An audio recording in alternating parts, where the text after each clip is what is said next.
No, because that's where the applicant mic is. They always cover over there, so it does sort of become low. You're not actually off. That's why.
I'll be right back. Okay. I've got to drive to the I'll be right back. I think we're ready. So.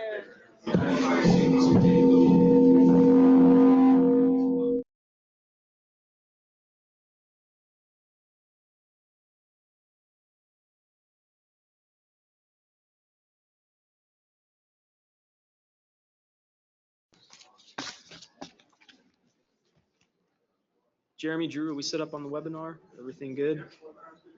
Okay. All right, if everybody will take their seats and prepare themselves, we'll get moving in just a second. We'll get started.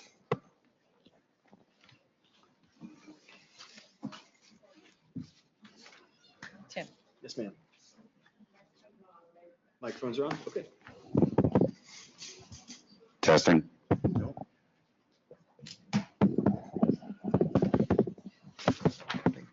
Okay, it is 5 minutes after 9 o'clock in the morning, and so we'll go ahead and call the meeting to order. Good morning to everyone that's here, commissioners and public alike. Welcome to the fiscal year 2020 Historic Preservation Special Category Grant Review. I'm Dr. Tim Parsons. I'm the Director of the Division of Historical Resources, and I'll be chairing the meeting today. First, welcome to all the commissioners for being here. Today, the Florida Historical Commission will be reviewing and scoring all of the applications that were submitted earlier this year, and I will serve as the non-voting chair. On behalf of the division and the Department of State, once again, thank all the commissioners for their service. So everyone knows the commissioners spend and have spent, leading up to today's hearings, a tremendous amount of time reviewing these grants. Obviously, they see the applications in advance, and they go into our system, review all of the information, and so are thus prepared to ask questions of the applicants, should there be any here today. And Dr. Angie Tomlinson, our assistant director, will speak a little bit more on that in just a few minutes. Before we begin with the hearing, we'll take a roll call of the commissioners. So, get my list and we'll do that. Miss Marion Almy could not be here today and she apologizes. Dr. Judy Bentz. Present. Mr. Steve Burtman. Present. Dr. Michael Francis. Present. Mr. Rick Gonzalez. Here. Mr. John Phelps. Here. Mr. Vincent Luisi could not be here. Dr. Clifford Smith. Present. Miss Kathy Spurgeon. Here. And with that, quorum is confirmed. Thank you very much. Now I'd like to ask the commissioners who are present and participating in person today to introduce themselves. When I call your name, please provide a brief overview of your background, including the city or town in which you live, and anything you would like to share about your professional experience. And in the sake of fairness, we'll go in alphabetical order. So, Dr. Bentz. Hi, my name is Judy Bentz. I am from the University of West Florida in Pensacola. I am a professor now of anthropology and president emeritus of the university. My specialty is Spanish colonial archaeology. I'm returning to the commission after about a 10-year absence while I was president, and I'm enjoying coming back. Thank you very much. Mr. Burtman. My name is Stephen Burtman. I live in Tallahassee, Florida with a wonderful wife and child. I'm a graduate of Florida State University as a history degree. I'm a government affairs professional, and my claim to fame is I like to go see all these things. So you may see me tropping through your building or going to look at things. Please don't call the police on me. Thank you. Dr. Francis. Hi, my name is Michael Francis. I'm the Huff Family Endowed Chair of Florida Studies at the University of South Florida, St. Petersburg. Although I must confess that I'm a bit of an interloper, having been born and raised in Calgary, Alberta, Canada. Oh, my. Oh, my. That's cool. My research area is early colonial Spanish America, particularly 16th century moments of contact. Teaching a course this semester. I'm chair of the Department of History and Politics as well at the University of South Florida, St. Pete. And I'm teaching a course this semester on Spanish myth and history in colonial Florida. Thank you very much. Mr. Gonzalez. Good morning. My name is Rick Gonzalez. I'm the president of REG Architects in West Palm Beach. We work statewide. It's our 30th year in business, and we're still here. And I'm the past president of the Florida Trust for Historic Preservation, and I'm on the architect on the register for the National Register here on the board. Thank you. Thank you. Mr. Phelps. My name is John Phelps, and my family settled in Tallahassee in 1825. And I've served as clerk of the House of Representatives for 20 years, as director of the Historic Capitol Museum for 4 years, and I'm currently serving as staff director of the Rules Committee of the Senate. Thank you very much. Dr. Smith. Yes, good morning. My name is Dr. Cliff Smith. I'm currently senior planner with the city of Sarasota. I'm from Venice, Florida, and my background is underwater archaeology, historic archaeology, conservation of recovered materials, and I am the chairman of the National Review Board and member of the Florida Historic Commission. Thank you very much, Dr. Smith. And last but certainly not least, Ms. Spurgeon. Thank you. My name is Kathy Spurgeon. I'm from Hobe Sound, which is in Martin County on the East Coast. I am the founder and president of the Apollo School Foundation, an organization which was founded to rehab the only two-room schoolhouse in Martin County. And I've sat out in those chairs and faced this board before. So my sympathies and kudos to you all. Thank you. Thank you. You came over to the dark side. Very briefly, before I ask the commission for a motion to adopt the agenda, I want to remind the folks that are in the room with us today that all of the meeting materials, including copies of the agenda, are out front right between these double doors. So if you would like to have copies of those as we move through the applications, please feel free to get up and grab a copy. And so now, is there a motion to accept the agenda? So moved. Second. Okay, we have a movement and a second. Is there any discussion? All in favor? Aye. Any opposed? And the motion passes. Thank you very much. I'm going to make a few remarks briefly on the purpose of the meeting. and do a little housekeeping, and then we'll really get started. The purpose of this meeting is to review and rank the fiscal year 2020 Historic Preservation Special Category Grant applications. The Florida Historical Commission reviews special category grants as directed by Section 267.0612 Florida statutes and in accordance with the requirements of Chapter 1A39 Florida Administrative Code. Before the process begins, I need to go over some housekeeping items, and then I'll ask Dr. Tomlinson, our Assistant Division Director, to discuss in greater detail the overview of applications and the conduct of the application review. Please refer to our website at www.flheritage.com/grants to see the agenda and meeting information for those of you on our webinar, and that includes call-in information for the webinar on the webpage. If you're here in the auditorium of the RA Gray building, thank you for joining us, and thank you to everyone out there in webinar world. The webinar line will remain online at all times. During any breaks, we may mute the line, but we'll have a designated time that the meeting will reconvene. Applicants may stay on the line or log back in. Commission members should not discuss projects outside of this call until the reviews have ended and all of the voting is complete. The public meeting is being broadcast as a webinar and it's being recorded. If you can hear the discussion, but the presentation is not visible on your computer, you may access the webinar by visiting gotowebinar.com, then type in the webinar ID and your email address to access the visual presentation.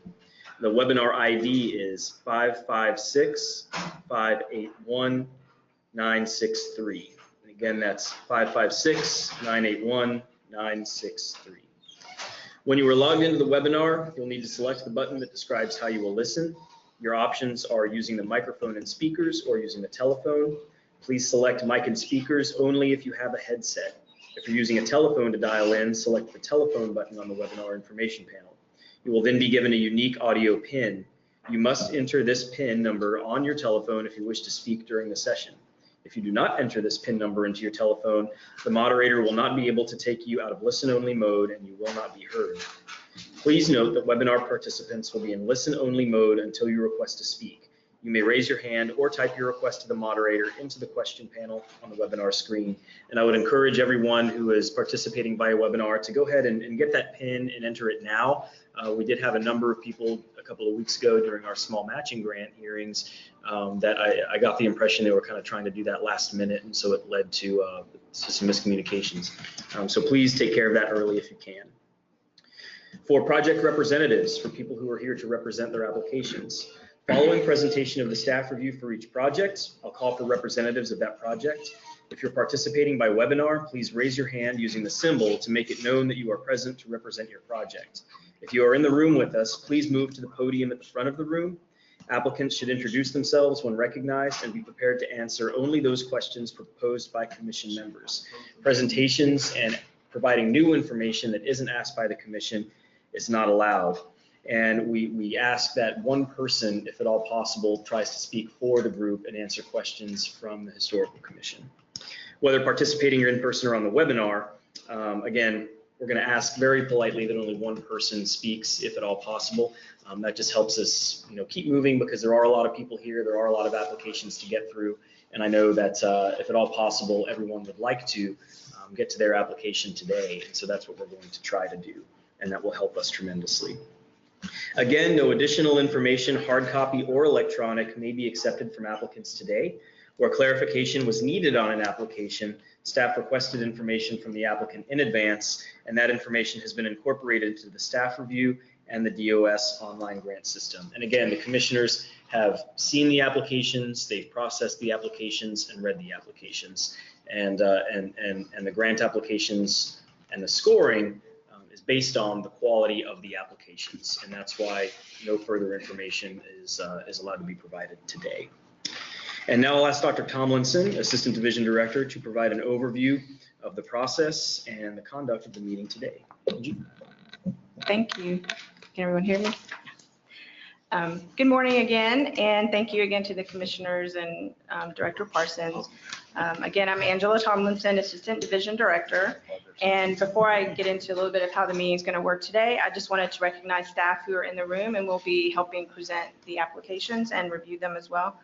From the grant section, our grant specialists are Drew Begley at the front, Laura Bright, Eric Case, who I believe has stepped out, but he's here, and Tim Konepke. And our preservation architect, Rick Hilburn, will be presenting the vast majority of applications today. He's currently our only preservation architect on staff, so kudos to him. Our webinar moderator is Jeremy Hiker. He also works in the Florida Master Site File. And we also have IT support in the sound booth from Robert Bossler, so he'll be making sure all of our microphones are working. Following that, again, the purpose of the meeting is to review fiscal 2020 special category applications. They were solicited between April 1st and June 1st, 2018. A total of 83 applications requesting just over 18 million were received. All of the applications have been reviewed by the commission and division staff prior to this meeting. During the course of the meeting, the staff reviews will be presented for each project. These staff reviews have been provided to the commission members and are also available online at our website, www.flheritage.com/grants. For those of you in the room with us today, there are also reading copies of the staff reviews on the table outside for viewing only. Where necessary, division staff has requested clarification on any of the applications that needed it. And also those applicants have had the opportunity to provide the requested clarification or documentation prior to the meeting via the grants online system.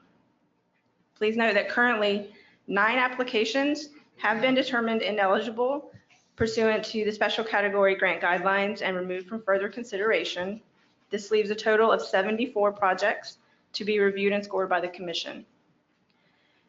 These applications have been determined eligible for funding, but in some cases, staff will recommend an adjustment to scope or budget, which will be presented in the staff reviews. You will see that where that happens, there could be recommendations and adjustments that entail a reduction of the requested grant amount, or a comment that if funded, the scope or budget should be adjusted to remove non-allowable items or include required items such as professional, architectural, engineering, or conservator services, or to reduce administrative costs to the 5% that's allowed by the program guidelines. The commission is welcome to discuss and alter any staff recommendation or recommend their own changes to the proposed scope of work or budget for any application. Any commission change would require a motion and a vote, however, so keep that in mind. As Director Parsons explained already, if representatives are here to present are present in the room or on the webinar, they will have the opportunity to answer commission's questions as to any deficiencies in the application or any concerns or issues presented in the staff reviews. However, we cannot accept additional documentation from any applicant today. Just a little bit on match requirements. Pursuant to Florida Statute 288.06561, each state agency shall waive or reduce the match requirement for projects in rural counties and communities that meet established set of economic distress factors that are determined by the Department of Economic Opportunity. This is the Rural Economic Development Initiative, or READY. Applicants with projects in READY areas are eligible for a reduction of match to 25% of their grant request, except for applicants that are state agencies, universities, or colleges, which must provide the required 1-to-1 match for special category grants, regardless of the project location. You will see, however, that some READY eligible applicants do include in their budget a voluntary match that exceeds 25%.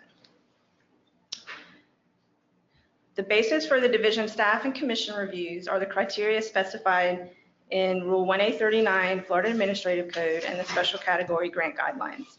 The 10 application criteria are the historic significance of the property, the endangerment, potential endangerment, appropriateness of the proposed work, administrative capabilities of the applicant, adequate financial resources, including local match, availability of technical services for the proposed project, compatibility with statewide historic preservation priorities, educational potential, economic benefit potential, and public use or benefit of the proposed project.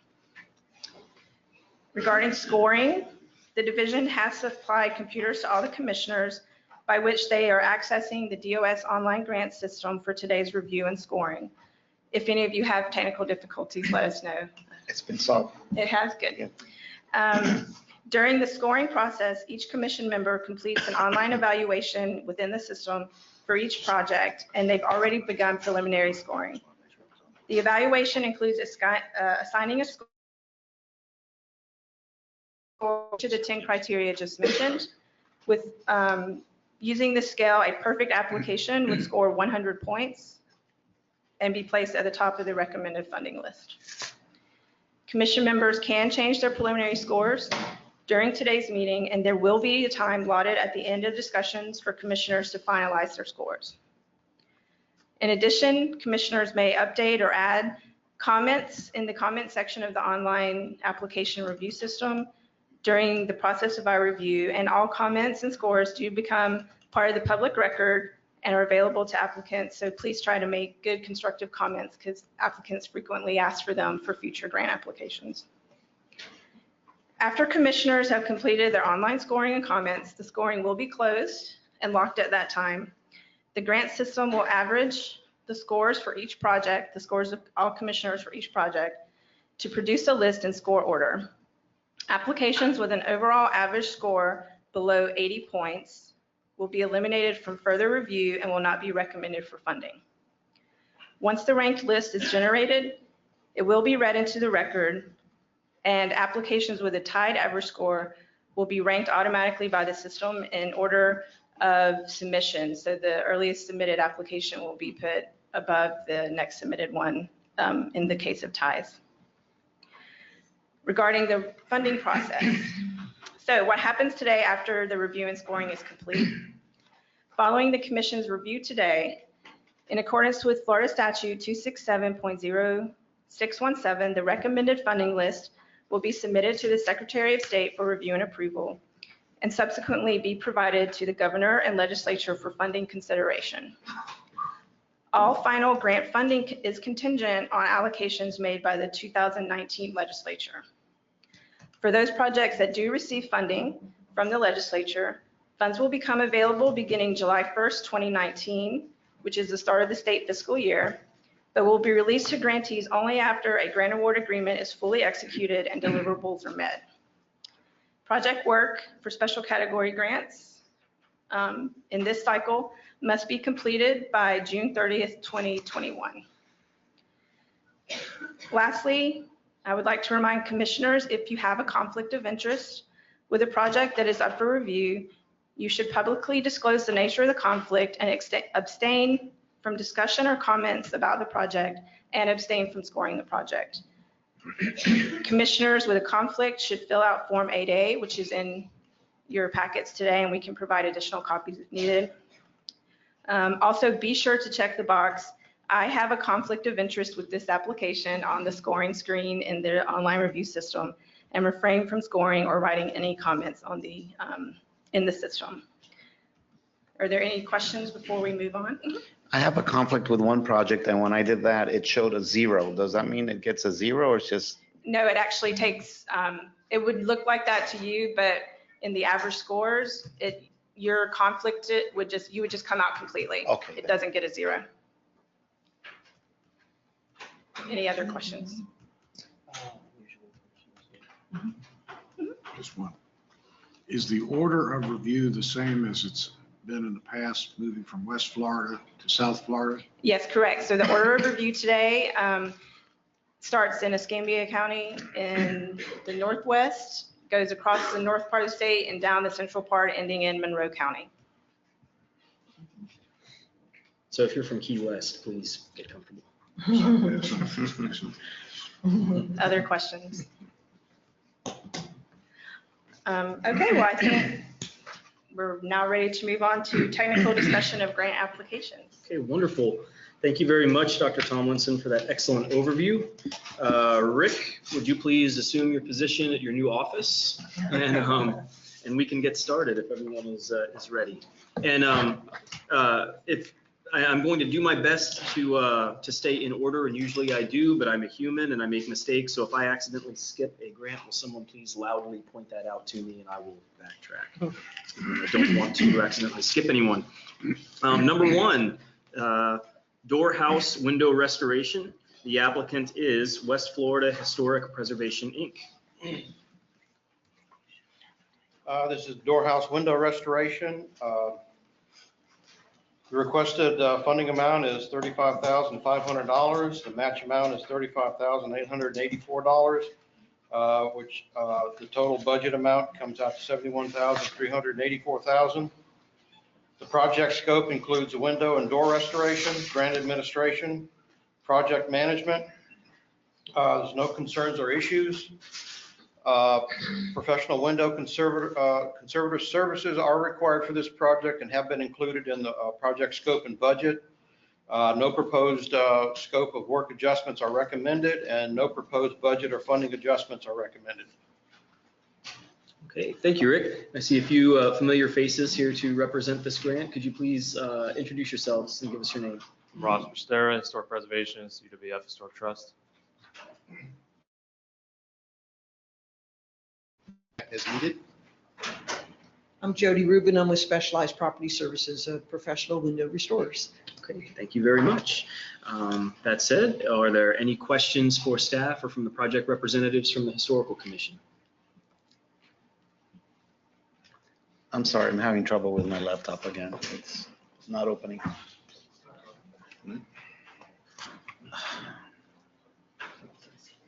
No, something different now. Now it just won't open.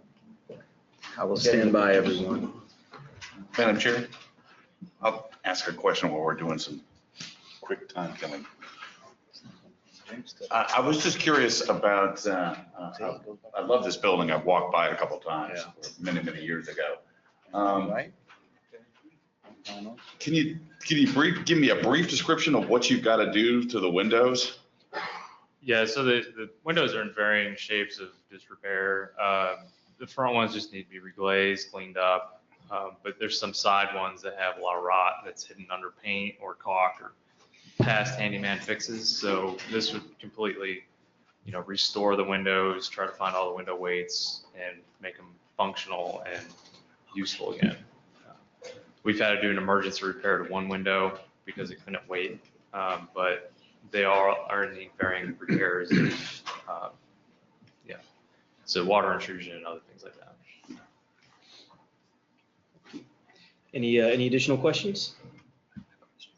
Okay, thank you very much. And Rick, did we get the technical issue resolved? No, it's not. No, Is it just going slow? it's stuck in my panels. It won't even open the applications. Now it's the whole thing is not opening. If it's just moving slow, we could come in and have someone hardwire it. But it looks like, are you getting anywhere? Not yet. Sorry about this, everyone. I just want to make sure everybody's able to access the information.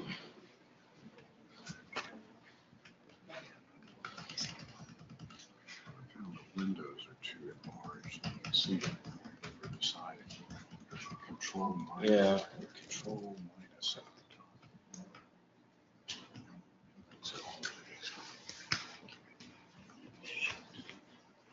Any luck? Nothing happening? Or? Okay. Did you go try and somebody on it?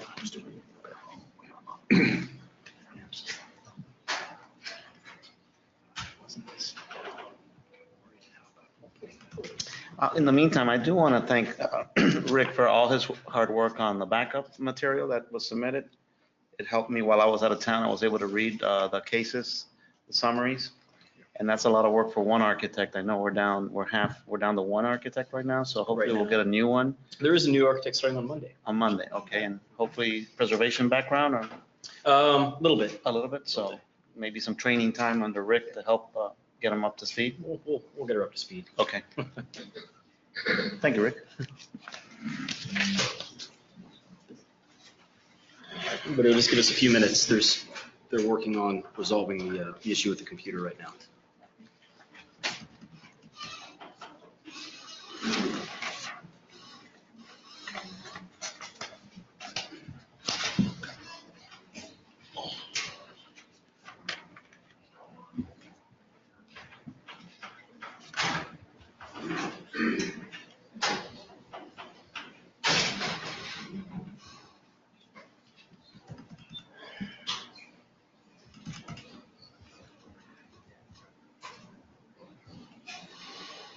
So have you tried closing out and re-entering it? Yeah, let's do that.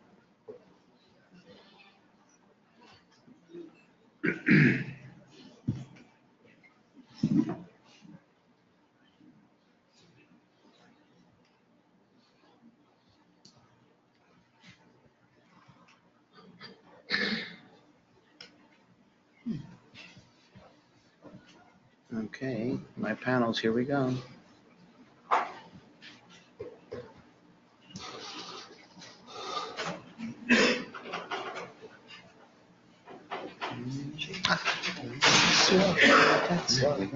Oh, Did it open? No, it went back. Yeah. It just keeps going back to my panels. Can we get someone to come up here and help with this, please? I know someone's working on it out there in the world, but if there's, Not working. Is that one working? Okay. Always the guy on the end. I had a question since we're killing time here. Sure. The type of ownership listed in the application is nonprofit organization, and yet the owner is designated as the state. Sorry, couldn't hear that. All right, the type of ownership is listed as nonprofit organization, and I assume that's the Historical Society. But the ownership is. Kind of got kicked out. Does anyone want to clarify that? It's fine. Just bringing it up now. Just a little too quick. Yeah, there. This keeps going back. Yeah, can't get out of my panels either. There they I'll are. try to clarify the ownership issue. The state has the property, the University of West Florida, it's managing it, but then the DSO, the UWF Historic Trust is the group that actually manages and oversees the property daily. So it's a confusing mess. So the DSO is the applicant. Yeah, DSO is, yeah. Thank you.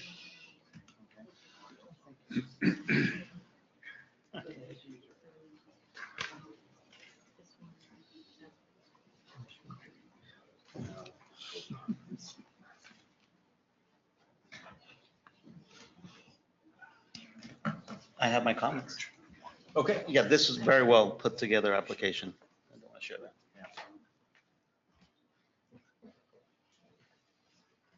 Just let me know when y'all are ready to continue. Okay, I got paper copy. So we're ready. I think we good can to go? keep Okay, going, yeah. wonderful. Well, we'll go ahead and keep moving forward then. Number 2, the Bush House, Crestview Historic Museum. The applicant is Crestview Community Redevelopment Agency. Rick? This is the Bush House, Crestview Historic Museum. Funding is, requested amount is $50,000. The match amount is $50,000, total budget of $100,000. Project scope entails level building and replace worn out foundation bricks, replace front door, install railings, replace missing design corbel, replace all exterior rotten wood, scrape and paint exterior, interior sheetrock and ceiling repair or removal and painting, remove carpet and restore hardwood flooring, and remove and replace and install new AC and heating units. Concerns and issues, structural settlement and shifting is indicated in the supplied photos. So structural stabilization should take priority over the proposed line item work. The applicant has indicated architect and engineering fees will be paid from separate funding source other than the grant budget. Scope assessment is a just scope of work as follows. Scope of work to allow for lead abatement services. And also the budget assessment is project budget to allow for those lead abatement costs. And as a side note, the abatement test was done after recommendation from the Bureau of Historic Preservation during the application review process and tested positive for lead paint. Budget will be revised to accommodate lead abatement along with structural stabilization as scope of work priorities. All right, thank you. Do we have anybody here on the webinar to represent this project today? We have Alyssa Burleson. I'm muting her now. Ms. Burleson, are you with us? Yes, I'm on. Can you hear me? No. Can we get the volume on the webinar participants turned up, please?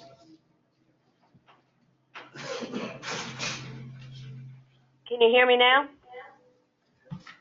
That's a little better. If we could get it a little bit louder. How do you open the file? It's missing.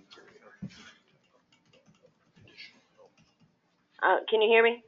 Like the full computer doesn't open. We can hear you, but louder would be better if we can get our folks in the booth to keep pushing that volume up. Do you want me to keep talking or just try to talk louder? Not on me. I think everybody can hear me. Okay, Ms. Burleson, are you there? Yes, I am. Now I can't hear you. Well, we can hear you. Can you hear me? I hear you now. Wonderful. Are there any questions from the commissioners for staff or for Ms. Burleson? I have a question. Please go ahead. Tell me about the Community Redevelopment Agency. What is it? How does it work? And how is it funded?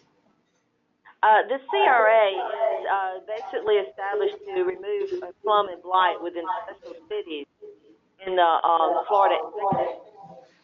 And it's funded through TIF funds from the city and the county.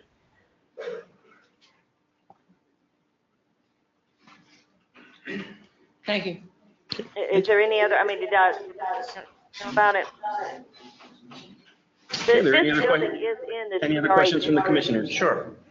Hi, this is Michael Francis. I just had a question about the separate funding source and the scope of the work. For what's outlined, it seems like how much is the project receiving from separate funding? It seems there's a lot to do in here for $100,000. You're correct. There is a lot to do. I had previously, when I have to get all funding approved through the CRA board, and previously we had just decided to do a matching grant of $50,000 based on what we could get from y'all, and at least get the project started. Since we realized we had to do the lead abatement, we moved that to first priority along with leveling the building. The CRA fund budget, I have over $200,000 set aside for building improvements and public safety in the area. I have specifically established $50,000 for this project with the potential of going back to the board to get additional funding if needed. The project and grant that I sent you is the beginning of what we're wanting to do and the ultimate goals of what we wanted to do with this building. We're really just getting started on it, and with the lead abatement and the leveling moving up to priority 1, those will get done. We do have additional funds to do more as the board approves. Right now, it is currently in operations. The elder services are in there, and the building has just in desperate need of repair, and we want to get it to where we can get at least started on the historical museum, and as funds come up later, do fundraising stuff to continue. I have one question. We'll go to Rick first. Okay, I have two questions. My first one, you put in your application that you're going to be replacing the foundation bricks with a different material? No, I just said we're going to be replacing them to fix them, those that need fixing. We're just going to replace underneath the supports underneath the building, as the structural architecture determines will be needed to build that up. We're going to go with what the structural architect suggests. The current build, you're talking about the bricks on the outside of the building, we're not replacing unless they're just,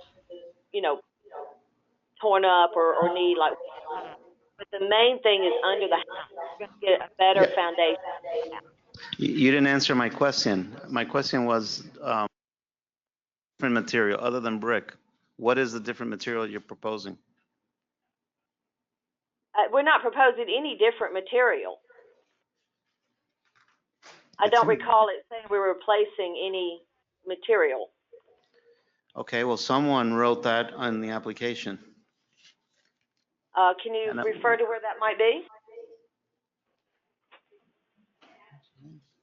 I don't understand what she said. The second question is, I have a hard time accepting that someone's going to spend 100% of their time on one project, especially if it's a director. And you put in your application that your CRA director is going to spend 100% of their time on this project? Okay, what I meant by that, and that would be me, is of the time being spent on this project, I am the main person that will be dealing with every single issue regarding this project. That, and maybe I misunderstood what they were asking on the percentage of time. I'm the main person. So anything involving this project will have me involved 100% with the assistance of the other people. Yes, I have several other projects that I'm working on, and this is one of them. But I am the main person, so nothing will be done on this project without me being involved in that. That's what I meant by the 100%. I didn't mean my 100% of my job completely. I misunderstood what they were asking at that point, if that's what it was meant to be. So ballpark, what, 20% of your week is spent on this job, or? I would say probably about 20 to 25% if you're talking about my overall daily activities, yes. I will spend whatever time is needed to get this project completed. Close up, just make sure you do not use a different material other than bricks when replacing foundation bricks. Okay, no, sir, we will not use any different material. We're just going to replace worn out materials with the same material. Yes, Well, open. are there any more questions? Steve, I think you had a question? Yes, ma'am. I was curious about, so Elder Services uses this building currently. Yes, sir. Is this like a Meals on Wheels? Is it, can you give me a little bit more, a sense of what Elder Services does for the community? The Elder Services, I've got a gentleman in here that might help answer that, but they're just a kind of a resource for the seniors in the community for any programs that might benefit them, that the medical and everything that's involved. Currently, the Elder Services, they have a in perpetuity lease on that building. They can stay there as long as they want. And they do various things for the seniors in the community. I'm actually hoping once we get the building in better repair and look better inside, then they'll be able to actually do more. Right now, with the building in the state that it's in, it's not very conducive to many activities. We're hoping to improve that. It's the headquarters for the public transportation. Oh, no, it won't be anymore. It won't be anymore. Okay. Yeah. Did that answer your question? Yes, ma'am. I have one question. You have a long list of things on this on the project scope. I think I need to ask you, Rick, are these all doable in the proposed funding application there? Or if not, is there a priority order? What we have done historically is, I believe this to be too much for the budget. Yeah. That's why I Right. had indicated that the structural stabilization and the asbestos should take priority. And we do adjust budget scopes and budgets, well, not budgets, but budget scopes accordingly. And we make it a kind of a fluid, dynamic type of process. So That's what they're going to have to do if they get funding. Correct.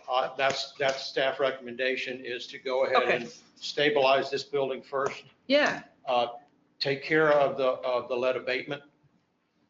And then we'll move on to these other envelope items and then work to the inside.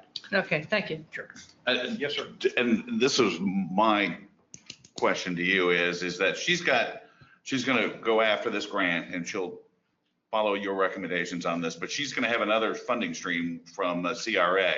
Can she use that money to deal with some of these other problems as the project moves forward? Maybe this is a question for her and you. The grants, as far as myself, from our perspective, I don't have a problem with her using another funding source. source. I mean, if it's in conflict with the grants, and that's something I'll leave to the grant staff. But as far as if they have another funding source, I don't see why that would hold up this grant. But we're gonna say, if you accept this grant, I mean, here are some priorities that we want you to do for the preservation of this building. Okay, And thank we you. always start with the ground up. Right. Structural first, any kind of life safety, the envelope of the building, and then to the interior. They mentioned they're going to have an architect, but there's not a line item for architectural services. I will be paying for that prior to, if y'all award us the Separate grant. funding source. Well, they had indicated in their application that that's from a separate funding source. Okay, don't we want to know if it's accurate or enough or to cover the scope? That's not going to play into the scope of work. If they're using it from a separate funding source, the way I'm reading the application and interpreting it. But don't we want to know they have enough money in there to make sure they can do this work, though? Can we ask them for that information? I mean, We could, yes. even though it's being paid by Very well. others? Sure. And then if you go under provide measurable quantities of the application, item number 1, and I'll read it, says level buildings with supports and replace worn out foundation bricks with more efficient support materials. Yeah. So it's right there in black and white. So, I object to that in the line item. I think it has to be repair the brick or, because that's a key design feature in the building. I mean, Sure. it's a very simple building and that's really a key feature. I don't want her to go in there and put, I don't know, concrete block or No, God knows what post, a timber post or whatever she's thinking. they will have to submit drawings Okay, and what they plan on doing before they start working on this building. okay. And that's going to go through a review process. And if that is the case, we'll stop it right then and there. Thank you. Last question from me. This building has not been evaluated for historical significance. How much of a role does that play in this application? None? I'm looking at it as, there is a 50-year criteria Yeah, for just our Yeah. baseline. So I'm looking at that criteria right there to begin with. So as far as historical designation, I would hope that they would pursue that, whether local, getting it on the National Register. That's always a pursuit that we recommend. But as far as right now, the building by age is an historical building. I think Judy's point is that it's not designated. I think that's Right. an issue that we should, Mr. Chairman, try to be pushing more. yes. That as we fund non-designated Yes. buildings, really push for that, because otherwise our money might be going down the Every tubes building in a over couple of 50 years years. old in the state could.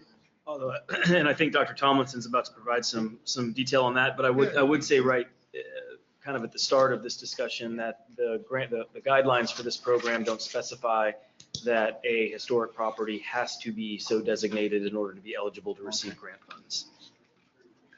And that's actually what I was going to say, the guidelines.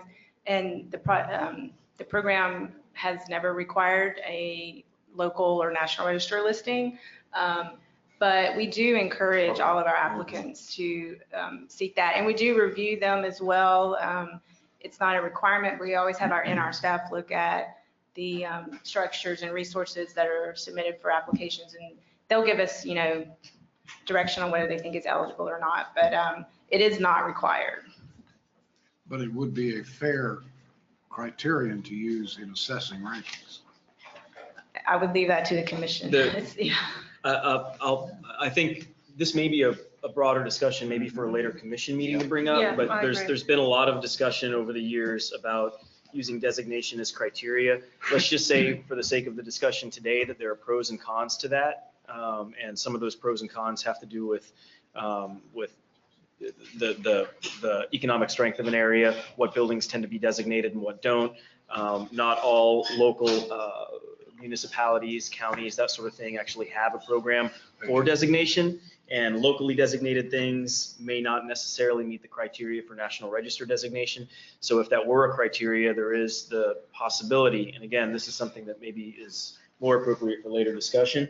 But there is the possibility that you lop off a whole segment of historic buildings that may not be eligible for the National Register, but may be historically significant locally that just don't have the ability because of where they are to apply for such a designation. It's been a complex conversation over a number of years that has come up multiple times.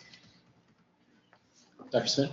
Yeah, I don't know if every building that's here that has no designation, but I noticed in most of them that staff, if it hadn't been locally or nationally designated, would indicate whether they were eligible for local or national. So that gave at least some guidance as to whether these buildings were significant. And I think that's the question, is the building significant? Thank you, Dr. Smith. All right, for this applicant, are there any more questions? Okay, I've just been passed a note, and due to the sound issues, we're going to switch the webinar over to using a more traditional phone line. So we're going to go ahead and take a 10 or 15-minute break, and I apologize for doing this so early, but we just want to make sure that the webinar is working properly, and unfortunately, we're having some sound issues on both ends. So please bear with us. We'll get started again in about 15 minutes. And Jeremy, if you please mute the line while we're taking our break. What? No more questions. How about a summary? Well, no, we're not going to do anything. And I don't want them to be able to hear me. But the issue is, obviously, one, some of them didn't read the grant. Because they're asking questions that was answered in here. Yes, absolutely. And that frustrated me more than anything. And then about historical press, we put it in here. Is that in there? Yes, it's in there. And my budget's in here We need to saying, be in the room. yeah, my budget is in here saying, this is where the money's coming from. And I even just told them. I told them that, and then they said, well, we don't know if they have the money for the rest of it. Yeah, they weren't listening to what you answered. And they didn't read the grant. Can we request an additional clarification or from the group or an additional meeting? Yeah, we won't get another meeting, but I put, can we request an additional time? Project got it done. We're nice got everything getting done early. Get the volume turned up. We're in the rumble now. Very responsive.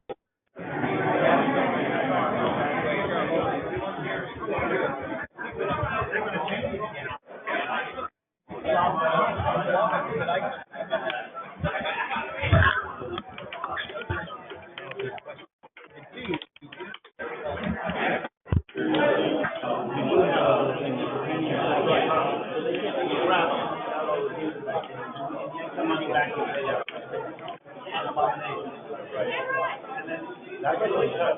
I'm glad you did that. Having architects on board, preservation architects on board, you know, and I can't see people they can't, well, you know, Rick can help or they can help. Yeah, you know, absolutely. How are you doing? Yes, sir.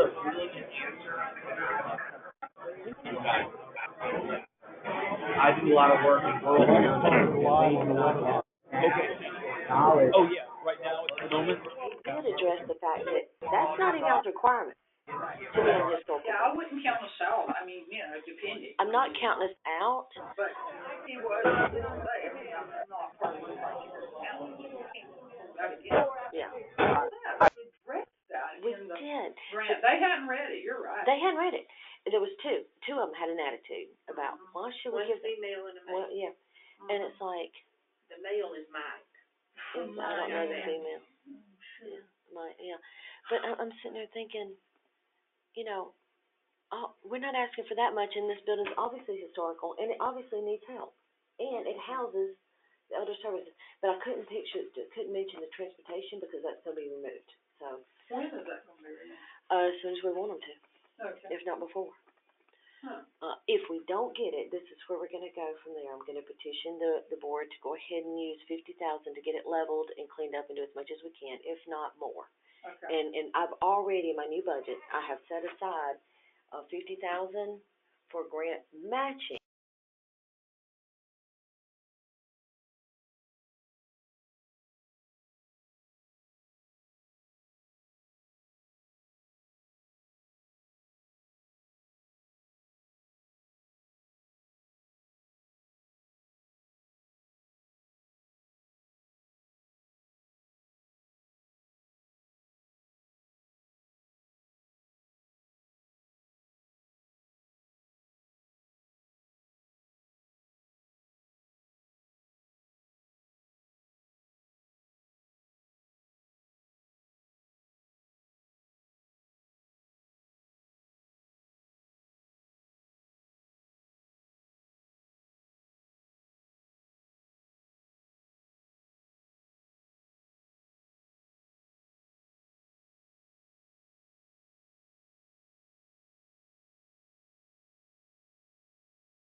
everybody.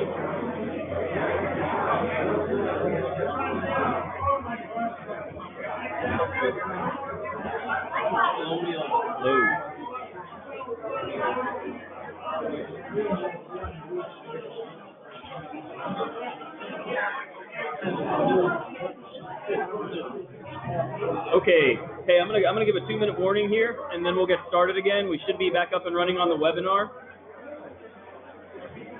So in 2 minutes, we're gonna get started.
Okay, everybody, we're going to go ahead and try and get started again. In theory, we'll have a more solid webinar connection, and some of these audio issues will be resolved. I did get a request from the audience here that if the commissioners would please try to speak directly into the microphone so everybody out there in auditorium world can hear them. And there was some applause just then, so I guess it's a much desired request. Okay, we are speeding on like a herd of turtles on to project number 3. The project is Murray House Preservation and Restoration. The applicant is St. Agatha's Episcopal Church. And as we're getting started, if anyone does notice a technical difficulty, please raise your hand and get one of our staff's attention, and we'll deal with it as quickly as possible. This is a tried and true system here, so we should be good to go. Thank you. Rick. This is the Murray House Preservation and Restoration. Go with the historical significance is the National Register District Contributing Resource, determined eligible by the National Park Service or potentially eligible by the division. It's a local designated district contributing resource. Funding is requested amount is $250,000. Match amount is $62,500. Total budget amount is $312,500. It's a ready community. Project scope is A&E fees and services, remove vinyl siding, level tuck point brick foundation, repair and replace rotten, damaged wooden siding, demolition of metal windows, purchase prime paint historically accurate wood windows, replace rotten wood on the church tower, replace paint wrap around the porch decking, restoration of the Murray House's maize, floors, and shed. Concerns and issues, no concerns or issues. Professional architectural engineering services are required and have been included in the project scope and budget. No proposed scope of work adjustments are recommended, and no proposed budget and funding adjustments are recommended. Okay, thank you, Rick. And I see we have some representatives here. Could you please introduce yourselves? Yes, my name is Dr. Melinda Henderson. I'm the grant writer and administrator for Murray House. This is Victor Bowman and his wife Carolyn, who are our pro bono architectural services. And that's made possible because they are the firm active in the Chautauqua Hall of Brotherhood, which you diagonally across the street, which you will hear about next. If you will indulge me. Okay, no, I'm sorry. I would love to, but we're not able to indulge you as no presentations are allowed.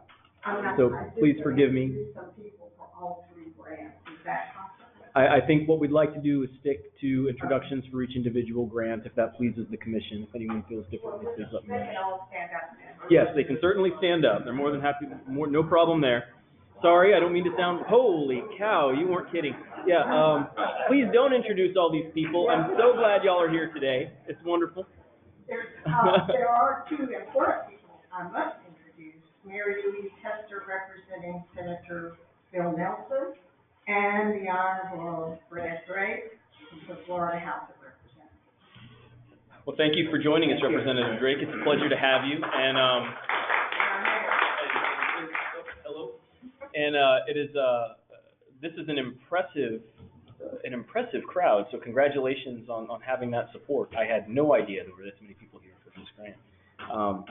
That said, thank you everyone for being here, and are there any questions from the commissioners regarding this application? I have a question. Go right ahead. In your application under, can you hear me all right?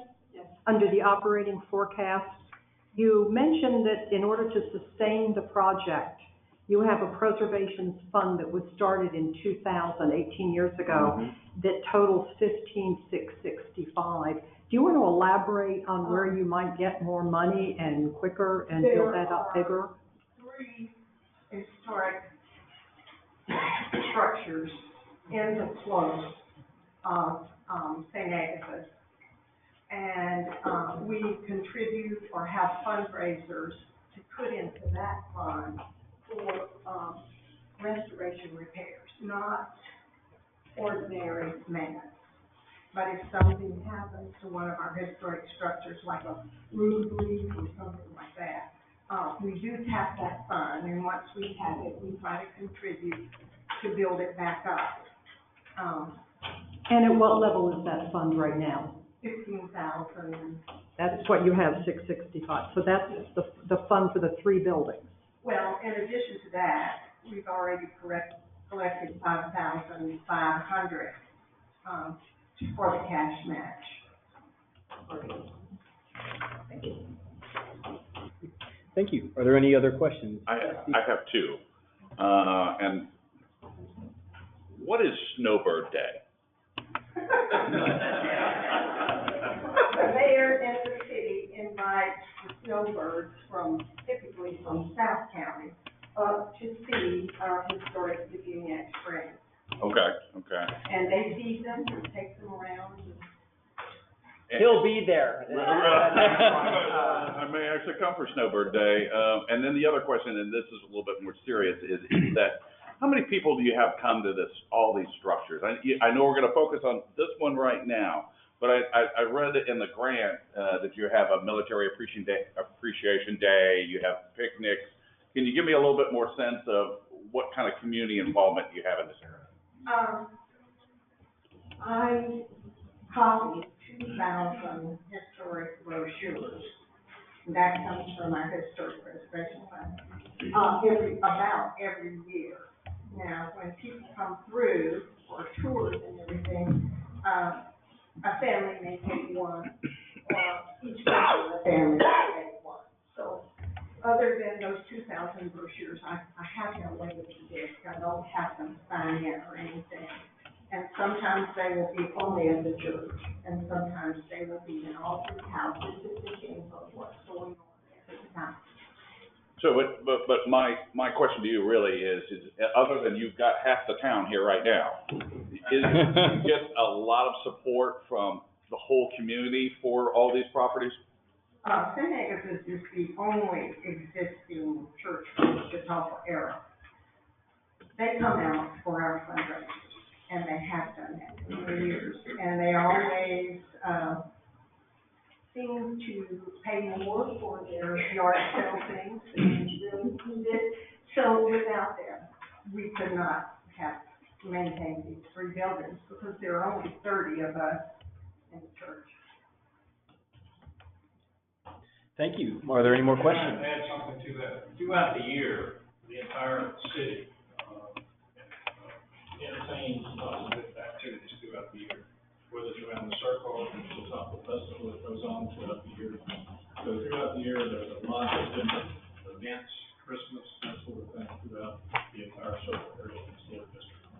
Okay, that's what because my concern is that, you know, we fund these things, but, you know, we need people to actually go out and appreciate them and advocate for them, and, you know, and I just want to make sure that there's something that happens. As brand recipients, we took our obligation to keep the structures open, even though that 10-year thing expired about 10 years ago. We've continued to do that, and we publish phone numbers so that people can arrange group tours whenever they want. And at everything around the city, we're always open. And do you have like weddings? Can people use can they use this for weddings and ceremonies and parties? Does the public have access to some of it? There are some church restrictions on who can be married there. I think one party needs to be affiliated in some way with the Episcopal. Okay, I got you. Okay, thank you. Any more questions from the commission? Okay, well, thank you very much and I know you'll be up at the podium more during the next couple of grants, and I just want to commend everyone who's here for these 3 grants, because that is quite a crowd. I'm still impressed. Quick follow-up question? Sure, go ahead. And it's probably a question for the architect, and thank you for the work that you've agreed to do on the project, but just the almost $29,000 to purchase historically accurate windows. What is the process there to determine the historical accuracy, and where do you procure these? Who does the work for these windows? Well, we have a local shop that's been doing a lot of our work for us, also in this building, as well as our brother. But you notice we have the original photographs of the buildings. The idea is just to create, and have a local shop to match these shapes that you see in that lower photograph. Okay, last call for questions on this grant application. Dr. Francis, one thing I'd like to add to Victor's comment. When applicants are replacing windows on these buildings, we like to see them. Yeah. Because we like to have input. It's a very important design element of these buildings. And staff likes to have input on whether they are compatible to the historic nature of the building. And you work with them through that process, and Yeah, we'll be providing detailed shop drawings for these windows to submit before they're ever due. Okay. The budget is so high, there are 38. no, for 38, honestly, it did not strike me as that high. I did have a question for staff, if we can. When you're working with these applicants, when you're working with these applicants and you're doing window replacement or door replacements, do you require a window study or door study to indicate that the door or the window has degraded beyond reasonable repair before they're allowed to replace in kind? We have in the past, when they are very much deteriorated. When a building like this comes into for review, There are no original windows left. I'm sorry, I can't hear. No original windows left. None of the windows in the building are original. I mean, if there's original buildings and if they're deteriorated, we like to know the condition of them. We rely a lot on the architect working on that project. But once again, these windows, if they come in for replacement, we want to know the conditions of the past windows and what the windows are that they plan on putting in those openings are going to be looking like. I understand a replacement of a replacement window is different than a replacement of an original historic window. I just want to be clear that if they're replacing an historic window and an historic door, that they have to document that this original historic door window is beyond reasonable repair. Is that correct? Correct. Thank you. That's the one clarification And I want to make. just to for the sake of this grant and all future grants, and maybe this will answer some of these questions on a broader scale. Every development project that we fund has to comply with the Secretary of the Interior standards for historic preservation. So all of these questions related to windows, original materials, and any of those things Yes, they'll be reviewed by the division, and that goes for every grant, not this grant, not some other grants, but every single one. So any issues with windows, materials, doors, spatial layouts, anything like that, it would need to comply with the Secretary of Interior standards. Correct. Yeah. Tim, a quick comment. The lady mentioned it was a pro bono architectural services, but there's a line item for 20,000, which is not the regular amount of fee, so it's maybe a reduced fee. Instead of 30,000, it's 20,000? Well, he gave me the estimate of between 8 and 10% for remodel of old structures, and I just hit the middle. Well, I think he said between 6 and 10%, and I said that. Well, we are providing free services for this. To answer your question, I'm not sure how to answer your 20,000. I think that was in the original grant application. It's right here. It's item number 2. Architect fee is 20,000, which is about a 6% fee. You mentioned it was a pro bono project. Yes, and I have the advantage because he's working on the Chautauqua Hall of Brotherhood diagonally across the street. That's why he can do it at that pro bono fee, because he'll just come right over. I think you're using the wrong term. No. It's a reduced rate fee is what he's providing. Pardon me? Pro bono will be free 100%. He's Not giving you a 20,000. reduced fee is what I think it's at, because he's working across the street. So give me a discount. Okay. Any further questions? No further questions. Moving on. Number 4, Chautauqua Hall of Brotherhood Preservation, Restoration, Rehabilitation, Phase 2. The applicant organization is the City of Defuniak Springs. Rick? It's the Chautauqua Hall of Brotherhood, the Preservation, Restoration, and Rehabilitation Phase 2. Historical significance is individual National Register listing, National Register District Contributing Resources, and local designated district contributing resources. Funding, the requested amount is $498,500. Matching amount is $125,000. Total budget amount is $623,500. This is a ready community. Project scope is architectural services, interior and exterior restoration, repair, upgrade electrical and lighting, new HVAC system, ADA parking spaces, ADA bathroom accessories, plumbing and bathroom fixtures, sprinkler system installation on the second floor. No concerns or issues, and no proposed scope of work adjustments are recommended, or no proposed budget or funding adjustments are recommended. Okay, thank you, Rick. And for the record, could you please state your name again? Victor Bowman, architect, Pendleton Bowman Architect. Thank you very much. And does the commission have any questions about this application? I have, John? sorry. At what point in the overall restoration of this project would you be this grant funded? If this grant, second grant, we would be at about 90%. Rick, did you have questions? Yes, first a comment. This is a very important historic building for the state of Florida. And so I look at this one with a lot of extra care. One of the things I noticed is there's not a structural engineer on the project for the structural work. So could you clarify that? Fortunately, the structure, the internal structure support system, other than the foundation we had to repair, is in great shape.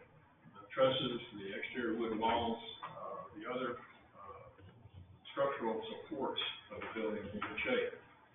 The east side of the building was reconstructed after Hurricane 75, and so there was a lot of other additional support material put in.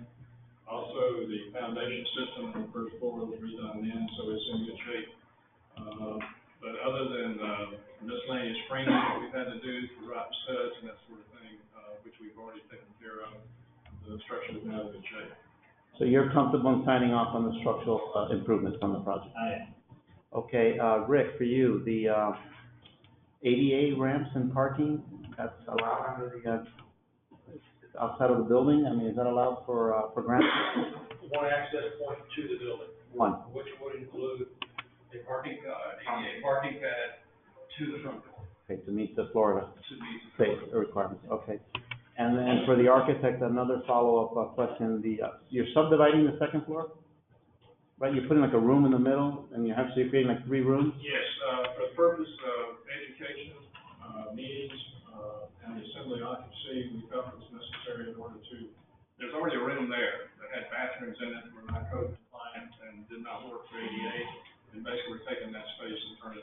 long conference room. So originally, the space was already subdivided. It wasn't just a large open hall on the second floor? No, sir, I think it was a large open hall to begin with. We have tried to remove all the miscellaneous structure that was not original, but when the building was first built, there were no bathrooms, there were no support spaces, with basically two big empty spaces, 30 by 100 on both levels.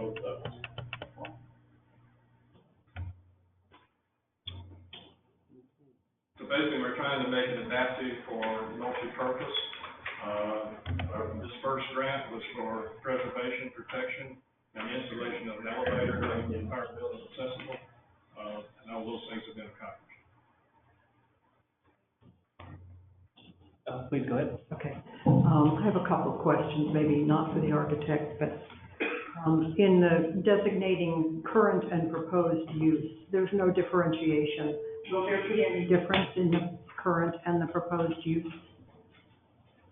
Yes, if I may. I'm Christopher Mitchell. I'm the grant author for this. Yes, we were using it for weddings, sort of a community center, seminars, but the building was not ADA compliant. We had upstairs, we didn't have the ability for an elevator at the time, and now we do have an elevator installed since the previous grant, phase 1. So with that, we're able to expand our art programs, exhibits. During the Florida Chicago Assembly, this building is the epicenter of the event, and all of the exhibits have to be on the first floor. If you put them on the second floor, the artists can't get upstairs so easy because the way that the stairs were configured, and seniors couldn't get up there so easily, and definitely people that with disabilities could not use the second floor.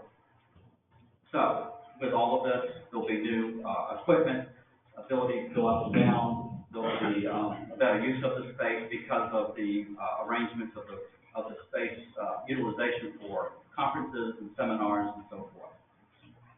This is rapidly expanded. Okay, thank you. I have one other question. It says rental fees will cover the cost of the maintenance of the elevator, repairs, and exterior and interior, and lunches and dinners and all those things. It looks like your rentals are in the $5,000 or $6,000 range. Is that enough budget to maintain those things that are specified? That was prior. We have gone up on the rent. As soon as we get it going again, we have increased that fee. We increased it just before the restoration process began because we were trying to collect money for the elevator. And there was a separate fee collected just for the elevator installation. And then how much would you expect your budget to go up then? I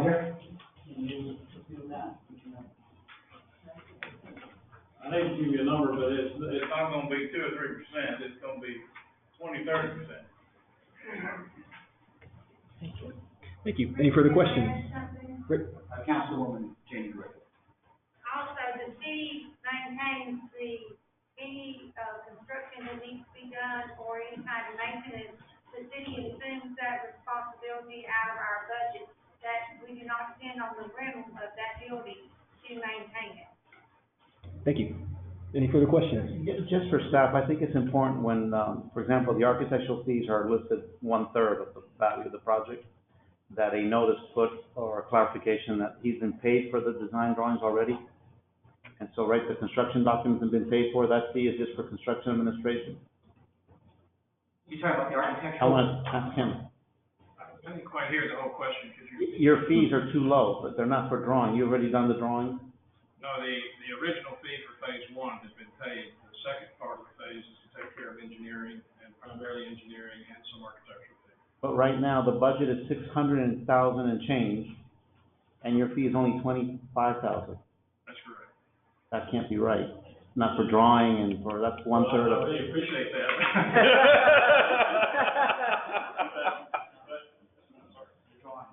Oh, yeah, the drawings are finished, but. That's what I'm asking. My point is that basically this time is for me to oversee the construction that still has to take place. That was my question. Sorry. Okay. Further questions? Yeah, I had just two. I remember this project many years ago. It's one of my favorites. When you were working on the initial repair, did you find anything that was surprising? I mean, did you have any, things that are going to plague you in the future for this? or, you know, can you just give me a flavor of what the, You asked that same question last time. right. I have to say that. I'm not original. I didn't say I was.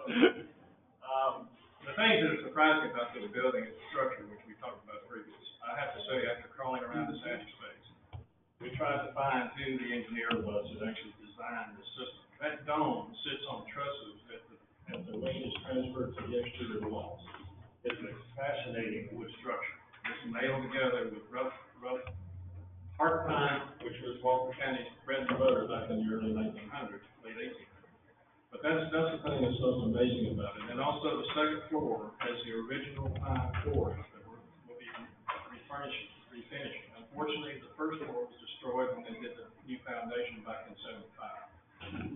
So the things that we're finding inside the building, the original staging that's on the walls and that sort of thing, it's just fascinating. We're finding shops that actually refabricate the wood tongue and groove material that's going up on the walls and the ceiling. But the structure is the most amazing thing, especially up in the dome. I don't know if anybody had a chance to see photographs of that dome structure, but it's absolutely fascinating. And maybe this question is for the mayor. Can you give me a little bit more flavor of what the Chautauqua Festival is?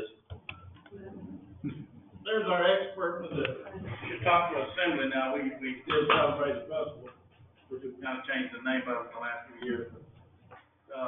He can certainly give you a complete history of Chautauqua. I can just tell you this, I was born in Phoenix Springs, and I have been in that building many, many times as a kid. And I was married with kids whenever it finally was, the auditorium was ripped off the back, which at one time it would seat, they say, up 4,000. When I was a kid, it would probably seat 2,000. But that thing's been used from everything you can imagine. Right now, because it's only about a third of its original size, you know, we do weddings and all that type of thing in there, but this is the centerpiece for our city. If you look at the emblem on our city emblem, that's the centerpiece of everything we have. So, that's not just a picturesque, we actually use it. We have the Florida League of Cities in there at least once a year. Okay. They love it. Okay, And then- thank you very much. I just want to keep us moving before we start straying over into presentation territory. And we do, we are on number 4 of a lot, so I just want to make sure that we're keeping with the schedule. So thank you very much. Are there any further questions on this application from the commission? Dome visible from the inside of the second floor. I'm sorry? The interior of the dome visible from the inside of the second floor. No, it's not. Sealed, No, it's not. Unfortunately, you can't see it. It was never made to be seen from the outside, and it would be also very dangerous for the public to see that. We plan on doing the pictorial photographs that will have permanently displayed inside the building to show those photographs, to show the dome. Thank you. And I'd like to welcome Secretary of State Ken Detzner, who just joined us in the background. If I may be so bold to speak for the commission, they welcome you. So thank you. Moving on to number 5, Phase 2, former boarding house on the Chautauqua campus. The applicant organization is the First United Methodist Church of Defuniak Springs. This is Phase 2, former boarding house on the Chautauqua campus. Historical significance, National Register District Contributing Resource, and local designated district contributing resource. Funding, the requested amount is $47,211. Max amount is $11,875. Total budget amount is $59,086, and it's a rated community. Project scope is removal of vinyl siding, porch restoration, installation of new windows, restore exterior door and exterior painting. No concerns or issues. No proposed scope of work adjustments are recommended. No proposed budget or function adjustments are recommended. All right, thank you, Rick. And we do have a couple of representatives who stepped up to the lectern. Could you please introduce yourself for the record? Robert McKnight, church trustee, grant administrator. I'm Jeff Chick, the architect. Okay, thank you. Are there any questions from the commission? Okay, so you did not have an architect on board, now you have an architect? No, we've always had an architect. Oh, I didn't see it on the application. Volunteer services? Okay. So that's a good line item to put in there, 0, you know.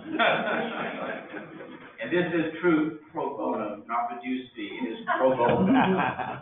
You picked that up, very good. And are you a preservation architect, sir?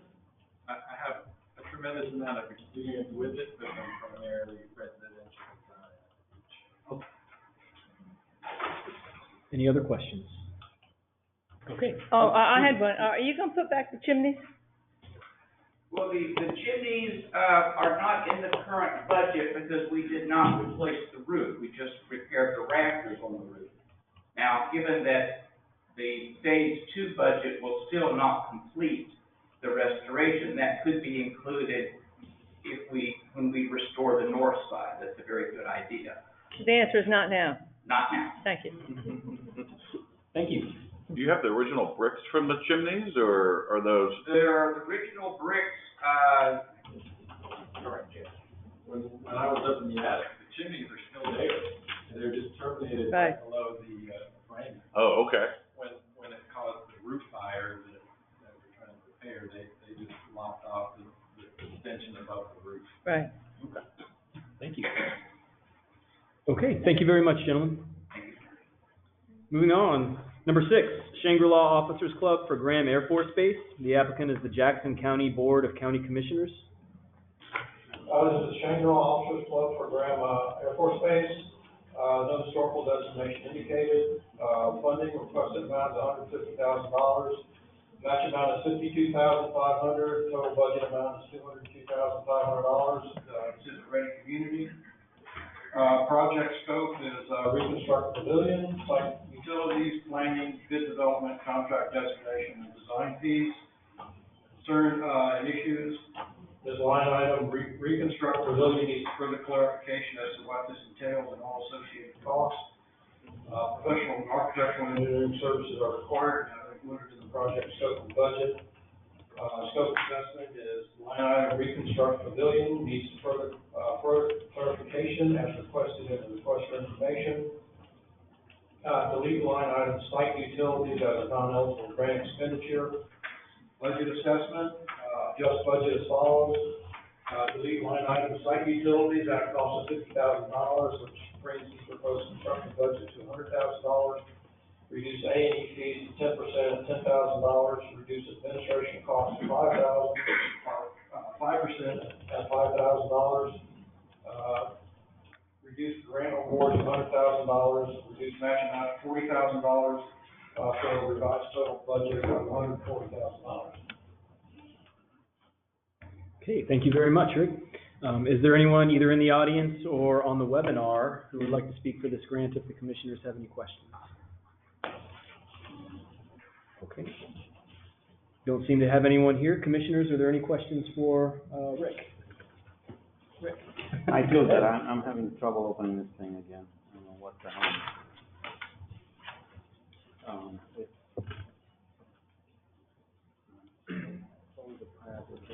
Dr. Smith? Yes, in their scope of work, in looking at the photographs of windows and doors are missing, but they're not directly, the windows and doors in the building are all missing, and it's not part of their scope of work. Did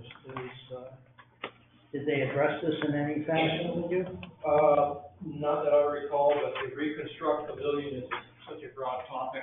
That's why I made the comment that they need to clarify what they are going to propose to reconstruct the pavilion with.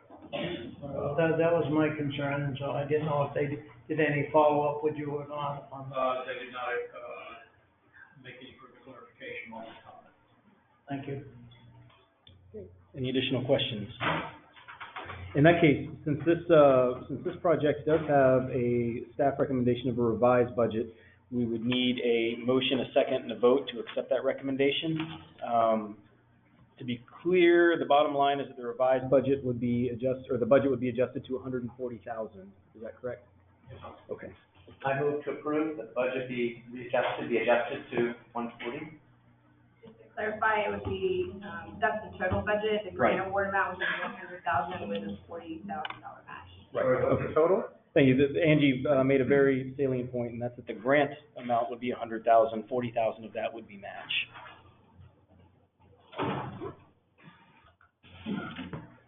So we to approve that the budget be adjusted to, it's 100,000, correct? Right, for the grant. Is there a second? Second. Okay, we have a motion and a second. All in favor? Aye. Opposed? Aye. I think that's an aye. Okay, motion passes. Thank you, Rick. Moving on to number 7, M&B Train Depot, City of Bluntstown is the applicant. This is the M&B Train Depot. No historical designation indicated. Our requested funding amount is $60,000, match amount is $15,000. For a total budget amount of $75,000. This is a rate community.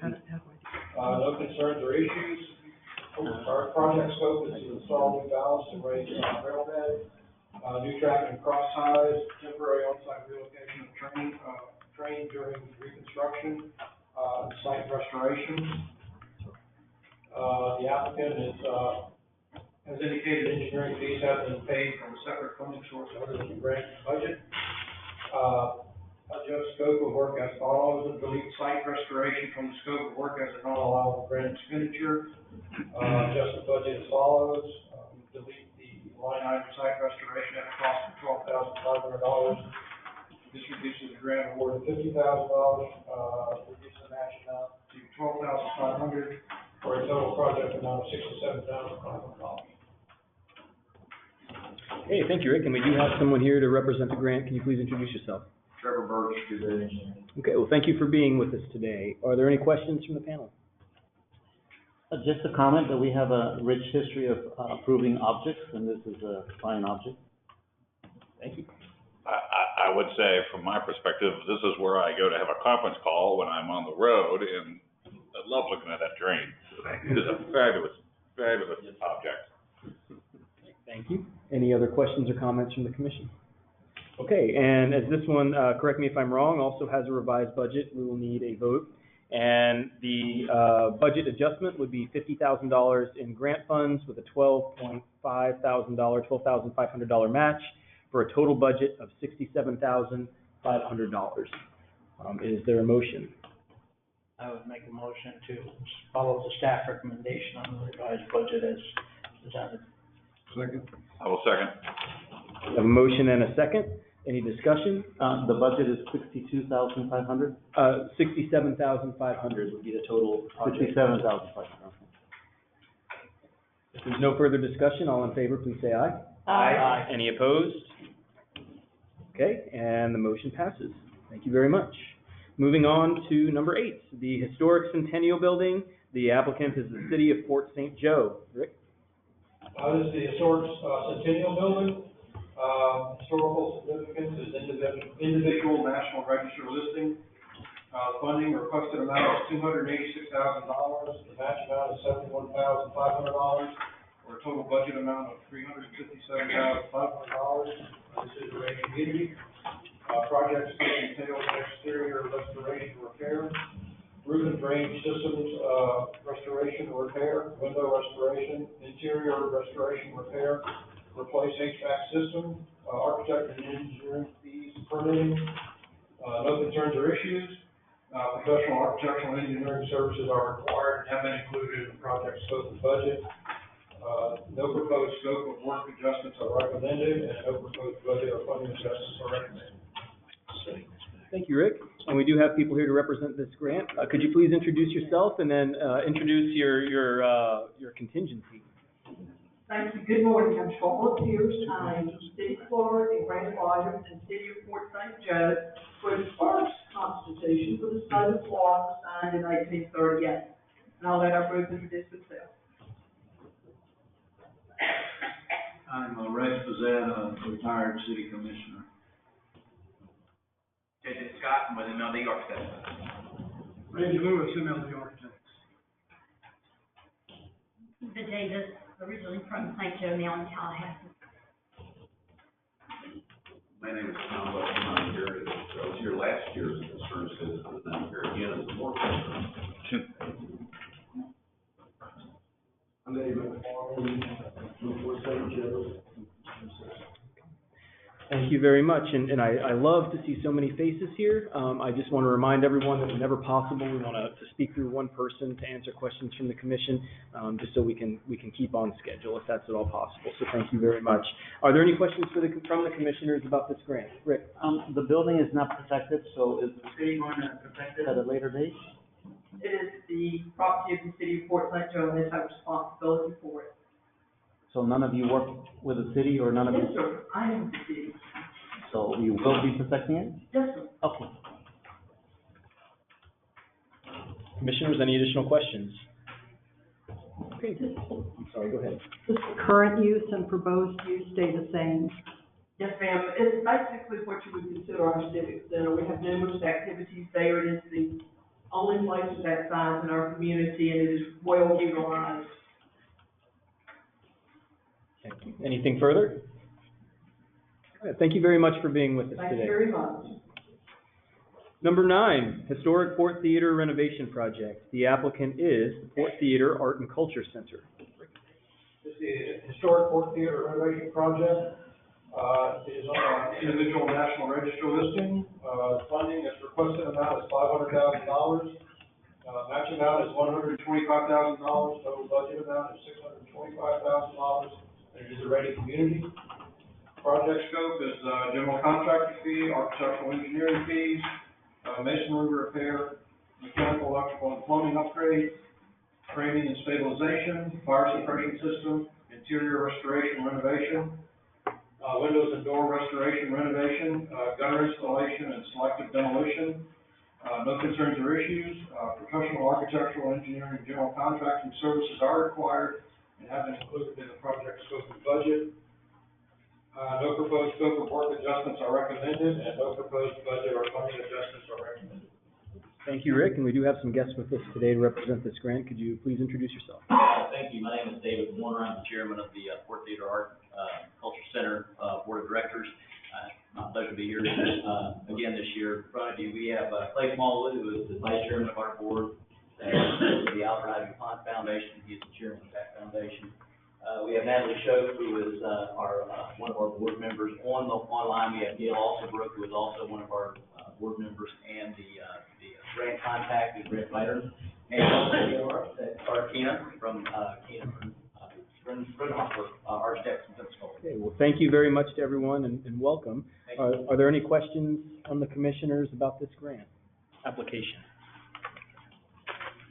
I would just mention that, this is one of my favorite projects. I love this one, and whoever took your photographs really has some talent. I mean, and I think this is the one that has the drone view, nicely done. And I just wanted to say, you know, I ranked it because of that, because it's a beautiful project, but it's also well done.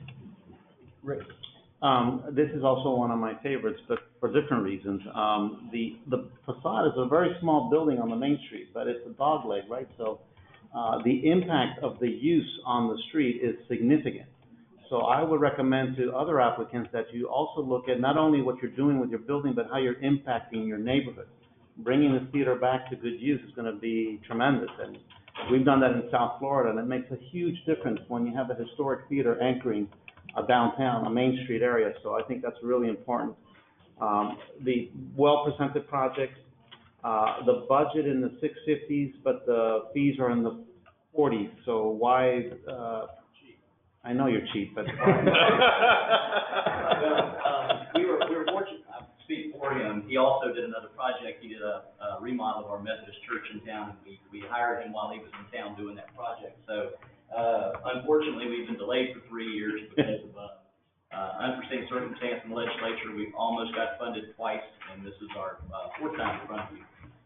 But Carter's now gonna have to come over on that cheap fee, and do it without the Methodist church project. He gave you that, the piggyback fee without the pig being there anymore, right? Yes. All right, okay, there you go, that's worth it. Thank you very much. Any additional questions? Excellent. Okay, thank you very much for being with us today. Number 10, the R.D. Edwards Building Restoration and Rehabilitation. The applicant organization is the City of Quincy Police Department. This is the R.D. Edwards Building Restoration Rehabilitation. It's a National Register District Contributing Resource, individual local designation, and local designated district contributing resource. The funding is, requested amount is $350,000. Match amount is $87,500. Total budget amount is $437,500. This is a ready community. Project scope is HVAC system, including ductwork, electrical upgrades, doors and frames repair and replacement, ceiling replacement, wood rock replacement, plaster repair and painting, architectural engineering fees, and general contracting fees. No concerns or issues. Architectural engineering services are required and have been included in the project scope and budget. No proposed scope of work adjustments are recommended, and no proposed budget or funding adjustments are recommended. Thank you, Rick, and we do have someone here to represent the application. Can you please introduce yourself? Good morning, my name is Christina Davis. I'm the RA manager of Quincy. I'm representing the City of Quincy Police Department and the writer of the brief. Thank you for being here and welcome. Are there any questions from the commission?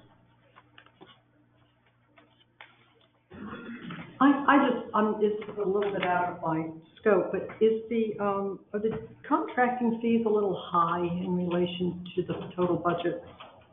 $97,000 out of $437,000. I would defer to the staff. I don't believe that it was, but it's something that we could negotiate if it is. And piggyback on that, the architect. I'm sorry? They're gonna vary, but I just wanted that. Okay. What about the architect fees too? They seem pretty low, 25,000 on 437. That's like a 6% fee. Once again, I'm not in a Okay. position to dictate architect fees. Have you hired somebody already?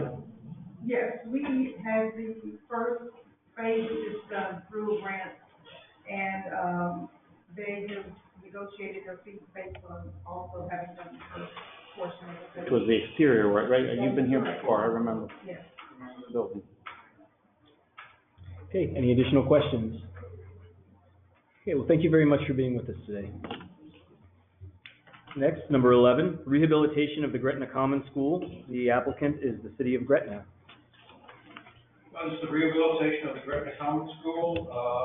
Historical significance is individual national register listing, determined eligible by the National Park Service, or potentially eligible by the division, and individual local designation. Funding is requested amount is $200,000. The match amount is $50,000 for a total budget amount of $250,000. This is a ready community.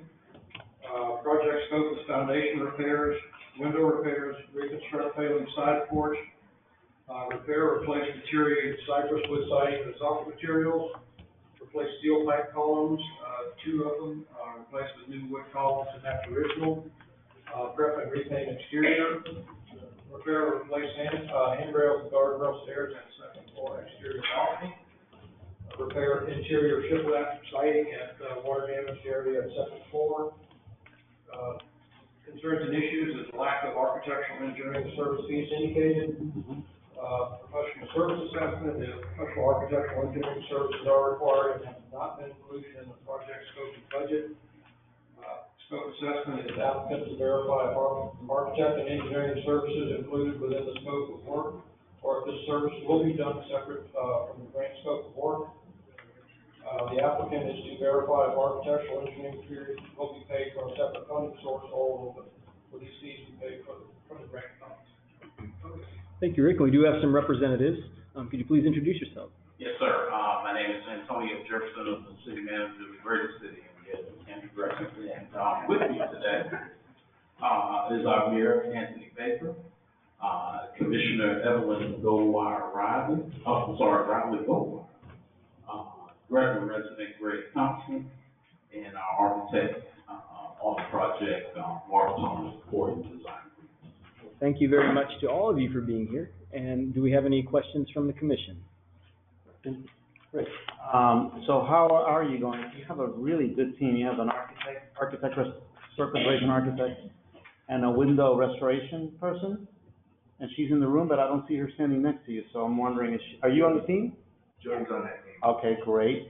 And so this is the classic building that's under threat this is under threat. You know, you look at the shape of the building, and so it's gonna be really exciting to see the finished work at a later date. Mark, have you had a chance to look at this budget? Yeah, it's a little thin, we recognize that, we've been very fortunate, we've been able to do a lot with a little there, and I would expect that this would probably be the first of the second grant that you'll probably ask for. We actually were ranked last year, and then of course, because of the legislative situation, we did not get funds, we were ranked 11th last year. I thought so. So it sort of fell off the table last year, so we're back before you this year, and we'll probably be back before you next year. And what about the fees? They're not listed in the grant. I'm actually under retainer with the city, and we'll work that out. Okay. Not knowing how much scope we were gonna get done, we have not negotiated that fee yet. Thank you. Yes, I noticed that you had a small matching grant in 2007, and it shows it's still open. What's going on? We have a small matching grant that was, last year. No, 2007. So it's a typo? Yes. I see, all right, that's 2017.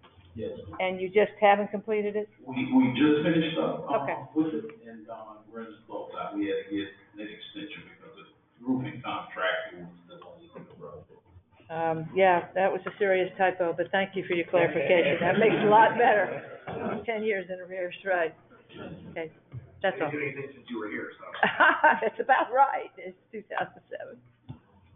This is a stunning building. It is absolutely spectacular, and it breaks my heart to look at some of the pictures. And should this be funded, could you just say a few words about what the priorities are, knowing that the scope of work probably cannot be complete without? Obviously, the foundation and exterior stabilization will come first. Foundation here has some failing characteristics to it. There's a lot of cosmetic stuff that I think that we can push down the road a little bit, but we've got to take care of some windows. We were very fortunate with the small matching grant that we got last year. We put a roof on the principal part of the structure. We did not intentionally put a new roof on the little side porch, which also acts as our accessible access, because the wood rot is so significant. We couldn't justify putting a new roof on a failed piece of the building. So that side porch will be completely rebuilt. But the new roof matches spectacularly, and we probably could have done this stuff. Just a couple of quick questions. It currently is vacant, is that correct? And how will it be utilized? So it'll be utilized. There is a stage on the second level, but it'll be open to the community for public events. Gresham unfortunately has only one public place for gathering, which is old laundromat that we converted over, so we'll add this to our inventory of public spaces for community events. And I noticed your direct economic impact is $2,800,000. That's pretty impressive. How did you get $2,800,000? I'll let the architect answer that question. During the course of the re-roofing, we were approached by the television show Haunted Places. And this is one of the haunted places, and they want to come and do segments for the show here. So we actually had reached out to them and asked them what the potential revenues would be, so we thought that was fair game. It's interesting, thank you. Okay, I'm sorry, I gotta ask. Okay, so what terrible thing happened other than some really bad homework assignments in this? Those sites. Well, obviously, but they came from somewhere. I don't know the entire history of the haunted porch. Well, They reached out to us. So. you want to get a higher score from me, I would find some brutal or sad thing, but. I had two other questions, and this is shiplap? On the inside. I thought that was like a Texas thing. If you saw the inside, the entire inside of those doors is shiplap like that. Oh my God. That's different. Okay. And then my last, and this is really more to the fine city of Quincy, would you like to respond to the outright slap that they actually gave to you, or are you just gonna hold your tongue and be happy? Okay, thank you. Thank you. And I don't see any further questions, so we'll move on. Thank you all very much for being with us today. Next, the Arnett Chapel AME Church Roof and Restoration Project. The applicant is the Arnett Chapel African Methodist Episcopal Church Incorporated. Rick? This is the Arnett Chapel, AME Church and Roof and Restoration Project. This is a National Register District Contributed Resource, which is local designation and local designated, contributed resource. The funding is requested amount of $200,000, the match amount is $50,000, for a total budget amount of $250,000.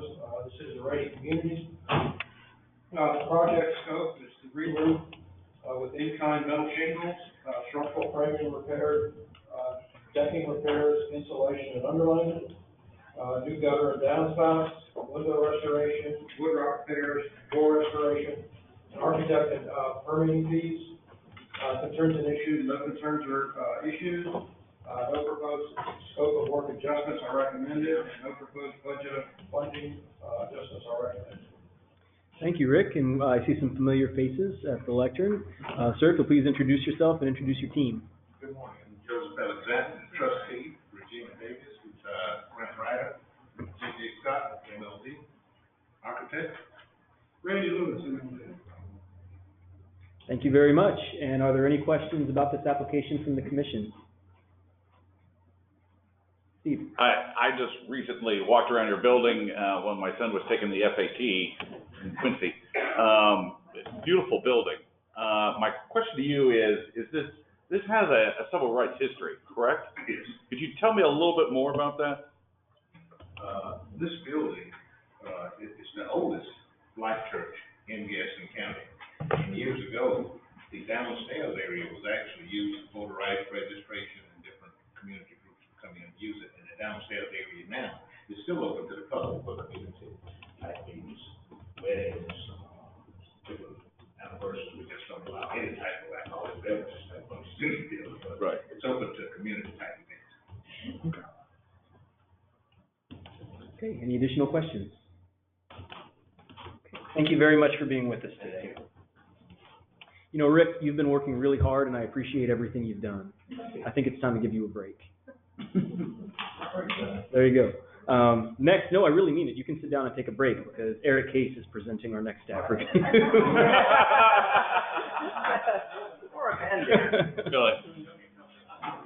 Okay.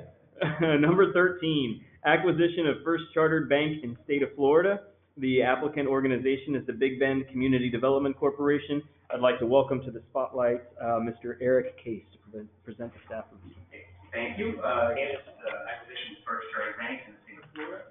It is national registered district contributed resource. It is an individual local designation and is a part of a local designated district contributed resource. The rest of the dedicated includes the life and maintenance and wood rock. The funding is at $165,000 as a request for the match of $68,250 for a total budget of $233,250. And that match is slightly reduced because it's an already community.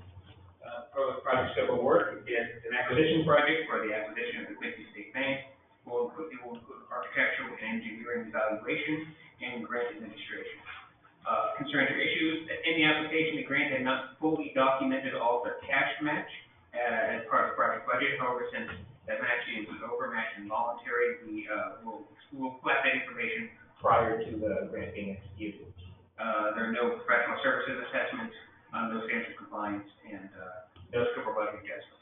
All right, thank you, Eric, and we do have a couple of representatives here. Could you please introduce yourself? Thank you.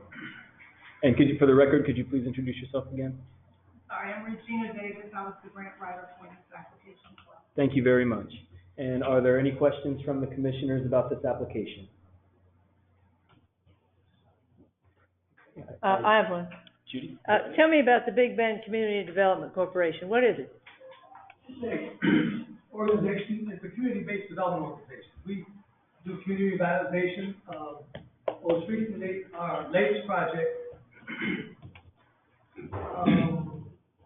have a grand opening of the Casanas Village and Market Square at the corner of George and Macomb Street.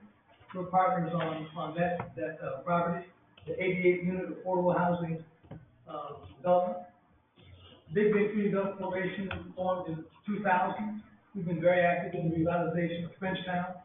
Done a lot of historic restoration. Matter of fact, as part of that Cass project, we completely, because we couldn't use all the studs in the building, the Casanas family home, we took it down to 19 studs and then rebuilt the whole thing as a replica of the existing property. Again, trying to maintain the place of food. Our office at 421 West Georgia Street is a historically restored property based on a grant we received from the state. We've been functioning 18 years. We own 90 units. We will own, with these 88 units, we own 9 units of affordable housing. We're in the process of developing some more affordable housing. That's what we do. Affordable housing. We build affordable housing, historic restoration, and we have community activity. We're very active in providing the activities for kind of things that we do concerts for the community. We own the Pittsburgh Gardens, where we hold activities. Looking that's on Georgia. That's good. I get your drift. Thank you. Thank you. Thank you. One question, what do you intend to do with the building after purchase? We're going to turn it into the Florida Museum of History and Art and Culture. The what now museum? The Florida Museum of African American History, Art, and Culture. On the second floor used to be the Quincy Opera House. We plan on restoring that and having performing arts activities there. Also, you all might know that this building is well known as being the building that all the Quincy millionaires who owned stock in Coca-Cola were made from. This is part of that. We want to obviously do an exhibit that speaks to that history, that what Coca-Cola's impact had on Quincy, Florida. Thank you. Dr. Smith? Yeah, I have one question. What is the threat to the building? Do you have a threat? Is it, what is the threat to the building? Is it in danger of being demolished or redeveloped or? No, it currently is owned by a gentleman that has been running a clothing store out, and we approached him, he approached us, and we saw this opportunity to achieve this museum right in this historic district. Okay, thank you. Thank you. Any additional questions? As far as the threat as it relates to the city of Quincy, international, although there's a local retail business downstairs, the building itself has not been, had any repairs at all. As you can see, there's no awning. The fascia or the front portion is really, brick behind it. It has deteriorated. So all of that would need to be removed so that we can actually repair what the things we did with the evidence, they did with the evidence building, this organization wanted to do this building. The inside, the upstairs has not been, not had access to that in 30 years. There's a elevator shaft that is completely demolished. Thank you. Okay, if there are no additional questions, well, thank you very much for being here with us today. Okay. And I've received a request to take a very brief break. So we're going to take a 5-minute break, and we'll reconvene here. Let's make it 7 minutes. We'll give it a whole 7 and reconvene here at 11:25. And commissioners, I believe that Dr. Tomlinson also has something to pass out to you. So 11:25, we'll get started again. I'm sorry, 11:15. 11:15. I totally misread that. That's my fault. 11:15. Thank you.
Thank you for that brief indulgence of a break. The commissioners are up here all day, so we do need to take a break every once in a while, and we appreciate everyone's patience. We'll go ahead and jump right into the next applicant, as long as I get to go ahead from our webinar folks. We're up and running still? Okay, wonderful. Number 14, and I'd also like to welcome Rick back. You earned that break, and I hope you're back and feeling refreshed and ready to go. I understand it's a lot of pressure. Number 14, Fort Coombs Armory, Phase 3. The applicant is the Franklin County Board of County Commissioners. Rick, please go ahead. This is Fort Coombs, Armory Phase 3. Historical significance is National Registered District Contributing Resource. Funding, requested amount is $265,286. Match amount is $200,000 for a total budget amount of $465,286. This is a ready community. Project scope is design and permitting, construction of fire sprinkler system, window restoration and repair, construction administration, no concerns or issues. This is an ongoing project, so professional architectural engineering services have been verified and accounted for in previous phases. No proposed scope of work adjustments and no proposed budget or funding adjustments are recommended. Thank you very much, Rick. You haven't lost your edge in that break. Appreciate that. We do have some representatives for this grant application. Could you please introduce yourselves? I'm Mark Sherrington, the county planner for Franklin County, and we have Whitney Barfield, who's the assistant grants manager. Thank you very much for being here with us today and welcome. Are there any questions from the commissioners about this application? I'm familiar with the building, great building. Yeah. Go ahead. Is it? Will this project, will this grant, will this conclude the work that you need to do on this building? No, sir. So tell me a little about your future. Why did I know that? There are still some ADA, access issues that need to be addressed. There's some interior work, that needs to be done. This will complete the outside, basically the outside renovations. They'll take care of all the windows and all, but there's still there's what they call the company room inside that has not been addressed. It was evidently redone probably after the Second World War, and the materials used in it are deteriorating, like the things are pretty wallboard. So some of that needs to be addressed too in the future. Judy. Who funded Phase 1 and Phase 2? We did, this Division of Historical Resources, they were special category grants? There were special category grants and using GDC I see them, funds. yeah, 2017 and 2015. Okay, thank you. Any additional questions? Seeing none, thank you very much for being here with us today. Get comfortable, Rick. Number 15, rehabilitation of the Rainey House. The applicant is the city of Apalachicola. This is the rehabilitation of the Rainey House, historical significance is individual national register listing, individual local designation, and local designated district contributing resource. Funding is requested amount of $190,000, the match amount is $47,500, for a total budget amount of $237,500. This is a ready community. Project scope is listed as restoration and ready cash match at 25%. Concerns and issues, application was contacted to partially address the requested information by the established deadline. There seemed to be a discrepancy in the budget in the application on one item, the budget match requested grants was $190,000. And following that, budget match, additional budget info clarification, stated that the restoration budget required a minimum of $200,000. Ready cash and match and in-kind donation, equal to 25%, plus the $37,500 in-kind, plus $12,500 cash. Professional services assessment. Professional architectural and engineering services are required but are not included in the project scope of budget. The applicants have verified architecture and engineering fees will be paid from a separate funding source, or will these fees be paid from grant funds? If these fees are to be paid from the requested grant funds, they must be listed in the proposed project budget as a separate line item cost. Scope of assessment, scope needs to be defined as to what the work items are being performed on the building with all associated costs. And budget assessment is project budget needs to be clarified once scope of work is defined. Okay, thank you very much. Are there any questions? Oh, I'm sorry, I almost skipped over y'all. Welcome, thank you for being here. Could you please introduce yourselves? Let my team introduce themselves. I'm Lynn Wilson, president of the Apalachicola Historical Society. This is Mark Turney. Forum Design Group Preservation Architect. Katie Green, vice president of the Apalachicola area. I'm Martin Turrington again, member of the Historical Society. And Jody Rubin, a specialized property services. Okay, well, thank you for joining us. Are there any questions from the commissioners about this application? Rick? I have a couple. But well-prepared application. I don't see a cost breakdown other than the lump sum, 190,000. So, I guess we're gonna get a breakdown before we approve this, or? That's. I've never. And, there's no architectural fees, and I see Mark, so I'm assuming they've hired you, Mark, or they're going to hire you, or? So can we get a breakdown of the? Absolutely. Okay, and one suggestion to you and to everybody in the room on the photos, when you put photos, this is very difficult to look at these photos. You have to open them one by one versus scrolling down, as an attachment. And the other thing, some of you put the photos sideways instead of, making it straightforward view. We have a lot of applications to review, so on this case in particular, going through each and every picture, it's better to just do it all in one shot so you can scroll down. But other than that, it's a really nice application and a good project. Any questions? Yes, Smith. Part of your presentation, your application was, a lot of the reason for the, degradation of the property was the lack of AC, humidity control, et cetera. And I didn't see that specifically addressed. Is that going to be addressed in part of your? That's been addressed last year, so there's new mechanical systems in there that are taken care of.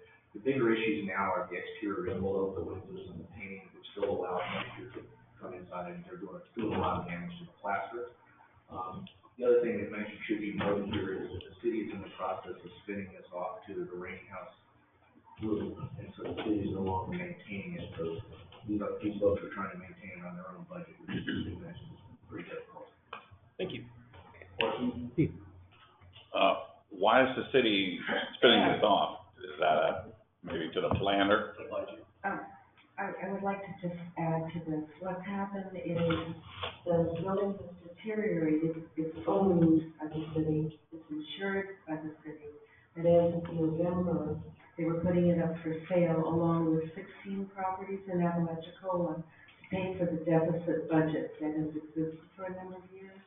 I went to the commission last November, and based upon my commitment that the Historical Society would pay for everything at the Rainy except for insurance, they chose not to add it to the for sale list, which has been published and just came out. The Rainy is not listed. However, it's leaking badly because the renovation that was done in 2001 just repaired the windows, did not replace any that were far gone at that time. So we've been patching and repairing the best possible. But those leaks have run down. They have rotted the foundation, wood supports on the brick piers. The early 2000s renovation took care of the front foundation of the building, but did not address the rear and side system of the front. So we have plaster cracks.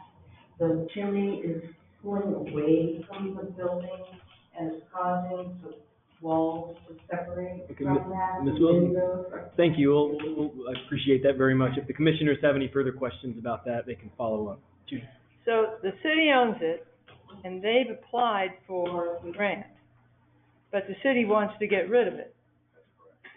So, I see it as the most saleable, property right in the main center of town. Yes. We get over 4,000. Right, but is the city gonna maintain ownership of it? No.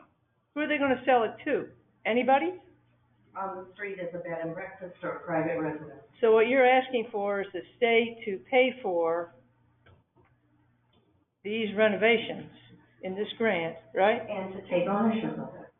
We are, Historic Society is trying to save museum. It's right in the main part of town and receives now 4,000 plus visitors a year. Are we confused? Is everybody else confused? Are you gonna be a museum or are you gonna be a bed and breakfast? Right. Ms. Lynn? It's currently a museum and will continue to be a museum. Not a bed and breakfast? No, they took it off. The city took it off there for sale. Yeah, Okay. So the city's gonna keep the building? based upon us. Okay, good. Right. All right. They're not gonna No. have the state fix it up and then sell Historic it. Society will be a property manager for it. The Historic Society will be what? Property. So But what, the city, but the Go ahead. city is not gonna do any maintenance or dollars or, so they're basically turning it over to the Historical Society. you have that in writing? It's in the minutes of the November meeting. Yeah, I'd get that, Yeah, we're up honestly, there. I think you need to get that in writing. We just got it taken off the for sale list, so it's sort of one step at a time. I would be more comfortable, I think it's a good project, but I would be more comfortable with it, is before, let's say it gets ranked and is funded, I would be more comfortable, having a written agreement with the city that they will not sell this, and they're gonna maintain ownership and have the Historical Society be manage it in writing. Van Johnson, mayor, is working with us on that. We're under that process right now. Can we make that contingent? Yes. Okay. Dr. Thomas? So, we probably need a motion to Okay. add that. Well, So what I did want to clarify, or not clarify, but add as well, is all funded, development projects or special category grants, the grantee and owner have to sign a restrictive covenant that's filed and recorded with the deed. So the city would have to, if this were funded, the city, if that continued to own it, would have to file that deed restriction or restricted covenant with the deed, and even if they transfer ownership, it would last for 10 years. Yeah, right. We use that criterion as the reason why they had to take it off the sale list. Mhm. Because of that 2001 grant. I would like to add, if this project does get funded, they are gonna have to find a legitimate scope of work, Yes. before any work Right. is off the ground. And the other question, corollary question is, how can you have a budget without a scope of work? Right. Correct. Commissioners, any additional questions? Okay, so we have a couple of options. We can move on and accept as is, or there was made mention of making this contingent upon a signed agreement between the, I want to make sure I get the names right for the record, for the City of Apalachicola and the Historical Society, the Apalachicola Historical Society? Okay, so is there a motion to, I'm sorry. I'd like to make the motion and modify it, if you don't mind, that we do that and that it's not, sold, to a private entity. And that the budget is broken down before the scope of work is approved, or a worksheet from Mark for Rick to look at. Okay, so we have a motion, is there a second? Second. Okay, any further discussion? I would only point out that there will need to be a firm budget number on this before it's sent to the legislature, so. Okay. Seeing no further discussion, all in favor? Aye. Aye. Any opposed? Seeing no opposed, that motion passes. Thank you all very much for being with us today. Next on the list is the Dixie House Restoration and Rehabilitation Project Final Phase. The applicant organization is the Tall Timbers Research Station and Land Conservancy. Rick? This is Dixie House Restoration and Rehabilitation Project, final phase. The historical significance is determined eligible by the National Park Service or potentially eligible by the division. Funding is requested amount is $500,000, matching amount is $500,000, for a total budget amount of $1 million. Project scope, includes life safety issues, accessibility and code compliance, lead paint remediation and asbestos abatement, plaster and paint all interior rooms, restore historic interior woodwork, floors, doors, and windows, restore historic lighting fixtures and hardware, complete interior plumbing repairs, architectural and engineering services, general contractor services, and grant administration. No concerns or issues, and no proposed scope of work adjustments are recommended, and no proposed budget or funding adjustments are recommended. Okay, thank you very much, and we do have some project representation. Will you please introduce yourselves? Kevin McGordy, Director of the Tulsa Land Services. I'm Charles Olson, former Director of the Florida Trust and Project Architect. Thank you very much. Commissioners, do you have any questions? I would like to just make a comment, if I may, Mr. Chairman. I had the privilege of visiting this site several months ago, and it is an absolutely gorgeous project. They've done a lot of work already, and I did want to ask if this grant were to be given to the project, would this be the final request, as far as you know? You will not see our mug if the legislature approves this. But it truly is a very worthy project. This is an exceptional project. And lucky for the rest of you that this is the last phase, because they just this is a great example. It's really a great example. The building, spectacular building, the way they've raised the money, matching big money for the building, the impact on the building. This last phase is very critical. Those interiors, I haven't seen stuff like that, not even in Palm Beach. The dog panels and the woodwork, that is just out of this world. So with that in mind, I think the fee is very, very low. $55,000, it should be $100,000, especially with all the interior work that needs to be done. That's a lot of time consuming. Why is the fee so low? Well, we told our general contractor they needed to cut their budget. We were not doing the capital dome as they had done that project. We boosted our architectural fees, and cut the general contractor fees on it. We just feel that so much work has been done, thanks to the commission and thanks to the Department of State and the legislature, that this is a signature project for the general contractor, and we needed to get that budget fee down. But you took it from the wrong place. He has to hire an electrical engineer, a mechanical engineer. There's a lot of remediation work. There's a lot of issues that need to be done. I don't know how. We have that all in the budget. We have another project architect for the interior stairwell. We have a structural engineer that's budgeted for it. We have a asbestos abatement specialist and a lead paint. It's all covered within the budget of the project. Okay, I see the lead paint. I see architecture and engineering services. $40,000 with a $15,000 match for $55,000. You're telling me there's other funds available in other locations to supplement the $55,000? No, Ken Sweeney is our architect that's dealing with the interior stairwell, and we have a structural engineer that's associated with that phase of the project. Can I talk to the architect? Sure. Oh, there are two architects working on this project? Yeah, my practice I mainly do residential design, architecture, and historic preservation.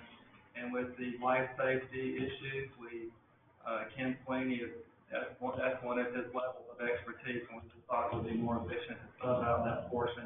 And one reason the fees are lower is because quite a bit of the work has been done in advance to prepare for the grant application, and it was paid for by self-funders.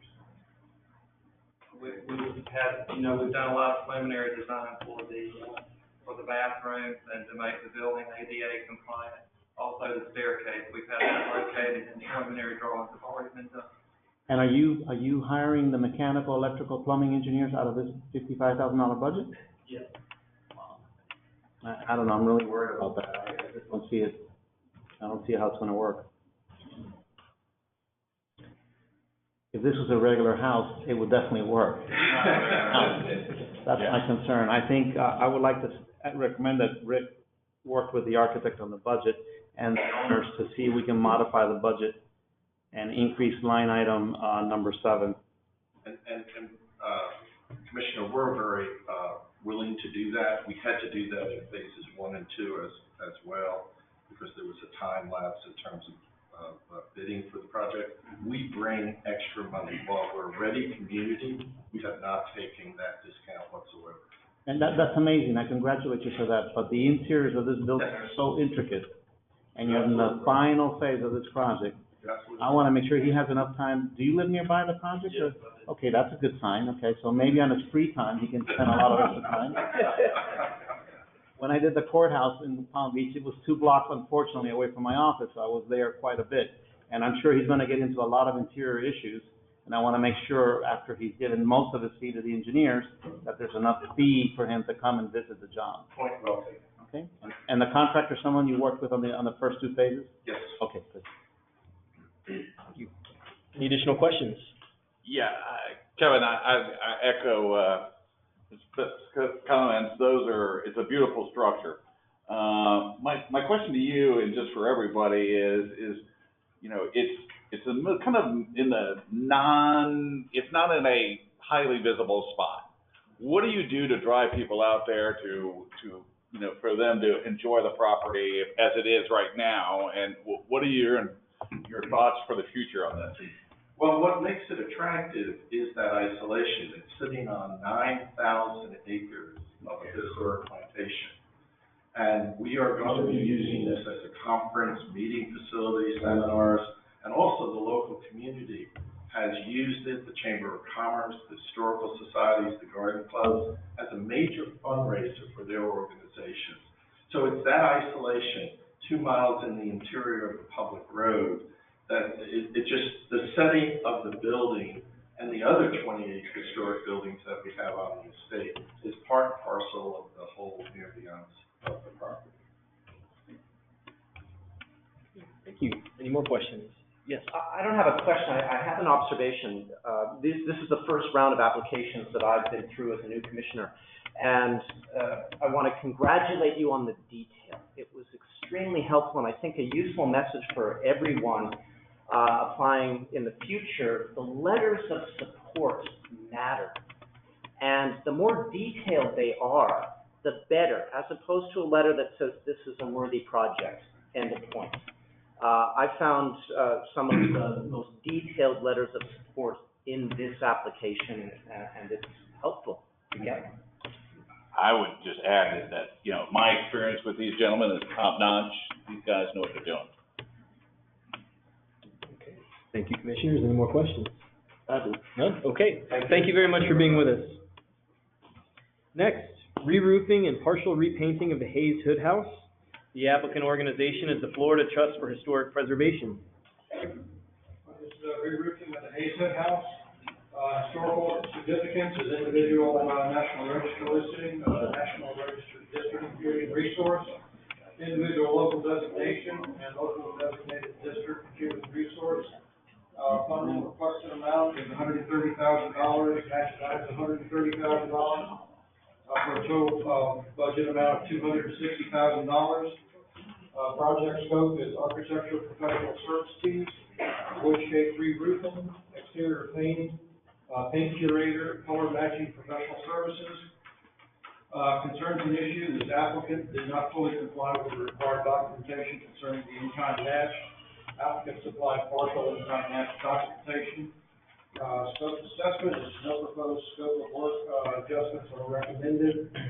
Budget assessment, adjust budget as follows. Reduce A&E fees at 9.6%, equal $41,000 based on a construction budget of $220,000. Reduce documented in-kind match amount to $23,000. There is a $12,000 of undocumented in-kind match. Either reduce the grant award by $17,000, which would equal $113,000, or increase the cash match by $17,000, which would equal $107,000 to maintain the construction budget of $220,000. The total project amount would come to $243,000.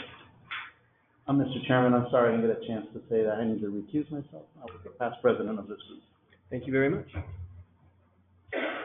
Okay, we do have some guests. Could you please introduce yourselves? Hello, my name is Melissa Wiley. I'm the executive director of the Board of Trust, and we have some board trustees who are joining us today. There's Mark Hahn and Curtis Smith, who are architects of record for the restoration project. Tim Lewis and Jody Rubin and Lane Wilson. Okay, thank you very much. Are there any questions from the commission about this application?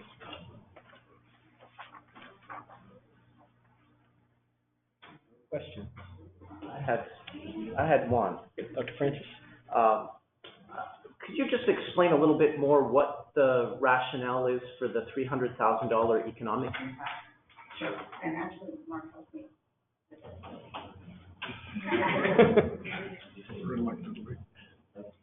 So I think that we did a number based on the community intent that we were going to have there for folks that come in and utilize the space as part of the encouragement.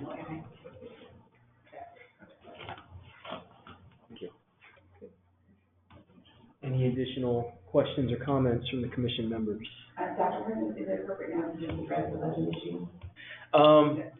Would the commission like to hear about the budget issue, or is there a question about the budget issue for the applicant? Yes. Dr. If Smith? they could clarify that budget issue, that would be helpful. We have further documentation of the in-kind match, we just passed the deadline, so we can submit that now, if that is appropriate.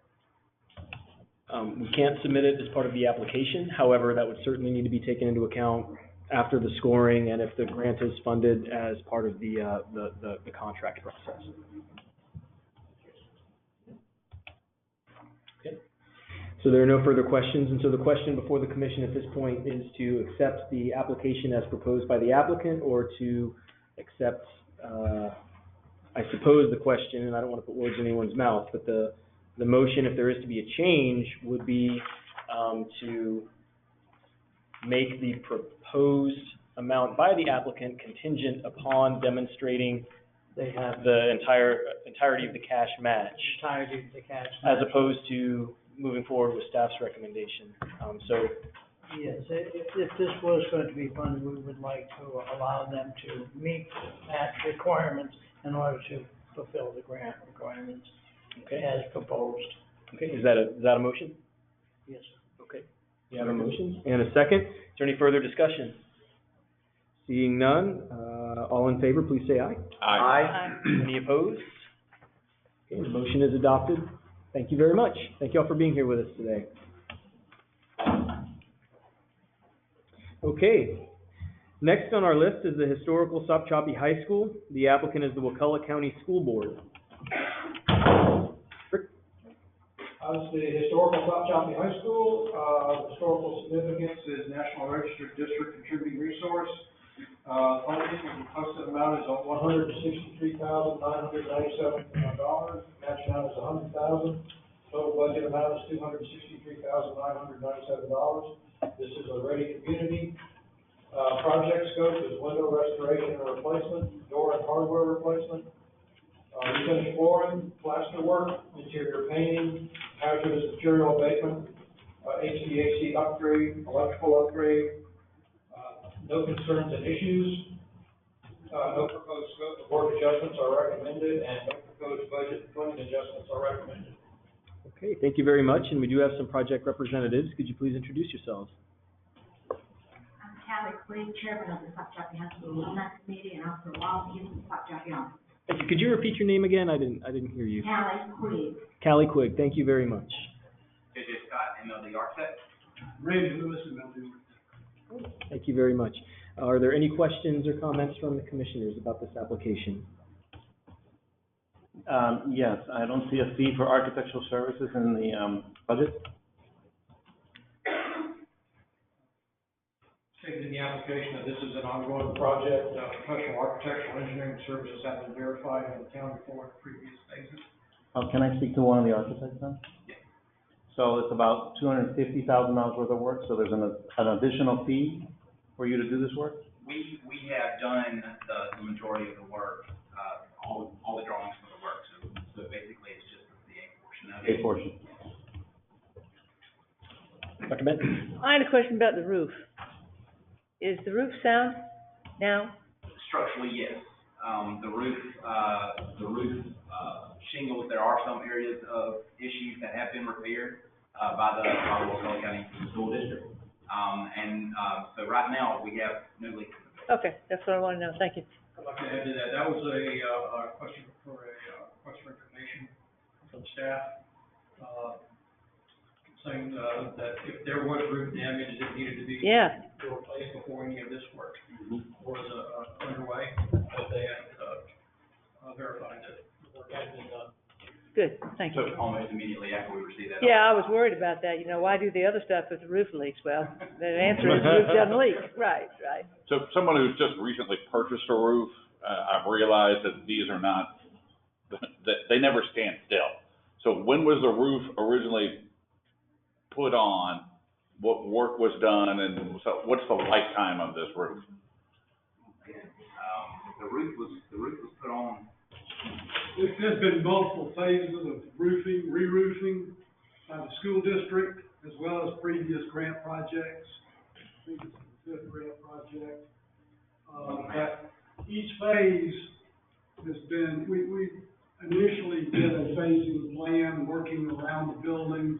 The most high priorities were the opera, the theater areas, dressing areas. We worked around classrooms, administrative. I think this is getting close to the last phase. We're starting to severely deteriorate classrooms and the back exterior elements. So the school district re-roofed a significant portion about 4 or 5 years ago. Probably close to 10. Time flies, man. But right now, all of the roofs have at least a 10-year life expectancy. Thank you. Any more questions from the Is commission? the school board owners of the building, or? Yes. Oh. Are they different up in the north end of the state than the south end of the state in terms of taking care of historic buildings, or? They've definitely been committed in, restoring this project. I mean, this is only the second special category grant in a long time. We've been chipping away at it with small matching grants for years.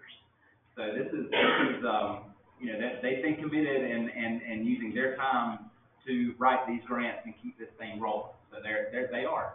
So I'm hoping it's a typo, but there's a line item cost of $330,000 for architectural services in 2003. We're hoping. You sure wish, I'm sure. Mistake there. No, we haven't reflected. Fix that in the application. Have them. Like 90% over the. I'm sorry, I have one other question. Credit for some of the shorter ones. Right ahead. I'm sorry, this is for you, ma'am. What was the last show that you guys put on? Yes, ma'am. We have the Historic Purchase Brothers in Jefferson County. Okay, now, how many people showed up at that? It was a full house, I think about 300. Okay. And we have a gospel sing coming at the end of this month. Gospel And we do have some other, supporters here standing with us. Welcome, and thank you for being here. Commissioners, anything further? Okay, thank you very much. Appreciate it. Moving on to number 19, the Howard Academy Restoration, Building Number 2, 835 Mamie Scott. And the applicant is Howard Academy Educational and Recreational Council. Rick? This is Howard Academy, Restoration, Building 2. It's an individual local designation, funding, requested amount was $100,000, match amount is $25,000. Total budget amount is $125,000. This is a rated community. Project scope is architect and engineering fees. Roof, metal and structural repairs are as required. Replace broken window panes as needed. Electrical upgrades, plumbing upgrades, administration, project management. No concerns or issues. Professional architectural and engineering services are required and have been included in the project scope and budget. No proposed scope of work adjustments are recommended, and no proposed budget or funding adjustments are recommended. Thank you, Rick, and we have some representatives here to represent the application. Can you please introduce yourselves? I'm Pam Holt, I'm a member of the board of the Howard Academy Association, and I'm their grandfather. Thank you very much. This is a wonderful volunteer. I'm Kent Watson. I'm a consultant to U.S. Department of Homeland Security in Florida, Georgia, and Alabama. But I'm here in my role as a concerned citizen. My wife is Dr. Ann Holt. And this is our president of the board of the Howard Academy Group, Gladys Rowan. Watson. Thank you very, very much for being with us today. And are there any questions from the committee? Where are you? They know Mark by now. Yeah. Thank you, Mark, for being here. Are there any questions from the commission about this application? A very good example of a small project. Seeing no further questions, I'd like to thank you all for being with us today, and we'll carry on. Thank you very much. Next is Christ Episcopal Church, and the applicant is Christ Episcopal Church. Great.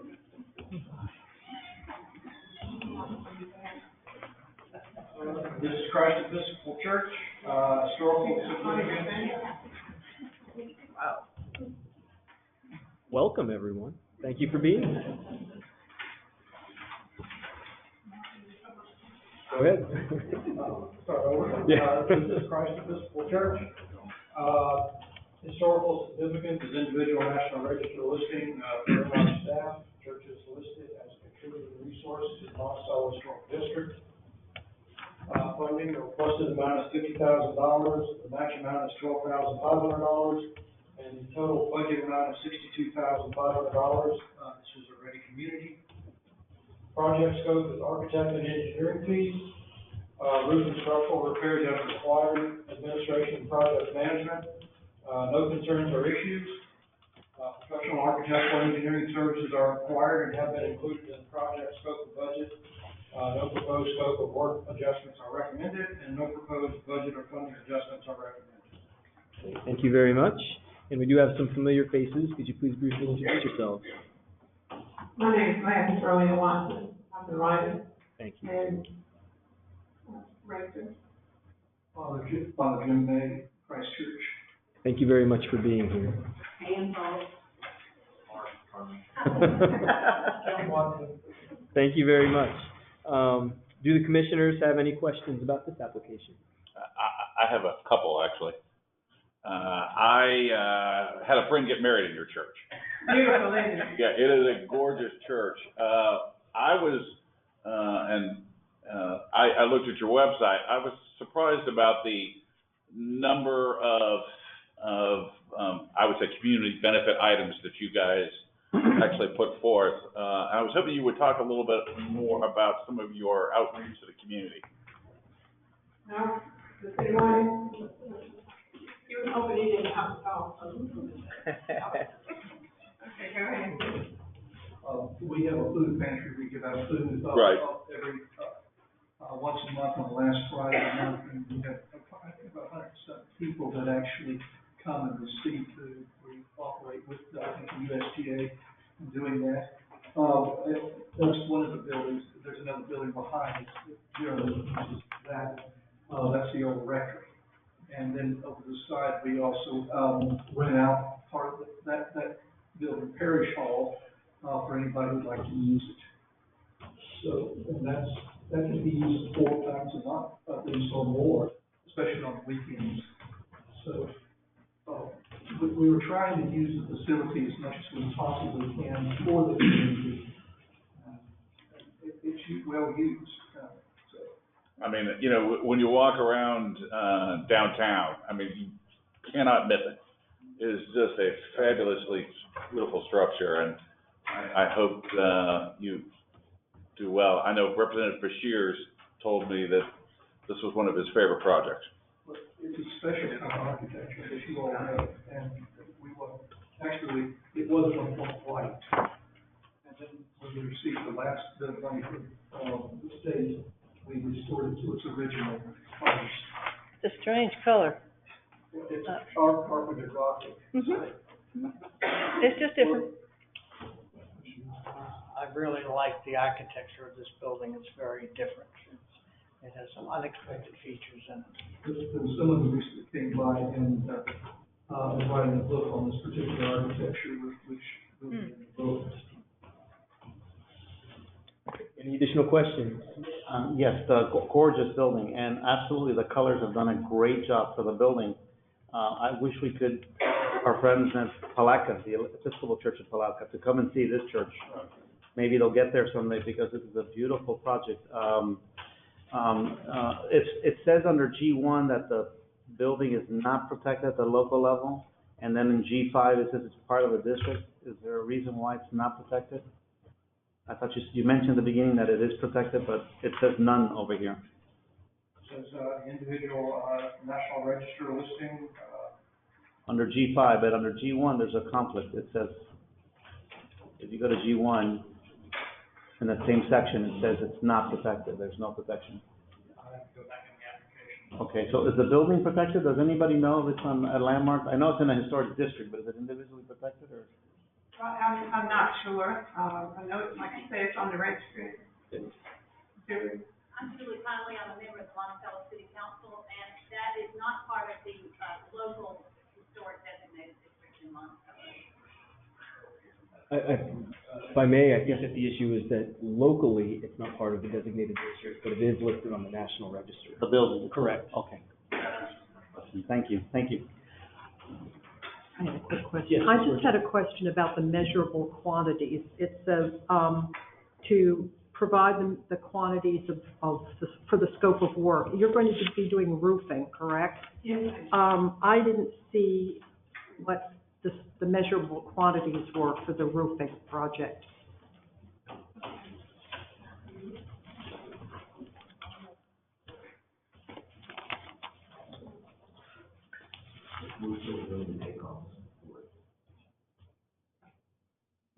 We came to the state to ask for a substitute material because what's on there is a 3-tab asphalt shingle roof. And we were putting a wood shake shingle, which is the original material. And the shake shingle manufacturer, which you guys know, Lifetime, which you used on Pro, has recently gone out of business. So we're in the process of trying to find a substitute material. We're working with Rick in Enviro Shake, which is another sustainable material. So we've got to recalculate all this one. Anything further from the commission? Okay, seeing none, thank you very much for y'all being with us today, for both of your grants in some cases, and we appreciate your time. And we have reached the noon hour, and at this point, it looks like we're going to need this afternoon and probably some of tomorrow potentially to get through this list. So what I'd like to propose is taking a 1-hour lunch break so that the commissioners can refresh themselves, and then we could meet back here at 1 o'clock to continue the process. Also to give Rick a break. He's been working really hard and he deserves it. I'd like to make one request. If anyone in the audience is going downstairs to eat for lunch, please wait about 5 minutes so that the commissioners can get downstairs to get their lunches first, so that they don't have to wait in the line. Yeah, I really appreciate that. We'll wait. You don't want us hungry. Thank you all very much. Like I said, 1 o'clock, we'll meet back here and continue.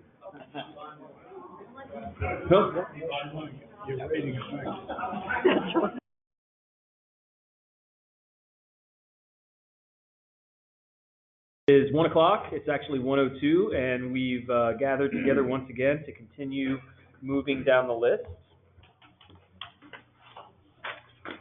And next is number 21. We're going to let Rick rest for another few minutes while Mr. Tim Konepke presents this staff report. This project is Wasissa and Wakulla Rivers flowing through time. The applicant organization is the Osceola Research Institute Incorporated. Tim? So this is, again, the Wasissa and Wakulla Rivers Flowing Through Time project. They have indicated that their historical designations include a National Register district, contributing resources, and individual local designations. They're requesting $475,000 in grant funds, and as a ready community with a reduced match, they're contributing $118,751 for match. This is an archaeological project. As such, their scope of work includes archaeological survey, a remote underwater survey, field work, coring operations, data and sample analysis, dive equipment rentals, expendable supplies, preparation of an archaeological report, educational science, and grants. There are no concerns or issues. But this is professional archaeological services are required and have been included in the project scope and budget. And in terms of compliance for all archaeological projects, the archaeological report shall conform to Chapter 1A46 of the Florida Administrative Code. A 1A32 permit must be obtained from the Bureau of Archaeological Research prior to the beginning of field work conducted in state lands if applicable.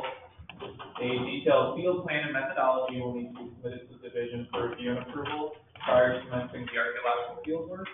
And should be noted that the principal archaeological investigator, James Dunbar, is in good standing with the Bureau of Archaeological Research. Okay. Thank you, Tim. Jim Dunbar, thank you for being here with us. You have brought a contingent of people with you, which I love to see.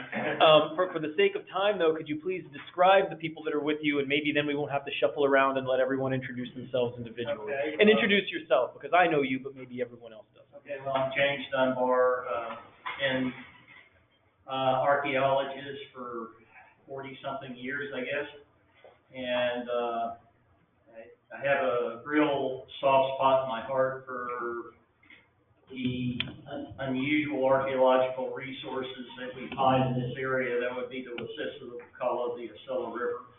And we want to do anything we can to bring the public into this thing, have people understand how significant the resource is, and try to give a measure of better protection to all of those sites. With that said, we have Brett Boyd, over here, he's with FWC Law Enforcement, as well as Joe Davis in the back. Joe is a land manager out at the Acela River Wildlife Management Area. We've had some problems with looting, and we hope to be able to attenuate that. As well, Amy Conyers, who's park manager at Wacalla. I do believe we're doing a good job there, and we'd like to be able to continue on that. One of my Jim, this is great, but could you please just introduce everyone, and then we'll move on with the review. I don't mean to be rude, I just want to be respectful of everyone's time. Okay, and the blue shirts are staff that are working out on the volunteers project, and hold. I'm sorry. That's all right, I'm glad it's Joanna Kemp on something. And Andy Hemmings, who is our underwater archaeologist, Willis Boyer, who's our historic archaeologist, and myself, Paleo-Indian guy, so is Andy, and Ann Holt, of course, and I think that's about it. Okay. Thank you all for being here. This is obviously a very well supported project. Are there any questions from the commissioners about this project application? I do have one question. You have both terrestrial and underwater archaeology. And one of my questions is you're going to be taking materials from very diverse sources, and what do you have for a conservation lab? Well, when we're running the field project, we have a field conservation lab and a processing lab, but all the artifacts are going to the Florida Bureau of Archaeological Research. So if we find something that's in need of immediate attention, we would call on them, like maybe a fragile wooden artifact from an underwater context or something like that. So we would work with them. In addition, if we get paleontological remains, we have made an agreement with the Florida Museum of Natural History, which has the vertebrate paleontology program, to take in those fossils for curation. So they all go to different state agencies that have the management authority over them. But you have all these agreements already in place, so that you have a home for anything that you would recover on site that needed immediate conservation work. If we had such a thing, we would make and get whatever the specimen was to the place it needed to be post haste. We're not going to mess around and let a piece of waterlogged wood turn into a potato chip because it got dried out. Thank you, sir, I appreciate it. What about the artifacts that don't need conservation? What are your labs and curation? Okay, well, we, have a center in Monticello, Florida, and we usually hang on to the artifacts so we can do our interpretation. We have digital microscopes, 3D scanners, and, we're working, probably we'll be using the University of Georgia radiocarbon lab because they have the ability to date bone the correct way. They can date bone collagen. That's not what I meant, Jim. What I meant is the artifacts that come in that don't need conservation. You have a lab that processes them? Yes, we do. We have a lab on site that processes. I know. So you have a lab in Monticello. Then what do you do with them? We get them all in a row and get them ready for the Bureau of Archaeological Research collections and take them to them. Okay, so they go from your lab to BAR. Correct. All right. And everything's from state lands, and that's Right, I just wondered. Yeah. Mr. Burton. This question is for the law enforcement officer. I was hoping that, I know we've made a lot of progress, in trying to secure some of these lands, but I was hoping you could kind of describe some of the looting or some of the things that you've seen in the field from a, to a, I guess, someone like me who's a layman. Sure, so I won't bore y'all with the law, I'm sure y'all know everything relating to the law with artifacts. Most of our issues are on the water, in the rivers, where we see people diving and taking artifacts, where we do have looting on some state lands. One of the management areas on those rivers we've had problems with for years, since I was a captain of investigations years ago, where we had people digging in a site there, and we put up multiple cameras on the site trying to catch the people. They find the camera and smash it, and so we've had issues like that around the state. But it's one of those things where it's ongoing. We'll do an operation and target it, and catch one person, then there's someone else in another spot in the state. It's something that our officers get training on when they're in the academy. We have 853 sworn in the state from on down to our officers. So everyone's aware of it. We try and work it, but it's not something that's always as obvious as a guy who's, hunting out of season. If a guy's on a river diving, you don't necessarily know if he's down there collecting artifacts. So it does take a little bit of knowledge and experience to know what they're doing, but our officers are fairly trained on it. It's something we don't make a ton of cases every year on, because we're not out trying to target the kid who finds an artifact on the side of the river, or even an adult who finds one or Indian head if he's on the Westchester River. But we do make cases on it every year. It is an ongoing problem. And we've worked with Dr. Dunbar. We did a big undercover investigation. Gosh, I was trying to remember how many years back it's been. Seems like 2, but it's probably 4 or 5, maybe 6 years now, where we arrested 13 people and hundreds of felonies for taking illegal artifacts. And Dr. Dunbar was instrumental in helping us authenticate all the artifacts that we dealt with. And it was literally thousands of items that we ended up recovering. I don't know if that answered your question. No, thank you. That's why I was just trying to get a sense of, what the endangerment was. Some sites more endangered than others. I think, the folks who are taking these items to do it commercially, they know oftentimes as much as the experts, so they know where the sites are, they know what they're targeting, and they know what's valuable. So it is an ongoing problem for sure. Thank you. Dr. Benz? About protection of these sites, will the designation, if it goes through, your goal is to have a National Historic Landmark District, how will that, this is for the law enforcement person, how will that help you protect the sites? So if it was designated a historic site? National Historic Landmark. I don't know that that would add That's an what I additional thought. tool for us, maybe federally. I'm not sure. If they're taking on state lands now, it's a violation, so I don't know that that would necessarily aid us in law enforcement. Okay. Any further questions from the commission? Dr. Benz? Yeah, I have a concern, and my concern is that you have $750,000 out in open grants. You've had 3 special category grants, or 2, one in 2016, one in 2018. They're both open. You have a 2017 small grant for $40,000, which is open. Why do you need a 3rd one or a 4th one before you're done with the 3 you have open? Well, we did actually finish, did you have that report?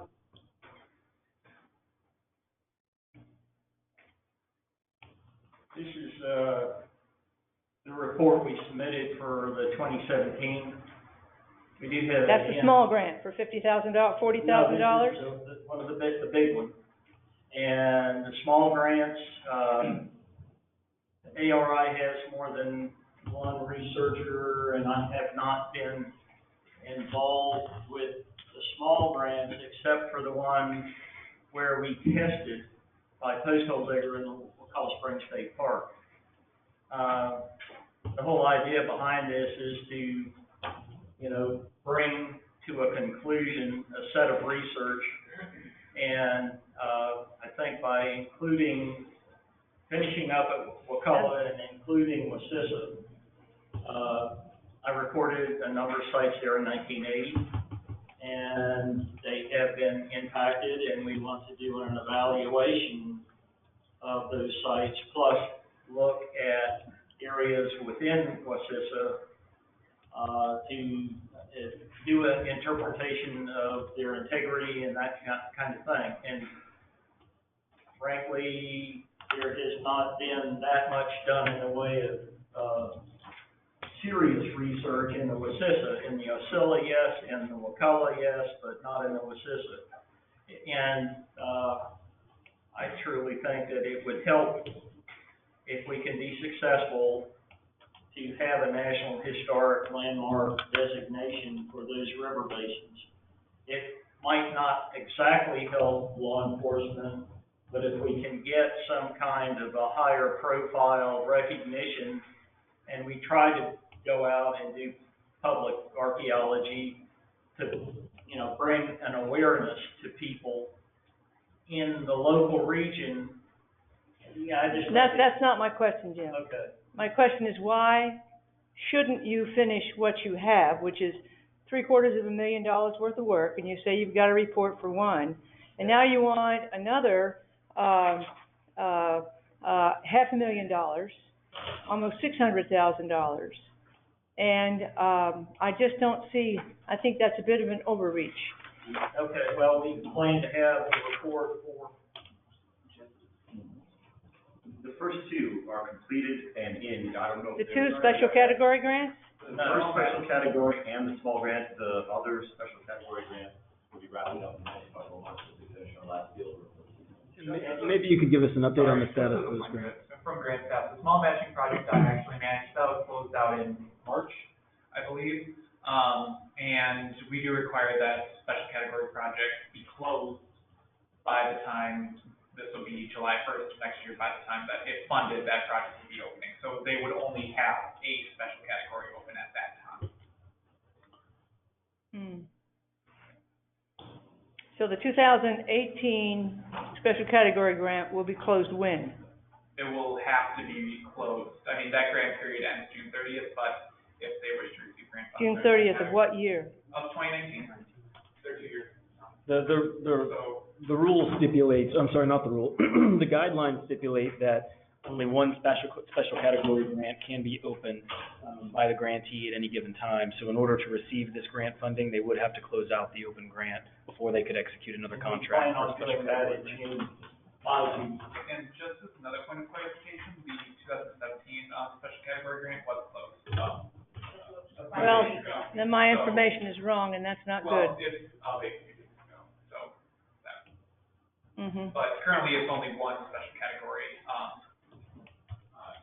fiscal year 18, that is currently open.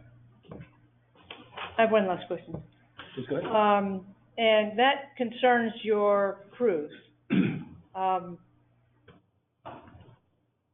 Are your crews all volunteer? No, they're a mix of students, professional archaeologists, and volunteers. And we have enough people looking over that volunteers aren't just doing things by themselves, if that's a question you might have. It always is. Thank you. Any additional questions? Okay, well, thank you all very, very much for being with us today. Next on the list is Central of Georgia X51 Wooden Caboose Restoration. The applicant is the town of Fort White.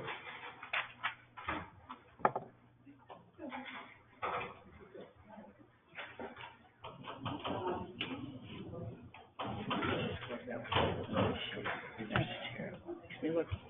How did they know that? The last range. Mhm. Yeah, they wouldn't. This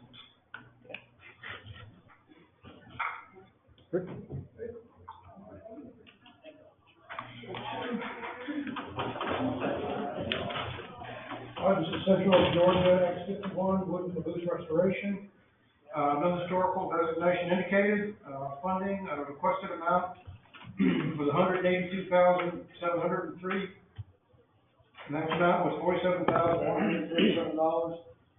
Total budget amount is $229,840. This is also a ready community. Project scope is restoration of caboose, ADA sidewalk improvement, ADA parking spaces, civil engineering, construction engineering management, and administration. No concerns or issues. No proposed scope of work adjustments recommended, and no proposed, budget funding, adjustments are recommended. Thank you. Thank you for being with us. Could you please introduce yourself? Yes, my name is Shannon Williams. I work with North Florida Professional Services. We're consultants to the town of Fort Wayne, engineers and grant writers. Great, thank you. And does the commission have any questions? Yes. Do you have preservation staff in your business? Yes, I work with them all. Okay. Or with, do you see him? His name is, Mr. Terry Kohler. He is the Director of Railroad Operations at the Georgia State Railroad Museum, and we're also getting, help from Mr. Alan Tooten, who is the President of the Central Georgia Railway Historical Society.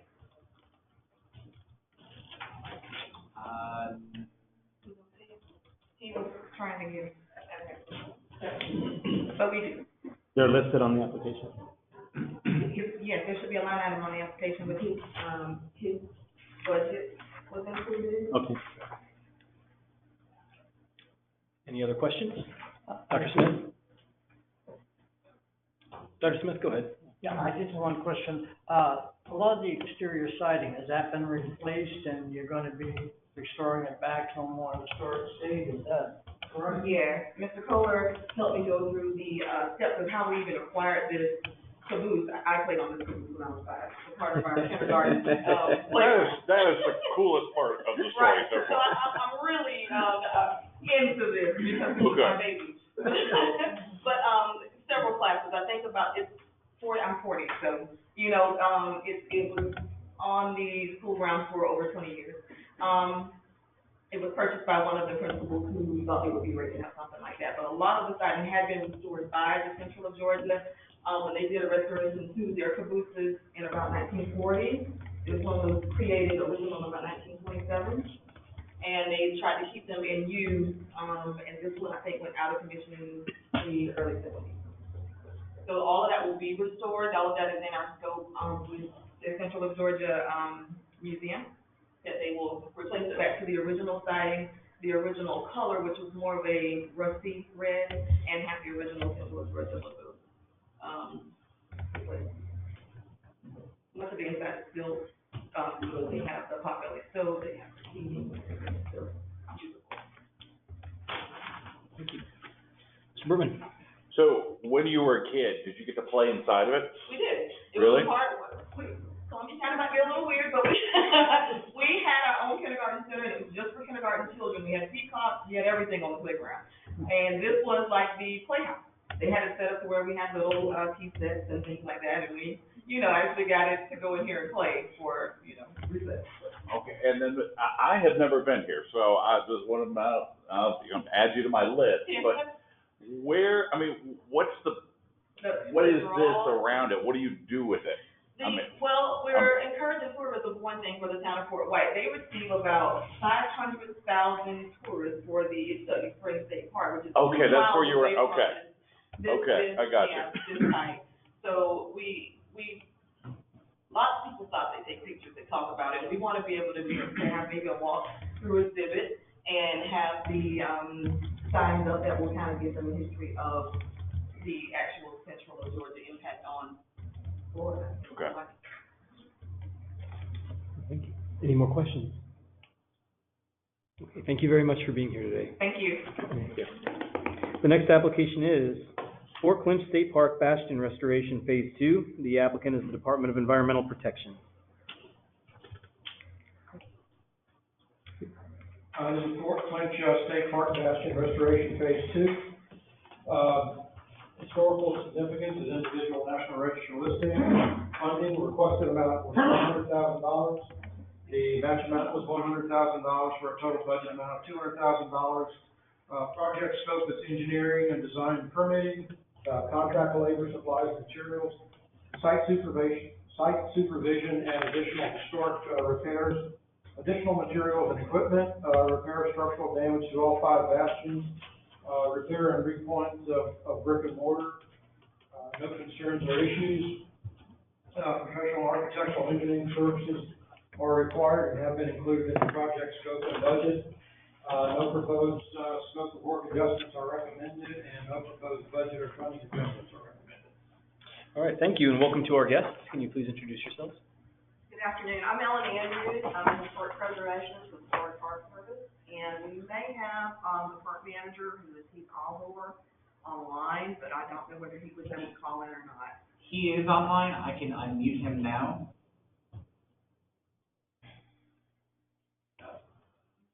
With audio, switched over to telephone. Well, that's okay, we can carry on, and... He's unmuted. Okay, well, if there are any questions, he can certainly answer, thank you. And from the commission, are there questions? Question? You have, I think Dr. Smith might have been first. I have one. This is just a fabulous. It site, is.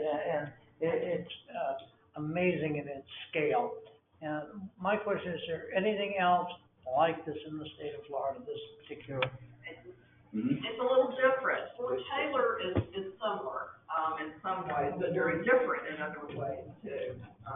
Same system, but Fort Taylor had a lot more modifications to it in terms of, during the Endicott period, it had one. And this dates to what period exactly? This would be the Civil War. Civil War. So if this is the only Civil War fort, is that what you're telling me? No. No. No, it's not. Okay. But this is, if I remember, and he can correct me on this, this is before. So this was, this had, a lot of use of union occupation, which always is kind of interesting in Florida whenever you have. Pensacola was too. Yeah, sitting out there, right? And Right. the US. So, it's a really, we like interpreting it. We have civic history interpretation there. We have staff that dresses in, uniforms and take people through the fort. Now, when you said this has not been modified as others have, so this is more true to the period? Yes, it is. It's considered a very fine example. Gorgeous. That's what I'm getting to. This Yeah, is, yeah. This is a true example of a Civil War fort in Florida. I mean, this isn't, I mean, I've done a living history there. I mean, I dressed up in blue and spent a week in there. It's a phenomenal place, but, I mean, this was built, I mean, wasn't it, like in response to the Barbary Pirates when we started to build all the brick fortifications? I mean, did Lee really, I can't remember what exactly, but I thought this was in the 1820s that it was actually started to really. It was a little later than 20, let me flip real quick, if you don't mind. I mean, and then, you know, like the fort in Pensacola had Right. extensive fortifications built for the Spanish-American War, if I remember right. That's correct, just like Fort Taylor did. Right. Mhm. They had, a layer taken off the top of Fort Taylor so they could modify the gun. Uh-huh. Fort Taylor had the same purpose, but it was just one of the later forts when the military was building a series of coastal forts. Right. Right after it became, American. Mhm. Okay.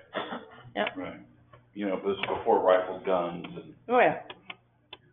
Now, my question to you is this was my highest project that I loved last year, and this is gonna be one of my highest ones I ever do, because it is a beautiful place. Yeah.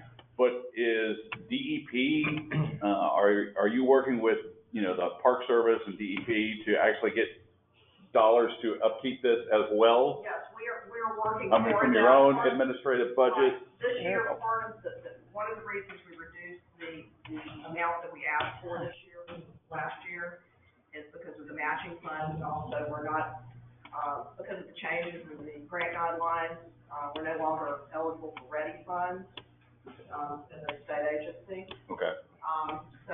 But we are putting our money towards this, and we'll continue to do this. It may be the number of historic properties we have for the state, Right. the Park Service. We'll do it, we'll do this as long as it takes to get this done. If that makes sense. We try to get more dollars every year. Well, you know, my point to you guys is and you just kick this upstairs, is that you guys put budget requests to the, you know, the governor's office. They then, of course, pursue that with the legislature. I just hope that you are advocating your own resources as well as trying to secure these two. I think they're both beneficial. Any additional questions? So the building, you said, Hello, this is Heath. Can you hear me? Yeah, we can hear you. I'm sorry, I've been trying to get on the phone call and both different ways. I apologize for getting on late. I'm the park manager at Fort Clinch, and I've been listening. And just to address the last question, if it wasn't answered, we do have a budget of $50,000 that our district office budgets every year for the upkeep of the fort. In addition, we do have other sources of volunteer work days and other staff that we do work in the fort. So we're constantly spending money on a park and division level here for the fort as well. So I hope I answered that last question a little bit as well. Yeah, thank you very much for that clarification. We appreciate it.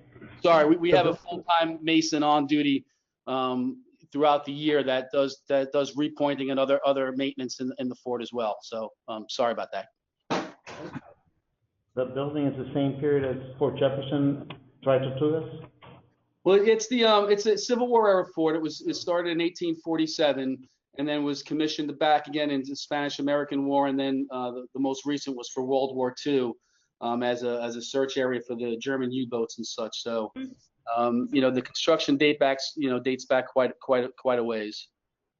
And you have a engineering fee of 5%? Yes, sir.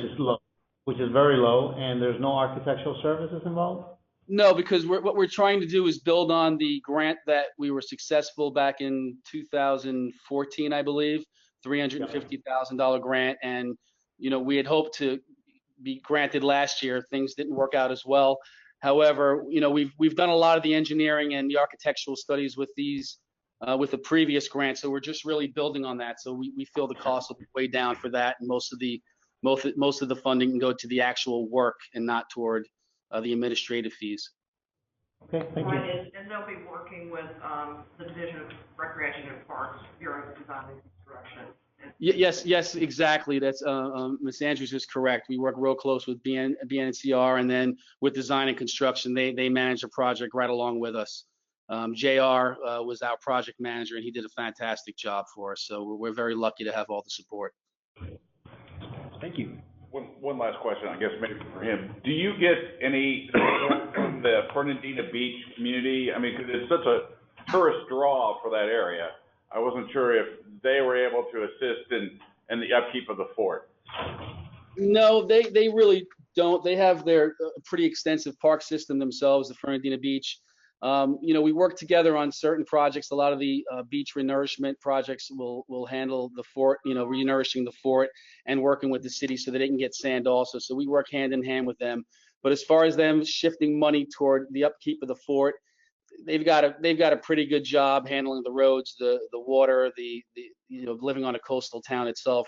I'm sure their money is well spent other places right now. Okay. They're willing to help out with stuff. They'll come help us with roads in the park and all that. We have a great relationship with the city. Just, I don't think they have the funding we need for the fort. Thank you. Any further questions? I have one that's not at all associated with the grant, but I'm curious. I saw the Mexican flag and I saw a green cross flag. Could you tell me about those flags? Well, Fernandina was the city of, or the town of 8 flags. There were 8 different flags flown over the city here. The Mexican flag was one of them. The green flag, I don't have the list. There's 8 different flags. If you look up 8 flags of Amelia Island, you can look at every single one. There was the Spanish, French, Mexican. There was a Patriot flag, and then the U.S. flag. So the green cross flag, that might be the Mexican flag, was it? I can't recall. Mexican flag has the rattlesnake and the eagle on the cactus. Yeah, I know there's one you're talking about, but again, if you just do a quick Google search, you'll be able to find 8 flags of Amelia Island, and they'll show you each of the 8 flags and what they represented. Thank you. And I did know that at one point. I had to look that up, and the Mexican period was about that long. Yeah, there's a couple of them. In Spanish, they had 2 different Spanish parts and all that. And as soon as I hang up, I'll remember it. Sorry about that. All right. Thank you very much. Any further questions or comments from the commission? Just one, if I may, Mr. Chairman. It appears from the picture and what we're reading about that sea level rise is going to be a problem for you. It is a concern, and we have done some renourishment projects in the past here. It stays on our list pretty much for things that need to be. One of the issues too is not only sea level rise, but the proximity to Kings Bay Naval Station, the submarine traffic and everything going back and forth. You get a lot of wave action and wake. So yeah, that's a concern as well. And I can address that further. We actually are slated this fall. We have a big renourishment. They'll be renourishing in front of the fort, all the groin areas, and they'll be extending it all the way toward the jetty rock. So we're looking at over 120,000 cubic yards of sand, and we get it every 3 to 4 years. If it gets bad, I'll hang over the edge of the fort and take pictures for the folks. But they get it to us every 3 or 4 years, pretty much on record here. Thank you very much. I believe that's it for questions from the commission. So appreciate you all coming to speak with us today. Thank you. Thank you all for the opportunity. Appreciate it. Thank you for calling in. Next is renovating and replacing 5 windows, including panes, sills, and jambs that are deteriorating. The applicant organization is the West Nassau Historical Society. Rick? All right, this is renovating and replacing 5 windows with panes, sills, and jambs that are deteriorating. Historical significance is individual local designation. Funding, requested amount is $7,500. Match amount is $2,500, total budget $10,000. Project scope is replacing 5 wooden windows, sills, reglazing, and repainting.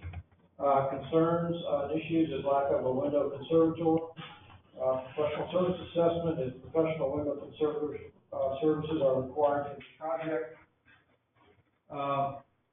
Scope assessment is to allow for professional window conservator services and allow for professional window conservator fees. Okay, thank you very much. And is there anyone on the webinar to represent this project? Carrie Rotenberger has her hand raised, but has not selected an audio option, and so I cannot unmute her at this time. Okay, Ms. Rotenberger, if you can hear me, please select an audio option so that you can be unmuted. In the meantime, while she does that, are there any questions from the commission? What Rick just said, they don't have a professional on board. That's a big concern. And then they list 3 people on the project team, same as that prior group. They're each at 100% of the time. I don't think that's right either. There must be a mistake there. I think that would be something that Ms. Rotenberger could speak to if she's available now.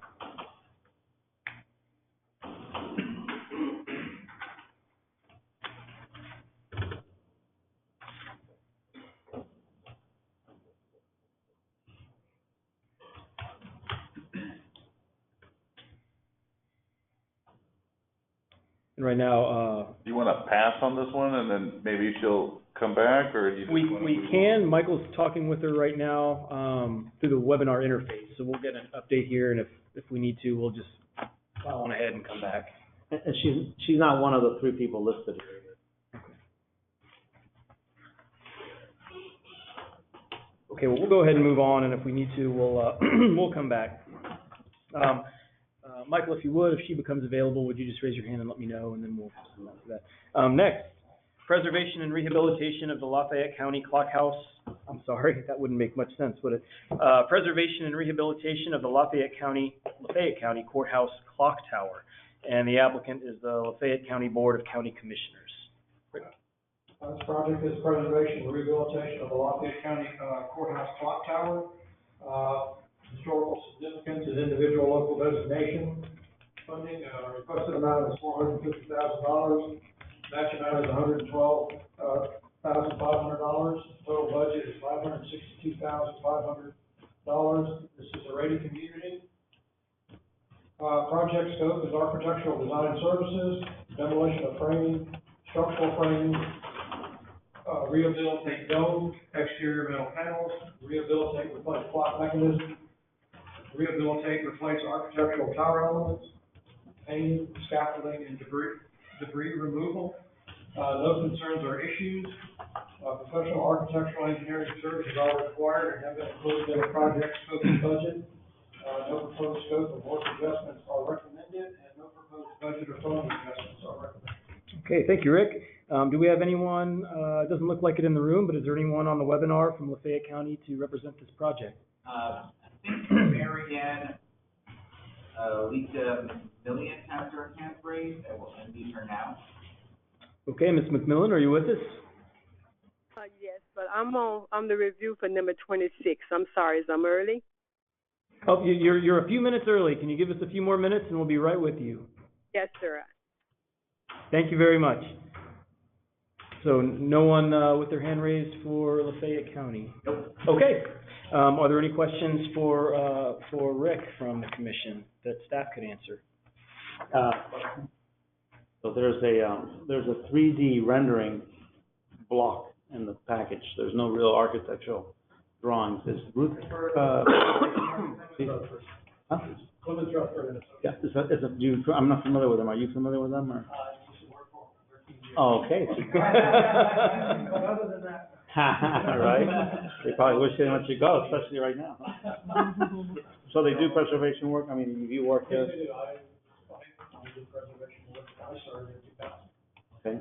But yes, that's one of their, it's not one of their main building types, but they do, preservation work throughout the, North Florida. And, I'm worried the building is not protected. They're asking for a lot of money and they're not here. So, and it's a gorgeous building, so I'm torn a little bit by that, you know? Oh, please go ahead. What is the metal, that's used for the dome structure? Is it copper or is it steel or do we know? Whatever, it could be burnt metal, could be, aluminum, sanitary metal, or it could, I doubt it's copper. So it doesn't appear to be copper. Okay. Well, our former, as you may recall, historic capitol was painted silver at one time. Right. It was copper. So I'm sure there's metal underneath. I mean, I'm familiar, like I said, with the company. They do work. I've been in contact with the company throughout this RFI process. This Rutherford company, the architectural company? Yeah, Coleman's Rutherford. And are they based in Tallahassee? They are based in Tallahassee. So where are they? Yeah. I don't get, it's a lot of money, $450,000, and, the county's not here, and local architect's not here? That's crazy to me, I mean. Well, okay. Any further questions for Rick, or shall we move on? Okay. Next is, and, I think there might have been a typo on the application. It says the title of the project is Concerned Citizens of Bradford County, and the applicant is also Concerned Citizens of Bradford County. I think maybe there was maybe they entered the same thing twice, but Rick, carry on. Concerned citizens of Bradford County, there is no historical designation indicated as to this building. Funding, the requested amount is $98,140. Match amount is $29,582. Total budget amount is $127,722. And this is a ready community. Project scope is to re-roof, HVAC and ground administration. Concerns and issues, no concerns or issues. Professional architectural engineering services are required for this project. Applicant has verified architectural engineering fees will be paid from a separate funding source other than the grant budget. Scope assessment is no proposed scope of work adjustments are recommended. Budget assessment, just budget as follows. Reduction of grant administration fees equal to 5% of the grant request, which equals to $4,600. If funded, total grant funds requested $96,658. Just goes to the re-roof of 24, total breakdown for that 96,000. Okay, thank you. And do we have any concerned citizens of Bradford County either with us or on the webinar? We have Ms. McMillian still on the line. Okay, that's right. Ms. McMillian, are you still with us? Yes, sir, I am. Welcome. Thank you for being here. Commissioners, do you have any questions about this application? The budget, does it include the add-on for the air conditioning? Yes, the budget that was presented include the roof and AC and heat, central heat and air. But it doesn't have ductwork or anything like that to go with it? Yeah. Okay, sir, will you repeat that? I didn't get that clear. I'm sorry. The AC, does that include for any ductwork or insulation? Yes, sir. Yes, so this structure has never had air in it. When it was originally built in 1961, it only had heat. And we want to add the central heat and air because of the activities that we offer the county. Certain part of the year, because of the heat and not having air, we're not able to offer everything that we would love to offer to the citizens of Bradford County.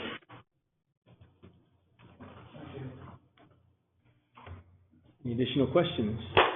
Yes, they don't have architects, and then they're saying, not that they're gonna pay from another source, they're just saying, if we need one, we'll get one.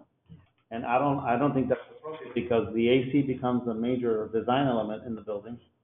And also the materials for the roof, I mean, what are they proposing for roofing material? You know, what's there now, is that the historic original roof? I mean, you know, we need a preservation architect to determine all of these things like Cliff mentioned. So the roof is that is a second roof since '61, and it was put on about 25 years ago. And so it would be the second roof if this grant is awarded that we put on the gymnasium. Prior to 2015, that facility belongs to the Bradford County School Board, and they deeded to us in 2015. The school was closed in 1969, and the concerned citizen obtained a 99-year lease until 2015. And we offer all kind of educational and sports activities to the county. And so the roof, like I stated, is the second roof that has been put on since the original bill, 1961. Rick, how far is this place from Tallahassee? Anybody know, Brad? I can't hear you. So. How far are you from Tallahassee? From Tallahassee? Yeah. It's about an hour and a half drive. We is located. So that's not, thank you, that's not a very far distance there are multiple local historic preservation architects here in town. And I'm very uncomfortable approving this unless there is a line item for historic preservation architect. Okay. There's too many unknowns with the roof and with the air conditioning to just grant this money carte blanche to a group without an expert on the group. Okay, now we can, if we have to, because we raised considerable amount of money as far as the match and everything else. If it's necessary, we will hire an architect to do whatever studies or whatever he has to do. That's the point I'm trying to make, ma'am. It is necessary. It's not a question of if, it is. Okay, the roof is very important because we're trying to preserve the interior. And as you can see, It is very much need of being repaired. I Prior understand to, that, but from a design point of view, the roof is the major contributing element to this project. For right, 1960s, mid-century modern design, you know, so you really need to get a historic preservation architect on board. So okay, that just means you have to modify, you work with Rick, you modify your budget to put a line item in there to hire, I don't know, there's like, I'm sure there's like 10 preservation architects here in town, you go hire one of them, right? That was charming out here now. Right, where are those out there? They went to lunch. Any other comments from, or questions from the commissioners about this project? So can I make a motion that we modify, is that acceptable? Yes, if I could real quickly as well, there was also an administrative adjustment to the budget that would need to be acted upon by the commission, should you be, so moved by Rick's comments, or, DHR Rick, as opposed to Commissioner Rick Gonzalez. And so that would, adjust the administrative costs to $4,600 for a total grant, amount of $96,658. Did I hear you correctly? Okay. So adjusting to $96,658, and then Rick, you had, Mr. Gonzalez in addition to that. Yes, so in addition to that a line item for approximately $10,000 for historic architectural services be allowed. Okay. And so the total motion, Rick, this is your motion, so correct me if I'm wrong. So adjustment to the total grant amount to $96,658 to account for the administrative adjustment cost, as well as make the award contingent on the retention of a historic preservation architect, including a line item of at least $10,000. Okay. So we have a motion. Is there a second? Second. Okay, we have a motion and a second. Any further discussion on the motion? Discussion? Yes. Is this the end of this? I have some questions. No, by all means, ask your questions. Now? You could go ahead and proceed. Finish this and then do the question? If your questions related to the Not to information in the this motion. specific thing. Well, then let's go ahead and Vote on conclude, let's go ahead and vote on the motion, and then we'll continue with your Okay, questions. thank you. So we have a motion and a second. Discussion is closing. All in favor? Aye. Aye. Any opposed? Okay, so that motion passes as proposed. And Ms. Virgin, you had some follow-up questions. Yes, to the lady on the phone, I'd just like a couple of answers to questions that weren't answered on the application. What was the year of the original construction? 1961. Okay, that was the addition, right? But, so that was it. The gymnasium was constructed in 1961. Okay, what is have there been any major alterations? No, ma'am. No. Just a roof, 25 years. And what is the historic and the proposed use of this facility? The use of that facility is for youth, young adults, and senior citizen activity. It is the only facility within the Bradford County that is a public facility for events, besides the school facilities. So that's the historic program, ma'am. I wondered if that was the historic use as well as the proposed use. It is. We have tried to get on the historic register. We wasn't able this year, but we are reapplying. Thank you. Any additional questions? Okay, seeing none, we'll move on. Thank you very much for being with us today on the phone. We appreciate your willingness to answer the questions. All right, thank you. Next is Harvest Renovation, and the applicant is Harvest Ministries Worship and Community Center. Rick? This is Harvest Renovation. Historical significance, there's no historical designation indicated. Funding, requested amount is $24,000.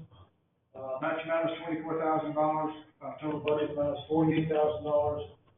Project scope, windows, double glass doors, brick and mortar repair, porch and canopies, steeple replacement. Concerns, applicant to prioritize scope of work, if the scope of work is in variance of the project budget. Professional services assessment, professional architectural and engineering services are required for this project, and professional stained glass window conservatory services are required for this project. Scope assessment is a just scope of work as follows: allow for professional architectural engineering services, allow for professional stained glass, window conservator services. One thing, scope of work appears to be in excess of project budget. Budget assessment, just budget as follows, allow for professional engineering fees, allow for professional stained glass window conservator fees, and the, project budget appears not to match scope of work. Okay, thank you very much. And do we have a representative either in the room or on the webinar to answer any questions about this project? Not on the webinar. Oh, sorry, Deborah Wright just raised her hand. Let me unmute her. Okay. If you're self-muted. Okay, if you could unmute yourself and introduce yourself, that would be wonderful. Can you hear me? Yes, ma'am, we can. Can you please introduce yourself? Sure. My name is Deborah Wright. I am on the board of Harvest Ministries, as well as serving as the assistant manager of the project.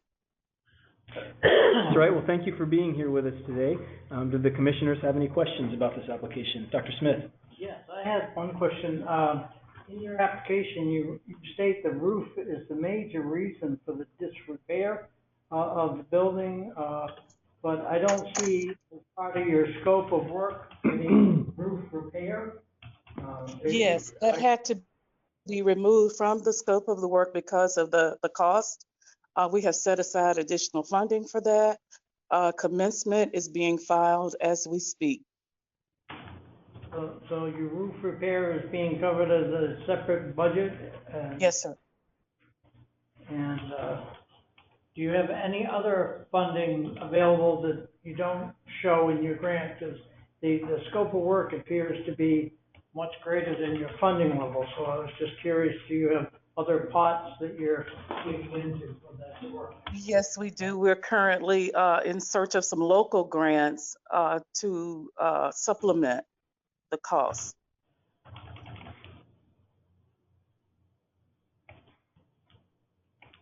Thank you. So to Rick, if I might, what do you do in a case of this kind when you don't really have, do you ask the person making the grant application to prioritize in such a way that it reaches the point where the budget is exhausted?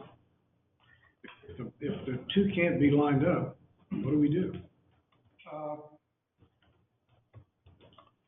Rely on y'all listening. That would. I would seriously ask them to prioritize whether, we, with about the roof and what the scope of work that was initially submitted. And they did take out the scope because they just didn't have the money to complete what they had initially stated they wanted to do. So they took the roof out. And with that correspondence, they had indicated that they had funds for that roof. So we kept the rest of the scope of work in it with that full funding that they had initially submitted. But with the roof out, do you think that gets you within the budget? It's gonna be tight. I mean, there's a lot of work, there's a lot of brickwork in that building, stained glass. Depending on the condition of those joints and that stained glass, that's gonna be a determining factor. Yes, it looks like it's a former church too, right? And it's now a nonprofit? It is currently Okay. a church. Oh, it is currently a church, okay. So I think I'm very nervous, like Rick is, that there's just not enough money to do this project. That I'm also even more nervous that the roof is out of the scope, which is the most important thing to protect the building. Right. And it's being done by others, and that by others, you have no supervision role to see what they're gonna do. We have Didn't even think hired. about that. Excuse me, I have several items to talk about first. And by removing the roof out of the scope, the state can't review it, and now it's kind of like could be, I'm not saying it is, could be a mishmash of some preservation work and some non-preservation work going on at the same time. And I think this is the first time we hear of a board member who's also a project manager and, running a project, and I don't know conflicts, and it looks like there's a family member also working on it, and both of them are on it for 100% of their time. So I'm just concerned about the dynamics of the project and the different pieces, some of them being state pieces and some of them being by others. And so I don't know how to address this. I can't really speak with a comment as a board member, but I can say that you're correct in that if the roof were funded by another source, we wouldn't have the ability to review that work. And the division certainly realizes the fundamental importance of the roof on a project like this. What I would advise the commission is pretty much what I would advise for any project like this, which is to use your best judgment as preservation professionals and enthusiasts to determine whether or not it's a project that should be scored high or low, and let that be reflected in your scores. I'm sorry, that's a bureaucratic answer, but that's the answer that I have. Can I add to that? Sure, Rick. Depending on the timeline, if these folks are funded for the grant, this grant covers the taking of covenant. And anything done in this building, construction-wise, has to pass through this office. Anything, whether it's in your the budget or outside of the budget? Anything, if they accept this grant, Right. anything they do to that building has to pass through this office. Including the roof. Okay, so that's a good trigger there. So in other words, you're telling me they're doing 50,000 here, they have another 50 to do the roof on separate group of money and people. Before they do that, they gotta run that by you, by the state? Is that in the right? If they do that roof after they accept this grant, Right. they have to run it through us. And if I could, that's the key. The preservation covenant would be executed at the same time as the grant award agreement, which means that anything that occurred subsequent to the execution of that agreement would be subject to the terms of the covenant. However, anything done prior to that obviously wouldn't be, because there wouldn't be a contract executed. So one of the things we could do today is put a motion that if they do any roof work, that it be reviewed by our staff before, as part of a grant? A condition of approval? I don't believe that there's a statutory authority for that. That really wouldn't be enforceable. I think the only real enforceable tool at the disposal of the commission would be that preservation covenant. And I don't think we have the authority as the division to enforce anything that occurs without a grant award agreement being executed. So, and we can't control necessarily anything that happens outside of that agreement or the covenant that's executed along with it. Mrs. Wright, are you still on the phone? I am still here. Yeah, Mrs. Wright. I brought up the issue about being on the board and doing the work because I had a conflict like that years ago in the Palm Beach County Courthouse, and I had to remove myself from the board and wait for a while, and then, bid on the work to do the work management. So I'm wondering, how does it work there in your community with your project? Are you allowed to do both things, or are you going to step off the board and then do this construction work supervision? Whatever it takes to get this project done, I am definitely willing to do it. There are other persons on our board that could take my place, as well as there are other persons that could be involved in this project that could do, I'm sure, a better job than myself. Regarding your concerns with the roof, the commencement is being filed, and we're expecting the roof to be completed within a week. And what did you do for a roof? Did you do your own research on the design, or did you? We have a constructor that's handling that. Now, remember, there are permits and building specifications that have to be met within our county. This is Jacksonville, Florida. It's a huge city and consolidated area. So there are certain specifications that definitely have to be met. We're not just doing this ourselves. Oh, I know you're not. I know it's going to be a safe roof. I'm just saying, is it going to be a safe and historically appropriate roof? Oh, it's merely just going to be replaced as it is. No major additions or amendments. No, it's just going to be a new roof. Commissioners, any further questions? I stepped out, so I may be a little So, is there a new roof on there? Is the building, actually, the roof is protected? The roof is The roof protected. about to be. We have some So leaks. they're going to replace it? Correct. Okay. Right. Right. It's a week away from being completed. We don't know, other than it's a certified roof, what kind of a roof it is. Okay. Any I can additional get that questions? information to you. Yeah, that would be nice, if you could send it to Richard here at the state, and a picture or Sure. two. Okay. Any additional questions from the commission? Okay, seeing none, thank you very much, Ms. Wright, for joining us today. We appreciate your time in answering the questions. Next, remove, repair, restore, preserve, and reinstall 16 stained glass windows. The applicant is Second Missionary Baptist Church. This is remove, repair, restore, preserve, and reinstall 16 stained glass windows. Historical significance is individual local designation funded. The requested amount is $25,000. The match amount is $25,000, and the total budget amount is $50,000. Project scope is to remove, repair, restore, preserve, and reinstall 16 stained glass windows. Concerns and issues is the proposed budget appears to be low, considering the restoration of 16 stained glass windows and a no allowance for the services of professional stained glass conservatory. Professional service assessment. Professional stained glass window conservator services are required for this project. Scope assessment is to adjust the scope of work as follows: allow for professional conservator services and to allow for professional conservator fees. Okay, thank you very much. Is there anyone either present in the room or on the webinar to represent this application? I do not see anyone on the webinar. Okay. Do the commissioners have any questions that Rick might be able to address? I think they're only gonna get Francisco. this budget. I'm just curious, because again, I don't know, but how far off do you think they are in terms of the budget? I mean, I have the same sense, but by 4? Like, they might get 4 of them done.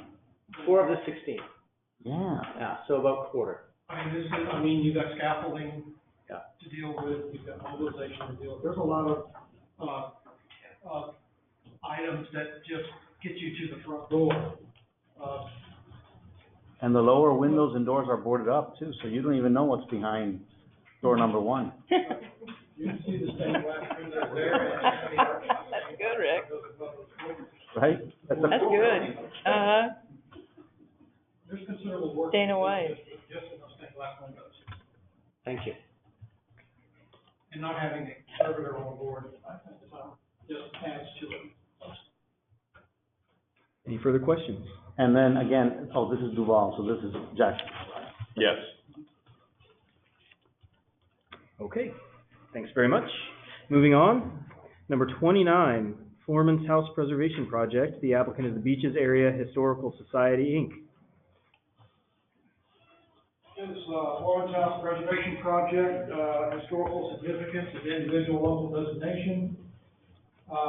Funding is requested amount is $36,200. The match amount is $36,200. Total budget amount is $72,400. Project scope is roof replacement, interior lead paint removal and repainting, exterior painting, window restoration, porch ramps, wood repair, grant administration. Get concerns and issues.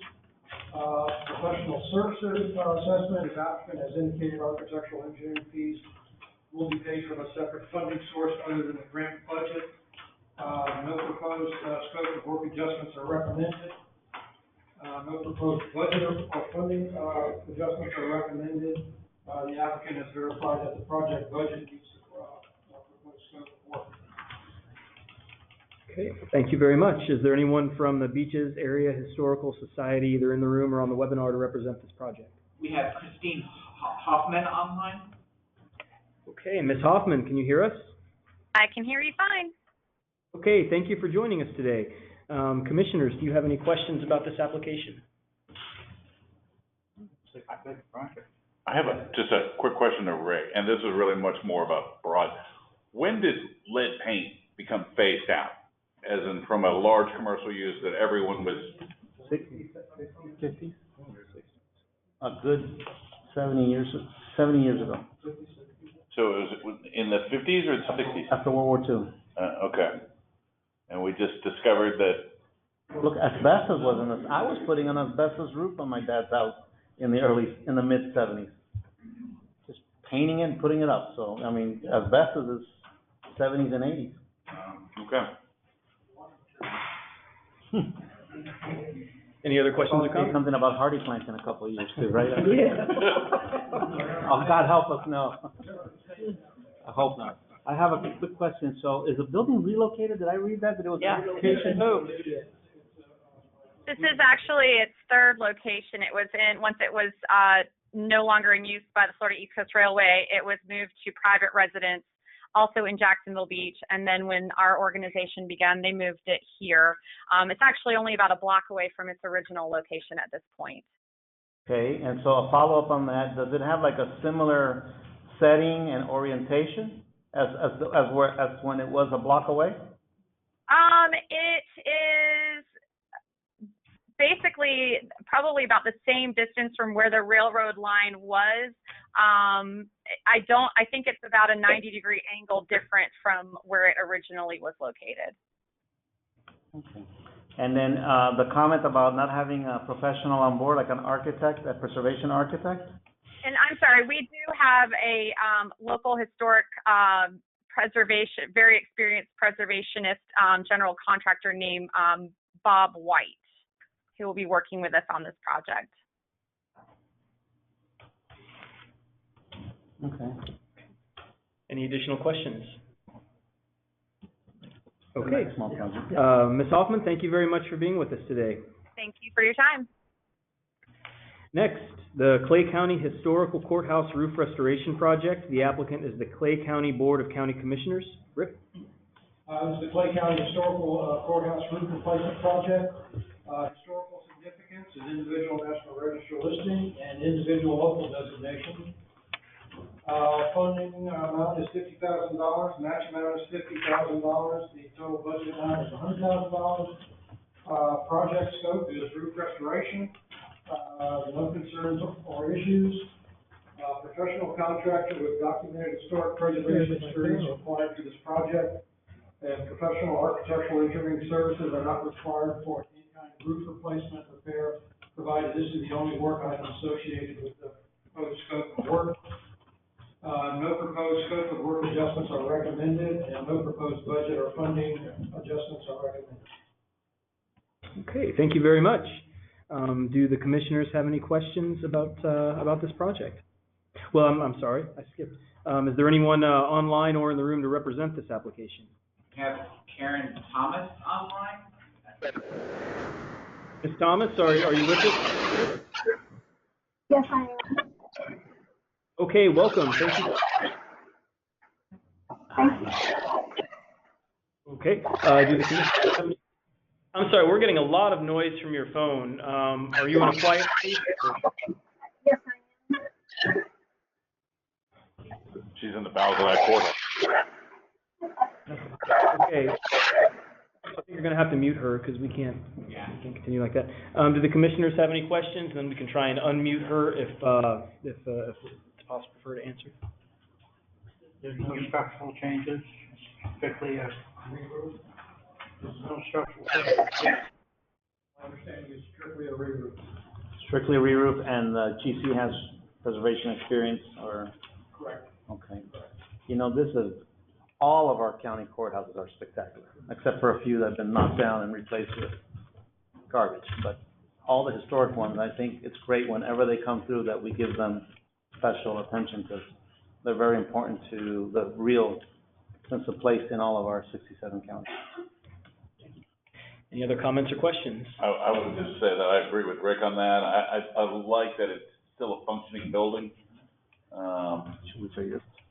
I think it's unfortunate that she's on a cell phone and we can't hear her, because I would like to ask a little bit more, but I feel comfortable with this project. Okay. We try and unmute her one more time, Sure. just to see if we can. Miss Hoffman, are you there? Okay, I'm got an alien. Go ahead and mute her. I'm sorry, Miss Hoffman. There's just too much noise coming through the line. We're not going to be able to do that. If there are no further questions, we'll go ahead and move on then. All right, next on the list, St. Augustine Waterworks Rehabilitation Phase 3. The applicant is the City of St. Augustine. Rick? All right, this is St. Augustine Waterworks Rehabilitation Phase 3. Historical significance is individual National Register listing and individual local destination. Funding, the requested amount is $239,975. The match amount is $239,975. Total budget amount is $479,950. Project scope is building systems upgrade, mechanical, electrical, plumbing, and fire, restoration of historic finishes, reconstruction of music platform, fumigation for wood storing organisms, architect and engineering fees, grant administration fees, no concerns and issues. The professional architectural engineering services are required and have been included in the project scope budget. No proposed scope of work adjustments are recommended, and no proposed budget funding adjustments are recommended. Thank you very much, and welcome back to Tallahassee. Please introduce yourself. I'm Jenny Wolf. I'm the Historic Preservation Officer for the City of St. Augustine. Unfortunately, we did have some other officials that were going to join me, but we have a budget meeting that time of year, so it's just me today. Well, thank you for being here. Commissioners, are there any questions about this application? I think this is just a spectacular building. And it's a great case study of what our work can do. It went through a design charrette process with the Florida Trust. That led to applications. The City of St. Augustine's always put their money where their mouth is, and we gave them money to take what was, I haven't seen it finished, but I saw this picture and I was shocked, Jenny. Congratulations, because this building was falling apart. This building was going to crumble.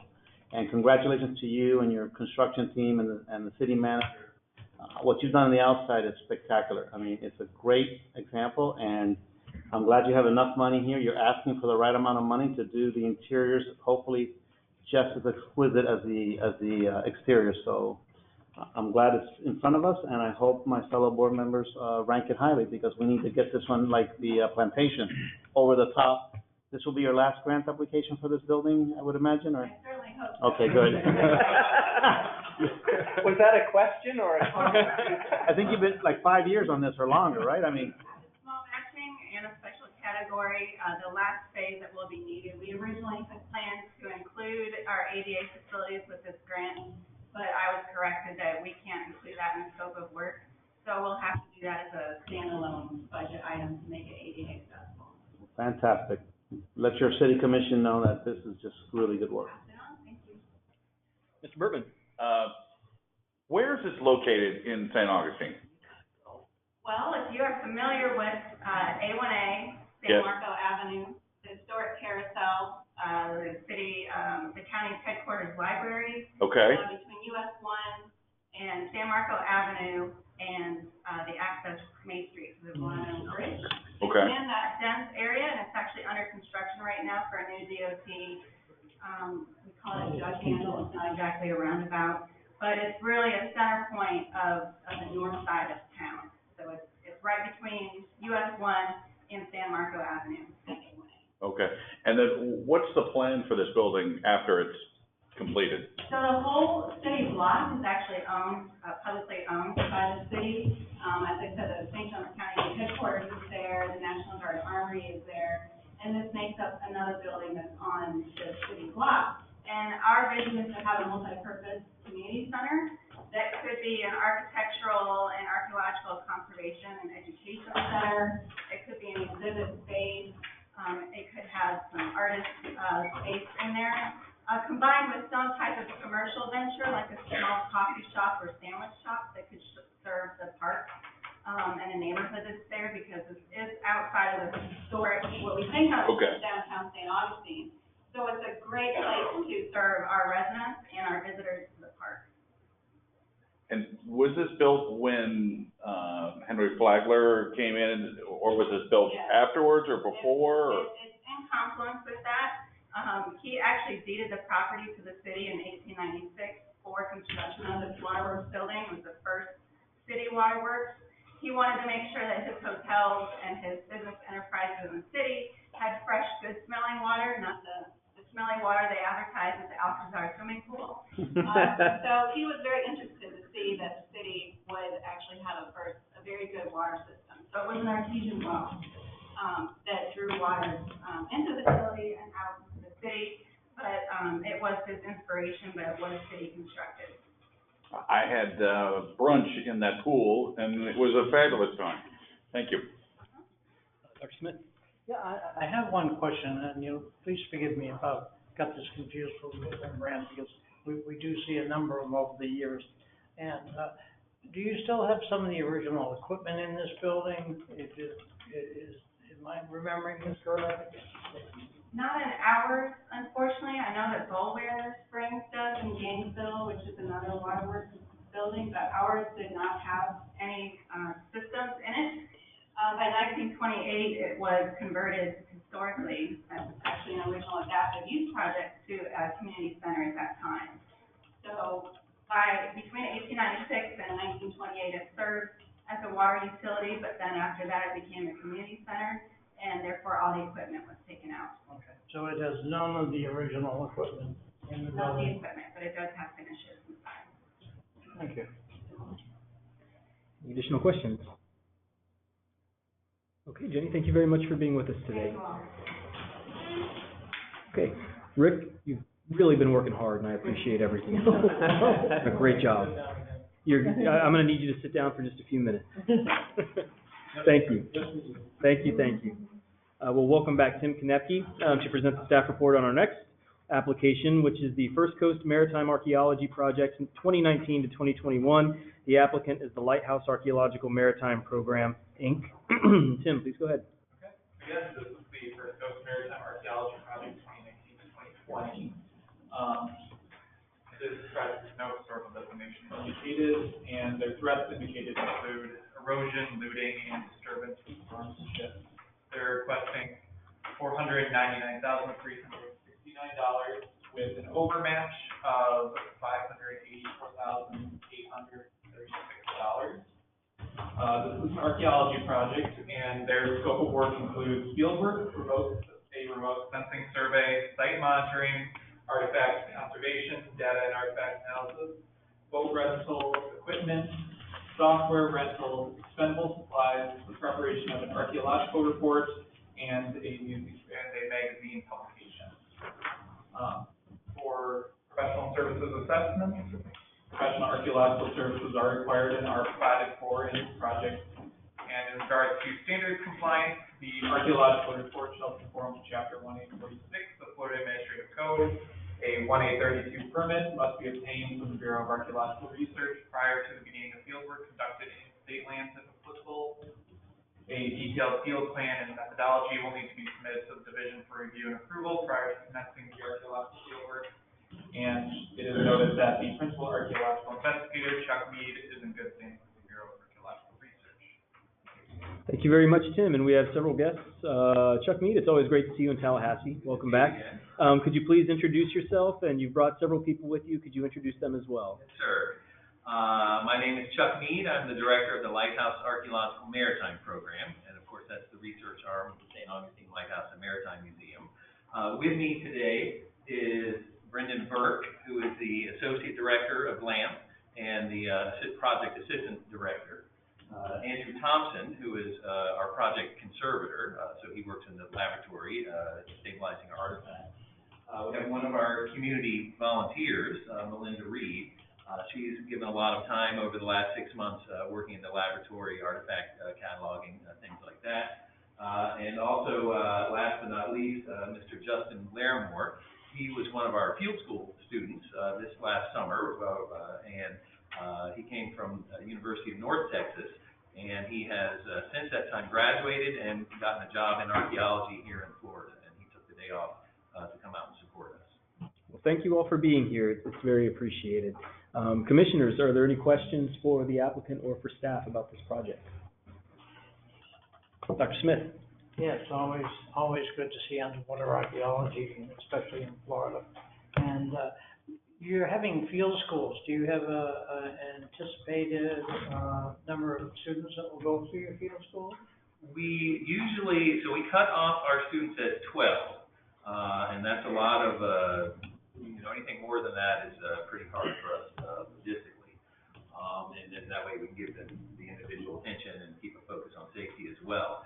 Now, in addition to our students, we have a lot of returning students, and so they come back and work as field school supervisors. So we may have another 5 or 6 students, graduate students or even undergraduates, who have typically been to our field school before, or sometimes they come from other universities to volunteer with us. So we'll have a crew, including staff, as big as maybe 25 people or so during the field school, and usually about half of that, at least, are students.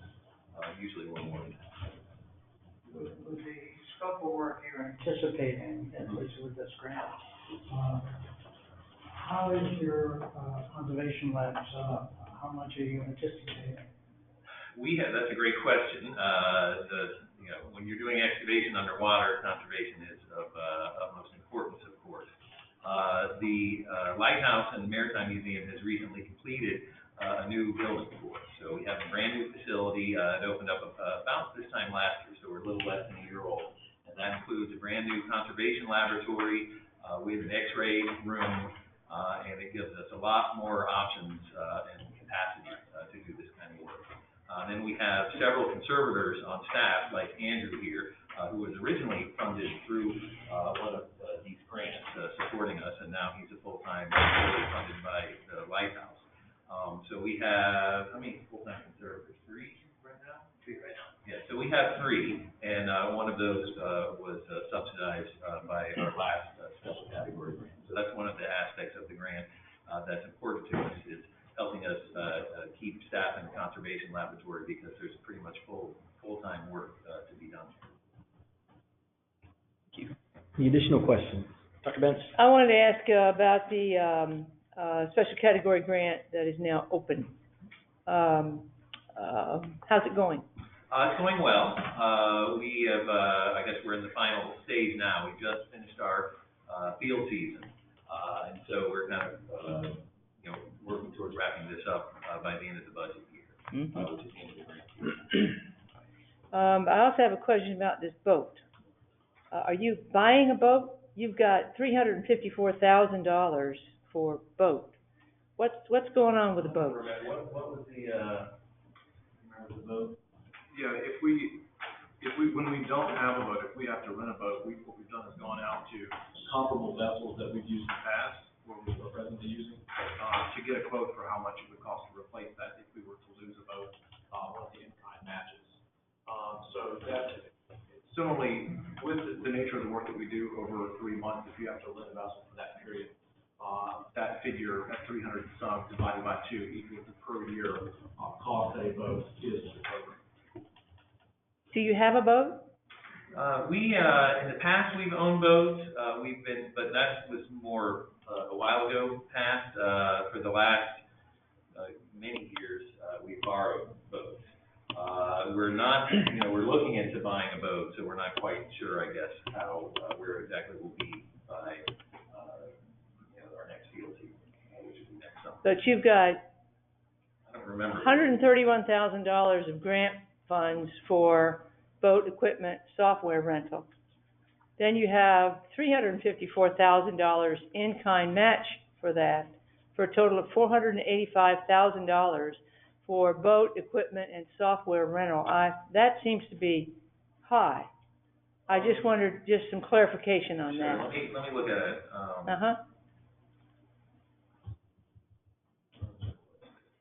We have it broken down. You could buy a heck of a boat for that. Sorry? You could buy a heck of a boat for that. Well, yeah.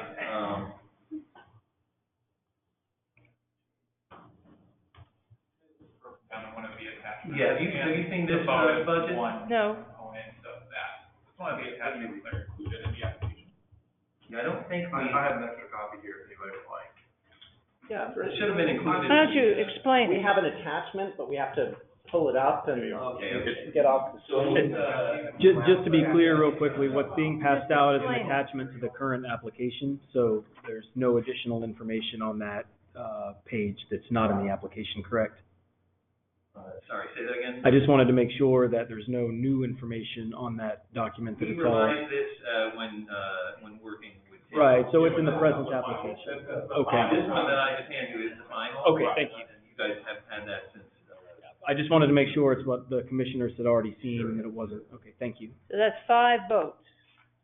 Yeah, so most of these are all boats that we borrowed. Now, we're hoping to possibly buy, one of them. We have a possible opportunity. We've been talking to the owner, but we don't know. We're assuming that either we'll be able to buy it or we will, borrow it again. The owners of these boats have all pledged, as documented in the grant, that they'll donate the boats for a certain number of days, market rate, for what those boats are valued. Okay, so you plan to ask for $131,000 of that in the grant, and then they're gonna loan it to you, which is your. Well, now, the money we're asking for actually isn't boats, so it looks like it's, vessel dockage. We'd ask for a lab equipment, so it's like a refrigerator, an incubator, that's more lab equipment, freeze dryer, so much of this is conservation related. Survey software, that's only, 3,500, that's, So you're using the boats as in kind? Yes. So you're not, all that $485,000 is not. The 350,000 is in kind. That's right, all right. I just wanted to get clear on that. Oh, no, fair enough. All right, I haven't right. looked at the budget in a while, I guess. Yeah, well. If I may add, because of the nature that we use a number of boats, and they don't necessarily belong to us now, if one of those were to fall through and the program would stop, we couldn't stop, if we had to go out and rent a boat and charter it, that value, whether it's loaned or real cash going out, is nonetheless, it's an onus on the project, and so. And it's still in kind? Absolutely. Yeah, okay, all right, that's a lot. I had one other question about this. How is this project different from your first one? From the very first one. No, the special category grant that's ongoing now. So this, recent one that we're still. Yes. It's essentially an extension of it. I mean, we take a regional, approach, so we're looking, particularly in the St. Augustine region, but in the broader area as well. So we'll probably do some surveys, in different areas. We will continue to do work on the anniversary, shipwreck. That's the one that's pictured here. And it's actually quite it's buried, more deeply in the sand, so it's buried about 1 meter, or deeper in the sand. So work is not as, it's harder to get, work done on it, so, there's plenty of work to be, Oh, I know there's plenty of work, but. So it's pretty much an extension of what we have been, All right, thank you. Sure. Dr. Francis? I love this project, but I have just a couple of questions and a couple of observations. Given the nature of the wrecks and the scope of your work, why is there no archival work included in? Well, we have included archival work in previous grant-funded projects, but I believe we were asked to omit archival work. Is that correct, Tim? I think we had it originally. With me in front of me, so I couldn't. If I'm Chuck and remembering, Tim, I think there were some issues about travel. So that's the major expense for archival work, is that we send someone over to Spain or to England. And we have done that before, but my understanding is there maybe were rule changes that wouldn't permit us to travel, or that it was. I can speak to that, because this is before Tim's time. A couple of years ago, there were changes made to the rule, that essentially moved travel from a permitted expense to a non-permitted expense. And obviously for archival research, travel is things like airplanes, hotels are the primary expense. And so although archival work might be embedded in the project, it's not something that's eligible for funding under this program. And that's actually, now I'm remembering, for our current grant that we're still working on, our open grant, we originally had, put in archival research, and that's what I was remembering, so it wasn't before your time. Sorry about that. So we did omit that, though we do have a lot of data, that we have gotten from previous years' research, and we're always, using that data. So just a follow-up to that, are you working with the French government? I know that Carlos León in Spain, for example, spent 2 years doing an inventory of all shipwrecks in Florida. So I'm just wondering, are you working with any Spanish partners or French or English? Not right now. Our paleographer, Sam Turner, has left the lighthouse. I don't know if you knew that or not. So right now, that position is open. We haven't yet advertised for it. That's one of our focuses in the upcoming months, is to work on getting a replacement. So right now, we don't have, and he was doing some work in Cuba as well that was getting interesting. So we don't have any formal partnerships like that right now. But I mean, that's certainly one of the important parts of this project is partnerships with other groups. So there's a lot of. And will you be working on the Cibot? Right now, the Reveau wreck is, as probably most of you know, the title to that wreck has been recognized by the federal court as belonging to the Republic of France. And so it's up to France to decide what will happen there. So, we're waiting to see what happens, and we would certainly love to be involved. And we've done a lot of research in that area as well. If I might add to you for a moment about archival research, it's something akin to boat loans in that because we have a high rate of recidivism with our students, and many of them have gone on to graduate programs. We have used them heavily in the past. I think we've partnered with them heavily in the past to continue archival research. We just had a student graduate from Oxford. While she was there, we had access to all of their library system, which was fantastic. And that's something that's hard to quantify and plan for a 2-year program, but it's something that we do benefit from annually. Yeah, we've had students do research in the Public Records Office for us as well, and in Scotland. Great, thank you. Any additional questions? One. Yep. Where do you draw your students from? What universities do you get your students, your field staff, and your field school from? Our field, because we're not a university, right? We don't have our own students that go into our field school, so we get students really from all over the place.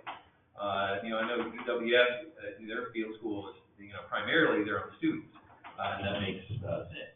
We offer this field school, and so we get students from all kinds of universities. Not usually from the main schools that do maritime archaeology because they have their own training programs. But we've had students, like I said, Justin was from University of North Texas. We've had them from as far away as Saudi Arabia and Australia and the UK, but mostly American universities. And just sometimes foreign universities. We've had some Flagler College students. That's our local college, but we get them from all over the U.S. We can also offer credit to students through Plymouth State University up in New Hampshire. If a student doesn't have the ability to get that specific credit through their institution. Thank you. Any further questions? Okay, thank you very much for being here today. Appreciate it. Thank you. And actually, I'd like to thank the entire commission. I know you guys put a lot of time into reading and reviewing these, so it's very much appreciated. Okay. Next, I'd like to welcome Eric Case back to the lectern. Our next project is Heritage Monitoring Scouts, Assessing Archaeological Sites at Risk. I gotta step away. And Dr. Benz has told me that she's going to step away. I am. So we'll see you in a few minutes. I'm sorry, Bill. You kicked me out. Okay.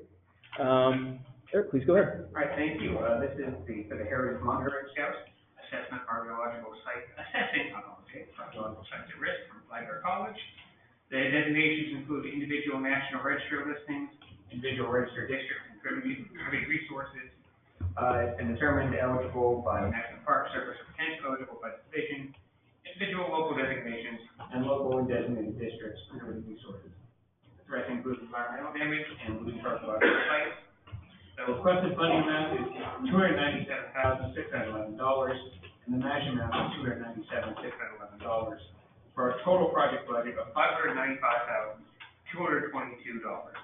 An archaeological project wherein they will purchase equipment for site text documentation and collection of baseline data. That equipment will be given to the division when the project concludes. Project management, database management, boat rental and fuel costs, a final publication of informal glossy print on online magazine, and grant administration. There were no concerns or issues. The professional archaeological services are required and provided for in this project. And for standards of compliance, a Secretary of Interior qualified archaeologists and specialists are required. The archaeology survey report shall conform to Chapter 1846 before Administrative Code. A 1A32 permit must be obtained from the Bureau of Archaeological Research prior to beginning the field work conducted in state land if applicable. And Principal Archaeologist Sarah Miller and Roberta Fox are good standing with the Bureau of Archaeological Research. There are no scope or budget adjustments recommended. Okay, thank you, Eric. Dr. Lees, it's always a pleasure to see you. Tallahassee, could you please introduce yourself and your colleagues? I'm William Lees. I'm the Executive Director of the Florida Public Archaeology Network at the University of Florida. I have with me Beth Sweeney from Flagler College, Jane Murray from Flagler College, who is one of the architects of the proposal. I'll ask all the difficult questions. Robert Clark, who is our Director at our Tallahassee Hall. Well, thank you very much for being here today to all of you. Commissioners, are there any questions about this application? Dr. Smith? I find this a fascinating project because you're using citizens' input from all over to gather data. And, I think the first rule of management is you have to know what you're managing.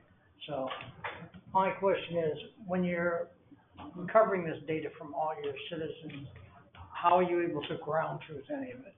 Have you processed? Yeah, we get photographs, so we do train the citizen scientists, and we get them to take photographs that document anything weird they may see. They're important aspects of the site. So the example here is Shell Bluff Landing is the archaeological site. So we got folks trained to take photographs from similar angles of the site. And that lets us compare data over time. The grant itself, we're going to focus on just 500 sites, so that'll be a little more manageable, and we'll be able to get out and do a little more ground truthing. Okay, so you're anticipating being able to do some specific ground truthing to some of what we might consider significant sites that you are uncovered? Yes, we've identified, there was a 2004 archaeological state erosion study that the state put out, so we've identified, I think there's 20 sites in that we want to focus on to begin with, and then we'll look at other sites that may be in pressing future erosion or other issues, and keep the scope focused for this project, this grant portion of the project. Thank you. Dr. Francis. It's a terrific project, and so are there plans to archive the photographs as you collect them and do something separate with that element, maybe on the level of public history with students at Flagler or other places, or get other universities in the state system involved in a project that is, you said it's just 500 sites, but when I read it, I had a panic attack, because it seems overwhelming, just 500, and I know there are, on the registry, there's 30,000 pre-Columbian sites.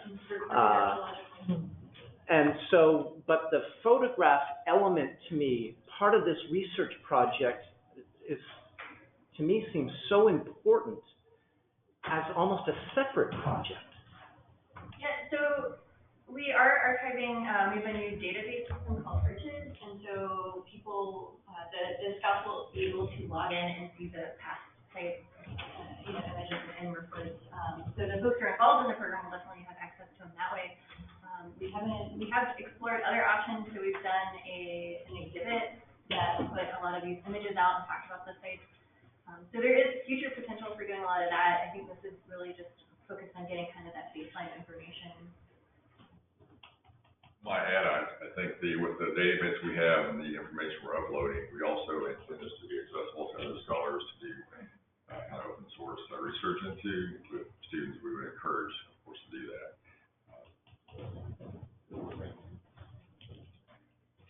additional questions? Dr. Smith? You say this information will be available to scholars, but it won't be in the public domain, it will be protected? Yes, so you have to have a username and password to log into Arches, and we vet folks before we let them have access to all the sites. Good, thank you. Just wanted to clarify. They wouldn't let that. Yeah, that may not pass muster. Any further questions? Okay, well, thank you all very much for joining us today. Well, thank you for considering our proposal. Okay, thank you, Eric. Rick, I know it's been a long day. It's going to keep getting longer, so welcome back.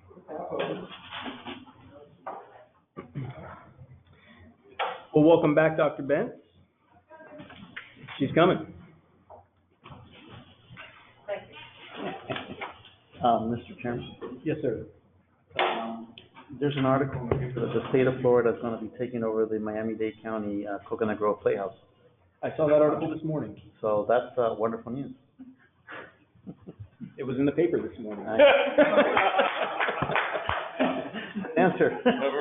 You know what I say? You know what I say about bureaucratic answers. Exactly. Very well thought out. Next on the list, the Little Red Schoolhouse Preservation Project. The applicant is the City of Newberry. Rick? This is the Little Red Schoolhouse Preservation, historical significance, the National Register District Contributing Resources, and local designated district contributing resource. Funding requested amount was $115,549. The match amount was $115,550. Total budget amount $231,099. Project scope is historic architect and structural engineering services, building foundation stabilization, chimney and roof repairs and restoration, brick masonry restoration, door, window, and eaves restoration, ceiling and walls repair restoration, wood stairs and floor repairs. Concerns and issues, applicant to prioritize the scope of work. It appears that the scope of work exceeds the project budget. Professional architectural engineering services are required and have been included in the project's scope and budget. Scope assessment is to adjust the scope of work as follows. Applicant to prioritize the scope of work line items. Budget assessment, adjust budget as follows. The project budget appears to be at variance with the scope of work. Project budget should follow the prioritized scope of work line items. Okay, thank you. I see we have a representative of the application. Could you please introduce yourself? I'm Wayne Kinder, the Newberry Planning and Economic Development Department, and I'm the principal planner and grant manager. Okay, well, thank you for being here with us today. Are there any questions from the commission? Beautiful structure and very nice application. Any other questions or comments? Okay, well, thank you very much for being here.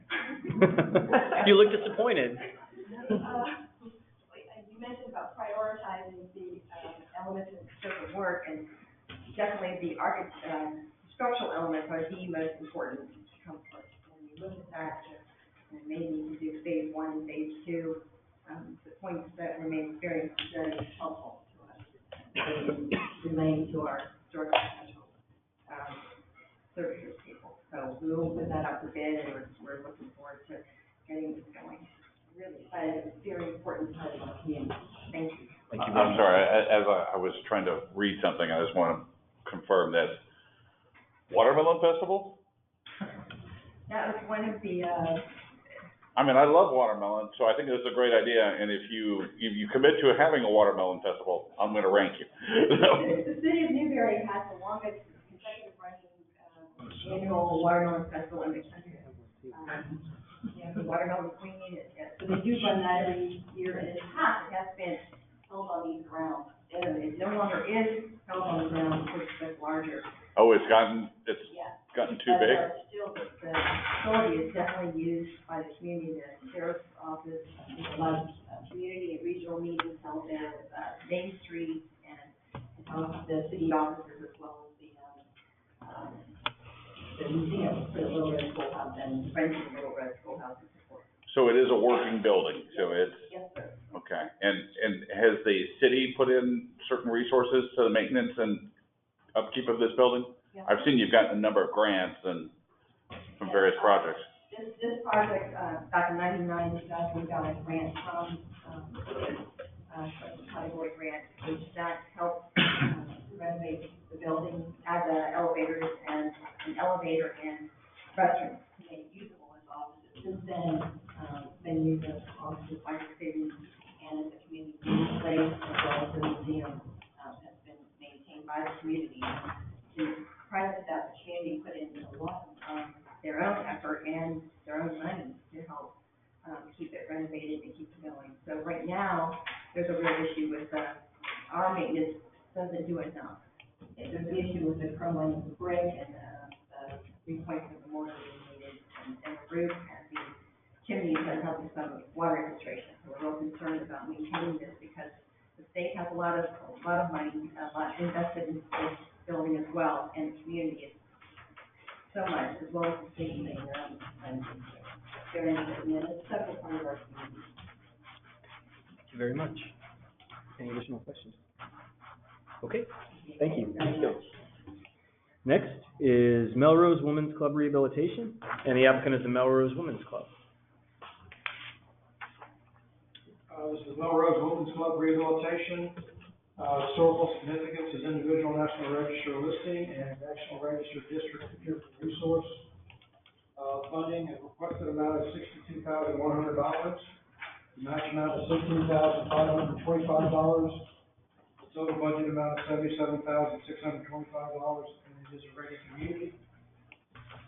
Project scope is lower kitchen and back room floors, widened doorways, new ADA compliant bathroom, interior restoration and kitchen reconstruction, install sprinkler system, grant administration, professional architectural services, general contractor fee, and preliminary and site work.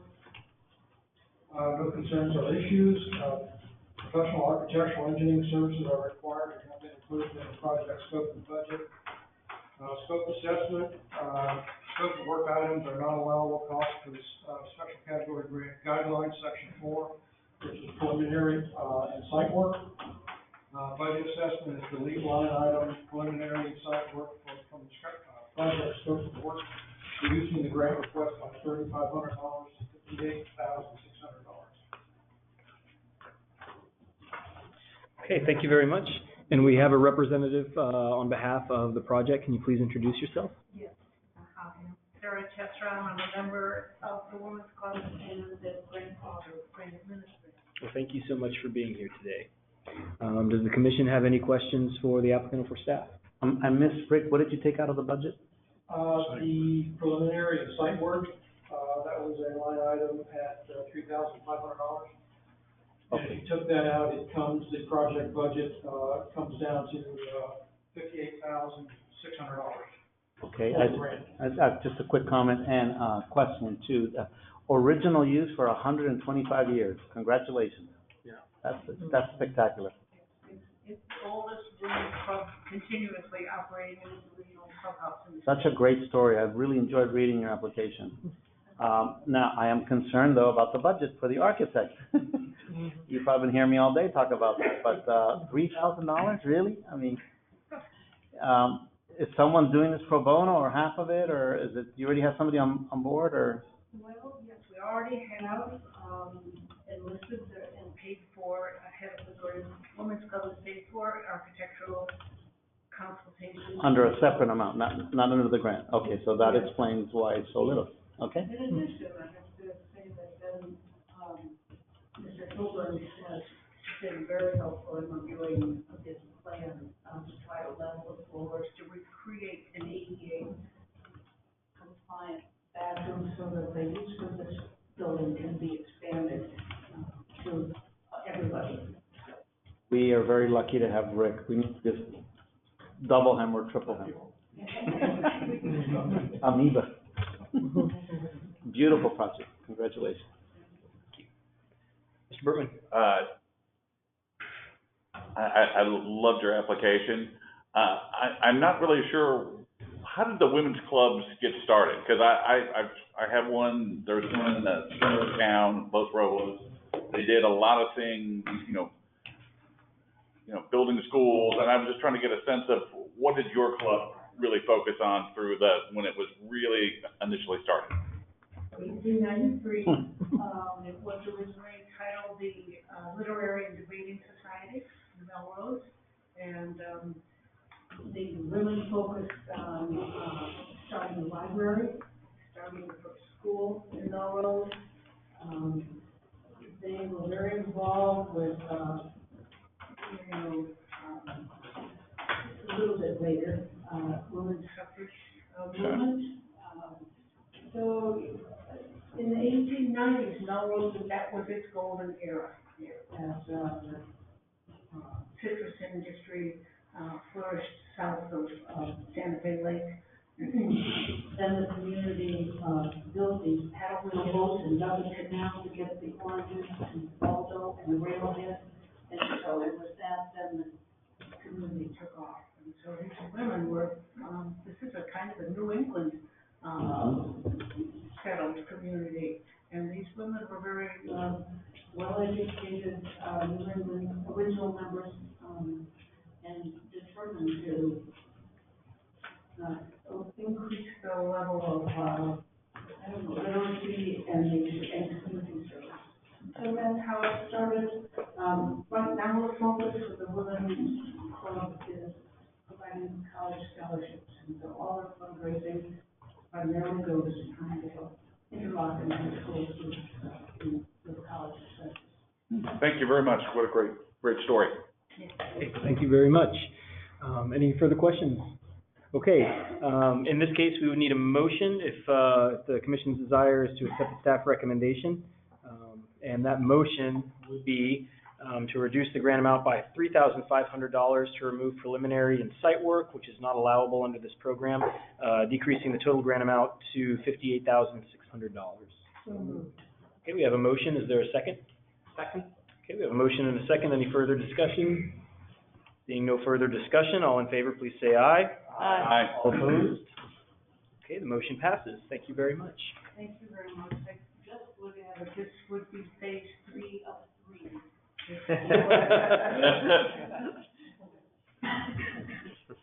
We're wrapping up a couple of projects here today, huh? Final phases, that's what they think. Been there, That's right? all a bureaucratic answer. I've got, on the one side, I've got glass half full, and on the other side, I have. Well, you got it. I'm kidding. Next on the list, Bethel AME Restoration and Renovation. The applicant is Bethel African Methodist Episcopal Church. This is Bethel AME Restoration Renovation Project. Historical significance is individual National Register listing and individual local designation. Funding is requested amount of $332,193. Match amount is $110,731. Total budget amount of $442,924. This is a ready community. Project scope is stained glass window and frames restored, architect fee, sanctuary and steeple roof replacement where needed, exterior painting and wall repair, and administrative fees. Concerns and issues is professional stained glass window conservator services have not been accounted for on this project. Professional services assessment is professional architectural engineering services are required and have been included in the project budget. Professional stained glass window conservator services are required for this project. Scope assessment is to adjust scope and work as follows. Allow for professional stained glass window conservator services. Budget assessment is to adjust budget as follows. Allow for professional stained glass window conservator fees. Okay, thank you very much. Do we have a representative from Bethel AME either on the phone or here in person today? Doesn't look like there's anybody on the phone. Okay.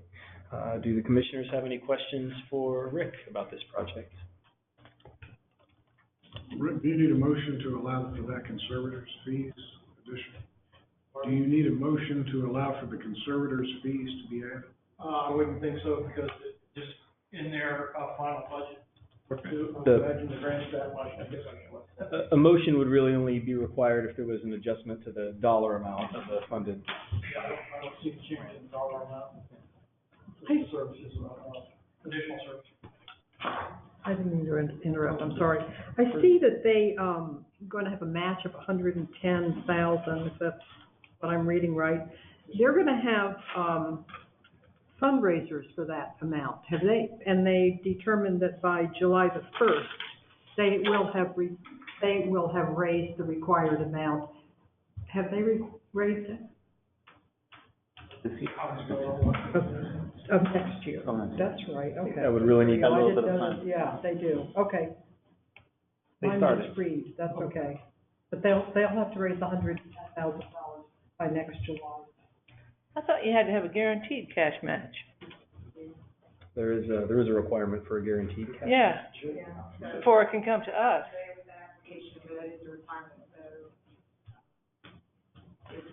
Should we modify the motion or a new motion But that, they just won't be eligible. okay, Right. subject to verification that they have the money? Yeah, Provide that documentation at time of application, so. Oh. They have the letter that says they'll. And they're not here to Exactly. answer, so they potentially do have it, but we they don't. may have provided that documentation, but they're just not here to go into detail about the question. Well, the documentation is in In the the application. application, right? Can we defer them till tomorrow morning, and in the meantime, have staff, like, call them and see if they already have the money, or do they have the application complete or not? At this point, we can't reach out to any applicant. Yeah. It would It's over. be a little bit unfair. Yeah, okay. Yeah. Because if we're gonna do that for one, we'd have to do that for all, and That's right. And I have to pick up my kids later, so I can't get on the phone. you're really committed to your kids, aren't you? I am. Yes, he is. Well, I was just trying to get a little laughter out of it. Right. But yes, I am. Okay, any additional questions about this project for Rick? Okay, well, we'll carry on. The next project is the Tillman House Emergency Repairs. Excuse me. The applicant is the Palatka Art League. This is the Tillman House Emergency Repairs, historical significance, the National Register of District Contributing Resource, and local designated district contributing resource. Funding is requested amount of $37,000, the match amount is $13,000, total budget amount is $60,000. This is a ready community. They don't have it. Project scope is to replace wood on front porch and paint, replace rear door and stain, replace siding on the house, by air conditioning units. Generally prep and paint the entire house, remove, reinstall handrails, and add the base plate. Fumigation for termites and drain administration. Concerns and issues, no concerns or issues. Professional services assessment, professional contractor with documented historic preservation experience required for this project. Scope assessment is, just scope of work as follows, allow for professional contractor services. Budget assessment is just budget as follows, allow for professional contractor fees. And if funded, grant administration cannot exceed 5% of the grant amount equal to $1,850. Okay, thank you very much. Is there anyone on the line or here in person from the Palatka Art League? We have Laura Evans online. Okay, Ms. Evans, are you there and can you hear us? Yes, I can hear you. Can you hear me? We can hear you. Thank you very much for being here. Commissioners, are there any questions for Ms. Evans or for staff? Dr. Smith?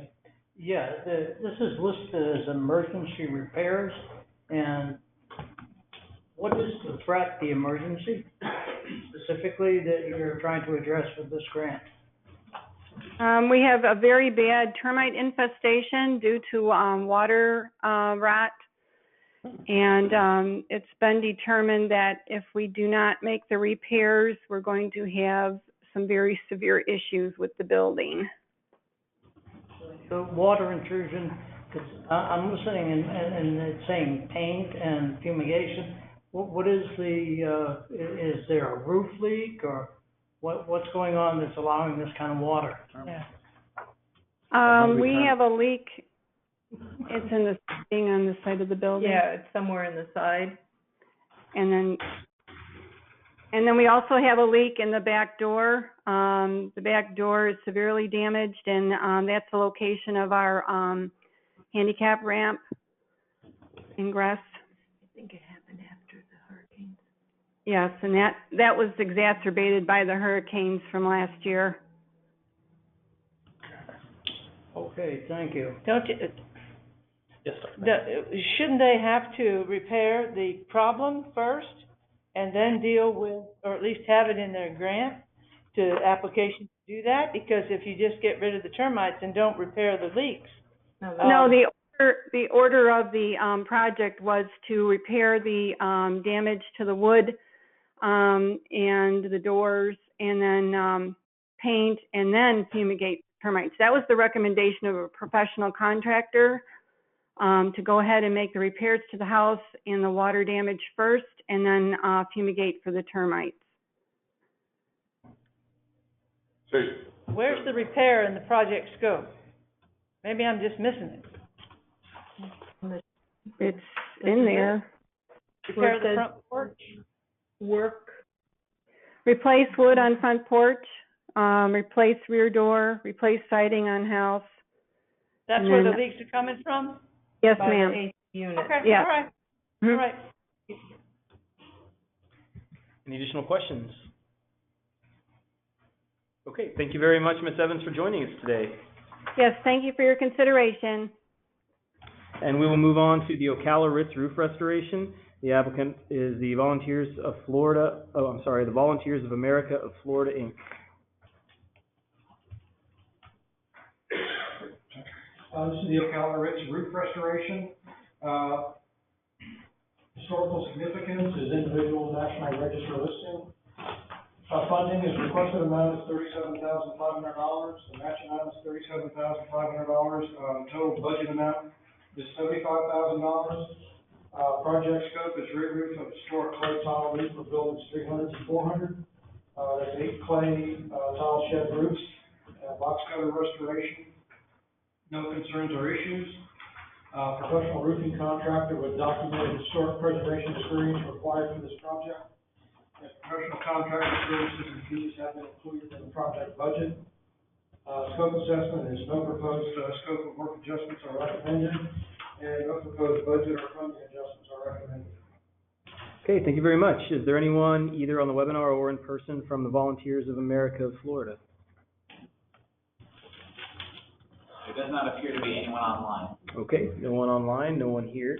Do the commissioners have any questions that staff might be able to answer about this project?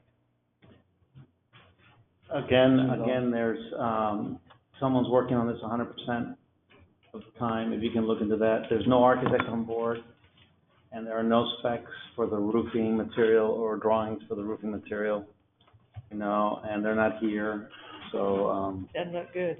to answer questions, and that's kind of a shame, because this, if you really go through the application, it's homeless vets, it's a beautiful building, it's just, is what it's a landmark in Ocala. It's a highly visible location. I've seen it a couple of times, so it's really Spanish, Mediterranean. It's really a shame that we don't have ways to get answers for these things.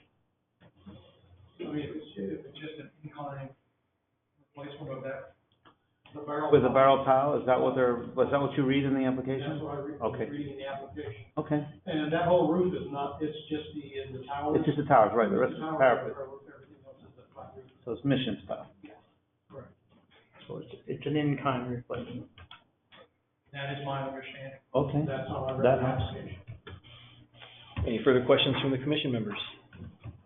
Okay, seeing none, we'll carry on. Number 39, Fort King National Historic Landmark, replica blacksmith shop construction. The applicant is the city of Ocala. Rick?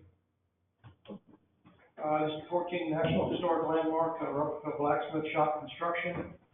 Historical significance is individual national register listing for the entirety of the Fort King National Historic Landmark. Funding, request amount is $98,962. Match amount is $98,963. Total budget amount is $197,925. Project scope is archival research, archaeology and related reporting, architectural plans and specifications, survey and civil engineering testing, construction site prep, construction building, and grant administration. Concerns and issues, archaeology related reporting must be completed and approved by the Bureau of Historical Preservation prior to the historical reconstruction. Placement of reconstruction in relation to the original blacksmith facility. Professional service assessment is professional architectural engineering services are required and have been included in the project scope and budget. Scope assessment is no proposed scope of work adjustment are recommended. Budget assessment is no proposed budget or funding adjustments are recommended. Hey, thank you very much. And is there anyone here from the city of Ocala, either present or on the webinar? We have Gary Ellis online. Hey, Mr. Ellis, can you hear us? Yes, can you hear me? We can hear you. Thank you for joining us today. Commissioners, do you have any questions for Mr. Ellis or for staff? Dr. Smith? Yeah, I do have one question. You're basing some of your reconstruction on your proposed archaeology. Have you done some preliminary archaeology to see that the evidence is in fact there for your archaeological work? In fact, on 2 occasions, I've been working at this site off and on since 1993. And during the course of several testing events, for the most part to locate and identify structure lines and so forth, we had the opportunity to connect with a series of post holes in the location of the blacksmith shop as indicated on a historical drawing. And in that area and on the periphery of it is a fairly large amount of smithing debris, which is always good to find, and charcoal deposits. So we have a fairly well-defined area off the northeast corner of the fort, within which the blacksmith shop is located. Thank you. That's good news that you have that evidence to support your further research. Are there any additional questions? Yes, it's a very interesting project because of the port, which is a reimagination or reconstruction. But on the one side, I'm excited by that. On the other side, I'm a little worried.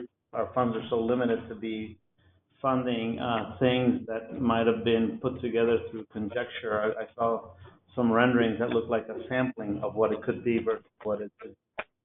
And there's a lot of archaeology, I guess, involved with this kind of a project. It's just interesting too, but I find it hard to fund something that we don't really know if that's what it was, and that's where it was. I could speak to that very briefly from a technical point. The Secretary of Standards stipulate that in a reconstruction such as this, archaeology should be conducted to make sure that, in this case, since there's nothing, that that Area 1 is cleared to the extent that it would damage any existing archaeology, also to support any construction. So part of this application, if I remember correctly, does in fact stipulate that archaeology will be incorporated, whatever learned by doing that archaeology, integrated into the reconstruction. Yeah, I've got a question on that. I don't know what the standards are, but do they intend on putting, let's say they find the outline of the building and it is a blacksmith shop. Do they intend on rebuilding it in place? Because that is destructive. Or do they plan on excavating it all and that being the mitigation for the reconstruction activities? Or move it off to the side. I've done that. You just move it across to the side and you reconstruct something, but you leave the archaeological remains, what's left after the archaeology investigation, which is usually a lot, leave it alone. What's the deal? Well, the intention is to offset it to the all right. the offset it. So my intention over the years has been to retain as much of the qualitative remains of this fort as is humanly possible, so that it isn't excavated out. And, Mr. Ellis, could you give your title and your association or relationship to the grant project? Yes, I'm the Director Emeritus of Gulf Archaeology Research Institute, and I have done six period forts and 6 battlefields. The 7th we're beginning to this fall. At Fort King, I've had experience there since 1993, including the finding of the original walls of the fort, and then I did the qualifying archaeology for its nomination as a National Historic Landmark.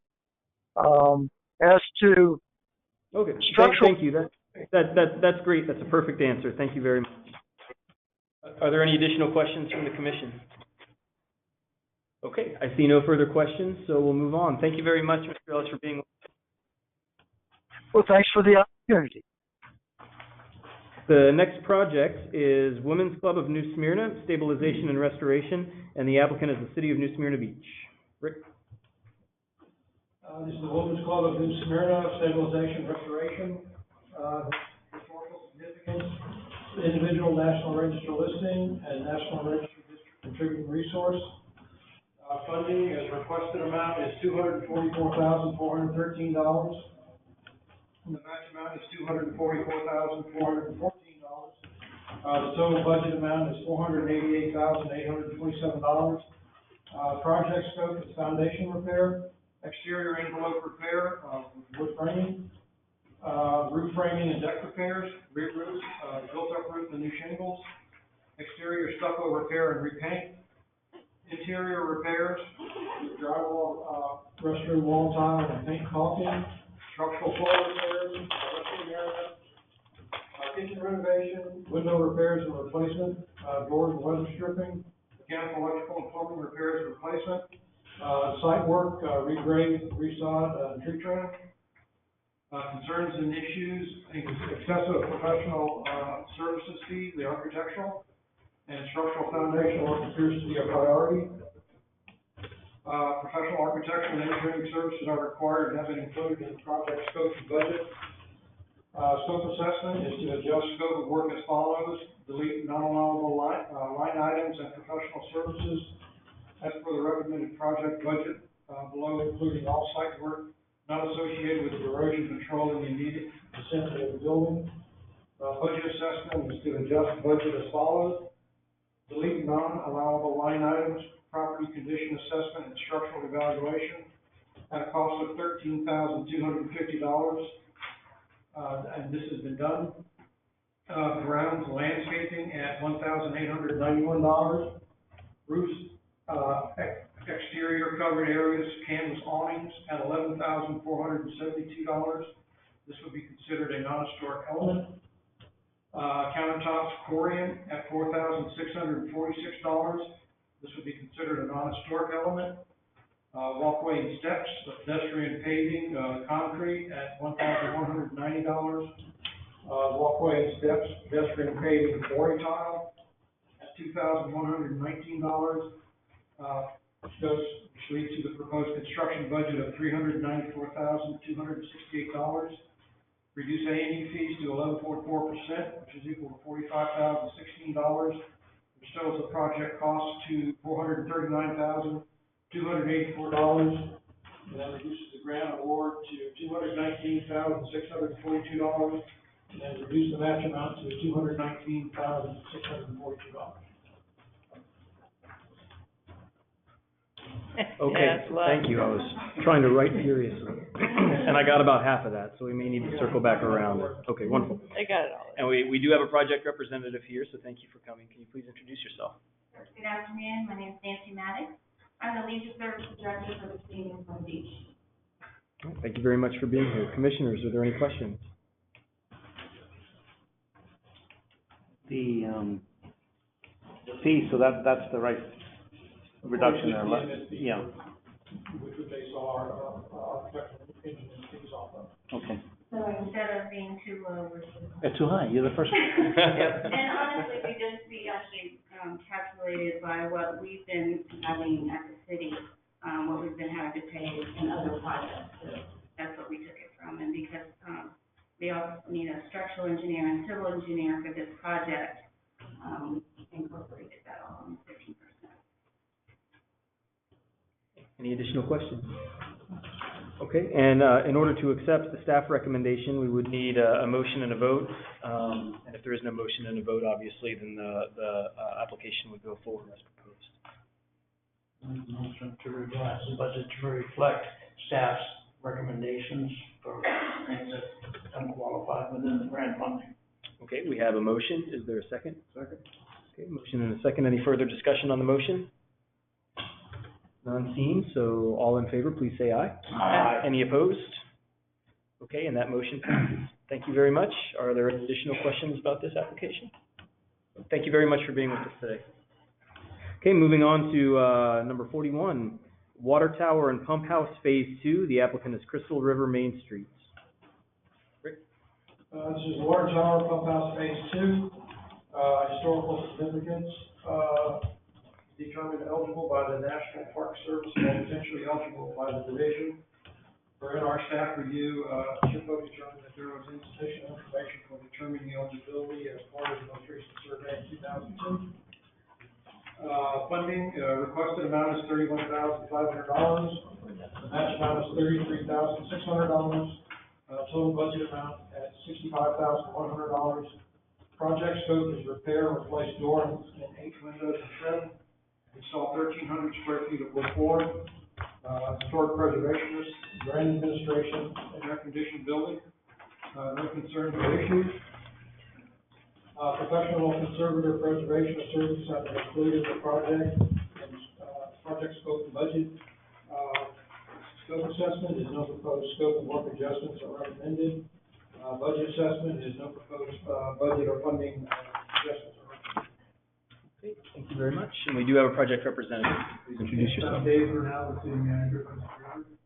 Okay, thank you for being here. Do the commissioners have any questions about this project? Ms. Burton? Would you consider designation of the building? Is there a code in your city or? We are looking to designate the water tower and the building.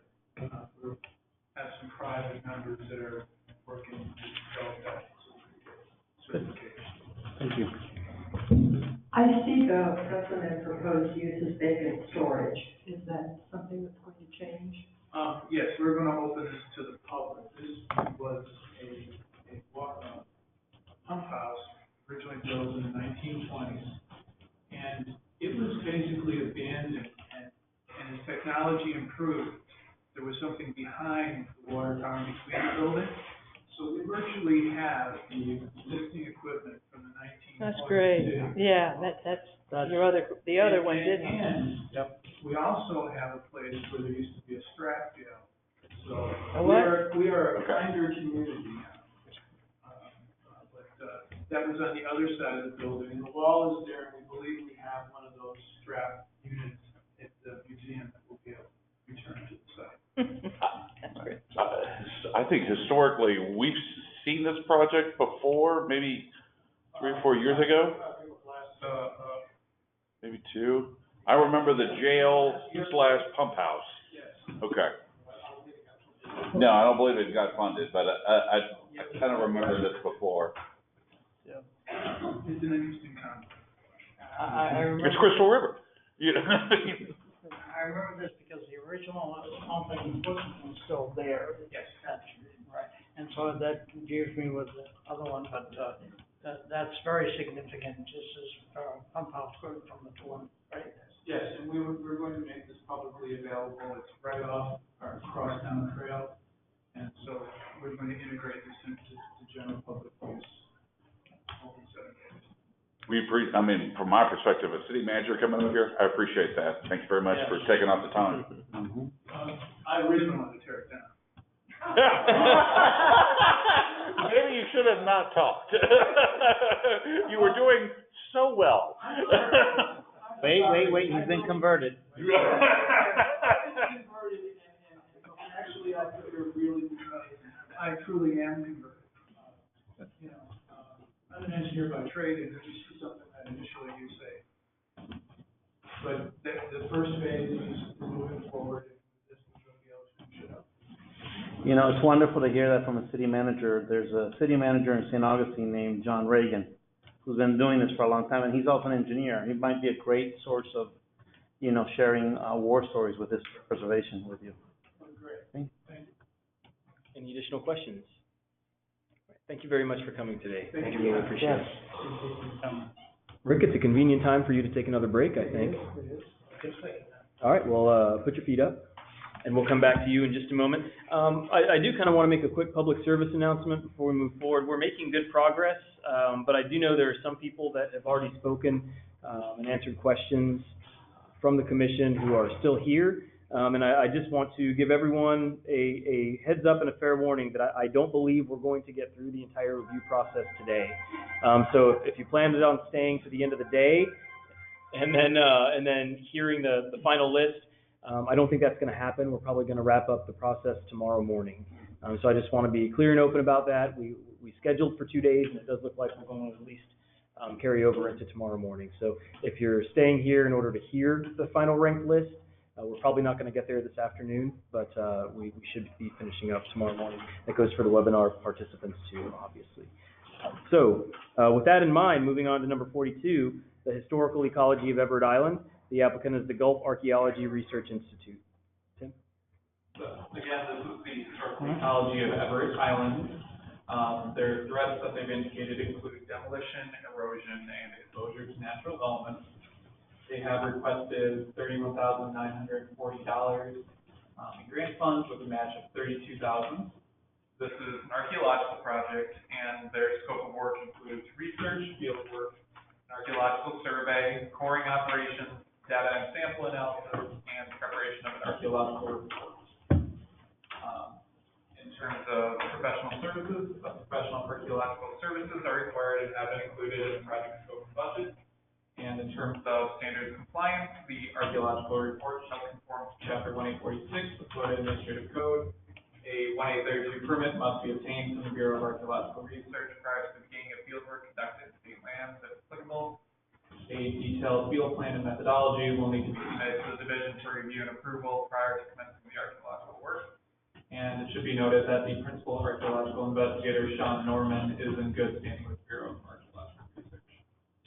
Thank you very much. Is anyone here from Gary or otherwise here to represent the project, either in person or on webinar? We have Sean Norman on the webinar. Okay, Mr. Norman, are you with us and can you hear us?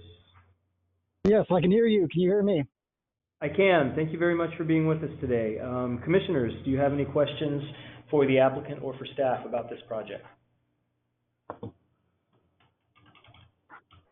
Dr. Ben? Well, I was concerned that they have 3 open grants. And this would be number 4. And they start in, it doesn't say, oh yeah, they're all 2018, 2 are in 2018, and 1 says 2019. This would make 4 to the same organization.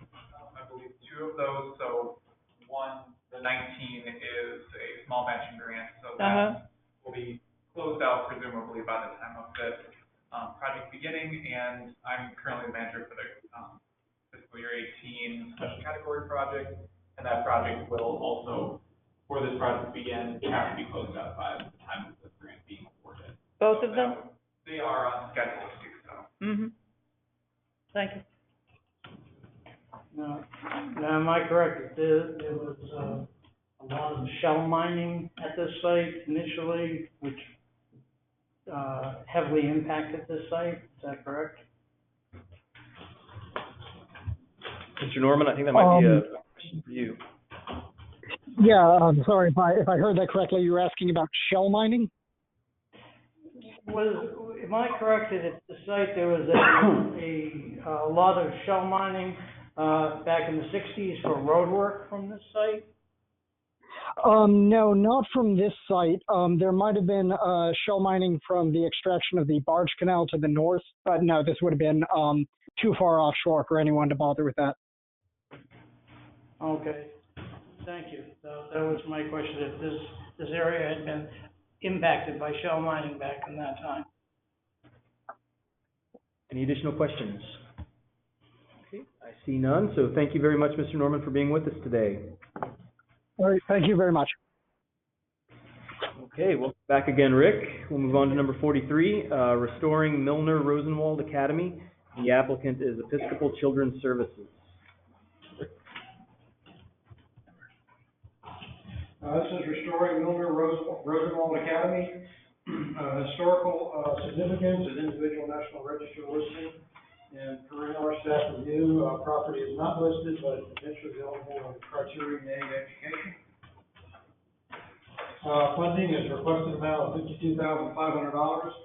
The match amount is $52,972 for a total budget amount of $105,472. Project scope is architectural review, roof replacement, window replacement, wood replacement, sidewalk upgrades, front door replacement, interior floor replacement, raise the drop ceiling, refinish walls and administration. Concerns and issues. DHR will require photos in greater detail should this project be funded. Applicant should prioritize scope of work. It appears that the scope of work is in variance of the project budget. Professional services assessment.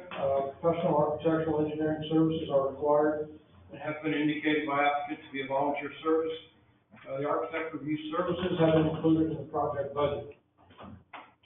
Scope assessment, just scope of work as follows. Applicant to prioritize scope of work line items. Budget assessment, just budget as follows. The budget appears to be low in relation to the proposed scope of work. Project budget should follow the work prioritized in scope of work.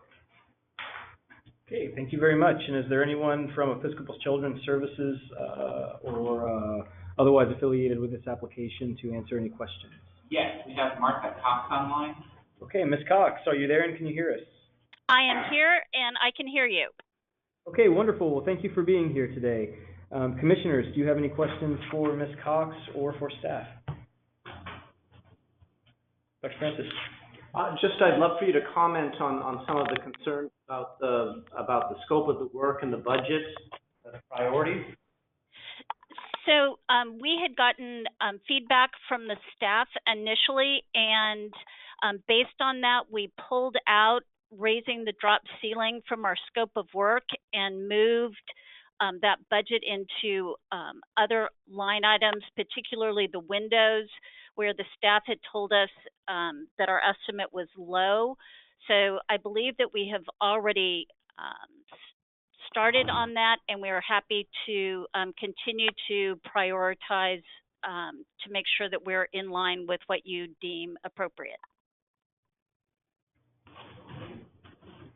Dr. Smith? Yeah, am I correct that photos you submitted are from different time periods? And some of the windows and doors that you're proposing to replace, I'm not sure exactly what you're proposing to replace. Can you clarify that for me?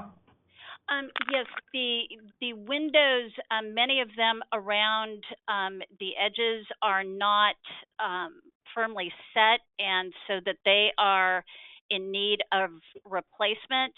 And the front door was changed by the previous Head Start grantee, and we want to put one in that is historically appropriate. Thank you. Okay, any additional questions? Yes, we have another problem. The front elevation's been modified. Are they going to remove that porch? I'm sure that we can.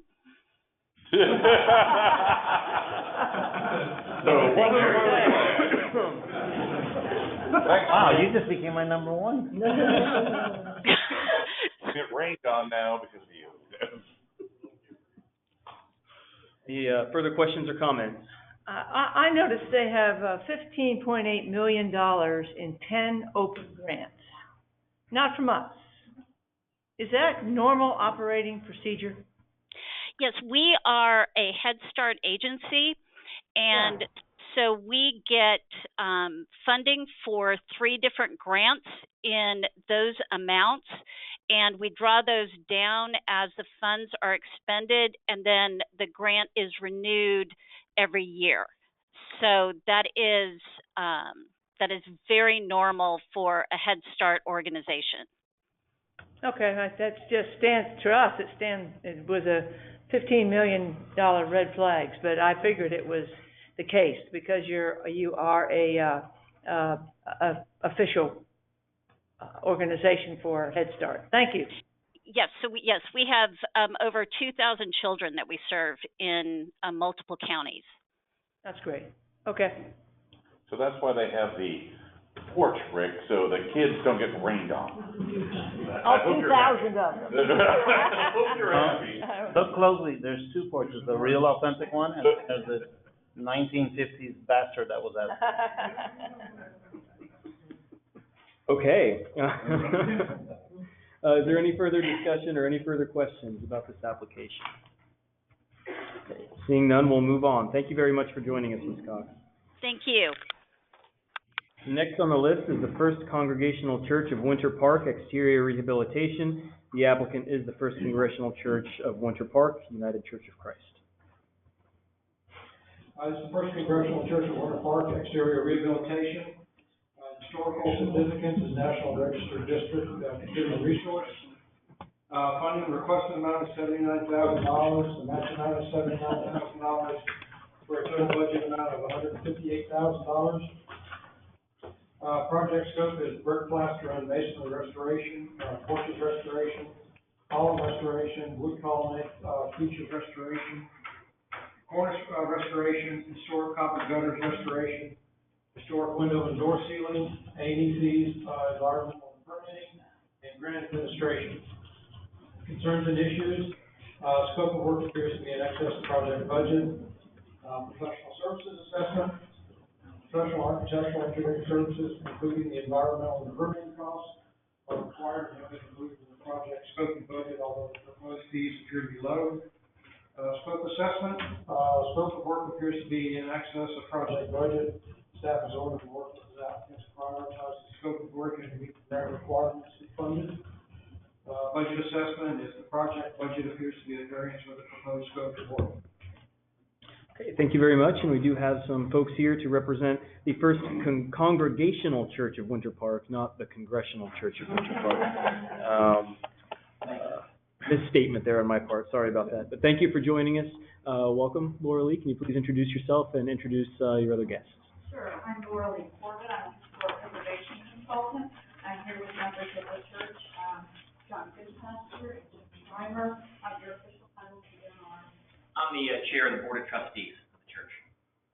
And the pastor, Reverend Sean Garvey, was here earlier. He had to leave due to the timing of where we are. And we also have J.J. Scott, with him on the architect here. We should also have about a dozen people on the phone. There are numerous people online. Okay, well, welcome to all of our online friends. We're happy that you're here. Forgive me, we may not have time.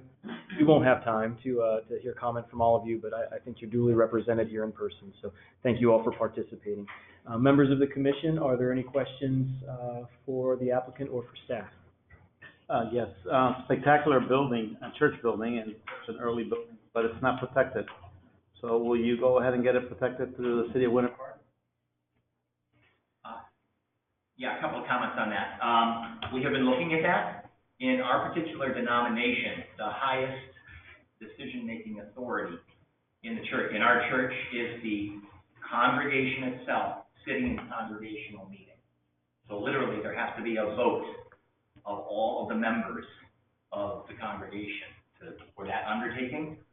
So the answer is, we're working on it, but it hasn't happened yet. I will say, though, that we did bring this project to the city of Winter Park city architect, and it has been presented to the historic people of the city of Winter Park, and they both endorsed the project. In fact, I believe you'll find letters of recommendation in our package.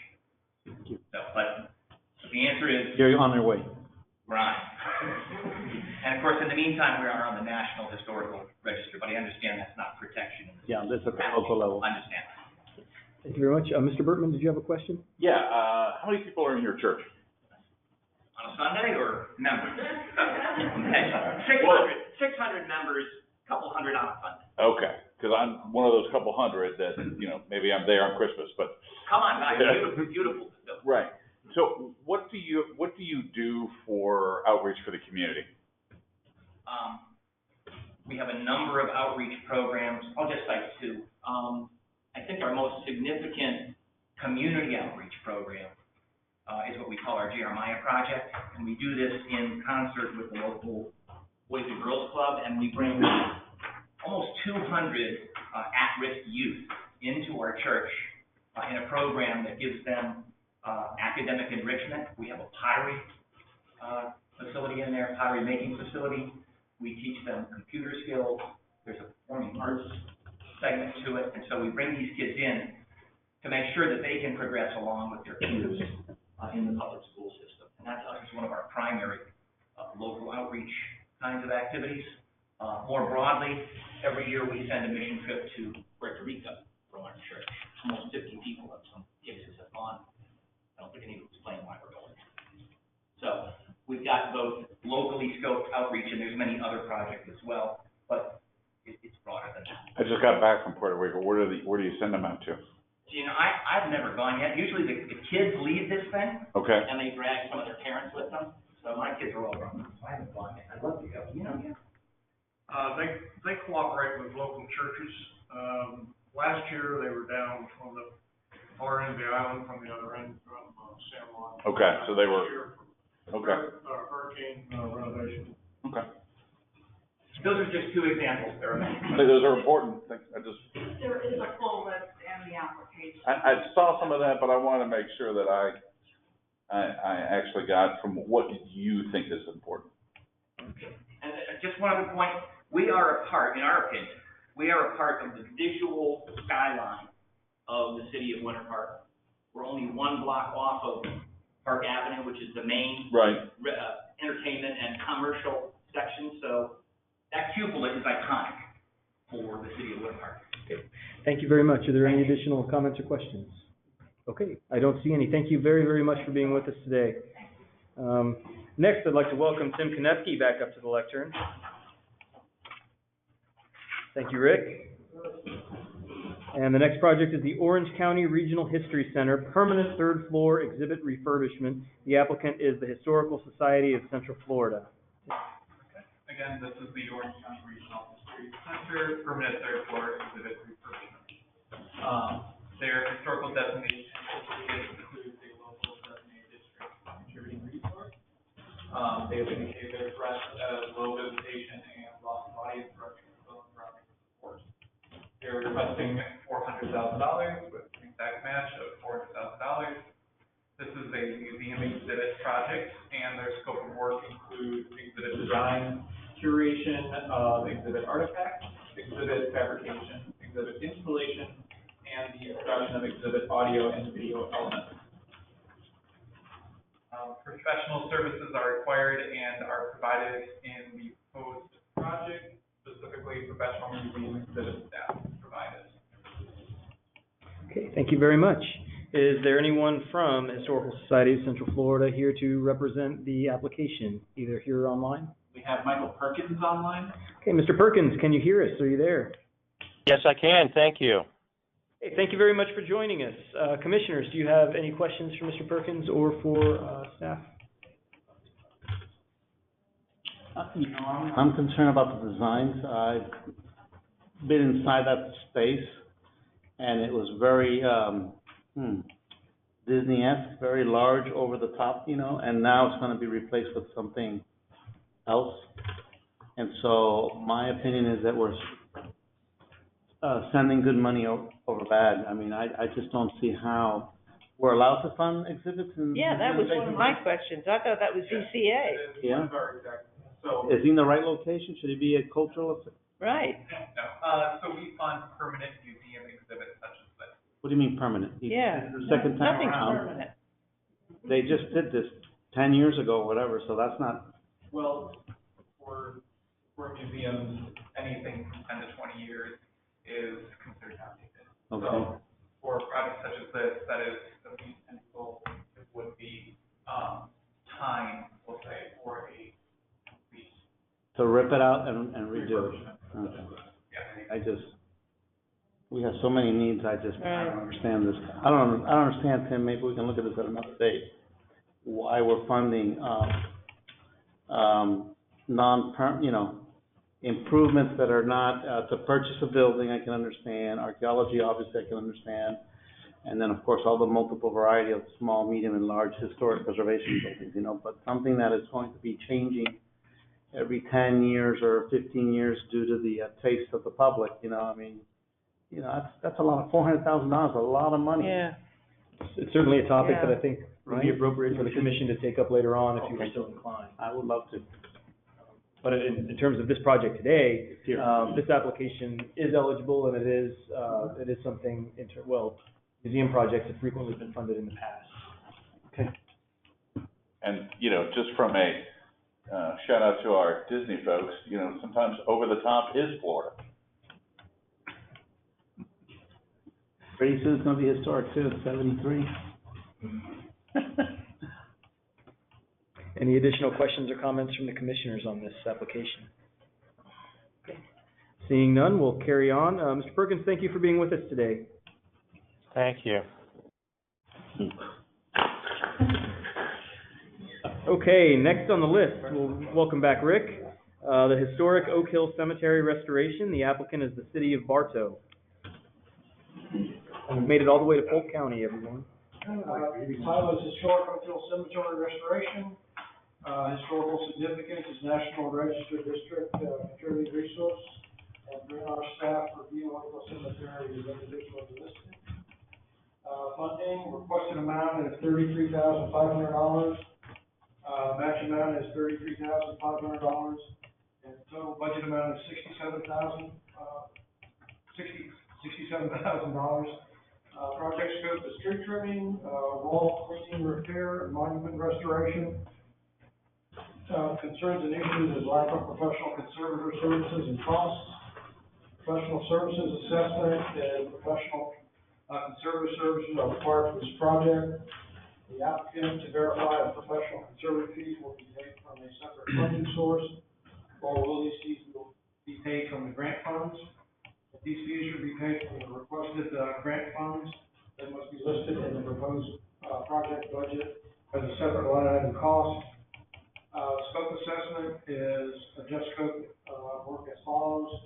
Allow for professional conservator services. Budget assessment is adjust budget as follows. Allow for professional conservator fees. And I must admit, I was remiss in the project scope that tree trimming would not be an allowable expense. Right. Okay, thank you. And do we have anyone from the city of Bartow to represent this project if there are any questions from the commission online? We have Brian Foreman online. Okay, Mr. Foreman, can you hear me? Yes, I can hear you. Okay, thank you for joining us today. I appreciate you being here. Commissioners, are there any questions for Mr. Foreman or for Rick about this project application? My comments were, I was concerned that there was limited details on the scope of work. Talking about monument restoration, what are you actually envisioning for your monument restoration? How are you envisioning this happening? Well, and I heard your comments before, the lack of professional conservator fees, your concerns there. Most of those funds, the $60,000 of those funds, and I apologize that the information isn't in the application, $60,000 of those funds are going to, for a professional conservator, that we would go regular city budget process with an RFP to get that, and that would be a qualification. And then the other $1,500 in the cash would be for miscellaneous expenses, whatever comes up to fill in. But so that's where, we're just trying to. It's an active cemetery that we have historical tours that take place regularly there.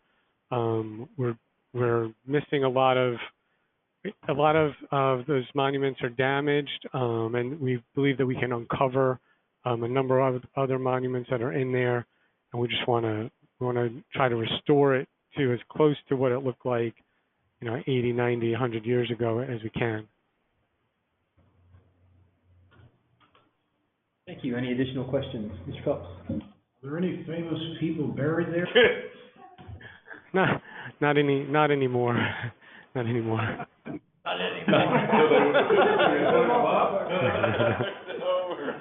There you go. They're the ghosts at that other house that we were. Any additional questions or comments? Okay, I see no further questions or comments. So, Mr. Foreman, thank you very much for being with us today. All right, thank you. Moving on to our next application, which is the Frank Lloyd Wright Polk County Science Building Planetarium Restoration. The applicant is Florida Southern College. This is Frank Lloyd Wright, Polk County Science Building Planetarium Restoration. Historical significance is National Register District Contributing Resource and local designated district contributing resource. Funding is requested amount is $500,000. The match amount is $500,000 for a total budget amount of $1 million. Project scope includes terrace deck, water infiltration repair, replacement of deteriorated and failed textile blocks, repair of deteriorated and failed flat roof and associated flashing, repair of deteriorated roof coating over dome, lighting protection system, repair of deteriorated and failed stucco, repair of deteriorated concrete finishes, repair replacement of inefficient deteriorated windows and door system, and consultant fees. No concerns and issues. Professional architectural engineering services are required and have been included in the project scope and budget. No proposed scope of work adjustments are recommended, and no proposed budget or funding adjustments are recommended. Okay, thank you, Rick. It looks like we have a couple of representatives here. Could you please introduce yourselves? Thank you, Dr. Parsons. My name is Kathy Ellis. I'm Assistant Vice President of Foundation Corporate Relations at Florida Southern and co-authored of the grant together with. I'm Jeff Baker, a partner in the firm Music Hall and Baker in Albany, New York, and Windsburg, Virginia. Okay, thank you very much for being with us today. Are there any questions from the commission about this application? Yes, the state, this agency and other agencies has given, your institution millions of dollars. And you're not protected, you're not landmarked. Florida National Historic. Okay, but at the local level? Yes, at the local level. Here in the town of Lakeland, or? Okay, so I don't know why I have, no, it's, oh, the district, but not individually? Right, I mean, where did I catch that? Okay, so there's no local protection, according to G1 here. It says none. On your application? We are a local architectural district that is protected by the city. By the city of Lakeland, is that under section 5? So there's a typo in your application then, or because it says no, it's not protected under section G1? I just want to make sure that's, I was kind of shocked when I saw that, so. It says none. You're right. It says none. Can you tell me where on the application? Yeah. Under page 7 of 9, G.1, local protection levels, and then you check marked it and you put the word none next to check mark. I just want to point out one thing. I didn't want to step in, but it does look like that was caught by staff, and the local designation is in the staff review. Okay. I didn't want to step in too much, but That's all, as long as, I mean, this is a great project and great campus and all that, and keep up the good work. I just have a question. I mean, you're part of the state university system. No. Ah, okay, then, never mind. Okay, thank you. Rick, I just wanted to say one. The state wishes it had a campus like this. No, it doesn't. No, it doesn't. Jay. Very happy for our private institutions. Yes, sir. Under historical significance, there's and also it may draw on another part of the application. Just infill that. Okay. Recheck it, make sure that it is. Thank you, so update your form. I just wanted some clarification on, I think you said that Wright designed and built, this is the only building he designed and built, but he did do the whole master plan and oversaw the construction of 12 buildings. So, That's right, it's our understanding. Actually, Franklin Wright designed that entire west portion of the campus, including the master planning and all the buildings that are from his period there. so a master plan is I mean, had several done, and they. Well, the master plan of 1938, let's put it Yeah. that way. Yeah. So, he developed a plan for that side of the campus, and essentially it was half completed, or maybe 2/3 completed before his death. So he was able to build approximately 12 buildings and a number of landscape features. Right. So this is not the only building he designed and built. Correct. Good. Okay. I did that. That was probably my misread. Thank you. And I'm just curious, how much material is in the archive on this particular building? Well, there's a lot of material in the archives. We did a Getty-funded campus heritage plan on the site, and most of the archive was a good portion of it here, about half of it, and the other half was at Taliesin West, which is now moved to the Newbury Library at Columbia.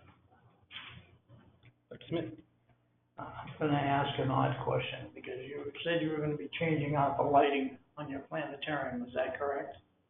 Some lighting, yeah. I mean, there's some lighting that's been in there since probably the 1970s, later period lighting.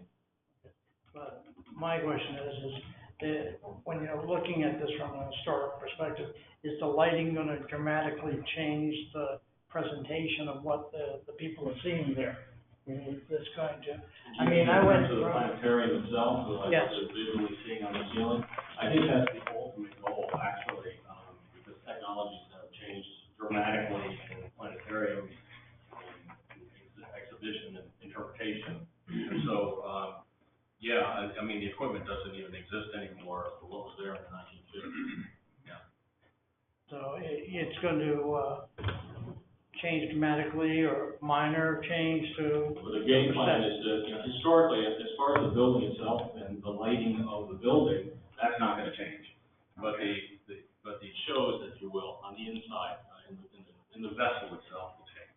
Okay, thank you. That clarified it. Yes, for the director. Director, I'm not sure if you're aware that there is a Franklin Wright House in disrepair here in Tallahassee. We are aware. You are, and is, not to, put you under the gun, but is there a way that university has a need or could help in any way? Because that's the only other Franklin Wright building that I know of in Florida, other than your campus, and right now I'm not sure, I thought I saw Alyssa. Oh. What's that? Okay. Okay, there you go, so. Help each other out or something, We're trying. Okay, wonderful. Thank you. Mr. Bertman, I think you had your hand up. I had a question. So what, do you actually have planetarium shows in there currently, or no? Not right now. Okay. The building is in such condition that we can't. Now, up until about 2008, we did, and we had public programs for school children, et cetera. But the condition of the building is such that we can't do that any longer, and the equipment that we had, the projection system that we had is no longer functioning. So our goal was to get the building restored, and then buy some new equipment for the projection system, and then just bring people back in to offer more educational programming and facility. Thank you. Any additional discussion? Okay. Thank you very much for being with us today. Next is the Winter Havens Women's Club, need to talk slower. Winter Haven Women's Club Rehabilitation. The applicant is the City of Winter Haven. This is the Winter Haven Women's Club Rehabilitation, the historical significance of individual national register listing. Funding, the requested amount is $100,000, the match amount is $100,000, total budget amount is $200,000. Project scope is architectural services, climate control system, installation of stage area, restoration of T-roof porch, windows repairs, basement storage and work area, weatherproofing doors, roof replacement, paint and seal exterior, ADA ramp and access, and stage refurbishment. No concerns or issues. Professional architectural engineering services are required and have been included in the project scope and budget. No proposed scope of work adjustments are recommended, and no proposed budget or funding adjustments are recommended. Thank you very much. And is there anyone here from the city of Winter Haven to answer questions, either here or online? I thought we had somebody online, but they logged off. Okay, well, we'll go ahead and see if there are any questions for Rick, and if they happen to log back on, just let us know.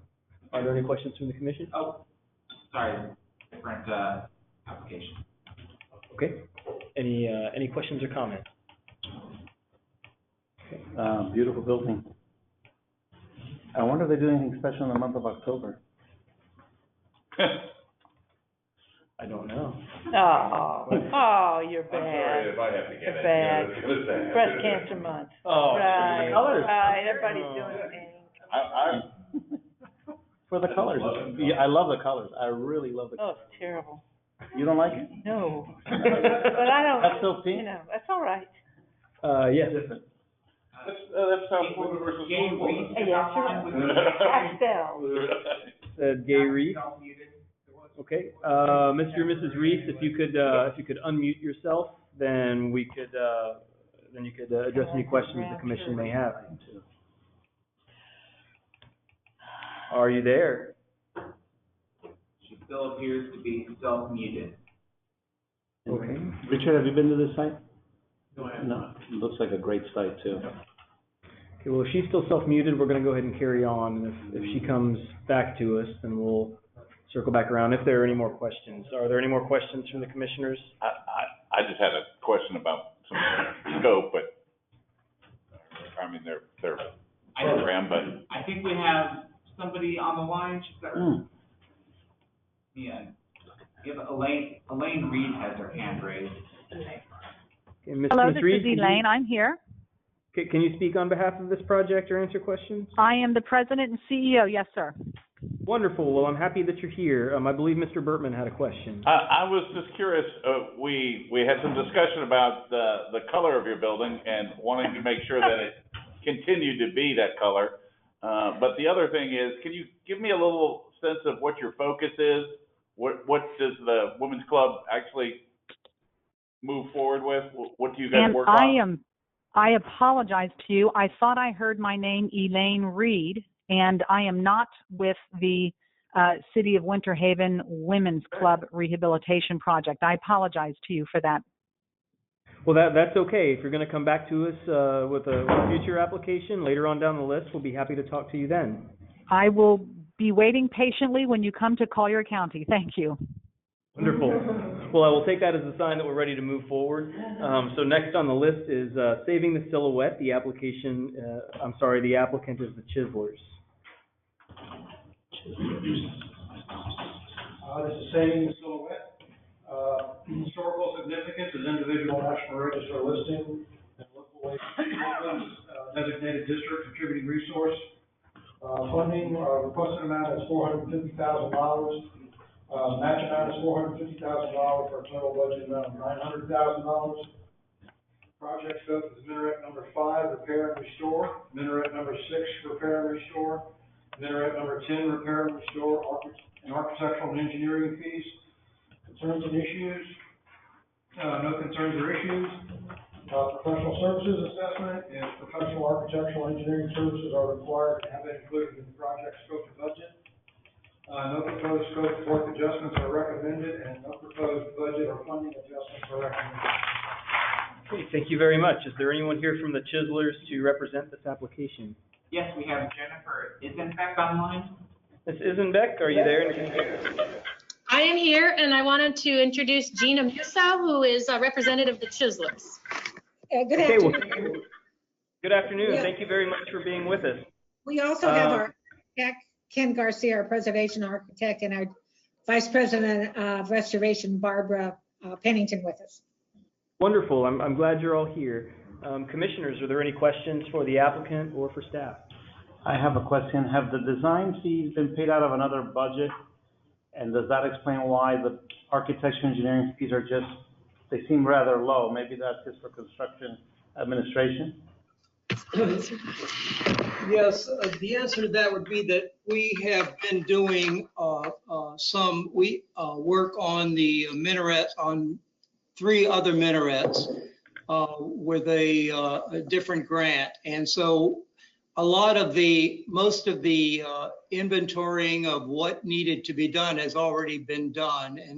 And so the drawings and the structural will be specific to these 3 minarets, but we in general know what that entails, and we have a lot of existing drawings to piggyback on. Okay, thank you. More questions? Okay, I don't see any additional questions, so we'll continue. Thank you very much. Thank you. Okay, the next application is the F. Lozano Cigar Factory exterior restoration. The applicant is the Lion's Eye Institute for Transplant and Research Foundation. This is the F. Lozano Cigar Factory exterior restoration project. Historical significance and local designated district contributing resource. Funding requested amount at $500,000. The match amount at $504,594. Total budget amount at $1,004,594. Project scope is architectural design and fees. Project management and superintendent, temporary labor. Contract fees and contractor liability insurance. Reconstruct original 1904 brick and iron retaining wall. Removal and refill of retaining wall dirt and sod. Restoration of historic window shutters. Replacement of original brick main entrance staircase and rusted side staircases. Vertical ADA lift at main entrance. Demo and install security lighting. Grant administration. No concerns or issues. Professional architectural engineering services are required and have been included in the project scope and budget. No proposed scope of work adjustments are recommended, and no proposed budget funding are recommended. And with that, I will get another one. The security lighting should have been removed from the project scope. Okay, thank you very much. And we do have a representative with us. Can you please introduce yourself? Yes, my name is J.L. Dillon. I'm the Executive Director for the Foundation for the Lion's Eye Institute for Transplant and Research. Okay, thank you very much. And commissioners, do you have any questions? Do we need to make a motion to? If we could do that as in the other project to. Okay. On the final budget. Okay, and then I have to 2. Just curious, so you're in Ybor City, correct? Correct. Are you, where are you in relation to the Italian Club? We're, Ybor City is very small, so we're within walking distance of the Italian Club, about 4 to 5 blocks away. Okay, because I think I've walked by this building. It's a beautiful building. I've looked at your website and I've looked at some of your material. What does the Lion's Eye Institute really do? We are an eye bank and an ocular research center, so we are recovering ocular tissue from organ donors from 62 out of 67 counties within the state. We're processing that tissue in our lab, which is in the historic footprint of the building, and we're shipping that to over 83 countries around the world to get this site to people. Wow, that's great. Okay. That's the other thing is, how do you get people into this building? Because if I remember right, it's pretty spectacular. Thank you. We have on the second floor of the building a community meeting space. That's where the cigar factory workers used to roll the cigars. And it's quite a very large space. So that's available to the general public at no charge. So we offer that to nonprofit organizations that both share our mission in supporting those blind and visually impaired and those that are in our community as well. The Girl Scouts, the Tampa Chamber of Commerce, and many others. And we do that in the context of a 24/7 medical facility. So security is very important to us. But we have never denied any organization or any individual that wanted to come and see the space. We're very proud of the work that we've done in historic preservation and keeping this as a community asset for the Tampa Bay area. Thank you very much. Are there any additional questions or comments? I noticed you already have an ADA entrance into the building.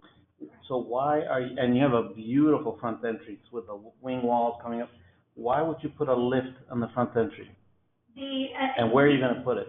The existing entrance is not ideal. It is into the side of the building, and it is into the basement level. So our guests currently would have to come into, I think we're confused. I'm talking about the front elevation. You're not doing it at the front elevation.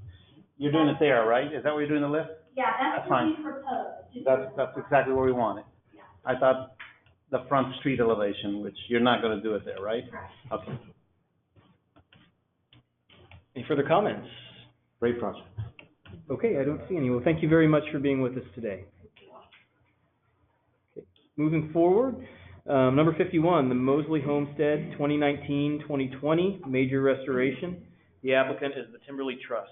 This is Mosley Homestead, 2019, 2020 major restoration. Historical significance is individual national register listing. Funding requested amount is $175,000. Match amount is $175,000 for a total budget amount of $350,000. Project scope, drywall and subterranean termite treatment. Carport, Alice Junction building, replacement windows, roof, electrical, stairs, siding, and repairs. Nest, metal roof replacement, electrical design and replacement. Siding replacement, all buildings. Design and build ADA parking, ramp and walkways. Restore barn, restore historic dock. Retain professionals, AIA, engineer conservator. Limited security lighting. Renovate bathroom to accommodate for ADA. Allowable administration expenses directly related to grant construction. Allowable insurance costs. Consultant costs for development of kiosk type AV historic presentation, excluding TV and other hardware. Concerns and issues, the scope of work appears to be in excess of the project budget. Professional architectural and engineering services are required and have been included in the project scope and budget.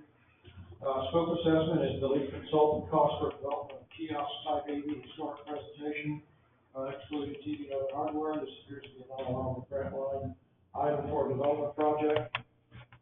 Budget assessment is the lead consultant cost for development of kiosk type AV historic presentation.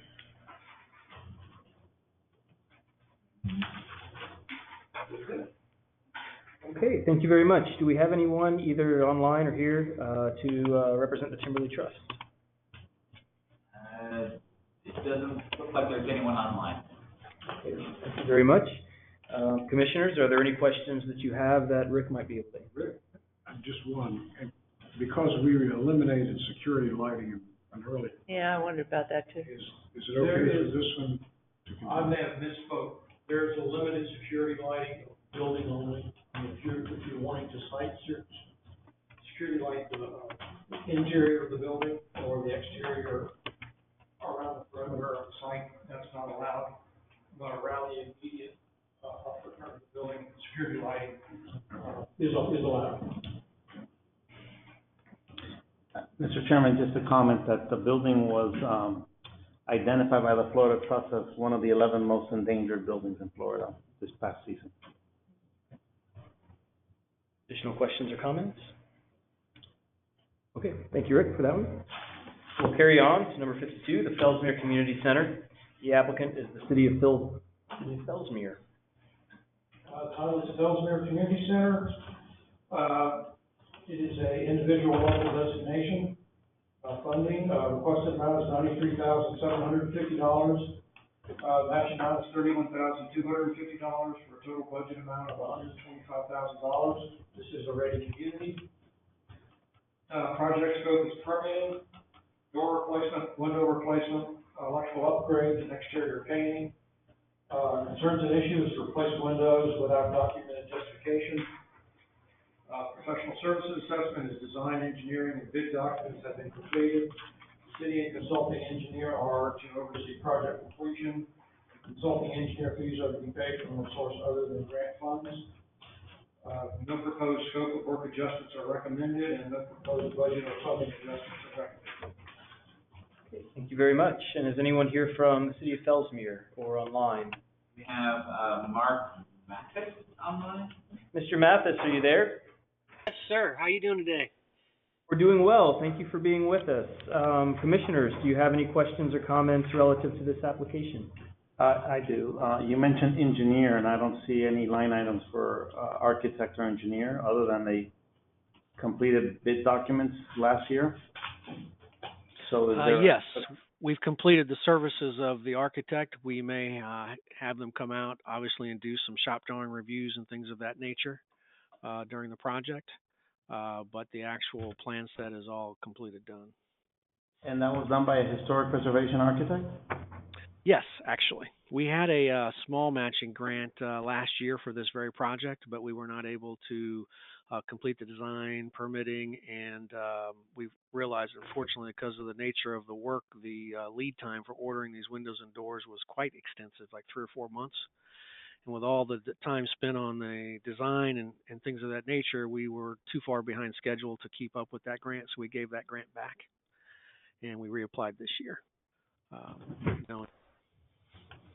And so somewhere, because it's not showing here, you're going to have a side number for the architect to come and do site visits while the project's under construction? He's one of our continuing consultants. We use him on a regular basis for a lot of different things. We would probably just pay for that out of our general fund, out of our, matching dollars. It probably wouldn't come out of the grant funds. Okay, especially when you get to the doors and windows, that's really important. We want to make sure he's there to. Oh yeah, without a doubt. Use his expertise to make sure the contractor does that correctly. Definitely. Dr. Smith? Yeah, I did have one question. I didn't see, and I may have missed it, the real details on the window replacement. You have non-historic windows in there now, and you're proposing to replace them. Do you have any documentation as to what were the original windows, or what the configuration is? And we just have some very grainy photographs is all we have. And he's had access to those. And in the bid documents, there's very detailed specifications on the style and design of the window that's needed. So I didn't see them in your grant application. Is this something you just got?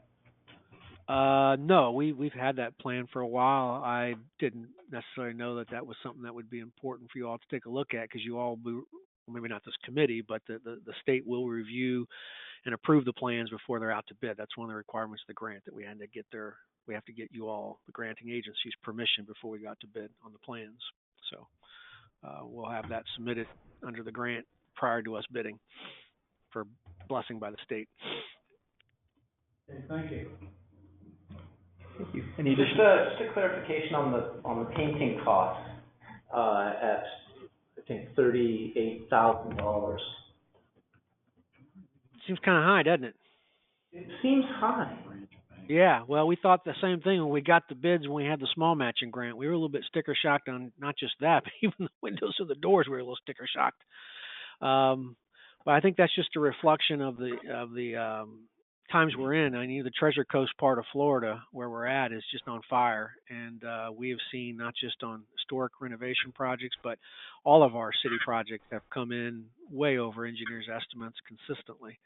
And I just, unfortunately, think that's just the way things are in this market right now. But again, we will be rebidding the project, so hopefully we'll have some good competition. Hopefully those prices will come down with the rebid. And Fellsmere is a little bit isolated too, so I can see why the cost, like working in Belle Glade or Clueston, big, next to a big, urbanized area, but not close enough, so you get the cost of transportation.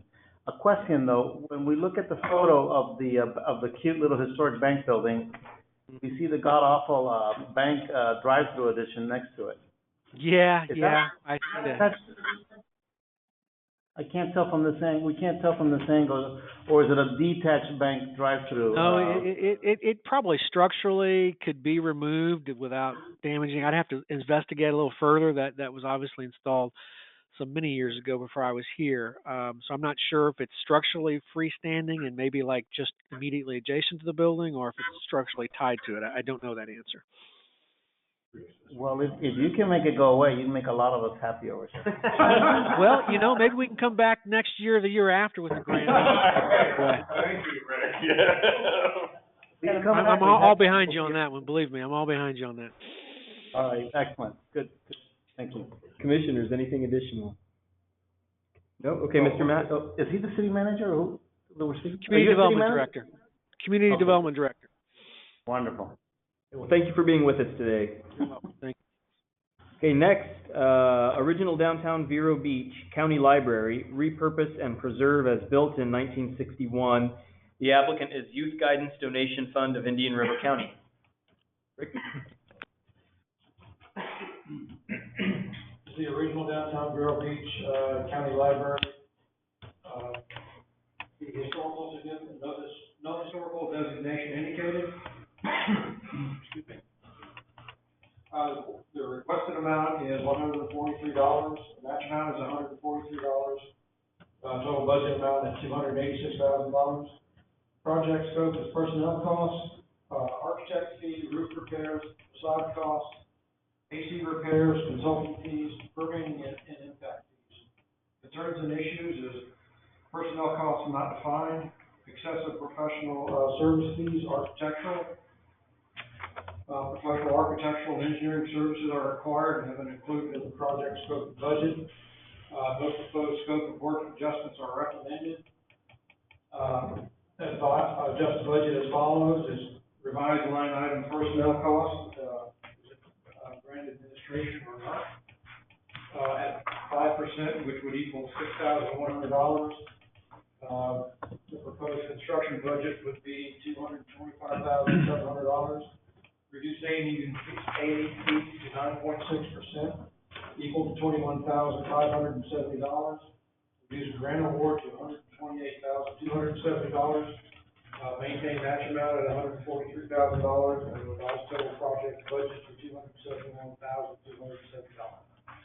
Okay, thank you, Rick, and I did not get to write all that down, so we have to come circle back to you on some of those numbers if we need to. Is there anyone online or with us today from the Youth Guidance Donation Fund of Indian River County, or someone else to represent this application? There does not appear to be anyone else. Okay. Are there any questions from the commission for Rick about this project? I read, Rick, that it was not protected, but they had applied for historic designation in the application. And I want to share with my fellow peers here that this is a mid-century modern example of architecture, which we have very few of them, and so I think it merits additional, I know it's hard to look at it, you know, some of you are looking at it funny back there, but, you know, it does have some really good value, some great photos There is attached to the Felix book. Cruz online, but he has not put in his audio pin, so I can't unmute him. Okay, Mr. Cruz, we're going to need you to put in that audio pin so that you can participate and answer questions. Rick, question for you. Doesn't this, I swear there is a rest stop on the turnpike that looks very familiar to this. Well, those are all gone now. Well, no, I mean, I thought it was, yeah, I know that they've updated a lot of them, but I swear that there is one that's very similar that's like, administrative headquarters for, or FHP headquarters, because those shapes. The triple right, concrete, brings back a lot of memories. yeah. Panama City, library will look just like that when it was first built. So this was a style, I mean, other than mid-century modern, I guess for concrete. libraries. I don't know about that portico thing. Mr. Cruz says he's having trouble connecting, and he says he's on the phone, but he needs to enter his audio pin into his telephone in order to be, I guess the best comparison you could, if I may. Sure, absolutely. While we wait for him, the best comparison is, you know, a maturing in buildings might have like a tower feature, and a mission might have a parapet, feature. So these mid-century modern buildings have a little roundabout feature like that on the top, so it's something of the style of the period. So that was like, did they like pour concrete into a form? Yes. Okay, has Mr. Cruz entered his audio pin yet? Okay, well, what we'll do if the commission thinks this is a good idea is we'll go ahead and move forward, and if Mr. Cruz enters his pin, then we can circle back around if there are more questions. Are there more questions from the commission that Mr. Cruz might be able to address? Or are we comfortable? Okay, I don't think the commission has any more questions, so thank you, Mr. Cruz. But we'll go ahead and move forward. Next on the list is the Roseland Community Building Rehabilitation. and the applicant is the Indian River County Parks Division. Yes. Oh, you're right, I'm sorry. Thank you for reminding me. There was a reduction of budget that is proposed in the staff review. In order to accept that reduction of budget, it would need to be in motion if the commission is so inclined. So moved. Hey, Tim? Second. I need to take a moment. Okay, why don't we do this? It is 4:23. Why don't we adjourn for 10 minutes, and we'll come back and finish this. We have gone a long time without a break, so thanks for your patience. It's been since lunch, Tim. Well, no one asked for a break. Oh, we need the bag? Well, everyone expressed their desire to get through as many as I'm possible. just kidding. Well, you know, Rick is still going strong. It is a good idea. It's the humane thing to do. Let's take a 10-minute break, and then we'll get through as many as we can before 5 o'clock. I think we are going to try and conclude at 5 o'clock today, and then we'll pick up tomorrow morning at 9. But I think we'll be able to get through several more before 5 o'clock. So let's say 10 minutes. So 4:33, we'll reconvene, and between now and then, we'll be recessed. I'm just giving you a hard time. I do. I'm used to it. Yeah. Well, you still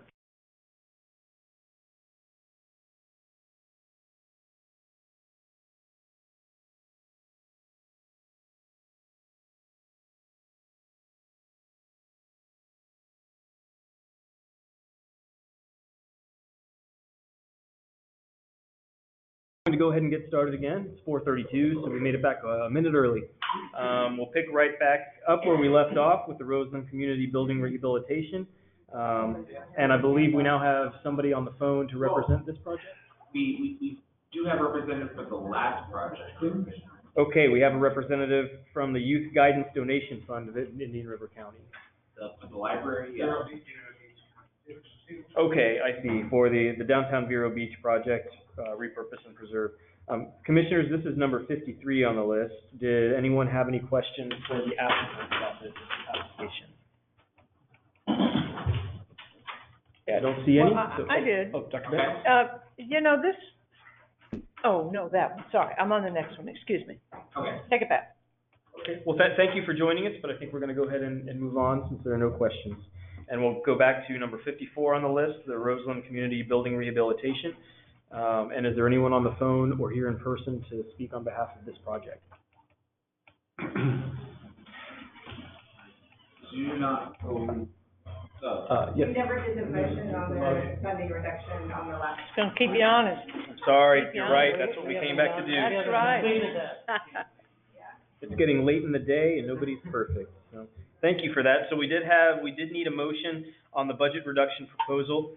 Do we need a refresher on that? Yes, please. Okay, Rick, could you please provide us with a refresher on the proposed budget reduction? And this is for this project or the prior one? This one? Vero Beach. Okay, the Vero Beach. This is to adjust budget, as follows, revised line item personnel costs. Question mark, does this pertain to grant administration? If so, at, reduced to 5%, which would equal $6,100.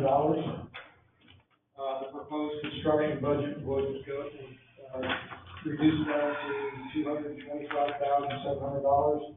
Reduce the A&E fees to 9.6%, which would equal $21,570.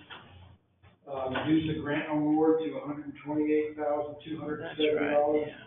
Maintain the match amount at $143,000. And this would revise the total project budget to $271,270. Okay, thank you very much. And is there a motion to accept that recommendation? We have a motion, is there a second? Second. Motion and a second, any further discussion on the motion? Seeing none, all in favor? Aye. Aye. All opposed? Okay, the motion passes. Thank you very much. And now, we're moving on to the Roseland Community Building Rehabilitation. Sorry about my confusion there. The applicant, again, is Indian River County Parks Division. And, Rick, did you already present the staff report on this? I can't remember. No. Okay, well, now I'm in the right place. So, Rick, please go ahead. Thank you. This is the Roseland Community Building Rehabilitation. Historical significance is individual local designation. Funding, the requested amount is $89,700. The match amount is $89,700, which, puts the total budget amount at $179,400.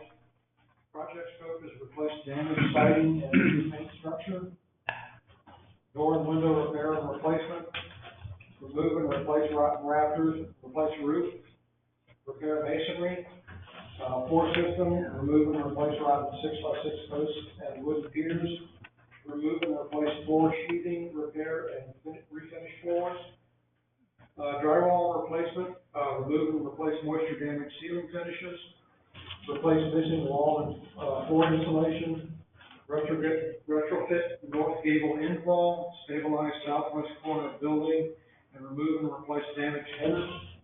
Engineering and architectural services. Concerns and issues is applicant to prioritize scope of work. It appears the scope of work exceeds the project budget. Professional architectural and engineering services are required and have been included in the project scope and budget. Scope assessment is to adjust scope of work as follows. Applicant to prioritize scope of work line items.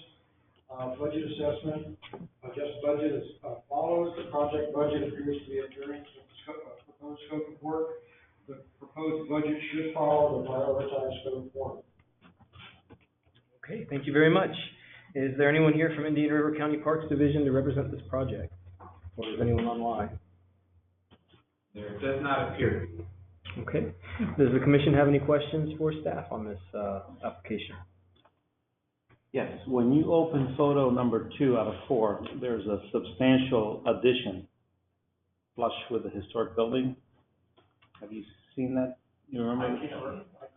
So in that's a historical photograph, so Right. there's a really... Sorry, we do have someone. We do, okay, and who would that be? Now, I believe it's Elizabeth Powell and Ruth Stanbridge. Okay. Indian River. Ms. Powell and Ms. Stanbridge, are you with us and can you hear me? Hi, good afternoon. Yes, we can hear you. This is Beth Powell, I'm the Conservation Lands Manager for Indian River County. We have our County Historian, Ruth Stanbridge, here as well. Wonderful. Well, thank you both for being here. And I think I'll refer back to Mr. Gonzalez's question that had to do with an addition on the side of the historic structure. So when we're looking at we have a photograph here that's called the second of 4 view of the entry.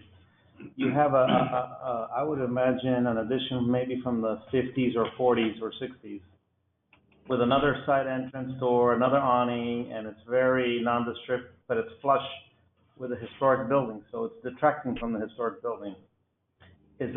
What is in that piece of the building, and is it necessary to have that piece there?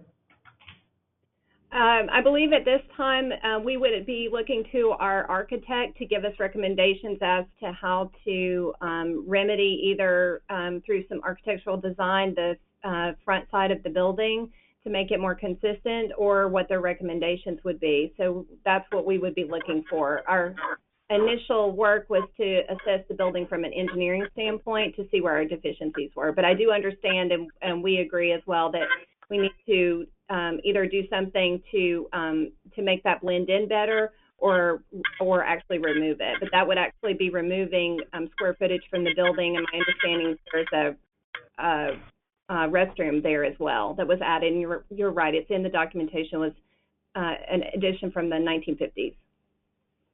Okay, so, I mean, you could always remove it and come back later for an appropriate addition. Or if you keep it, get rid of the awning and the door, for example. Don't clad it in wood siding to make it look like the historic building, you know. But I think the confusing part is that there's 2 front doors. So right, exactly. You know, that really takes away from your cute little small historic building here. We agree. You agree? Okay, I'm good. sorry, yeah.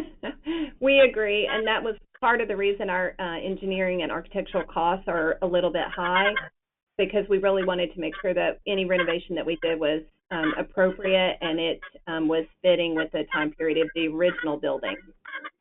Okay, and there's a lot of reference to engineering reports and plans and placement issues. Do you have a preservation architect on the project? We do not at this time. We're actually in the process of an RFQ in our county. We have our final review meeting tomorrow. So one of the things that we're looking to do is to make sure that we have an architect on board that has historic preservation experience, and then we would be using those architects on our selection for one of, a project like this. Okay, that's wonderful. And last question, your engineer was proposing a new 5V metal roof, and the building currently has asphalt shingles, and I can't tell what is on the historic photo. Is that a metal roof, or it looks like just like an asphalt overlay or something, right? Like a rolled roof? It was originally a metal roof from some of the older photographs that we have. Okay, I think I can see the crimp there at the edge there, yes. Okay, so that's great that you're bringing back the original roof. Yes. Mm-hmm. Dr. Benz? I had a question about the context. Now, that historic building we're looking at right now, your representative photograph, is, looks like it's out in the boonies. Now, I'm from Pensacola, and I Googled where it actually is. And it's near Vero, where millions of people live. Tell me what the context of this building is. Is it still in woods around it, or are there houses jammed up against it, or what?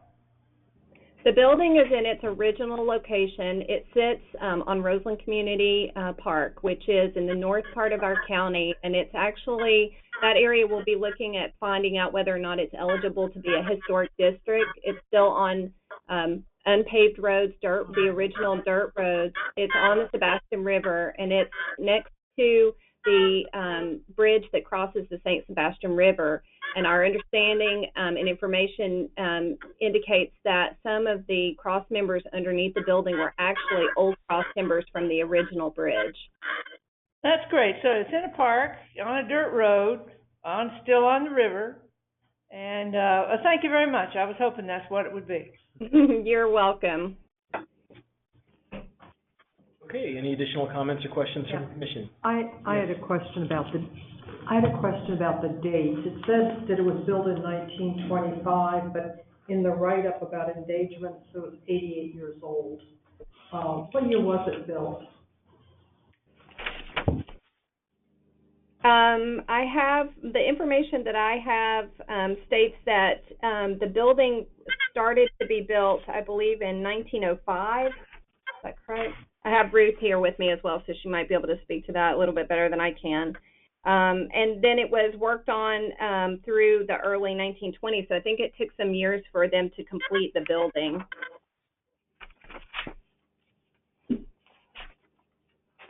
And they had substantial, Ruth Stanbridge, county historian, they had substantial wood left over from the wooden bridge that crossed the St. Sebastian River.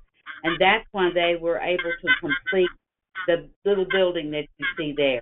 Later in the 50s, they enlarged it a little bit, and that's the one that is in contention now, what to do with that little extra bathroom and so forth. Okay, thank you. We know. Any additional questions or comments from the commission? Okay, seeing none. Thank you very much, Ms. Powell and Ms. Stanbridge, for joining us today. Thank you so much. Okay, next, number 55, archaeological excavations and analysis, unnamed archaic site, Old Bureau site area. And the applicant is the Old Bureau Ice Ages Site Committee, Inc. And Tim Konepke is going to rejoin us, and thank you for presenting. So again, this is the archaeological excavations and analysis, unnamed archaic site, Old Bureau site area. The rest indicated the project include erosion. They are requesting $182,072 with an overmatch of $345,475. This archaeological project and their scope of work includes field work, data and sample analysis, preparation of an archaeological report, and grant administration. Professional archaeological services are required and provided for in the project. And in terms of standards compliance, the archaeological report shall conform to Chapter 1846 of the Florida Administrative Code. A 1832 permit must be obtained from the Bureau of Archaeological Research prior to completing field work conducted on state land if applicable. A detailed field plan and methodology will need to be submitted to the division for review and approval prior to commencing the archaeological work. And it is noted that the principal archaeological archaeological investigator, James Lavazio, is in good standing with the Bureau of Archaeological Research.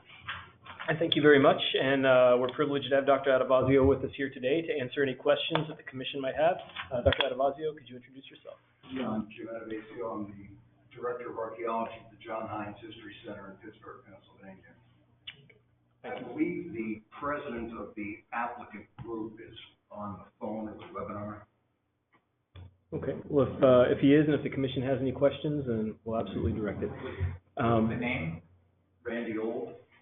Yes, he just raised his hand. Okay. He's self-muted, so I. Well, Mr. Old, if you'll unmute yourself, if there are questions that you can answer from the commission, then we'd be more than happy to hear your answers. Commissioners, are there any questions about this project? I have just and what is the white layer there in the stratigraphic shot? It's actually it's material that was blown in. It's Aeolian material from. Really? It's the same stratum that exists at the old Bureau site, which is only 300 meters away. Huh. It's an Aeolian. It looks like an ash deposit. No, it's actually Aeolian. There's ash directly beneath it. Really? Yeah.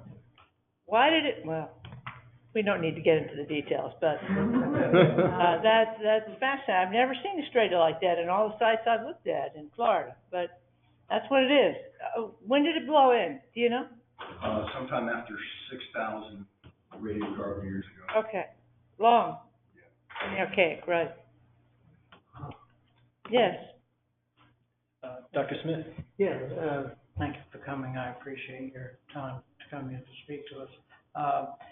In your previous work, you had been funded in 2014, 15, and 16 for the old Bureau site. You said that's 300 meters away. And you're looking at this new site.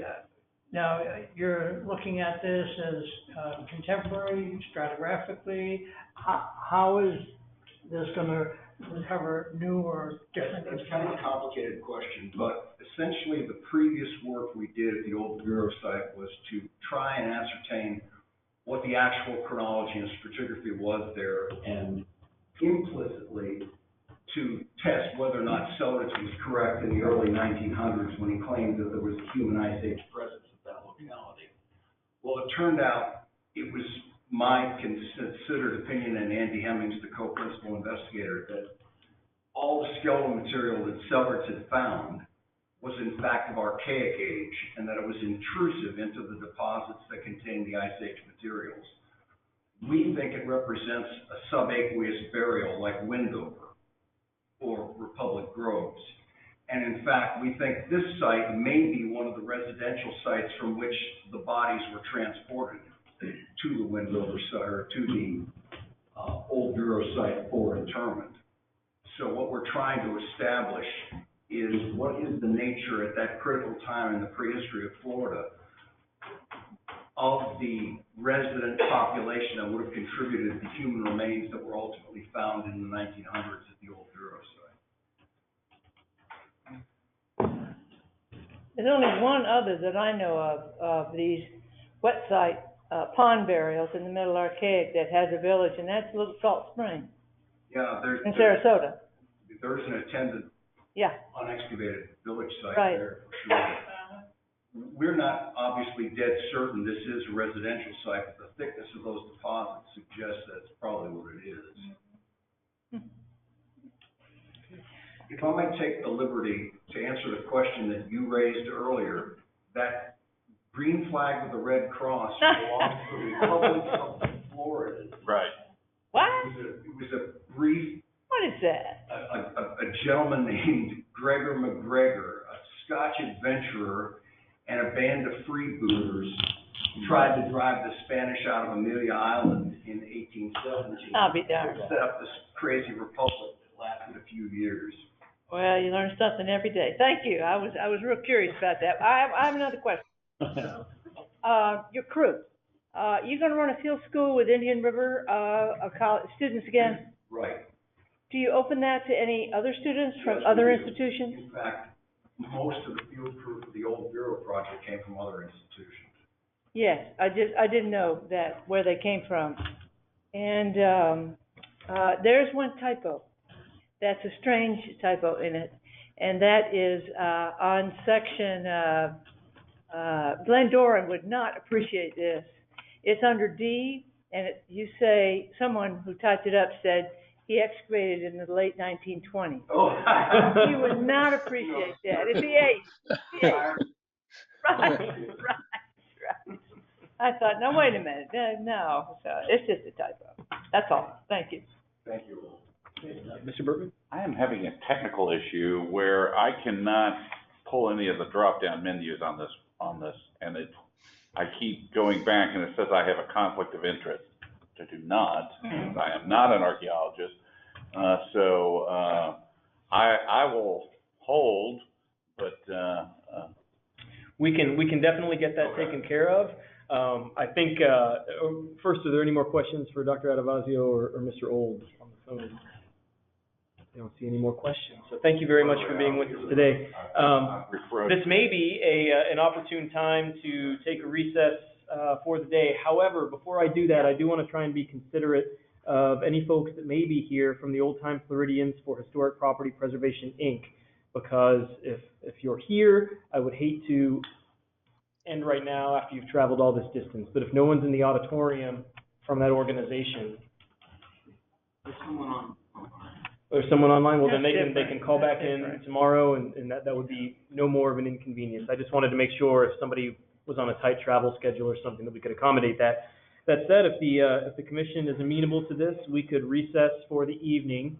I know there were several things happening in town tonight that some of the commissioners were interested in attending at Mission San Luis and at the Florida Trust, and reconvene here tomorrow morning at 9 o'clock. Does that sound good to everyone? Okay, well then we stand in recess and we'll see everyone here at 9 o'clock tomorrow morning.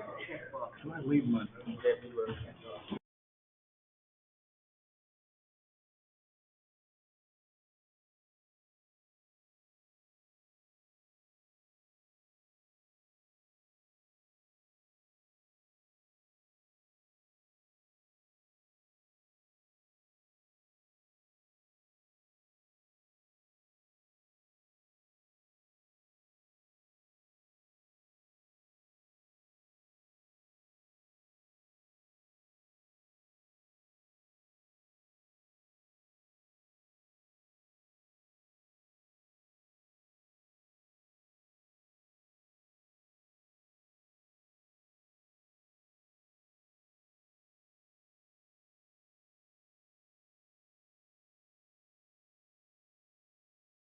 We'll call the meeting back to order and get started on completion of the reviews for the special category grants for fiscal year 2020.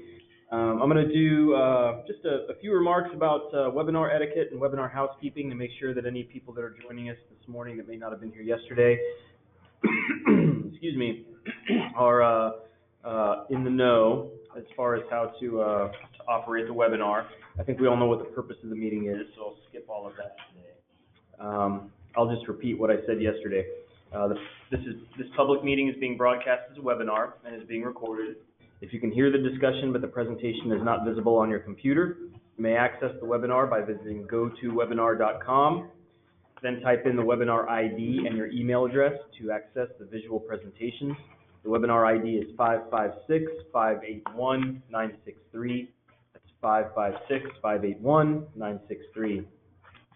When you're logged into the webinar, you'll need to select the button that describes how you will listen. Your options are using the microphone and speakers or using the telephone.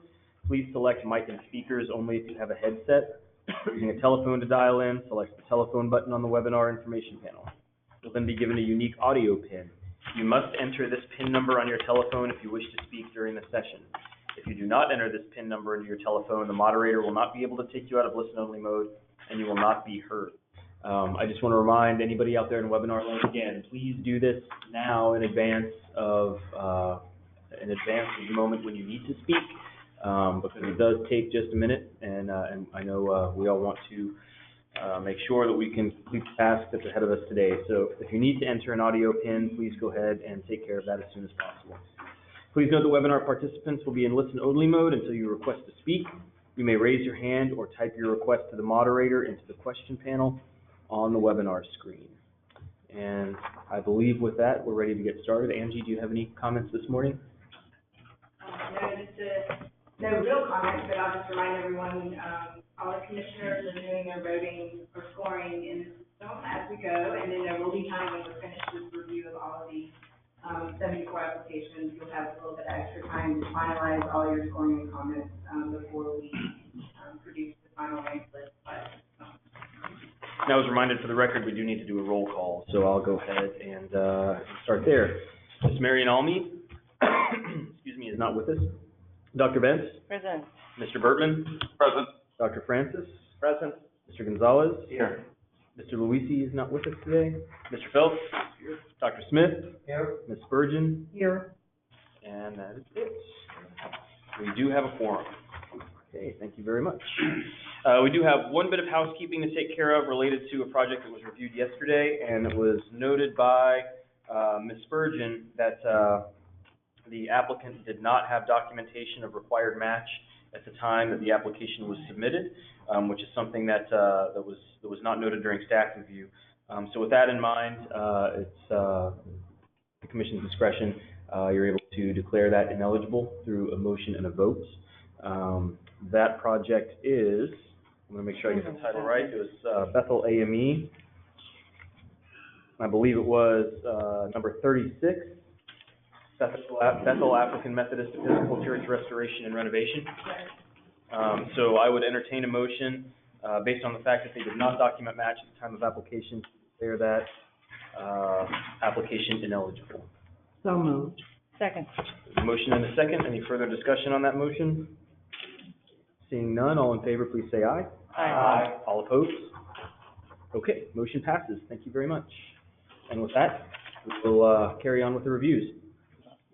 Yes, sir. Necessary for us to have rankings, scores that we gave that particular project.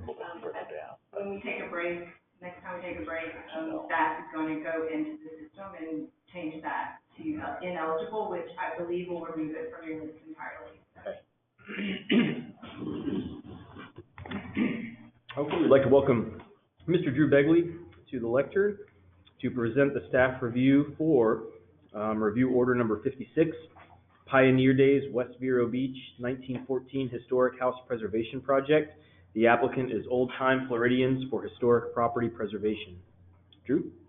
Old Time Floridians for Historic Property Preservation Incorporated has applied for a grant entitled the Pioneer Days, West Vero Beach, 1914 Historic House Preservation Project. They have requested $90,000 in grant funds with a match of $90,000. This is an acquisition project with a scope of work that will require an historic property. Staff concerns or issues are that the proposed use of historic property needs to be further clarified, and the in-kind match breakdown needs to be further clarified.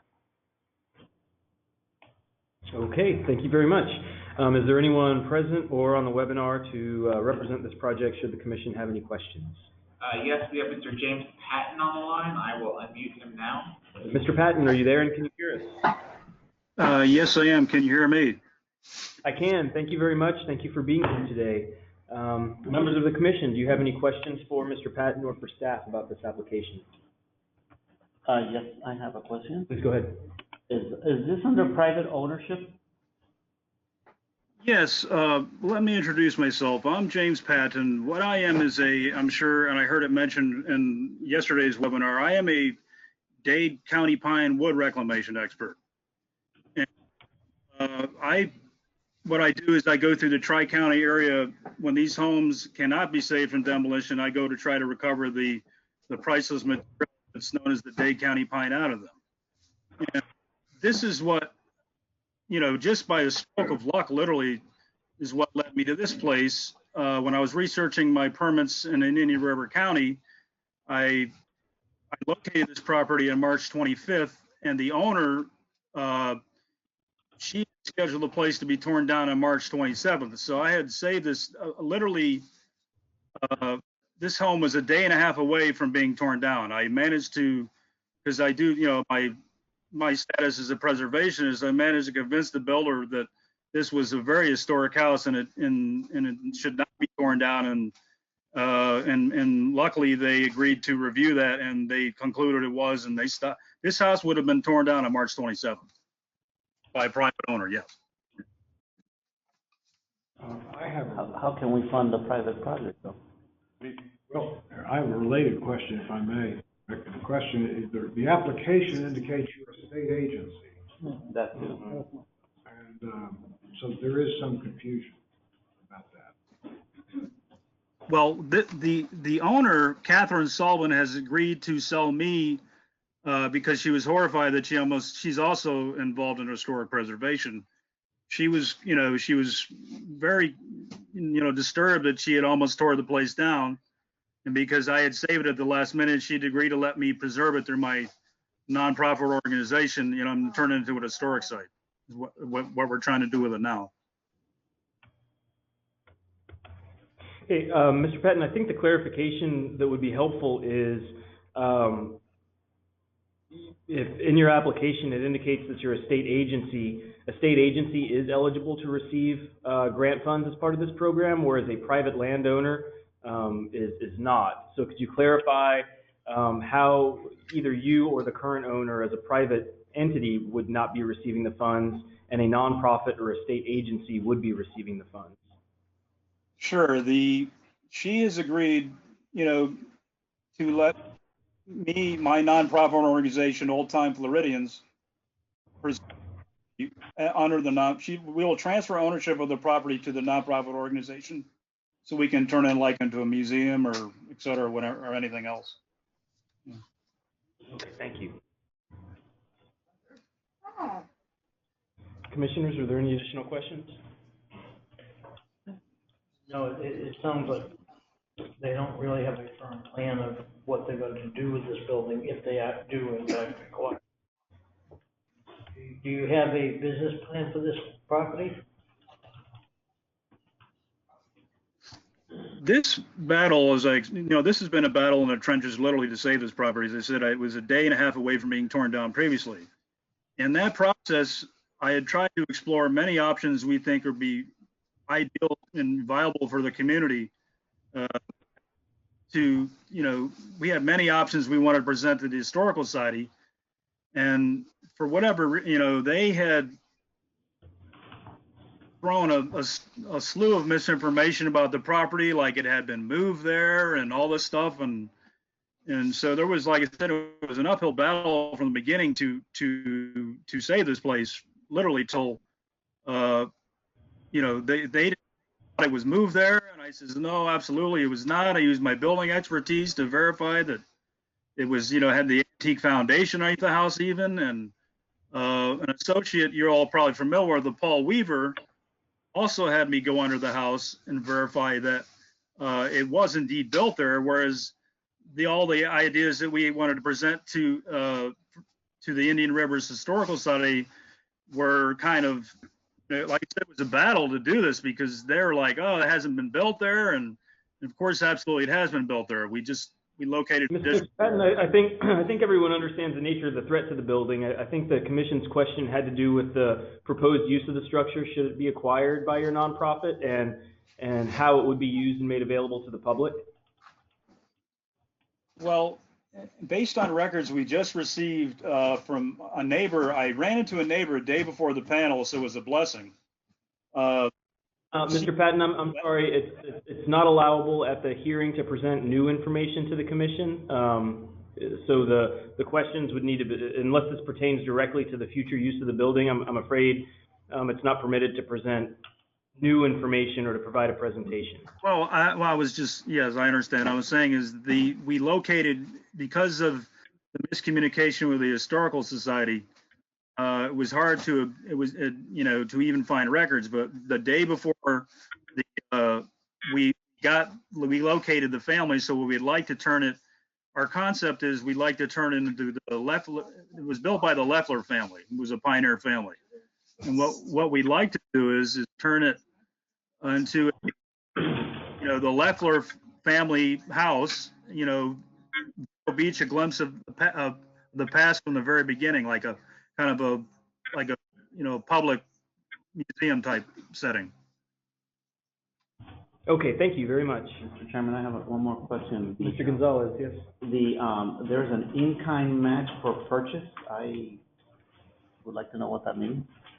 In-kind, is that like a discount? I'm not sure if he can hear you. Could you Oh, speak it louder? says in-kind match of $55,000 for the purchase. What is an in-kind when it comes to purchasing a house or a building? Mr. Patton, I think that might be a question for you, and the question was, for the in-kind match of $55,000, what constitutes that in-kind match when it comes to purchasing the property? Well, the match will, we will contribute, Mr. Konopky stated that the grant will fund half of the purchase price, and then we will cover, the owner is willing to, she's willing to allow us to contribute the other half of the funds towards securing the property, and turn into. So half cash, half discount? Half cash, half discount. Okay, thank you. Thank you, that clarifies it. I have a question. Ms. Burgeon? Do you have legal or contractual relationship with Ms. Sullivan that this property will indeed go to your nonprofit on her death? Well, the ownership will be transferred. She's going to sell to me, if we're lucky to secure the grants funds to preserve it, the ownership will be transferred immediately, next year to the nonprofit. Do you have documentation, legal or contractual, at this time that will occur? Absolutely, I do, yes. Okay. Commissioners, are there any additional questions? Okay. Mr. Patton, thank you very much for being here and for clarifying. That was very helpful, and I hope you have a wonderful rest of your day. Okay, thank you all. It's been a battle, uphill battle, but we have saved this place. Thank you all very much. Thank you, sir. Thank you very much, Drew. I'd like to welcome back Rick, who had a very long and hard day yesterday, and Mr. Hilburn is back with us this morning for the duration. So Sympathy vote. So get comfortable. You get you some coffee or water? How about a tall stool? There you go. Okay, moving on to review number 57, the Palmetto Armory Adaptive Reuse and Restoration. The applicant is the City of Palmetto. Black bra. Can we meet whoever that is, please? But I'm intrigued about this, though. Also curious, but keeping the meeting going. Not as good as the haunting, but. Yeah.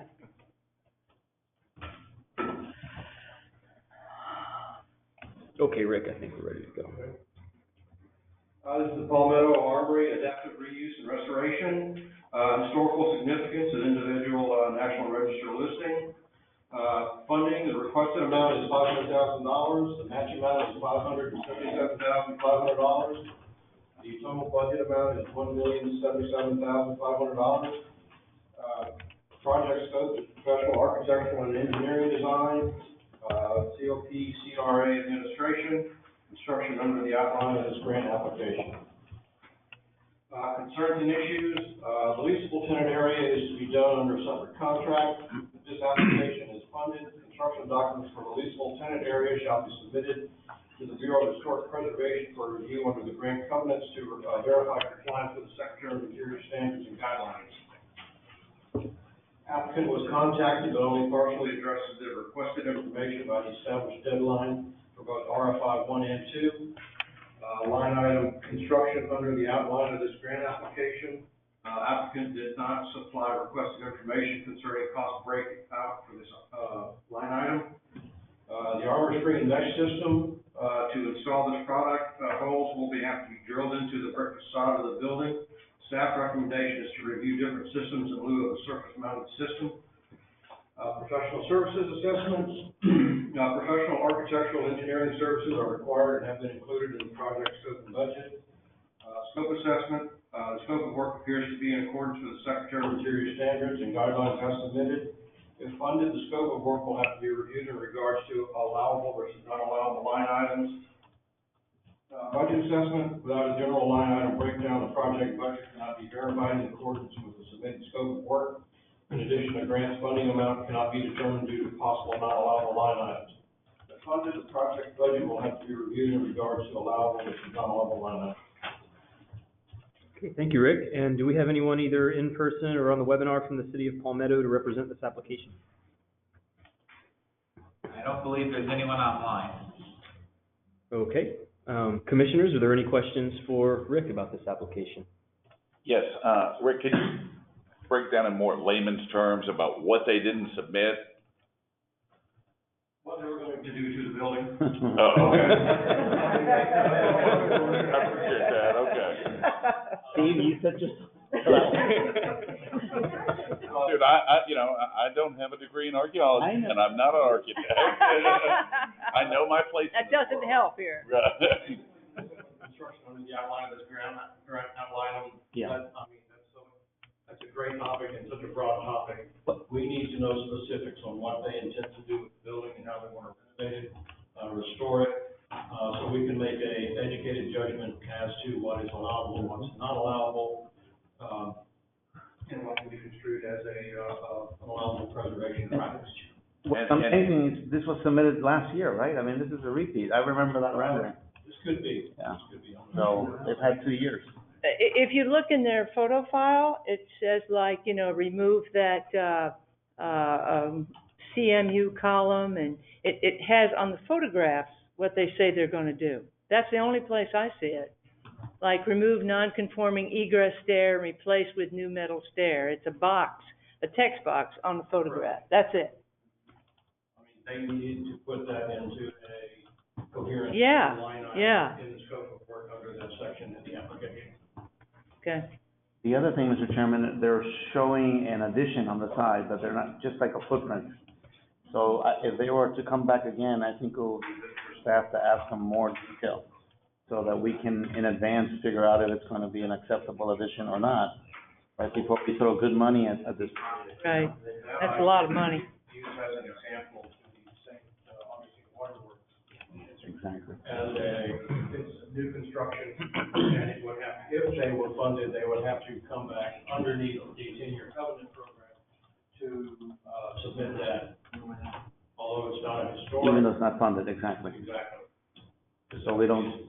That would be a standalone, and they did, I think they did mention, if I recall in the application, that they could possibly come back to, commission for funds for that building, but it's new construction and probably would be a nominal, according to the grant. Yeah, thank you. Any more questions from the commission? Okay, thank you very much. We'll carry on. Next, number 58, People's Bank of Okeechobee. Excuse me, I'm sorry, I'm a little froggy this morning. People's Bank of Okeechobee Rehabilitation. The applicant is the Okeechobee Utility Authority. This is People's Bank of Okeechobee Rehabilitation, no historical designation indicated, funded, requested amount is $500,000. The match amount is $155,385. Total budget is $655,385. This is a ready community. Project scope is A&E fees, interior remodeling, restoration, exterior demolition, restoration, new windows, restore historical elements at front facade, restore existing roof elements, roof repair, exterior painting. Concerns and issues is historically accurate replacement of cornice and bottom of frieze panels on front facade. There is a note, all new window replacements shall be submitted to the Bureau of Historic Preservation, Architectural Preservation Services via the grant section for review and approval before any window replacement work commences. Professional services assessment is professional architectural engineering services are required and have been included in the project scope and budget. Architect engineering fees appear to exceed the DMSD current allowance. Scope assessment is no proposed scope of work adjustments are recommended, although clarification of line item interior remodeling is required. Budget assessment, adjust budget as follows: reduce line item professional basic service fees to $45,700, as indicated by the DMSD curve, which would reduce the grant request to $492,375.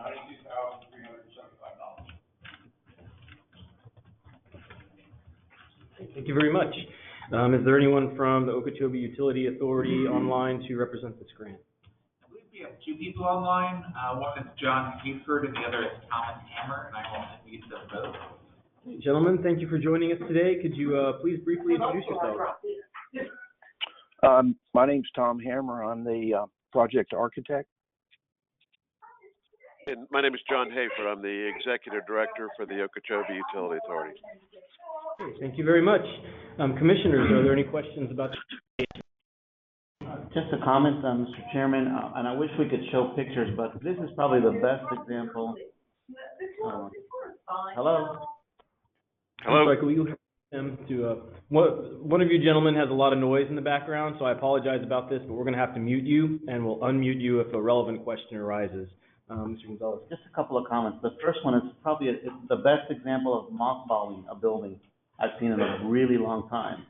They did the entire deconstruction of a facade around the building, kind of like our courthouse. Yeah, it reminded me Right. of that, It's like a mini version of the Palm Beach County Courthouse, and then they mothballed it. They did such a great job. If you look at the photography, and I think that should be used as a standard, that we can share with other communities, when they don't have enough money to fix the building, okay, let's get it ready for fix. So it's really a great example of having something ready to fix. And then the second comment is that they took the brick off. It's like a little jewel box hidden within another building, and it's a very small building, but like a lot of these other ones that are in a downtown setting, it's a critical component because it's highly exposed, and it gives you hope that people restore these kind of buildings in areas of Florida where there's not a lot of good architecture, and so maybe it'll inspire people as they start doing new buildings to do better design, so I do hope it scores really highly, and I hope that they have a great architectural team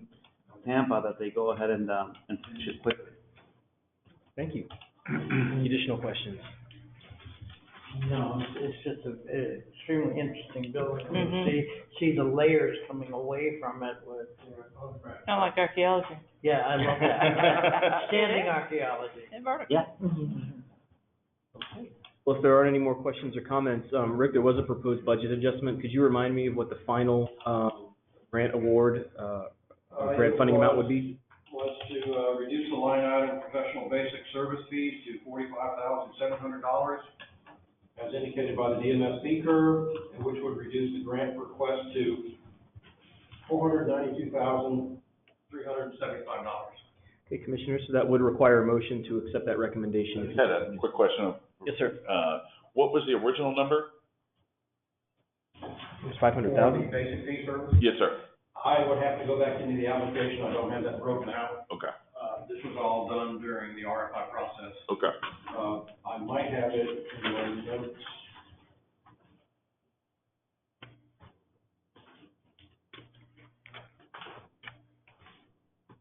I believe it would have been, I don't have. it would have been around $51,000 or $52,000 based on the reduction of the total. Oh, okay, so it's not a drastic decrease? No, it's not. Okay, I got you. Okay, thank you very much. And so the total grant award at that point would be $492,375? Correct. Okay. So moved. So we have a motion Second. and a second. Any further discussion? Aye. Well, we know how Rick's gonna vote. All in favor, please say aye. Aye. Any opposed? Okay, the motion passes. Gentlemen on the phone, thank you very much for being with us today. Moving on to number 59, the Peacock House Preservation. The applicant is the City of Port St. Lucie Community Redevelopment Agency.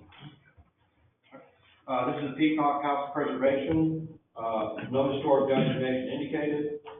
Funding requested amount is $250,000, the match amount is $250,000 for a total budget amount of $500,000.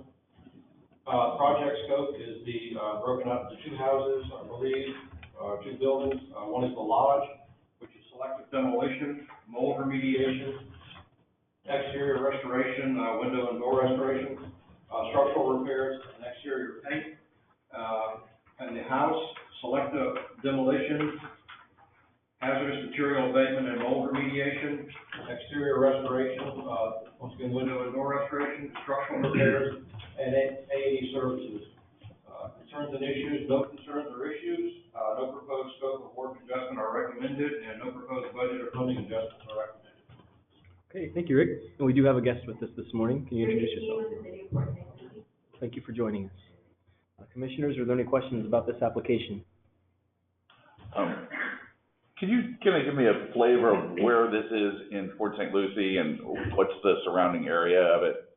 Right now, actually, when this was, originally, the houses were actually out in the middle of nowhere off the C-24 canal in Port St. Lucie. They were owned by the Peacock family, and they had, built a lodge out there just for the father to use for hunting. It's made of, first cypress. And then the house was actually relocated by the son in 1958. It was originally on Okeechobee Boulevard in Fort Pierce. It was back when Fort Pierce was Okeechobee was a dirt road. He relocated the house in 1968 to this Peacock Ranch. And we are relocating, as part of our previous grant, is the relocation of the house and the lot to the city Riverfront Park. Oh, okay, so it'll be on a, okay. Yes, it's gonna be on Riverfront Park, and basically the idea is if we didn't relocate them as part of now, it's gonna be a master plan community that's basically creeping closer and closer to where the houses were located. So they're gonna be demolished if we weren't able to relocate them. Now we just have to, preserve them actually in this one. And one other question? Yeah. What are, I mean, you know, the pictures are, you know, what have you, I mean, are they, what I'm trying to guess is they're still kind of exposed to the elements and is this the? Well, as part of our previous grant, the houses had damage from the basically it was Hurricane Matthew, and so they needed new roofing. So on the grant that we have, it's gonna be new roofs, and they get as they're being relocated, new foundations. So that's all going on right now, and they'll be stabilized. But the problem is because of the hurricanes, they have a lot of mold damage inside, but that's Dade County Pine as well. Okay. All right, thank you. Any additional questions? Just a follow-up. I read the section on what you plan to do after the preservation work has been completed. Can you just clarify a little bit more about what the school field trips will include and? The idea is it's on the North Fork of the St. Lucie River, and the North Fork is a state designated it's an outstanding Florida water, but it used to be used by the Seminoles. Before that, the ice, if I'm saying it correctly, Indians used to use it as a fishing hunting area. So what we want to do with the houses is kind of, and with the park in general, is kind of have like some history of the area as well as history of the city of Port St. Lucie, because it was developed in 1961 with the General Development Corporation.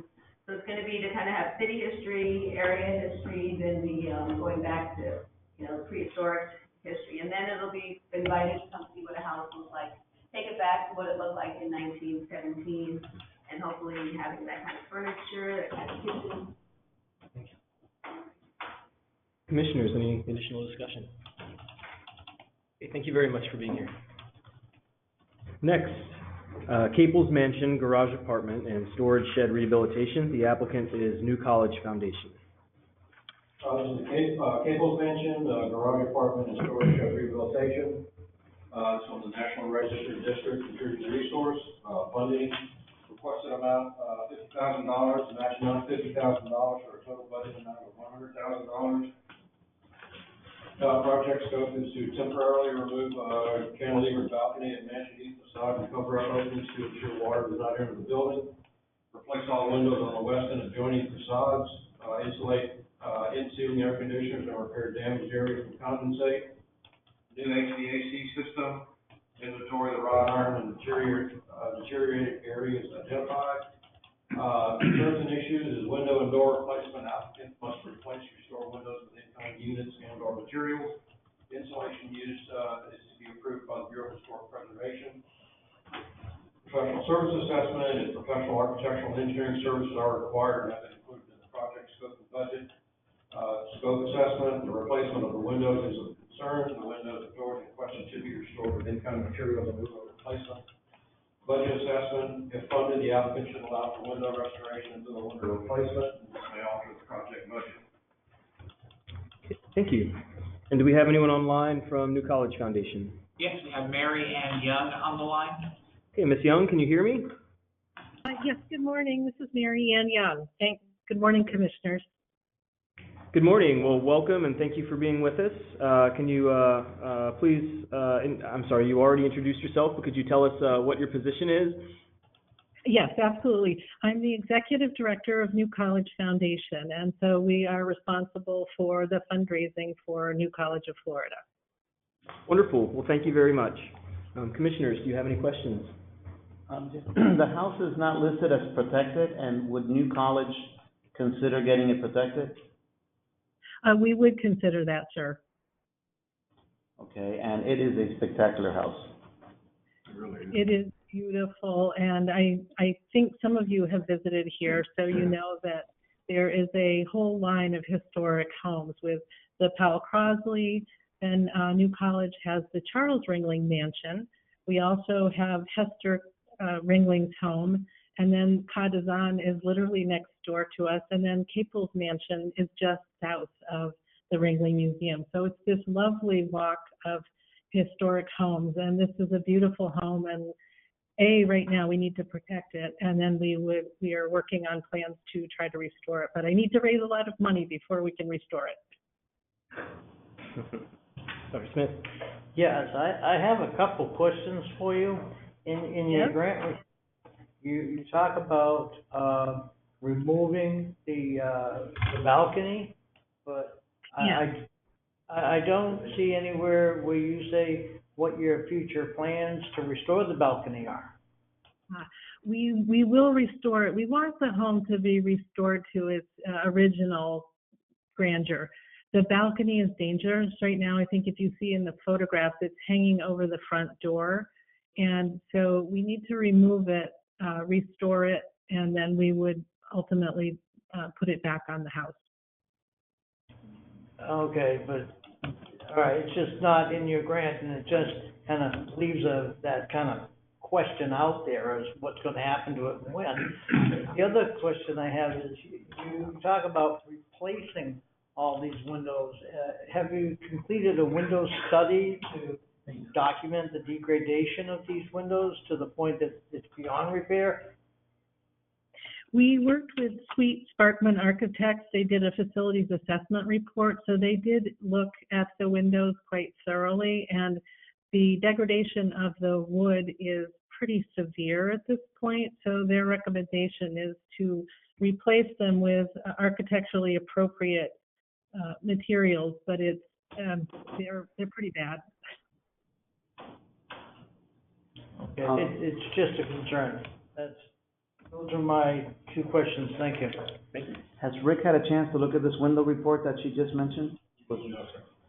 So we have an issue with you wanting to replace the windows. Could you forward that report to our architect on staff, please? Yes, sir. We'll be happy to do that. Another thing, Tim, I've noticed that on many of the applications, there have been special structures reports. Not everybody's included them, and maybe for next year's, we can ask them, if you've done a report or a study on the house or the building, you know, it's extra, just like letters of support, you know, it's extra information that we can use to evaluate the case. Sure. Commissioners, any additional questions? Okay, well, thank you very much, Ms. Young, for being with us today. Thank you for your consideration. Next is the Selby House Restoration, and the applicant is the Marie Selby Botanical Gardens, Inc. This is the Selby House Restoration. There's no historical designation indicated. Funding requested amount is $500,000. Match amount is $523,830. Total budget amount is $1,023,830. Project scope is hazardous material testing, conservation and repairs to historic interior finishes, replacement of non-historic windows and doors, structural reinforcement, life safety upgrades, ADA upgrades, mechanical, plumbing, and electrical systems upgrades, fire alarm system upgrades, and AEDs. Concerns and issues is closed cell expandable foam insulation. Staff recommendation is to use bat or rigid insulation. Minimal, and this is in quotes, minimal destructive exploration. Recommend the least destructive method available. This is another in quotes from the application. Second floor partition removal. My question is this historic fabric or not? Bureau of Historic Preservation staff to review 100% construction documents before any work is to be started. Note, all new window replacements shall be submitted to the Bureau of Historic Preservation, Architectural Preservation Services via the grant section for review and approval before any window replacement work commences. Professional services assessment. Professional architectural engineering services are required and have been included in the project scope and budget. Professional contracting services are required and have been included in the project scope and budget. Scope assessment is to adjust scope of work as follows. Replace foam insulation with batter rigid insulation, funding to remain. Budget assessment is no proposed budget or funding adjustments are recommended. Thank you very much. Is there anyone online from the Maurice Selby Botanical Gardens? Yes, we have Emily Lane online. Emily Lane. Miss Lane, are you with us? Hold on, let me. Oh. Yeah, can you hear me? Yes, we can hear you. Welcome. Oh, good. I'm always nervous about this technical stuff. And may I just say first, I've been watching on and off for the last day. This has been the most fascinating stuff to watch. I hope you guys can save all these buildings because they're just amazing.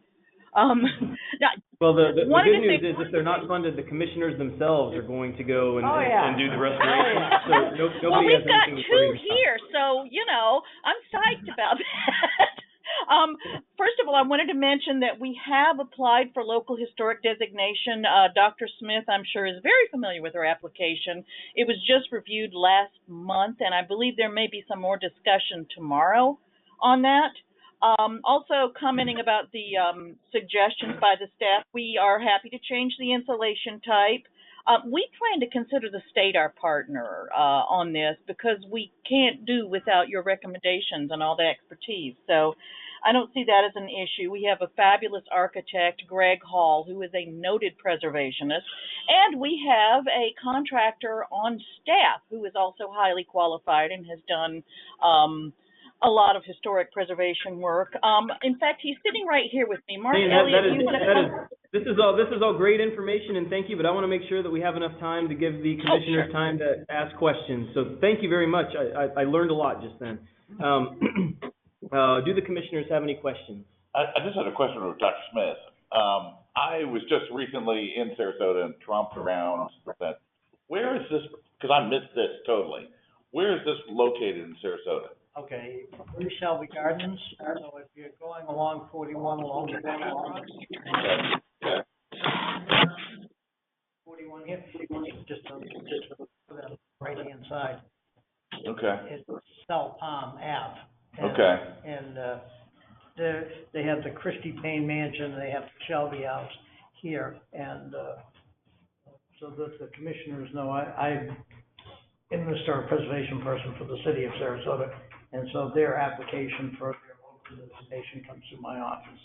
And you'll probably see my letter of recommendation as part of the letters of recommendation. So, I'll keep my comments brief. Commissioners, are there any other questions or comments? Okay. Well, Ms. Lane, thank you for being with us. I appreciate it, and the commissioners appreciate it as well. Thank you very much.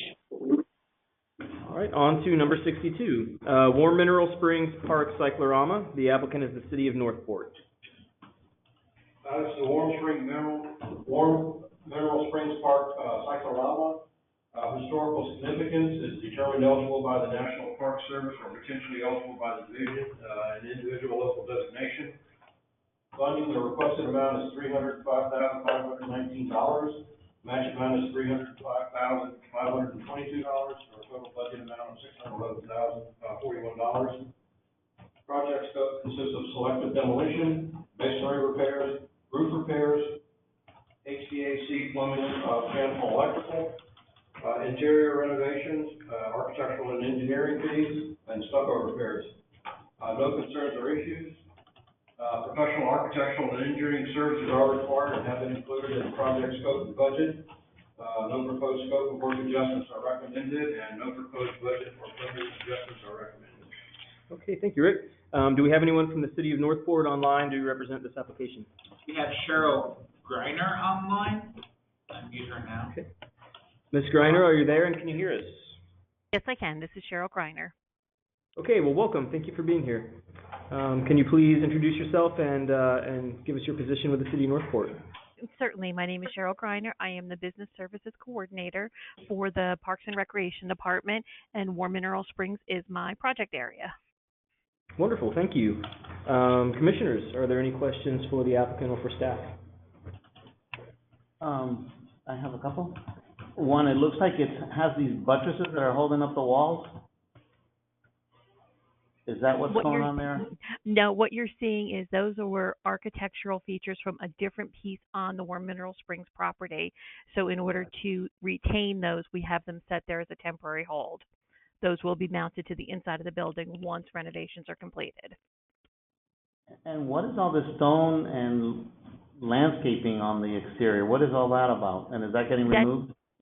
Actually, that is painted on there. That is the architectural feature that was done by a local artist back we're planning on rehabilitating. You didn't answer my question. Are you removing that? Because that's not part of the original features of the building. We can certainly consider removing it. At this point, we had planned on rehabilitating the artwork, but we could have it removed. It completely detracts from the mid-century modern design. If you leave it, you really don't have a historic building. You have something from the 60s with pastiche artwork that really takes away from the simplicity of a mid-century modern structure. Not a problem. We would have no problem removing that. Okay. Well, I happen to be a cyclorama fan. And what about the inside? I can't bring up the photographs at my computer. Tell me about the artwork on the inside of it. I know the theme, Calusa versus Ponce de Leon, but what do they look like? Unfortunately, they have fallen into disrepair, so we are hoping to work with local artists to have them rehabilitated to bring them back to their splendor. So you're going to bring it back to the original that is our intention. Artwork. That is our intention. All right. Thank you. Okay. Commissioners, any additional comments or questions? Do we need to make a motion that they, if they get funded, that they will remove the inappropriate exterior embellishments? You could make that motion. I would like to make a motion that if this project number 62 is funded, that the exterior embellishments to the historic structure are removed before funding. We have a motion and a second. Is there any discussion on the motion? I just have one question. When was the painting done on the building? When did these paintings date from on the exterior? That is a great question. I would have to research that. I do not have that information, but I can certainly provide it. Okay, thank you. Just curious. Any additional discussion on the motion? I personally would like to go on record as in, for me, that just says floor. It may not be accurate or appropriate, but it you know, we also came up with, you know, if you look at I-Drive, you know, there were a number of structures that were maybe not as tasteful as we'd all like. But, you know, like I'm just wondering. in Arizona. Well, we also, if I might just make a comment that when it comes to restoring the artwork, we have to be careful. There were some bad messages about the Spanish, the Indians, Ponce de Leon. I know it's not in this grant application now, but if and when it does come up, we need to be careful that it doesn't send the wrong old bad message about Indians and Spanish and Florida, what it was like. Just a note of caution. Did we vote? So we still have the motion on the table. Is there any further discussion on the motion? And there is a second. No further discussion, so all in favor of the motion, please say aye. Aye. Any opposed? Opposed. Okay. And the motion passes. Thank you very much. Are there any additional questions or comments on the application? Okay, well, thank you very much, Ms. Grainer, for being on the phone with us, and we appreciate your time today. And thank you for your consideration.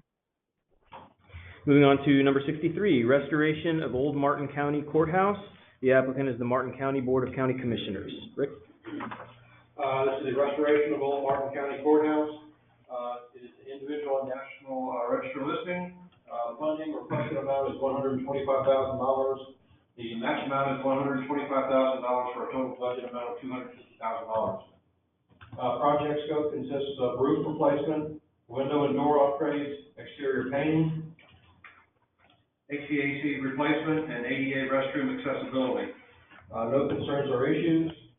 Professional architectural engineering services are required for this project. Applicant has verified architectural and engineering fees will be paid from a separate funding source other than the grant budget. No proposed scope of work adjustments are recommended, and no proposed budget or funding adjustments are recommended. Okay, thank you, Rick, and we do have some guests with us. Could you please introduce yourselves? Good morning, Jeff Doherty, Director of General Services. Appreciate the opportunity to be here. Thank you. Good morning, George Stokas, Assistant County Administrator. All right, well, thank you both for being here today. Commissioners, do you have any questions? I just see that Mr. Stokas is giving 2% of his time to this project. How does that interpolate in a 40-hour week? And not to be kidding, rude, I haven't had a 40-hour week since I took this position. I'm familiar with your.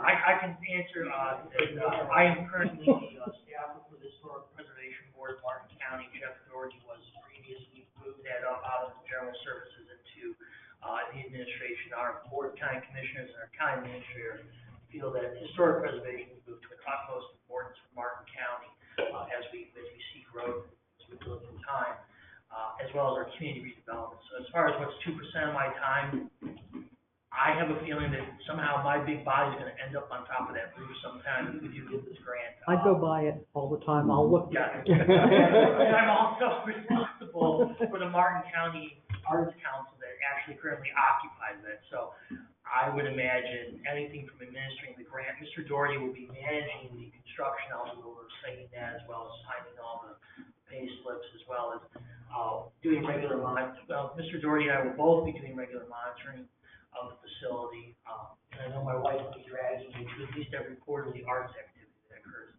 So, I don't know if that answers your question very well, but. The law. Yes, well, it's your correct answer. Quantity is counts, then it was an answer. Okay, thanks. Thank you very much. Commissioners, any questions?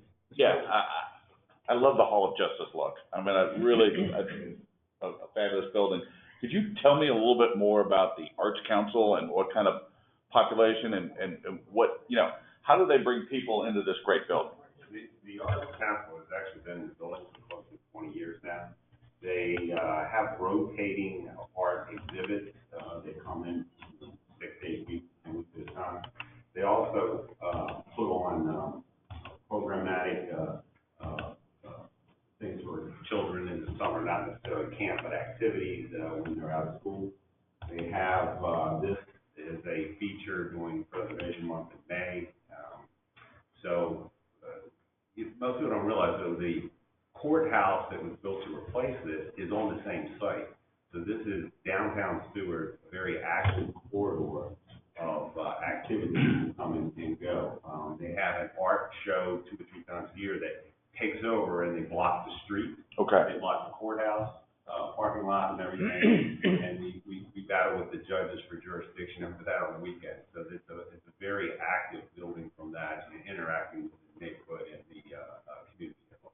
And one other question, does this building get open to the public in the sense, can you, and I've never seen this, and I've been to Stewart maybe once. So do people have weddings here? Do you have receptions, things like that? Commissioner Bergman, absolutely. This building is open to the public. We're in the process of renegotiating our lease agreement or use agreement with the Arts Council. They are open Tuesday through Saturday, 10 a.m. to 4. This building is absolutely gorgeous. There's an Art Deco floor. I apologize, I'm not really an architect, but built in 1937. Neither am I. Regular use. Weddings, absolutely. And Mr. Gonzalez is probably gonna laugh at me, but I think it's Mr. Duwani. Let's not tell him I messed up his name. But there's a gazebo that was placed absolutely right next to this building, and through an interlocal partnership with the city of Stewart, Martin County. People, I'm also in charge of Health and Human Services, people receive their marriage licenses from our clerk, and then they get married in the gazebo, and as well as right next to this building. So it's a fantastic focal point for downtown Stewart. The county is very proud of this building. If one thing I'd like to add, it does have some challenges with the NHC grant application. We need to have an ADA bathroom, and so those accessibility to the public are a challenge, and this is one of the ways we want to put an ADA bathroom to make it more accessible for everybody. That's a good point, if I might say. I gave a lecture there in the spring, and the toilet is probably like that big. So, and another quick point about this project is that this county, I've been in this for over 30 years. I've never been to a county where I was able to do a presentation to save another building, where the county commission, the city commission, and the school board, I mean, I don't know if any of you, all three of them in one meeting. I mean, they do this every quarter, I think, or 4 times a year or something like that? 3 times a year. What a great example for the rest of Florida. You know, when you're trying to save an old building, there's an adjacent old high school that we're trying to save, that we were able to present in front of this combined group. I mean, I don't know about any other place in Florida where you could get all 3 of those groups in one meeting room and they don't, you know, go after each other, but they're thinking about ways of saving. Just a quick comment and a question.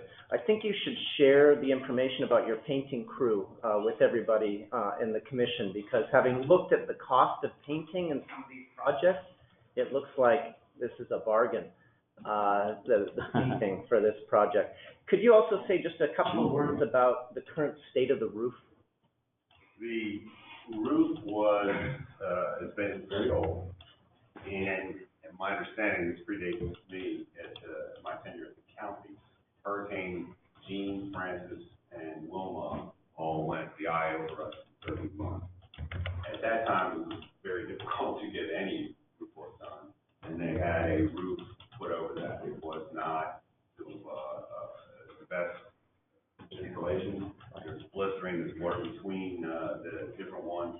So we actually hired a building envelope specialist, architect Dayam and an associate, come down and do a envelope study, and that the sheet of that is included in our application. So it is beyond repair, the dire need.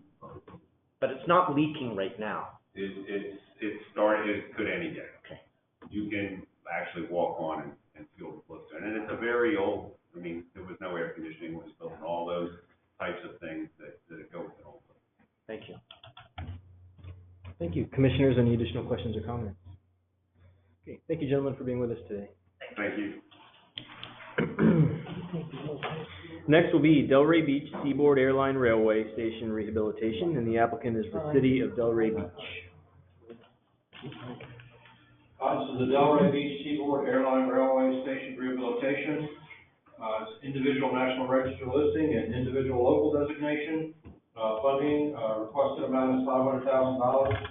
Match amount is $500,000 for a total budget, of $1 million. Project scope consists of roof replacement and structural rehabilitation. Exterior features of windows, doors, exterior finished portico and warehouse infill removal, and specialty decorative historic elements. No concerns or issues. Professional architectural and engineering services are required for this project. Applicant has verified that architectural engineering fees will be paid from a separate funding source other than the grant budget. No proposed scope or work adjustments are recommended, and no proposed budget or funding adjustments are recommended. Thank you very much, and we have a guest. Could you please introduce yourself? Hi, I'm Michelle Hoyland. I'm the principal planner with the City of Delray Beach Historic Preservation Division. Thank you for having me. Thank you for being here. Commissioners, do we have any questions for staff or for the applicant? The budget has been confirmed that the architecturals are from a separate category, from a separate funding source. As stated in the application. Okay, and so just to the city, I would recommend in the future, when you put an important project like this out for an RFP, mention all the potential funding that you're going to have so you can get more architects bid on the project. When you put this project out to bid, I think the budget was $250,000, and so it was a little bit misleading, and maybe firms like, good-sized firms probably would not pursue it, being such a small project, so just Are you talking about our current RFQ? The one that was several months ago? So we are currently in an RFQ process, request for qualification, for design only. And that's basically to get a firm, an architectural firm, we specify that we want somebody who has experience with historic preservation, but it's just for the design. We have not released an RFP for any kind of work at this time, so maybe that's what you had seen. The prior one? And I probably should be cautious about how much I say because we're in that review process now and I am a panel review member. But we do have plans for a future RFP, obviously. And that, as the city has stated, would be regardless of the grant. They are committed to the project. There is additional funds committed for site work on this property. The $1 million estimate that we've included in this grant is largely for the building itself, restoration, structural enhancement. I was in the building last week. Doesn't look terrible, but there are some things that need attention quickly, and we're going to focus on so that we can stop further damage. But the overall plan is. There's been a lot of redevelopment around the station, so the timing is good. Yeah, and not to introduce new information, I won't do that, but this is a difficult site to access. It's not exit 95 and take a right and you're there. Exit 95, you see it on the right, but you have to go around quite a ways to get to this facility. So the city has really taken great care of the final use for the project and what they're hoping, especially with on the heels of the introduction of Brightline in South Florida area, high-speed rail, and future coastal link stations. This won't be one, but we want to be sure that we pay homage to our train stations and our community. Thank you. And no private use proposed, right, for the interior? At one point, the city manager had mentioned that, so.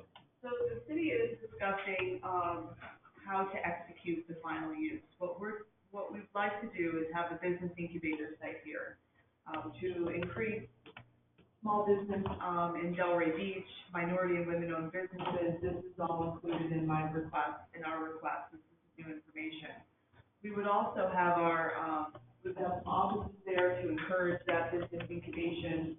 We really are taking that, growing new businesses in our community very seriously. We're partnering with FAU, which is the local university in our area, to bring blue and green businesses to the community, which are conservation, water-based businesses. This is a site that we could see new businesses being born, which would also bring additional visibility to the property over time. So there's a multitude of uses we've looked at. At one point, I think the previous request, we were talking about a soup kitchen, and it was determined that wasn't the best use of the site.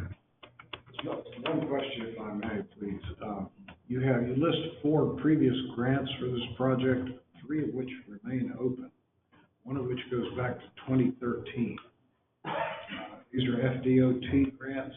That's not for this project, that's we listed projects that the city has received funding for. So that is a roadway improvement project that's a couple of miles to the east and north of our school. Any additional comments or questions? Go ahead, I'm sorry. That's a good point about these grants. I've noticed there's a lot of grants that have nothing to do with historic preservation. Why do we make these applicants? Some of them are like millions of dollars worth of grants, so. It could give you an indication of their administrative capability to manage grants if they've had previous grants. Right. Experience, not just with us, but other grantees. Maybe to that note, that grant that you inquired about, Mr. Phelps, those grants are, like I said, roadway improvement projects, which is a road in our community that connects to the community to the north. And we created green bike lanes and multimodal improvement. 2/3 of the project is near completion. 1/3 is complete. The second third is almost complete, and the final third is under construction. So it's a pretty impressive project. It runs partially to one of our historic districts. Thank you. Anything further? Yeah, just a series of questions. So the rail lines are no longer available, so it's not going to be linked to a railway station in the future at all. correct? It's not a stop.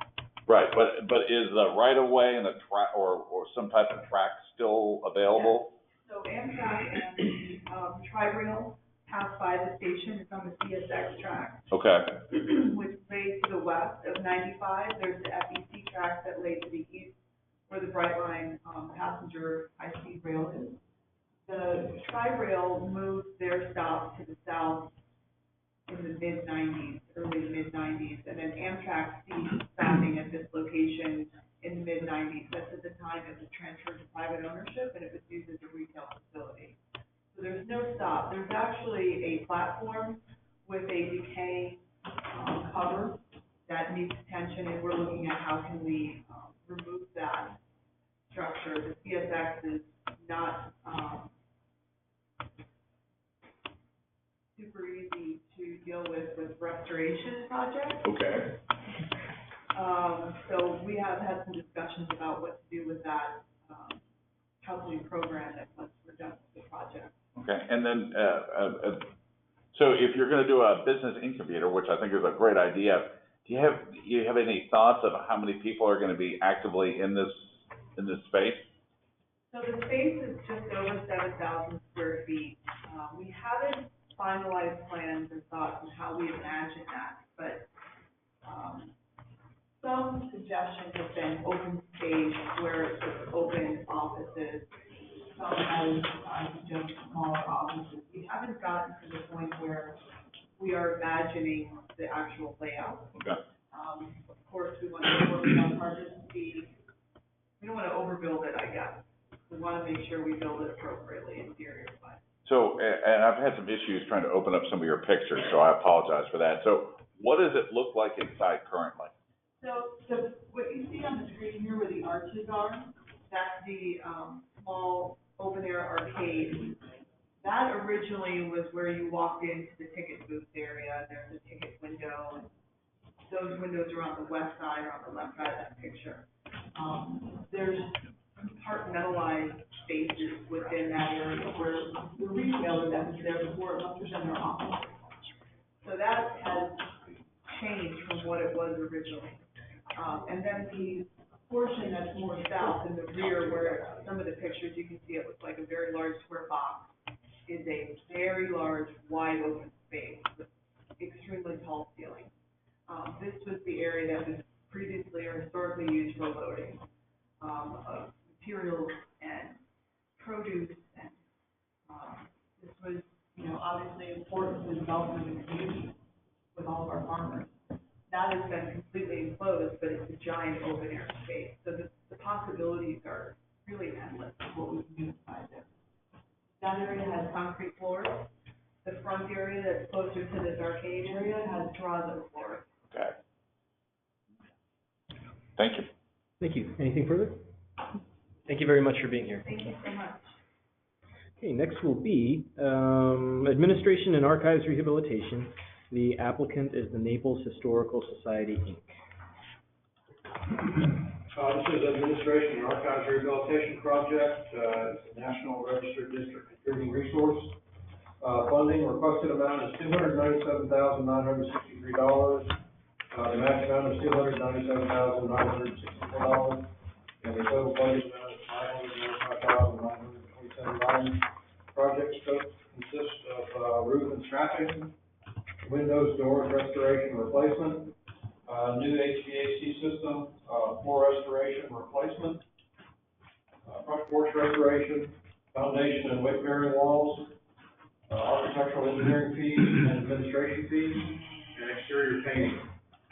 Window replacement will need to be reviewed on a case-by-case review. Wholesale window replacement is generally not recommended.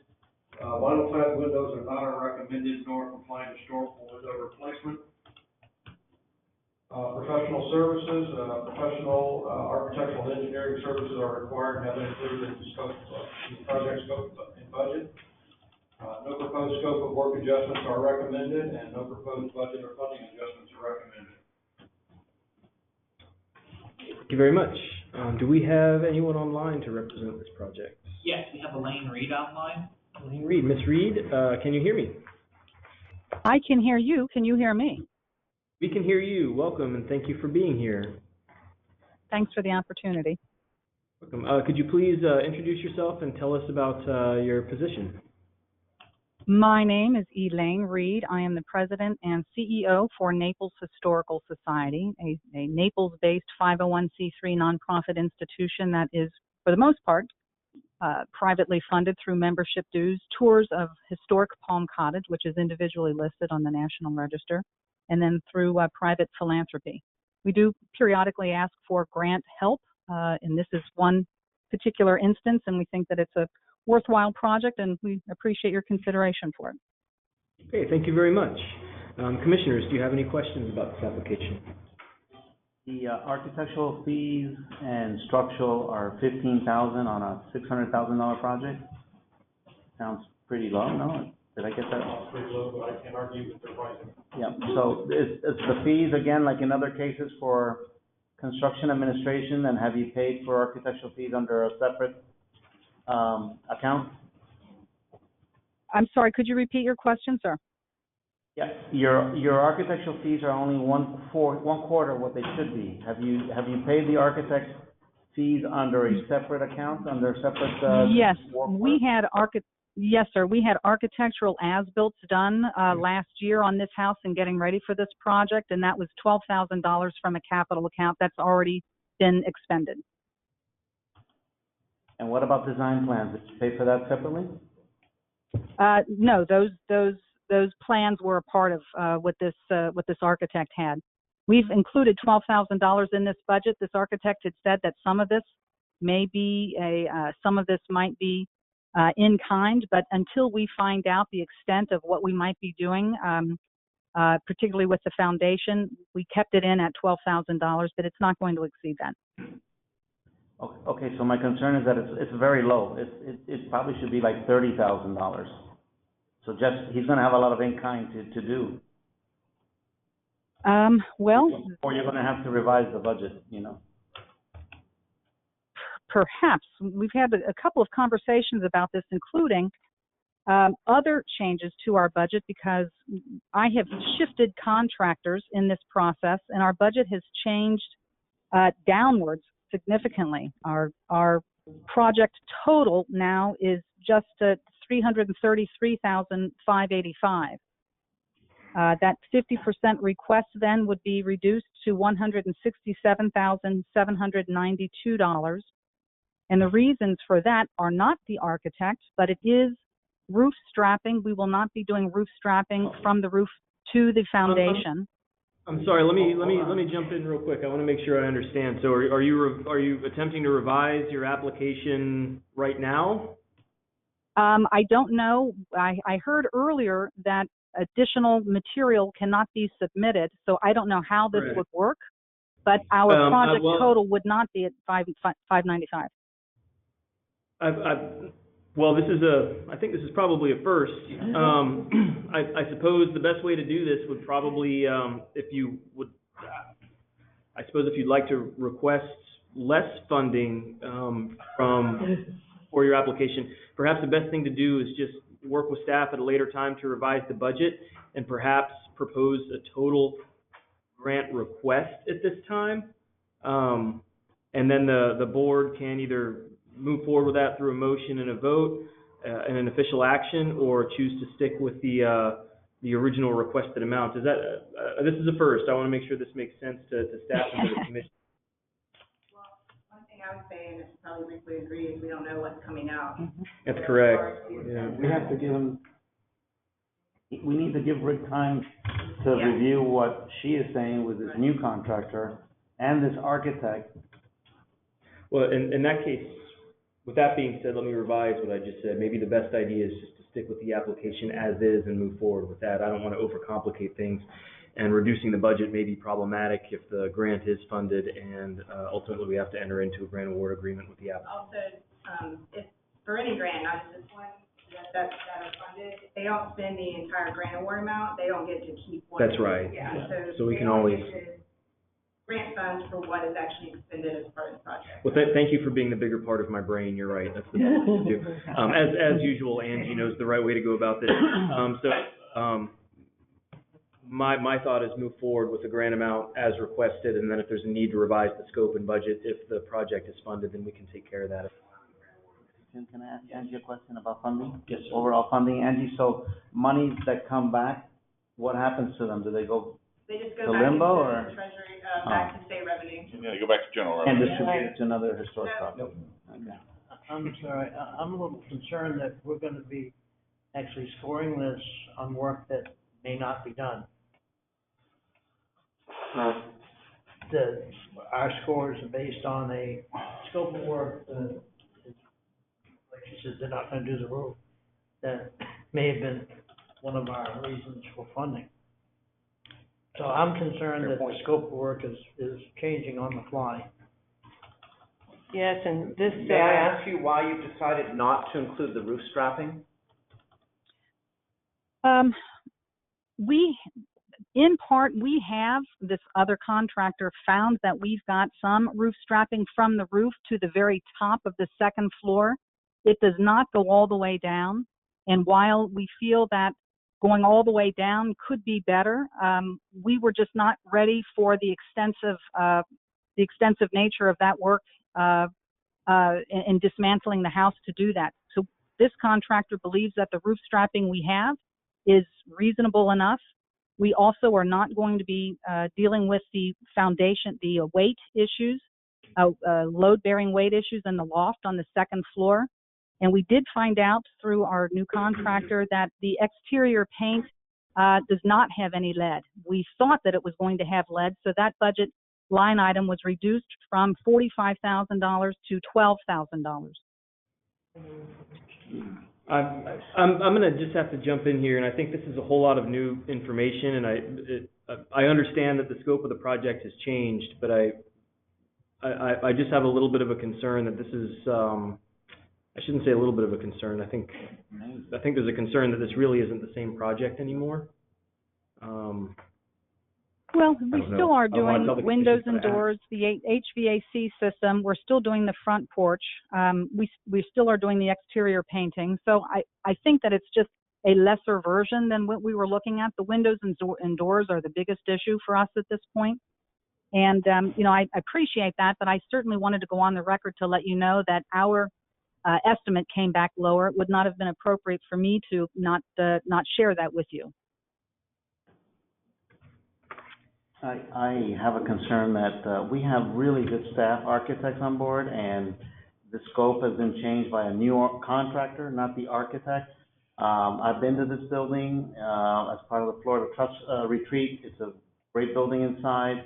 It's in a high exposure hurricane location, a few blocks from the ocean.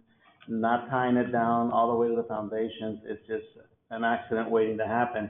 They should have, at a minimum, brought it up to our architect, and because they didn't do it, I think this needs to be removed and reconsidered next year, because the change is too major. We've seen some minor changes the last couple of days, but this is a major change, and it's, contractors, tomorrow, it'll go back up again, without the architect's involvement. They don't have plans yet, so, and they're taking out scope items that I think, I don't want to read Rick's mind, but I'm sure Rick would tell them that they're not really smart removals. They're painful, but now's the time to do them.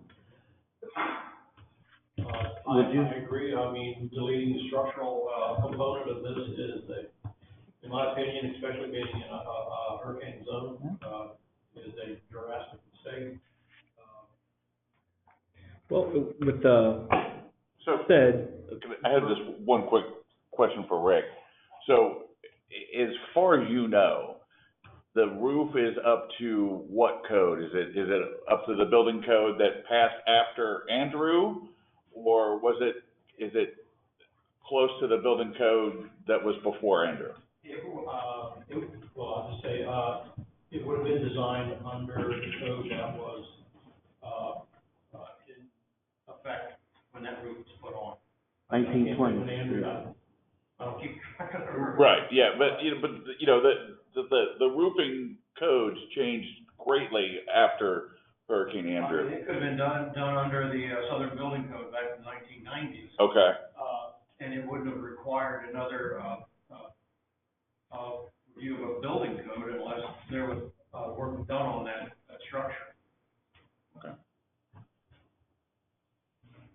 Okay.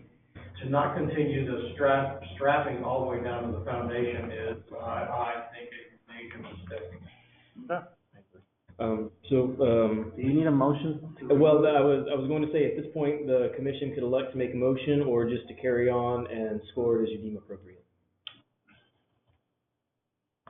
Well, I'll make a motion that this application be removed, because of a significant variation from the, project, stated project goals and budgets. Okay, so the motion on the table, just to clarify, not to put words in your mouth, would be to determine this application ineligible due to a change in the scope of work. A major change. A major change in the scope of work. Okay, there's a motion and a second. Is there any discussion on this motion? I would argue that I'm gonna follow Rick's advice on this, but I think it's wrong to penalize a project for someone being honest. And if they change the scope of work in a downward fashion, I would just hate to see it be removed because someone was actually, forthright about what they were gonna try to do. And if it's, not smart, that's another question, but, the grant person was, forthright with us, and I think that should be taken into effect. It may be silly, but that's just my opinion. Thank you. If I could just add a comment to that. This, in general, it's a superb application. It's extremely well written. The property is spectacular, but it makes it very difficult for us to score when such critical elements are removed. And I certainly appreciate the honesty, but I think we need some more input on those, especially those straps. The strapping to me seems absolutely fundamental. And Steve, just to give you some clarification, the contractors are not the ones that are looking at the codes to make sure it's being done right. It's the architect. Right. Maybe she would have said, well, I've been working day and night with my architect to find ways to save money, and my structural engineer, but it's a contractor. And I'm sorry, contractor budgets, today they're apples, tomorrow they're oranges, and then watermelons the next day, so until they have someone on board to really look and dive into the project, right? They didn't go through our state architect, to review this. They caught him completely off guard this morning, I'm concerned about the life, safety, and welfare of the structure, and that we go ahead and do this on a partial basis. They spend half the money, and Naples gets hit with a hurricane next year or whatever, and that roof is off, and, we sent really good money in the wrong direction. Okay. I think it probably shows they have not had any state grants before. They've had private grants, and they often are much more flexible. I think that the Naples Historical Society just needs to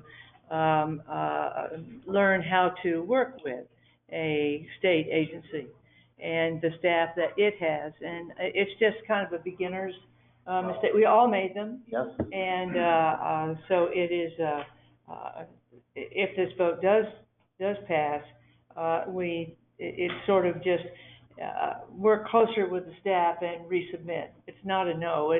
It needs to be worked up into a better application. That's all. And if I may add something to it, and if this commission does decide to go forward on this project and the board is grant, with the amount of work that is being done on this building, code is going to require that they meet today's codes. Yeah. Which is going to include strapping that building from the factor. No matter what the contractor says. Okay. Can I add to that just one quick, that's a very important point. You all know we're doing the old high school in Boynton Beach. The building official, because we changed the use from kids to adults, we had to load the entire auditorium floor with a water test, a bucket like a pool, structures to hold it up to make sure it was going to hold up. Right? So they are being more and more difficult and giving less and less waivers for historic reasons. They're making us do a lot more than before. It's changing. They're being very cautious. They don't want to have a failed floor, a failed roof, you know, so they're making it much more difficult on architects and contractors these days than they just a couple of years ago. Just know when Andrew came through and did all that damage, that's when serious That's right. structural work was, rewritten back into the affordability code. Right, no, I've got that, and, you know, I think, you know, from my opinion, Rick's most salient argument for me is that they didn't have an actual architect that actually, we've all had great experiences with contractors and maybe some, not so much, but, I'm gonna have to agree with Rick on that one. Okay, so we still have a motion on the table. It's been seconded and we've had, some discussion. Is there any additional discussion before we move on to a vote? Okay, so the motion is, and please correct me if I get this incorrect, correct me if I get this wrong, is to declare the application ineligible due to a major change in the scope of work. Okay, so that is the motion on the table. All in favor of adopting the motion, please say aye. Aye. All opposed to adopting the motion, please say nay. Okay, well, that motion passes. So will staff please make a note that this application needs to be marked ineligible in the system. And I, at that point, I believe we're ready to move on. Thank you for joining us today. I know this didn't go the way that you wanted it, but I do hope that you take the advice of the commission to heart, and please do come back with another application next year. I very much appreciate the feedback. Thank you. Okay. I feel bad for being honest, but, you know, I think our hands were tied with, all of a sudden, we weren't reviewing the same project. That's right. Mm-hmm. Next, number 6. Actually, you know what? I think now is probably an appropriate time to take a 15-minute break. I think everybody could probably use it. So we will we'll take a recess for 15 minutes. Let's make it an even 17 so we can get back here at 10:40, and then we'll move on from there. Okay, so we're recessed. Thank you very much.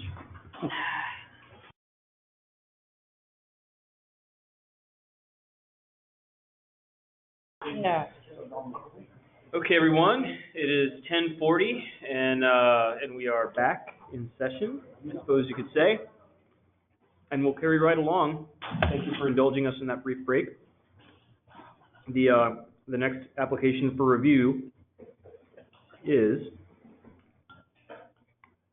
Roberts Ranch Home Stabilization and Rehabilitation, and the applicant is the Collier County Board of County Commissioners. This is Roberts Ranch Home Stabilization and Rehabilitation. Historical significance is individual national register listing and individual local designation. Funding requested amount is $455,800. The match amount is $114,040. Total budget amount is $569,840. This is already community.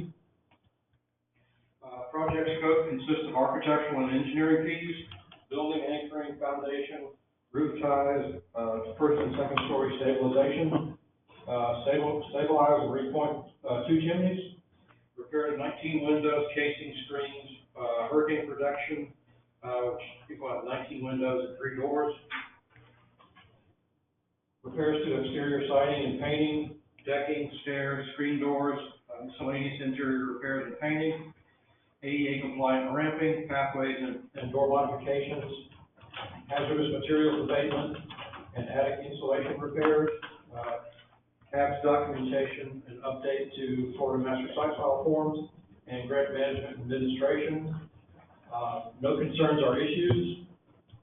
Professional architectural and engineering services are required and have been included in the project scope and budget. No proposed scope of work adjustments are recommended, and no proposed budget and funding adjustments are recommended. Thank you, Rick, and we do have a guest here with us. Welcome. Can you please introduce yourself? Absolutely. My name is Teresa Schober. I'm the manager of Roberts Ranch, which is one of 5 history museums in Collier County. And with me today, seated in the audience, is Amanda Townsend, who is the division director for that museum. Well, it's always great to see you in Tallahassee. Thank you for being here. It's always great to be here. There's hills here. There are hills here. It's quite nice. They're overrated, okay? Oh, we got just as good in Pensacola. Commissioners, do you have any questions about this application? Mr. Chairman, one comment. Same county, completely different approach. This is exactly the way the Historic Society of Naples should have gone, you know, with the same type of work scope, you know, very important building, right thing to do, get it ready. Maybe you can help the folks from, Naples Historical Society when you go back home. We'd be happy to reach out to Ms. Reed. She partners with us on some things in the city of Naples for one of our museums. Excellent. I've read your application, I thought it was fascinating. Could you give me a little bit more flavor of the cattle drive? I'd love to give you a flavor of the cattle drive. It's the most fun I've had in Immokalee. This particular property is 13 acres, so the individual National Register nomination is not just this structure, it's 15 other historic buildings. And so this ranch is literally in the center of Immokalee. The community grew up around it. And so in partnership with the Seminole Tribe of Florida, each March 9th, 2019, if anybody is in the area, we bring in 200 cattle that are Corriente cattle, which are a very mild-mannered cattle because we are not looking to do sort of a running of the bulls Immokalee version. But we bring in, with the local ranchers' assistance, we bring in cattlemen from all of the major ranches across the state of Florida, and they assist us in driving 200 cattle from the Seminole property east of town, through Main Street, up State Road 29, down Roberts Avenue, and back to the ranch. And then we have a day-long festival that commemorates early pioneer families, some of which ride in the drive itself, Seminole traditions, alligator wrestling, storytelling, roping demonstrations, and then lots of food that reflects the cultural diversity of the community of Immokalee. Wait, what's the date? March 9th. It really is pretty phenomenal. I might get on my list. It's a long way, but you know. They stop the cattle in the intersections, and the cattle dogs round them up and do sort of. Oh, so there's dogs? Yeah, There's not like guys with whips and. Well, there's a lot of guys with whips and some girls too, but then the cattle dogs really help keep the cattle condensed in herd form. And so they start on one end of the town, and literally it says, it's State Road 29, which becomes Main Street in Immokalee. So it's 2 lanes on each side with a median, and the cattle fill all of that. At the intersections, the cattle dogs round them up into one big herd to many, hoots and hollers, and it's really a spectacular sight. And it's actually changed our attendance dramatically. Our attendance at the site had dropped. We had, the year before I was there, we had about 2,200 people visit the site. At our cattle drive last year, we had 3,200. I'm sorry, I have one other question. Okay. What's a cattle dog? Is it just is it a specific breed? It's a specific breed, and I should know that it's a Southern cur. There are, I didn't know this, but across the nation, depending on where cattle are raised, there are different kinds of dogs that are appropriate for different kinds of terrain. So in South Florida, these dogs have to be very water savvy because often they're rounding up cattle that have migrated into swampy kinds of territory. And so they're not a herding animal. They're, or like a sheepdog, which is, taking isolated animals and moving them in. They're the kind of dogs that circle the whole herd and keep them in a more confined space. So I didn't know that until this last year. Learning lots of new things. And there are also specific dogs for horses and rounding and driving horses.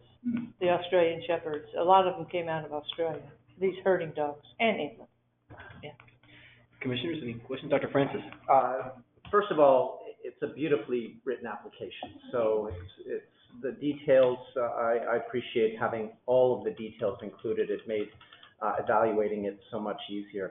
I did have a question. The 3,200, is that annual visitors to the museum? The 3,200 I just mentioned was our one-day visitation. That was one day. So what do you have in terms of annual visitation? And I just love the fact that you have museum exhibits in multiple languages. And what are the languages represented in? Well, currently it's English and Spanish, although we've just translated all of we have a small visitor center. There's one building on site that's not in its original location, and we just translated all of the text in those exhibits to Haitian Creole, Spanish, German, and French, and are in the process of producing companion booklets so that people can have access to that content. And we have a broader plan for the entire property to become multilingual. We're looking at it because it's a heritage site, we don't want to proliferate with signs that are massive to be able to accompany multiple languages. So we're looking at augmented reality approaches out there so that we can have content that you interact with on your own device in your language of choice. And so that's kind of important. But the annual visitation, if we were to take the last 10 years, it's about 7,000 people, but it had really dropped off after the site was opened in the early 2000s to about 2,200 in 2015, 2016. I started and did a lot of work interfacing with the community. We started the cattle drive. We increased visitation 260 times between the first year and the next. And we've already matched that. We matched that 5,000, I think it was 5,160 last year. We had met that by June of this year. So we're on track to get visitation back to where it was. But our ultimate goal is 15,000, which is the number of people annually that visit the Ottoseki Museum at the Seminole Reservation, which is 30 minutes east of us. So we want to be able to really partner to drive the same visitors to both facilities, given that they're both quite a trek into the unknown. So that was part of the question of what's happening in Immokalee to get information to a much broader audience in not just Florida, but regionally. Right. Well, and that's been a little bit of a trick. You know, Immokalee is a very different community than the surrounding areas. It's, for example, it's a highly migrant worker population. The average age in Naples is 54. The average age in Immokalee is 25. So it's a completely different approach in terms of attracting an audience within the community, where we do a lot of work with the school system. There's 6 elementary schools in Immokalee, so there's 25,000 people there. We work with the schools and some of the other nonprofits to bring in the local community, and then we've been doing these major events to bring in the broader community. And through we have a relatively new marketing director at the museum system. We do a lot of cross promotion. So if someone comes to one of our other facilities or another area in Southwest Florida, they learn about us, and we've started a little bit of a passport program where people seek out each of the 5 museums, which is a significant factor for us. People see the other 4, and then they're like, oh, today I'll drive to Immokalee. Because it is a drive. Any additional questions from the commission? Thank you very much for being with us. Good application. Mm-hmm. Okay, the next application is Hollywood Women's Club Phase 4 Hurricane Preparedness Restoration, Front Elevation Rehabilitation and Window Replacement. Excuse me. The application is the GFWC Hollywood Women's Club. Great. This is the Hollywood Women's Club Phase 4 Hurricane Preparedness and Restoration, Front Elevation Rehabilitation and Window Replacement. Historical significance is individual national register listing, individual local designation, and local designated district contributing resource. Funding is the requested amount is $100,000, match amount is $100,000, and total budget amount is $200,000. Project scope consists of architectural engineering fees, custom fabrication of double entry doors, rehabilitation of front entry components, front wall rehabilitation, replacement of windows, rehabilitation of wood shutters, exterior painting, finished carpentry window, casements, stool and aprons, and plaster repairs, wall and trip painting. No concerns or issues. Professional architectural engineering services are required and have been included in the project scope and budget. No proposed scope of work adjustments are recommended, and no proposed budget and funding adjustments are recommended. All right, thank you, Rick. Is there anyone on the phone from the Hollywood Women's Club? Yes, we have Isabel Wise online. Ms. Wise, are you there and can you hear me? I am. Can you hear me? I can, thank you. Can you please briefly introduce yourself? Isabel Wise. I am a director with the Hollywood Women's Club, our all-volunteer board of directors. I am supported this morning online in mute mode by Shelley DeMarco, who is worked with me as co-restoration chair back in 2012 and 13 when we secured and completed a Florida Department of State grant for the lifting and of the building and restoring the foundation. And I'm also accompanied by Carol Fitzgerald, who is our past president. Okay, great. Thank you very much to all of you for being here. And commission members, do you have any questions about this application? Good little project. I just had could you ask her, or ma'am, curious, how many members do you have in the club? We have 100 members, approximately 100 members, ranging in age from early 20s to the mid 90s. And what is the focus of your group efforts? Charitable work supporting the community, and that's through school system support, through homeless shelter support, through a multiple range of volunteer activities. Thank you. Thank you. Thank you. Any additional questions? Just clarification on this one here, because you may have noticed I asked a lot of questions about their windows and replacement. Now, these are non-historic windows that they're replacing with windows that would be more appropriate. That is correct. The windows that you see illustrated in the photo online were installed sometime in the 60s or 70s, is our best guess, and they are awning windows. They replaced jalousie windows that were replaced a original configuration, which was double hung with a multi-pane muntin configuration. So we want to get back to the historically appropriate configuration, but also have hurricane compliance with impact glass. Thank you for that clarification. Thank you. Commissioners, any questions or comments? Okay, well, thank you very much, Ms. Wise, for being with us today. Thank you for the opportunity. Okay, moving on to number 68, the Bonnet House Museum and Gardens roof replacement. The applicant is Bonnet House, Inc. This is Bonnet House Museum and Gardens roof replacement. It's an individual National Register listing. Funding, requested amount is $180,725. Match amount is $180,725. Total budget amount is $361,450. Project scope: main house sloped wood shingle roof, art studio sloped wood shingle roof, music room steep slope wood shingle roof, gallery low slope covered walkway roof and flat roof, the tower flat roof, and the main house gutter installation. No concerns or issues. Professional contractor with documented historic preservation experience required for this project.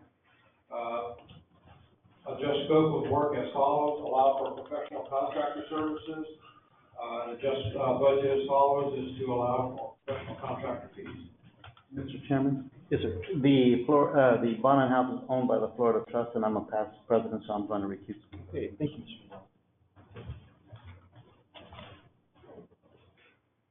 Okay. Is there anyone online or present in our audience to represent this application? Yes, we have Darla Worley-Lipsey online. Okay, thank you very much for joining us. Can you hear me? Yes, I can. Good morning. This is Darla Livesay. I'm the Director of Development here at Bonnet House. And with me, I have our CEO, Patrick Shevlovsky. Okay, well, thank you both for being with us today. Commissioners, do you have any questions about this application?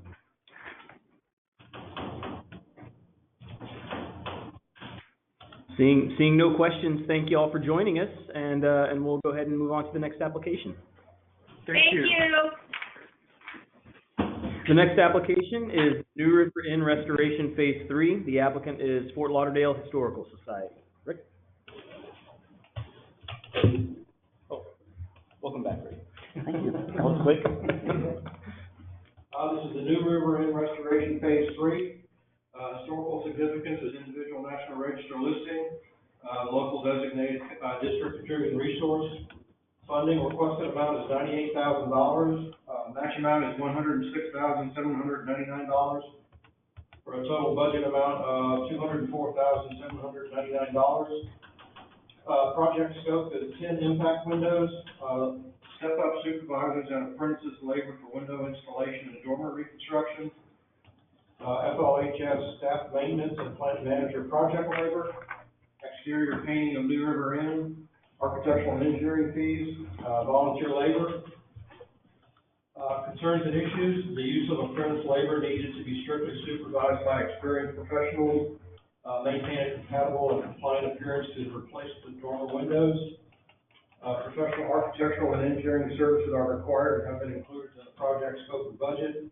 Scope assessment is to adjust scope of work as follows: delete services associated with landscaping as a non-allowable grant expenditure, except for erosion control. Budget assessment is to adjust budget as follows: delete all costs associated with landscaping not used for erosion control as a non-allowable grant expenditure. And in quotes, volunteer labor to include, this was for the application, volunteer labor to include city parks and rec works, prepping, plants and landscaping on exterior of building for both window repairs, scaffolding, and painting. Upon completion of both phases, city parks and rec workers will restore, replant landscaping on exterior of buildings. End quote. Okay, thank you very much. Is there anyone from the Fort Lauderdale Historical Society online to represent the application? Yes, we have Patricia Zeeler online. Okay. Ms. Zeeler, are you with us, and can you hear me?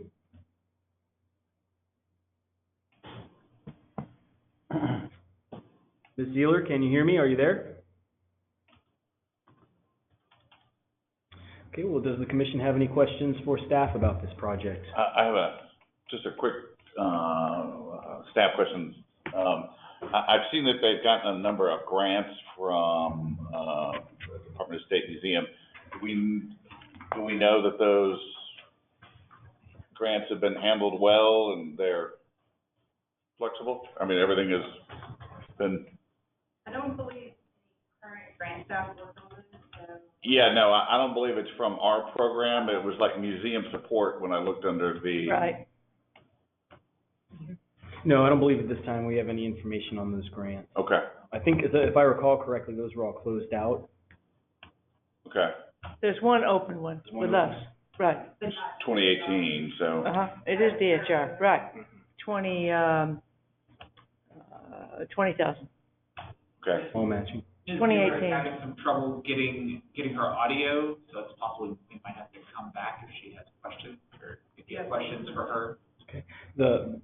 Mr. Bergman, that question might be something that the applicant could resolve if we wanted to go ahead and move on, and then when she resolves her audio, sure, come back to this application. Okay. So we'll go ahead and move forward and come back to this when Ms. Zeeler's online with us. The next application is Christ Fellowship Church, downtown window restoration. The applicant is Christ Fellowship Baptist Church.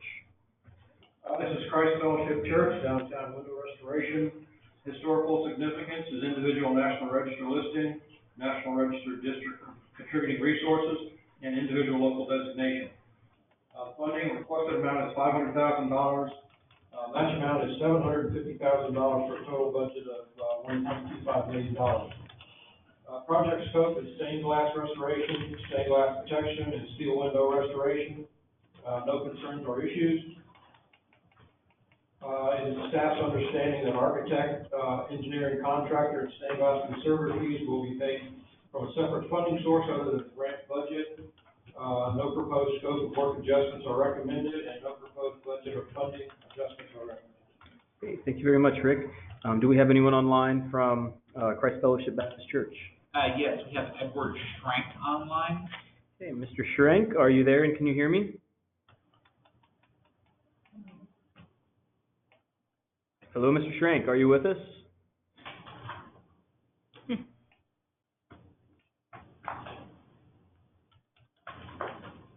Might be the same issue. Oh. Is that an issue on our side, or is it on their side? They have a computer audio selected. Okay. Can you hear me now? I can hear you now. Wonderful news. Thank you. Okay. Thank you for joining us. Can you please introduce yourself? Yes, I'm Edward Schrank. I am the owner's representative for this project. I'm president of Plan B Holdings, which is a company.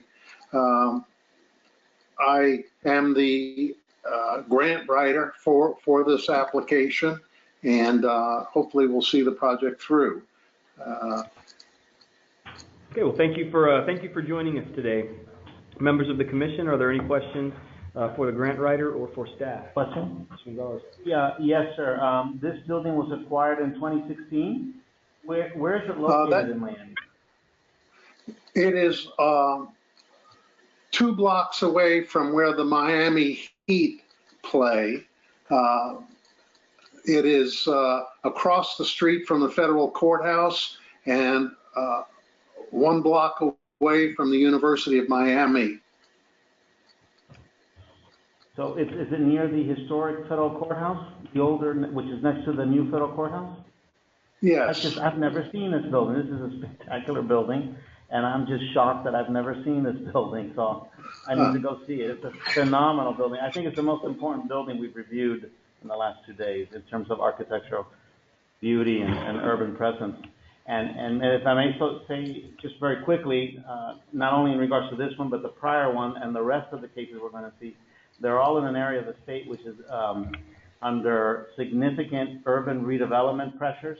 In other words, tear down every historic building you can tear down and replace it with big, big buildings. So if my fellow commissioners will take that into account as you do reviews, that we've seen some buildings under threat the last 2 days. All of these buildings are under serious threat of redevelopment because of the pressures in Miami, Fort Lauderdale, and that area in general. Currently, there are plans for high-rise buildings on either side of this particular building. So your comments are right on point. Thank you. Commissioners, are there any additional questions? Yes, sir. Do you know, what's the church size, the church population for this building?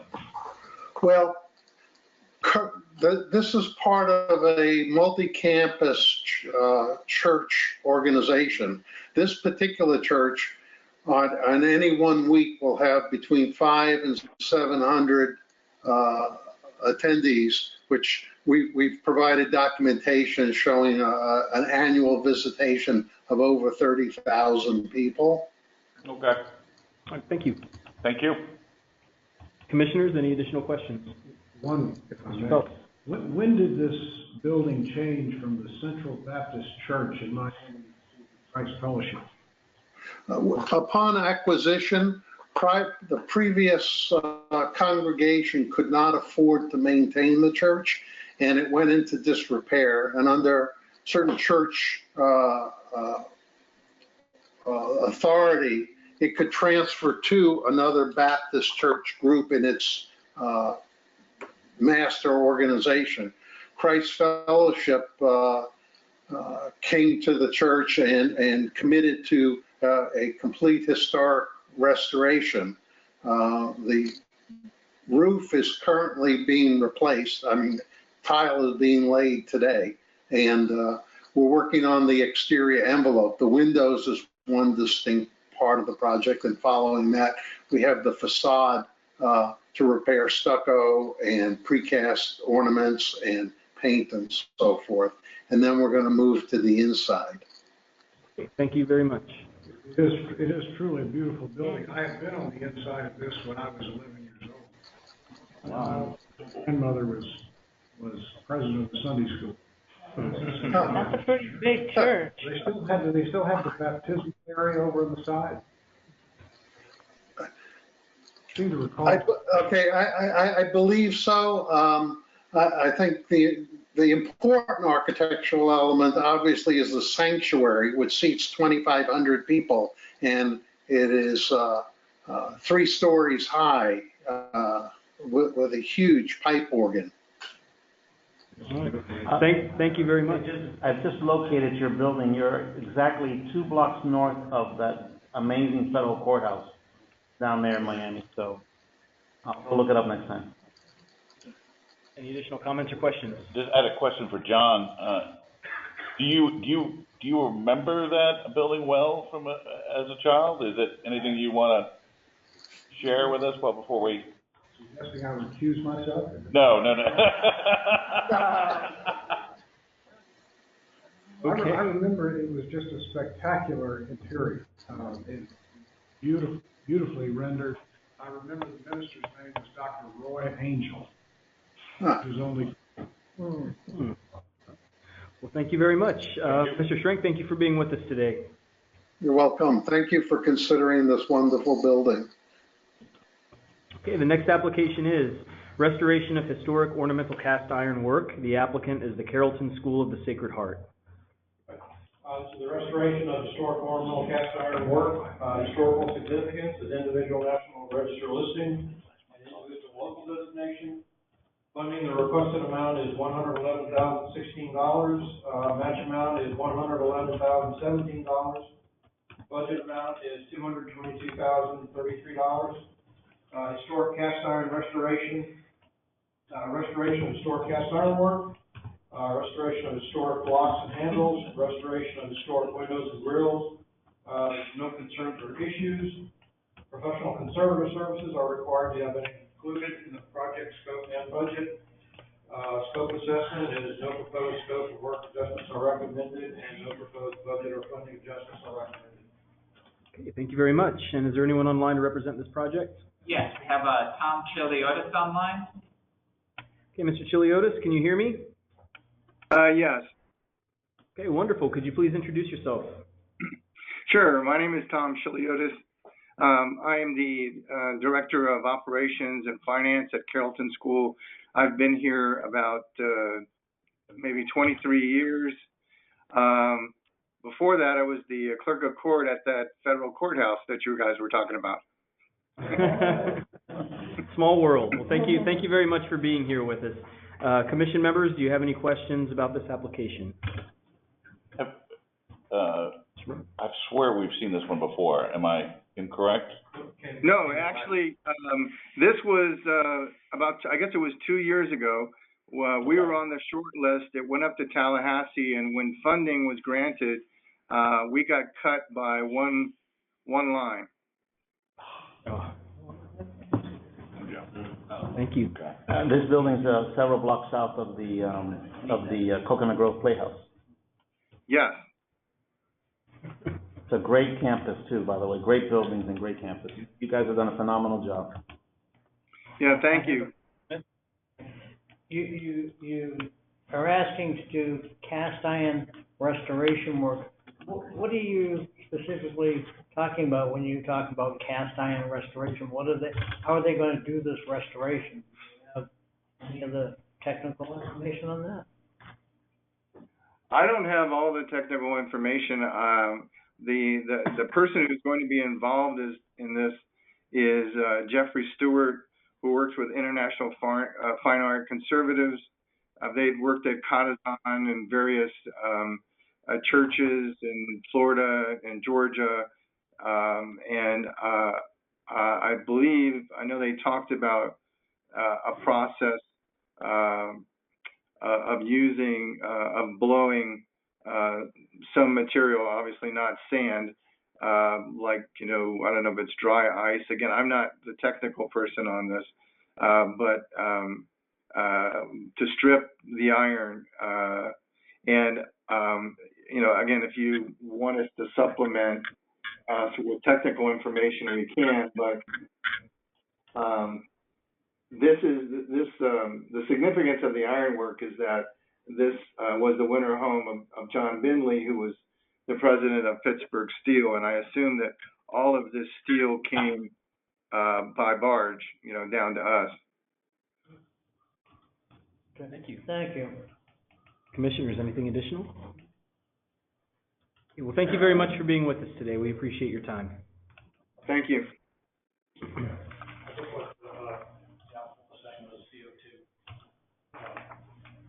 Way of getting it rushed off, so it just evaporates. Very non-intrusive.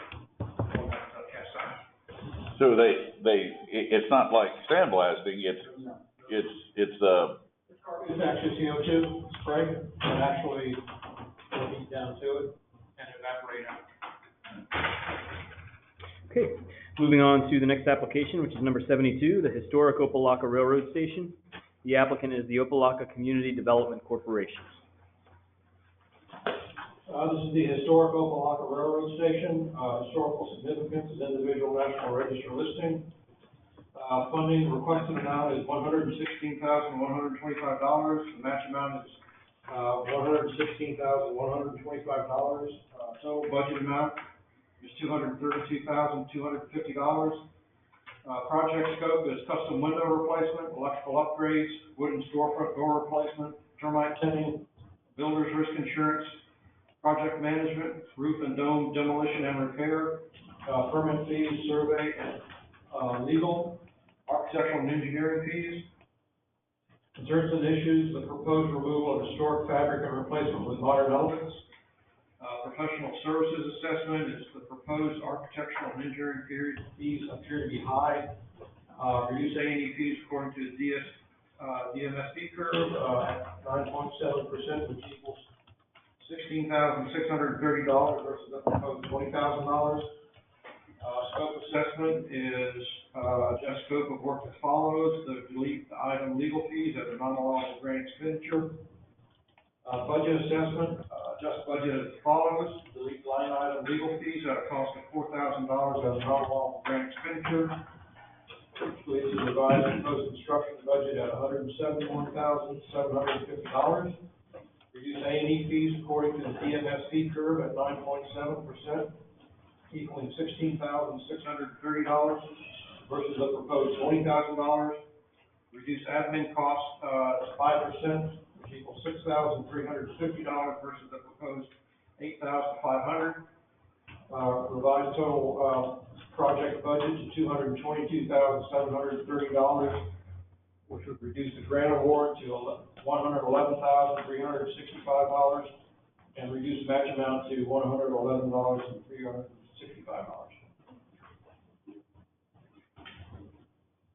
Okay, thank you very much for that, Rick. Is there anyone online from Opelika Community Development Corporation to represent this application? We have Marcia Grant online. Ms. Grant, Yes. welcome. Can you hear me? Yes, can you hear me? I can, thank you. Could you please introduce yourself? Yes, I am Marcia Grant. I've been with the agency for about 15 years, and I've been the assistant project manager for about 7 or 8 maybe. And I have also on the line is Zamar Brown, architect, that when we get to those types of questions, he can give you, more information than I. Okay, well, thank you both very much for being here with us today. Commissioners, do you have any questions about this application? I do. The city of Opelika has had a lot of issues over the years. I'm wondering, have those financial and management issues been cleared up?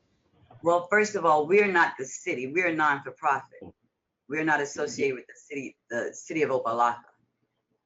So you're independent from them? Yes, we're a non-for-profit. Okay. We're not associated with the city hall or the city in any of what's going with the city of Opelika. Okay, great news. Yeah, exactly. Just checking. Any more questions or comments from the commission? And I just want to say we have no problem adhering to the adjustments that has been recommended. One more question about listing. It's on a national register. What about getting listed at the local level? We are listed at the local level, if I'm not mistaken. I think I sent something in. I included that on the application.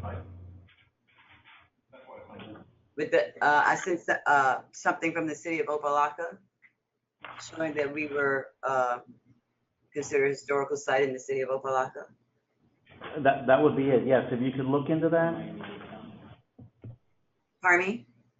If you would please look into that, that would be great. Okay. I think I sent you something.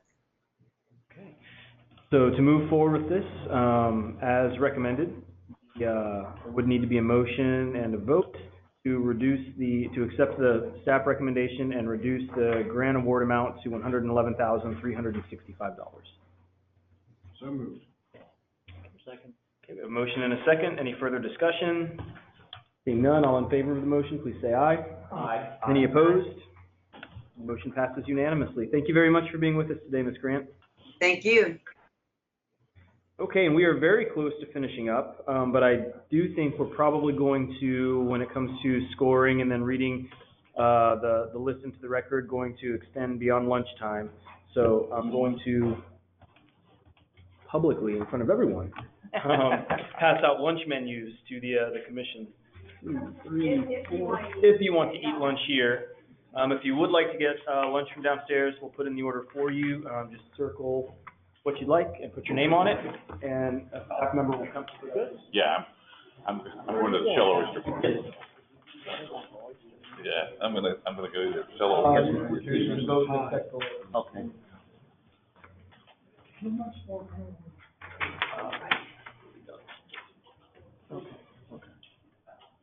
Okay. Commissioners, are you comfortable moving on while you're looking at the menu, or would you like to take a minute? Okay, we'll continue. The next application is number 73, Citizens Bank Building Restoration. The applicant is Omni Redevelopment District Community Redevelopment Agency.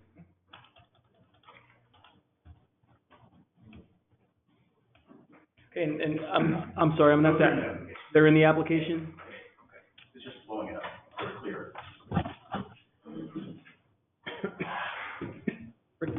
Good. This is Citizens Bank, building restoration, historical significance, was individual national register listing, it's per NR staff review, NPS determined the property is eligible, but it was not listed due to an owner objection. This is individual local designation. Funding requested amount is $500,000, match amount is $500,000. Total budget amount is $1 million. Project scope is repair columns, replace exterior doors, replace windows, replace the roof. No concerns or issues. Professional architectural engineering services are required but are not included in the project scope and budget. The application scope of work is part of a larger project in which architectural and engineering services have been retained. No proposed scope of work adjustments are recommended, and no proposed budget and funding adjustments are recommended. Okay, thank you very much. And we do have a representative. Can you please introduce yourself? Yes, good morning. Robert Guano, grant consultant for the Omni CRA. Okay, thank you very much. And commissioners, do you have any questions about this application? This photograph says it all. You know, this is what I was talking about before. I mean, it's just an onslaught. And so, and I spoke to Robert last night that there are several big buildings being proposed right next to this building, so. And on top of some of these historic buildings, which is crazy, the Christ Sciences Church in downtown, beautiful Mediterranean Revival building, they're proposing a 60-story addition on top of it. Only in Miami. Bizarre thing. Dr. Francis? I have to ask, why does the owner object?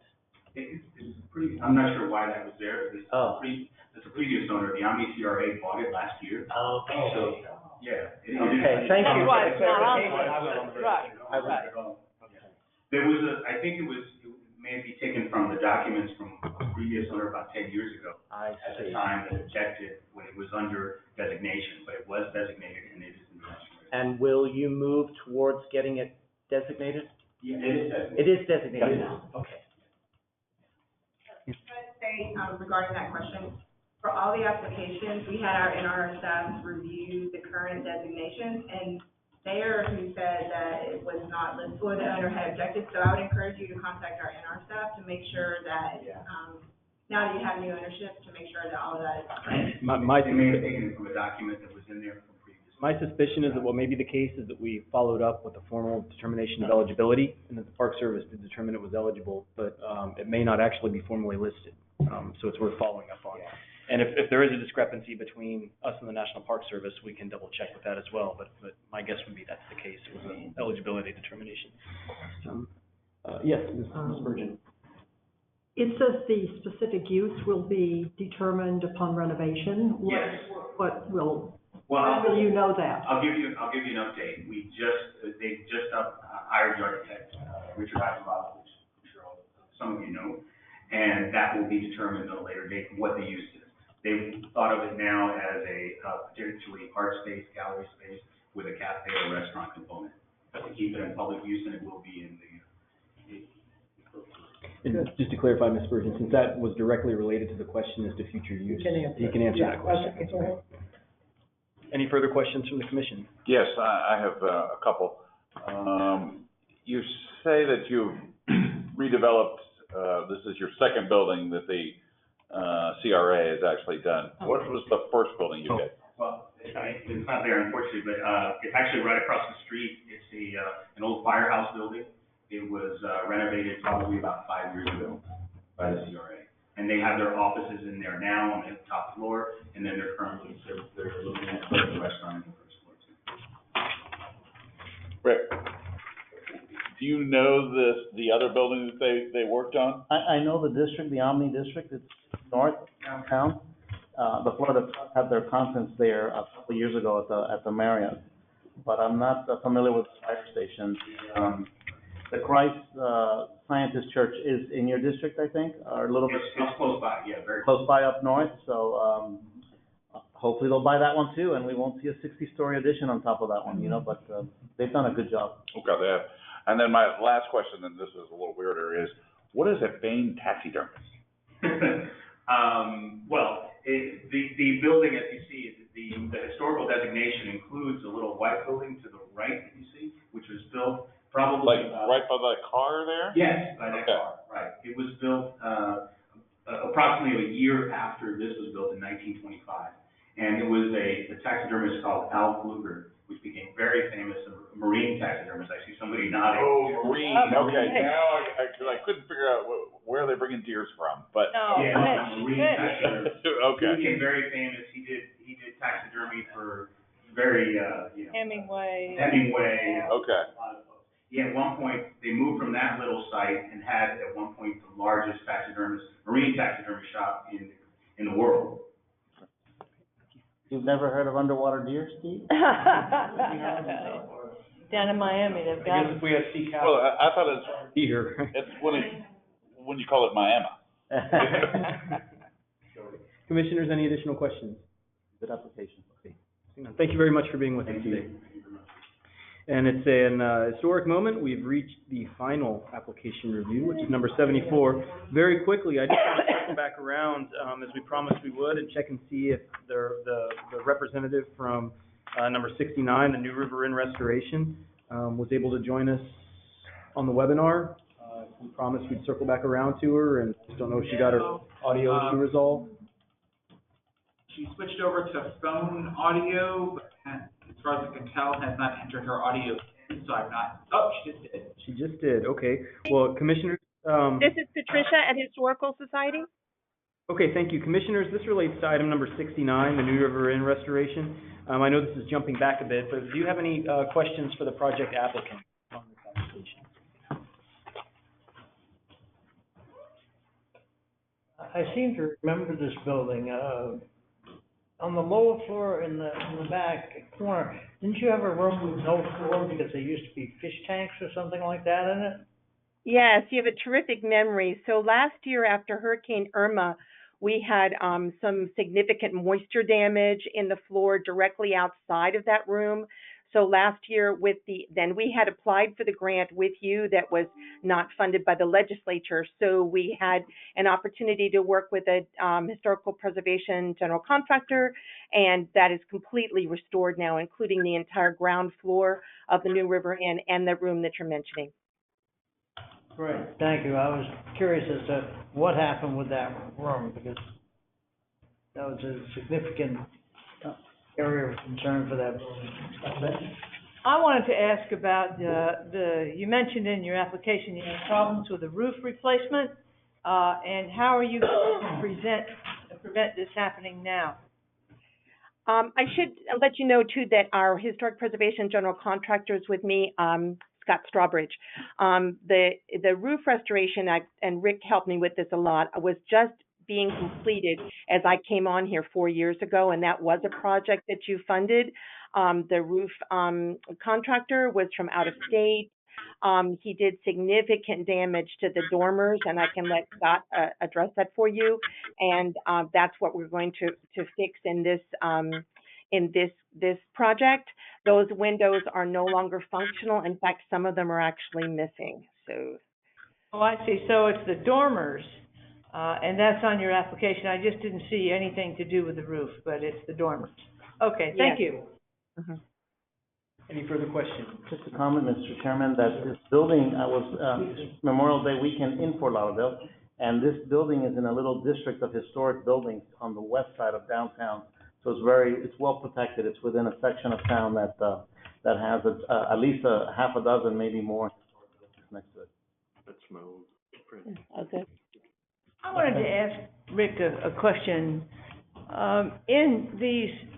In Miami, you know, when one little building, like the one we just saw, is going to be surrounded by high-rises, and we know it's coming, the context of these historic buildings is so changed. Oh, completely. That I don't mean it detrimental in any way, but is it really worth it, to keep one little tiny historic building? Now, I think of St. Patrick's Cathedral in New York City. It's also been surrounded by huge skyscrapers, and I wondered how the historic. I would say absolutely yes. The Stranahan House is the classic example. Just a few blocks to the east, the related company, big developer, built a 40-something story building next to it. Yeah. That was the first house in Fort Lauderdale. It faced the water, the river, you know, it was part of the river development of Fort Lauderdale. It's been significantly changed by that impact of that. It's connected to the boardwalk, but I think it would be worse without it. We wouldn't have sense of memory, if it was gone and it was replaced with another 30-story or 50-story condominium or hotel on it. So at least the fact that it's there by itself, next to the bridge with the boardwalk, next to monster-sized high-rises, it's you know, people will question that, and they'll know which was here first, you know, so at least they'll look at it and visit it and learn more about the area. Yeah. I think it's always important to keep these individually. Well, I don't disagree. I just wanted, you know, context is a very important part of anything. Yep. Like what brought to mind is this particular structure, the New River Inn, that it's in an area that has other historic homes, and you can get a feeling for the context of when they were used and built. And that seems to me to be more historically, not correct, but meaningful. And there's a small commercial district just to the north, so it's a really nice area, surrounded by like a main street on the north, the river on the south, and it gives you a good context. Yeah. Thank you. The only thing I would argue with, and I would support Rick is that, you know, when you build these giant, big buildings around it, you know, from a population standpoint, you're gonna have more people. They're gonna see and enjoy those buildings, hopefully. You know, and so I think, you know, while it does change the contexture. Ooh, I mean, it's daylight and dark. But you get a lot of, I mean, but, you know, you got people that are just growing up on their phones now. So to actually see for lack of a better term, the last project, the Omni Development Corp, I think is perfect, because people will realize that things came before. Yeah, and then look at the Miami Circle. It's surrounded by high-rises too, you know? Right. And you go even farther back in time, so it's just odd. Well, you know, I was at the Miami Circle maybe last year. Yeah, me too. And it was, you know, it was a neat little archaeological park, but it was also a dog park. Yeah, right. That troubled me too, but at any rate, it's the context. We're losing that. We're not losing the structures, but we're losing the context. Yeah. Okay. Okay. Well, thank you very much for being with us. You got a so bonus much. conversation. Yeah, sorry about that. Thank you. Should have shut up. Okay, last but certainly probably not least, is the Monroe County Historic Jail. The applicant is the Monroe County Board of County Commissioners. Rick? This is Monroe County Historic Jail. The historic significance is National Registered District Contributing Resource, individual local designation, and local designated district contributing resource. Funding, the requested amount is $247,906. Match amount is $247,906, for a total budget amount of $495,812. Project scope is replace roof, repair gutters, new doors and windows, environmental assessment, mold, asbestos, and lead-based paint mitigation, architectural and engineering fees. No concerns or issues. Note all new window replacements shall be submitted to the Board of Historic Preservation, Architectural Preservation Services via the grant section for review and approval before architectural and engineering services are required and have been included in the project scope and budget. No proposed scope of work adjustments are recommended, and no proposed budget of funding adjustments are recommended. Thank you very much. Is there anyone online from the Monroe County Board of County Commissioners? Yes, we have David Saleh online. Hey, Ms. Saleh, are you there? Can you hear me? I am, and I can hear you. Okay, wonderful. Could you please introduce yourself? My name is David Saley. I'm an architect with Bender and Associates Architects here in Key West, and I am also the grant writer for this project. Okay. Thank you very much. And commissioners, are there any questions about this project? Dr. Smith? Yes, pardon my failed memory at the moment. What is the planned reuse of this building? The eventual plan for reuse of the building is to create a museum of law enforcement. The building is located right on Jackson Square, which is the traditional center of government in Key West. The building is also on Whitehead Street, which is a tremendously tourist-oriented street. Okay, thank you for that. And I was thinking of the context question when you were talking about this. Yeah. Because there's like this much, they built a building right beside it, so I don't, it's like, I think it's 40 inches or something like that. Is that correct?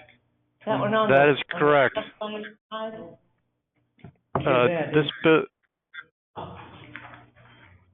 The building has been Pink. The building that was built next. It looks like a jail. But that's the real jail.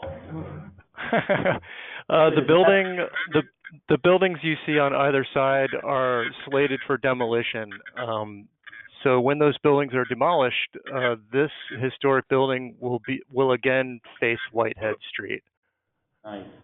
Oh, well, that's a big piece of information. Thank you very much. I was concerned that you didn't even have walkway between the buildings. There barely is a walkway. It was hard to measure. That is a huge deal, because when you look at the site plan, that big addition is in front. That's a really good question that you brought up. I missed that. That's a really good question. That makes a big difference. We'd be renovating something that would have been completely concealed from the public eye. It makes a huge difference. Any additional questions? Sharing.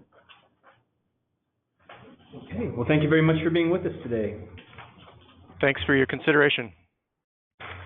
Okay, and that concludes the technical discussion of eligible grant applications. It's been a while since we looked at the agenda, but if we visit our agenda, we've now moved on to item number 7, which is application scoring. I'm going to let Angie say a few words about the technical process for scoring now, and then we'll move on to that. So now you can take, all the commissioners can take a little time, as long as you need, to go through and make sure all your scores are where you want them to be, any last comments you want to put in. When you are finished, make sure that you, on the scoring page, there's a little button right that you check to say you reviewed it and completed it, and then you hit submit. When you do that, it changes on your list the status to reviewed. So we want all of them to say reviewed, not progress. And when you're done with that, let us know, and we'll take a break to go get the system to file the scores. And at that point, I think we'll break for lunch, and Angie and staff and commissioners will get your input on this. Is 1 hour enough time to take care of putting the list together, and enough time for everyone to eat something if they want to? Okay. Good. But we'll do that once the scoring is complete.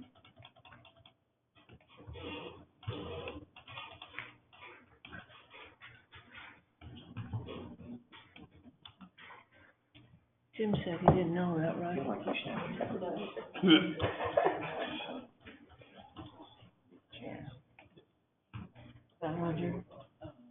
Jim didn't know it. What's that? Jim did not know about anything about Roger's condition. I just asked Elizabeth a question.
but we'll give an update before we go on recess for lunch, and we'll provide a time for when we're going to reconvene. So please hang in there for a few minutes. Okay, welcome back, everyone. The commissioners have concluded their scoring, so all of the scores are now in the system. And with that in mind, it takes a little bit of time for staff to run the appropriate reports and to the meeting, which will include reading the ranked list into the record, which I will do and try not to get too hoarse while doing it. And following that, the commissioners will need to vote to accept the ranked list to send it on for approval from Secretary Detzner before it goes to the legislature later this year. So with that in mind, I think we talked about, I'm sorry? The tie votes are resolved. I'm sorry, there was a question about tie votes. And tie votes are now resolved in the order in which the applications were submitted. So there won't be a need to break ties. That used to take a lot of time. Yes. So we won't have to do that this year, which is So if you got your application in before a tie, so it's literally by when it's received by the department. Correct. And the system. And the system does that automatically. Okay. So we think 1 hour will be enough time for the scores to be all put together and the rank list to be generated, and also for everyone to grab a little bit of a lunch. So we'll we'll recess for an hour, and we'll reconvene at 1:15 p.m. So we're recessed. Thank you.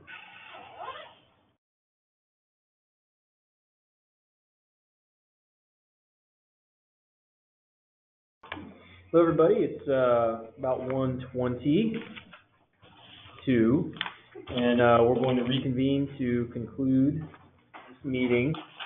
The same commissioners are present that were here earlier today. So unless anyone objects, we'll skip doing the roll call.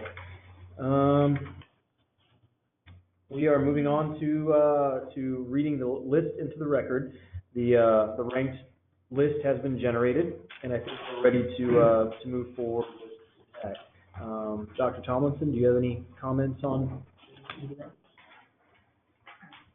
And then we'll get Ash. We are going to, next, after this is done today, we will submit the list to the Secretary of State. We will, however, get a preliminary list of what we submit to the Secretary on the grant homepage.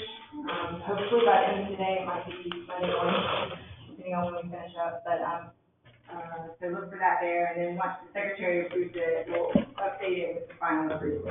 Thank you, Angie. And I do want to point out before I read through this list, since it will take just a few minutes, that this is really the first step in the process. If you scored high or scored low on this, it doesn't necessarily mean that you are or aren't going to be funded. Once the list is submitted to the Secretary and approved by the Secretary and given to the legislature, it's up to the legislature to determine the funding level for this program. There is not a recurring, in other words, annual appropriation for the special category grant program, and funds have to be appropriated by the legislature each and every year. And so ultimately it will be up to the legislature to determine how far down the list the projects are funded. So do the commissioners have any questions about that or otherwise about the ranking process before we read this into the record? The only thing I would like to make a quick comment, that for all of you that have or have made requests, if you're not talking to your members of the legislature now, you are making an error. Thank you for that. I'll point out one other thing before we get started, and that is tiebreakers. If there were any two projects that ended up with an average score that is exactly the same, the tie was broken based on who submitted their application to the division first. So that is how tiebreakers are dealt with in the system, and the system deals with that, excuse me, automatically.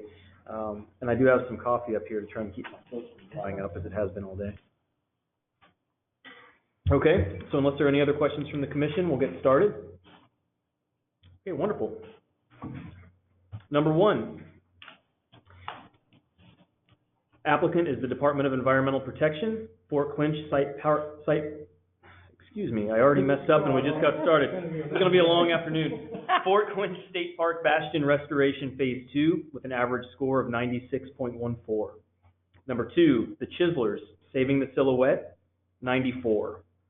Number 3, Florida Southern College, Frank Lloyd Wright, Polk County Science Building Planetarium Restoration, 93.14. Number 4, City of St. Augustine Waterworks Rehabilitation Phase 3, average score of 92.43.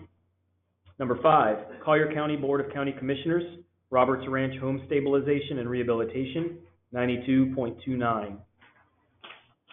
Number 6, Tall Timbers Research Station and Land Conservancy, Dixie House Restoration and Rehabilitation Project, Final Phase, 91.86. Number 7, Flagler College, Heritage Monitoring Scouts, Assessing Archaeological Sites at Risk, 90.33. Number 8, Martin County Board of County Commissioners, Restoration of Old Martin County Courthouse, 90.29. Number 9, New College Foundation, Caples Mansion Garage Apartment and Storage Shed Rehabilitation, 89.86. Number 10, Christ Episcopal Church, 89.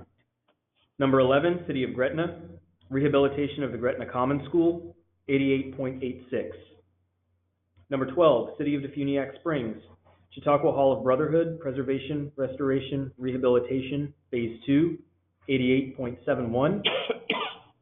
Number 13, Lion's Eye Institute for Transplant and Research Foundation, F. Lozano Cigar Factory Exterior Restoration Project, 88.71. Number 14, Carrollton School of the Sacred Heart, Restoration of Historic Ornamental Cast Iron Work, 88.29. Number 15, Florida Trust for Historic Preservation, Re-roofing and Partial Repainting of the Hayes Hood House, 88.17. Number 16, Clay County Board of County Commissioners, Clay County Historical Courthouse Roof Restoration Project, 88.14. Number 17, Omni Redevelopment District Community Redevelopment Agency, Citizens Bank Building Restoration, 88.14. Number 18, Monroe County Board of County Commissioners, Monroe County Historic Jail, 88. Number 19, Lighthouse Archaeological Maritime Program, First Coast Maritime Archaeology Project, 2019 through 2021, 88. Number 20, Port Theater Art and Culture Center, Historic Port Theater Renovation Project, 87.71. Number 21, Franklin County Board of County Commissioners, Fort Coombs Armory Phase 3, 87.57. Number 22, Melrose Women's Club Rehabilitation, 87.14. Number 23, Okeechobee Utility Authority, People's Bank of Okeechobee Rehabilitation, 86.86. Number 24, Bonnet House Museum and Gardens Roof Replacement, 86.83. Number 25, Wakulla County School Board, Historical Sop Choppy High School, 86.71.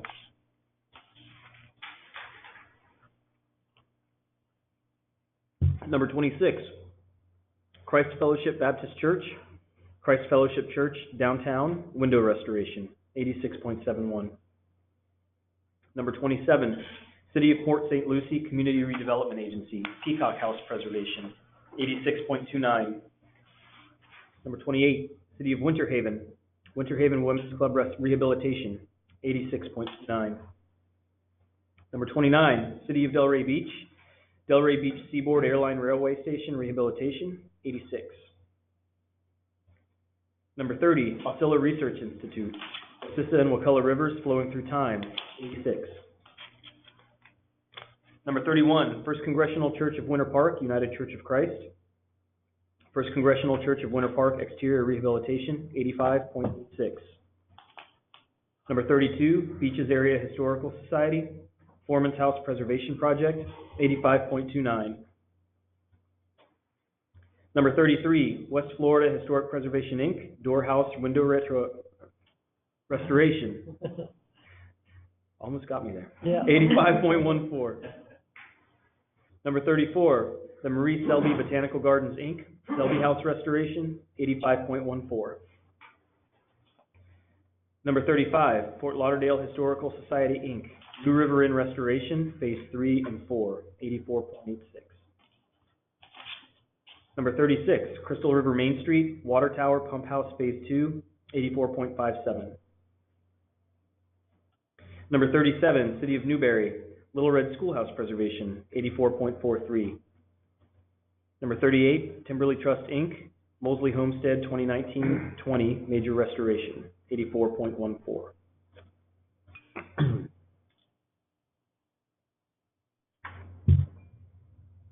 Number 39, GFWC Hollywood Women's Club, Hollywood Women's Club Phase 4 Hurricane Preparedness, Restoration, Front Elevation, Rehabilitation, and Window Replacement, 84. Number 40, Volunteers of America of Florida, Ocala Ritz Roof Restoration, 83.51. Number 41, Town of Fort White, Central of Georgia X51 Wooden Caboose Restoration, 83.29.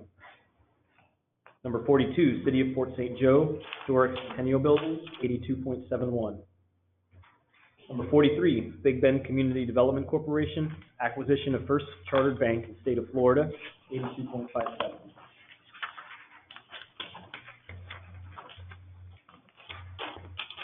Number 44, St. Agatha's Episcopal Church, Murray House Preservation and Restoration, 82.43. Number 45, City of Apalachicola, rehabilitation of the Rainey House, 82.43. Number 46, City of New Smyrna Beach, Women's Club of New Smyrna, stabilization restoration, 82.43. Number 47, City of Ocala, Fort King National Historic Landmark, replica blacksmith shop construction, 82.29. Number 48, Arnett Chapel African Methodist Episcopal Church, Arnett Chapel AME Church Roof and Restoration Project, 81.86. Number 49, City of Northport, Warm Mineral Springs Park and Cyclorama, Cyclorama, 81.86. Number 50, Palatka Art League, Tillman House Emergency Repairs, 81.57. Number 51, City of Bluntstown, M&B Train Depot, 81. Number 52, Gulf Archaeology Research Institute, Historical Ecology of Everett Island, 80.43. Number 53, Indian River County Parks Division, Roseland Community Building Rehabilitation, 80.43. Number 54, City of Fellsmere, Fellsmere Community Center, 80.29. Past this point, the remaining applications fell below the 80-point threshold, but I'm going to continue reading them into the record. Number 55, First United Methodist Church of Defuniak Springs, Phase 2, former boarding house on the Chautauqua campus, 79.86. Number 56, Howard Academy Educational and Recreational Council, Howard Academy Restoration, Building 2, 835, Scott, 79.43. Number 57, Old Bureau Ice Ages Sites Committee, Archaeological Excavations and Analysis, Unnamed Archaic Site, Old Bureau Site Area, 79.43. Number 58, City of Bartow, Historic Oak Hill Cemetery Restoration, 78.43. Number 59, Episcopal Children's Services, Restoring Milner Rosenwald Academy, 77.86. Number 60, Opelika Community Development Corporation, Historic Opelika Railroad Station, 77. Number 61, Youth Guidance Donation Fund of Indian River County, Original Downtown Vero Beach County Library, repurposed and preserved as built in 1961, 77.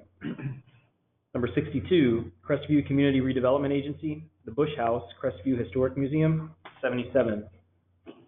Number 63, City of Quincy Police Department, R.D. Edwards Building Restoration and Rehabilitation, 76.57. Number 64, West Nassau Historical Society, renovating and replacing 5 windows, including panes, sills, and jambs that are deteriorating, 76.29. Number 65, Lafayette County Board of County Commissioners, preservation and rehabilitation of the Lafayette County Courthouse Clock Tower, 75.14. Number 66, Concerned Citizens of Bradford County, 75.29. Number 67, Historical Society of Central Florida, Orange County Regional History Center, permanent 3rd floor, exhibit refurbishment, 73.86. Number 68, Second Missionary Baptist Church, remove, repair, restore, preserve, and reinstall 16 stained glass windows, 73.29. Number 69, Jackson County Board of County Commissioners, Shangri-La Officers Club for Graham Air Force Base, 70.86. Number 70, Harvest Ministries Worship and Community Center, Harvest Renovation, 69.57. Number 71, Old Time Floridians for Historic Property Preservation, Inc., Pioneer Days, West Vero Beach, 1914, Historic House Preservation Project, 69.14. 71, City of Palmetto, Palmetto Armory Adaptive Reuse and Restoration, 68.14. That concludes the reading of the ranked list of directors. Mr. Chairman, I have a question, if I may, maybe I can answer. What portion of this list will go forward to the Secretary of State? Just the first? It's So everything above 80? Well, that's assuming it. Pursuant to the special category grant guidelines, anything below 80 does not move forward for funding consideration with the average score of all commissioners. Ma'am, there'll be an opportunity for public comment at the conclusion of the meeting. Okay, at this point, I would accept a motion from the commission to adopt the recommended funding list. I so move. Second? Okay, there's a motion and a second. Is there any discussion about the motion? Seeing no desire for discussion, I will call the vote, or call the question, I guess. All in favor of adopting the ranked list? Aye. Aye. Any opposed? Okay, hearing none opposed, the ranked list is adopted by the commission. Thank you very much, commissioners. Thank you. And that brings us to the public comment portion of the meeting. If you do have public comment, I believe the best thing to do would probably be to just move forward and create a line, if there are enough people to form a line in front of the lectern over here, and then we'll just take people in the order that they come to speak. So is there anyone? I know we have one person who would like to provide.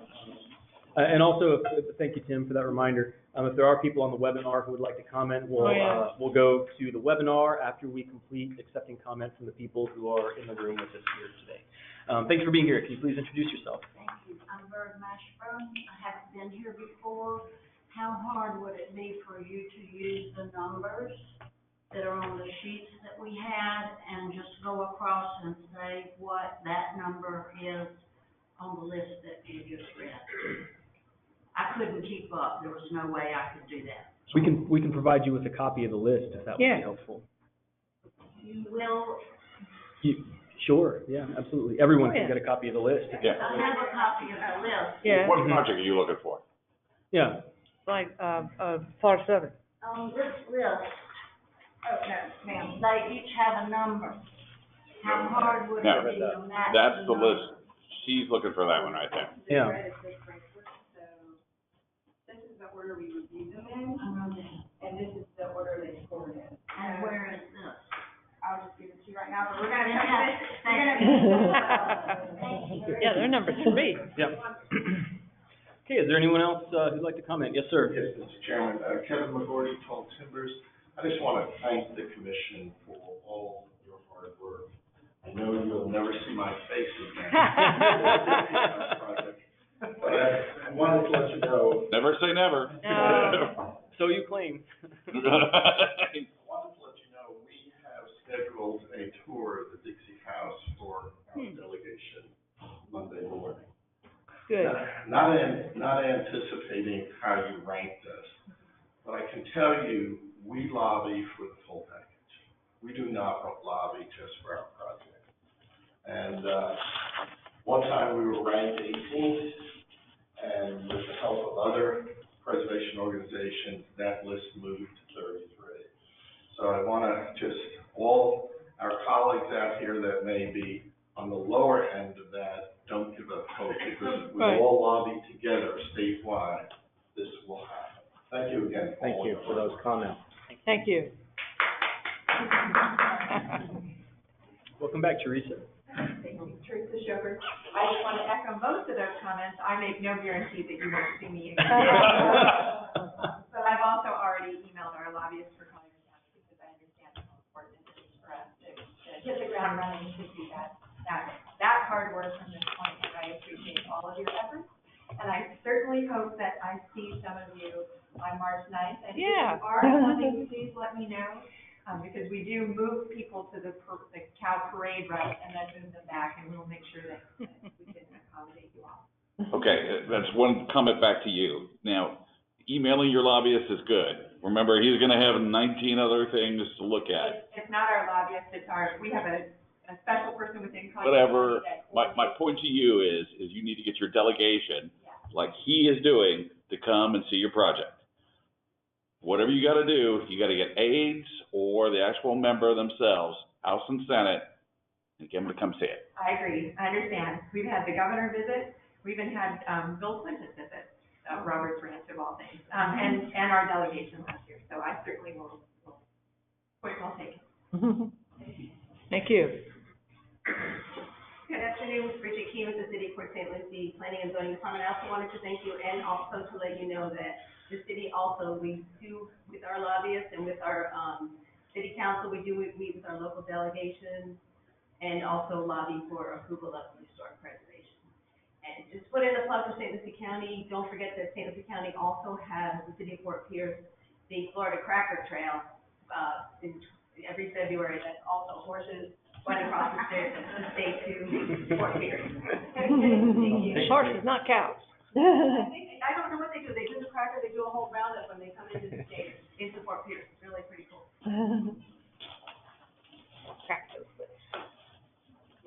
I'm Joseph Alexander from Marlin Chapel. First person I want to thank is the young man over the end over there for getting me a comfortable chair to sit in. I couldn't get up. He's the most important. Let the record show that Eric Case. Thank you so much. But I really want to thank the commission for all of your hard work and your dedication. This is our second year trying to get this grant, but I'd love for you to come by Arlene Chapel. Anytime you're over in Quincy, just ride by that church. That is a beautiful building. It looks like a piece of historic art. And I'd love for you to come by and see it. If you give us a call, give us, any of us, any trustees a call, we can even open it up and let you take a look on the inside, give you a tour on the inside. But thank you so much for your hard work and your dedication. This is not an easy task. Just sitting here looking at all these projects here, all of them just outstanding projects. So I can understand the difficulty you had trying to go through and rank these. But anyhow, on behalf of all of us at Arlene Chapel and the entire Gaston County community, thank you so much. Thank you. Thank you. You're welcome. All right, is there anyone else in the room with us that would like to offer any comment? Okay, Michael, is there anybody on the webinar that would like to make any comment? Doesn't look like anybody on the webinar has raised their hand to make comments. I don't think so. Okay, well, unless anyone would like to stick around and listen to me read War and Peace, I would accept a motion to adjourn the meeting. First, just once again, thank you to all the commissioners. It's a tremendous amount of time and effort that you put into this. And thank you to everyone who applied as well, both here and on the webinar, because that's a lot of work too. And we really do appreciate all the effort that everyone makes into keeping this program going forward and healthy. So thank you very much. We adjourn. Second. Okay, we stand adjourned. Thank you very much. Well, Sure.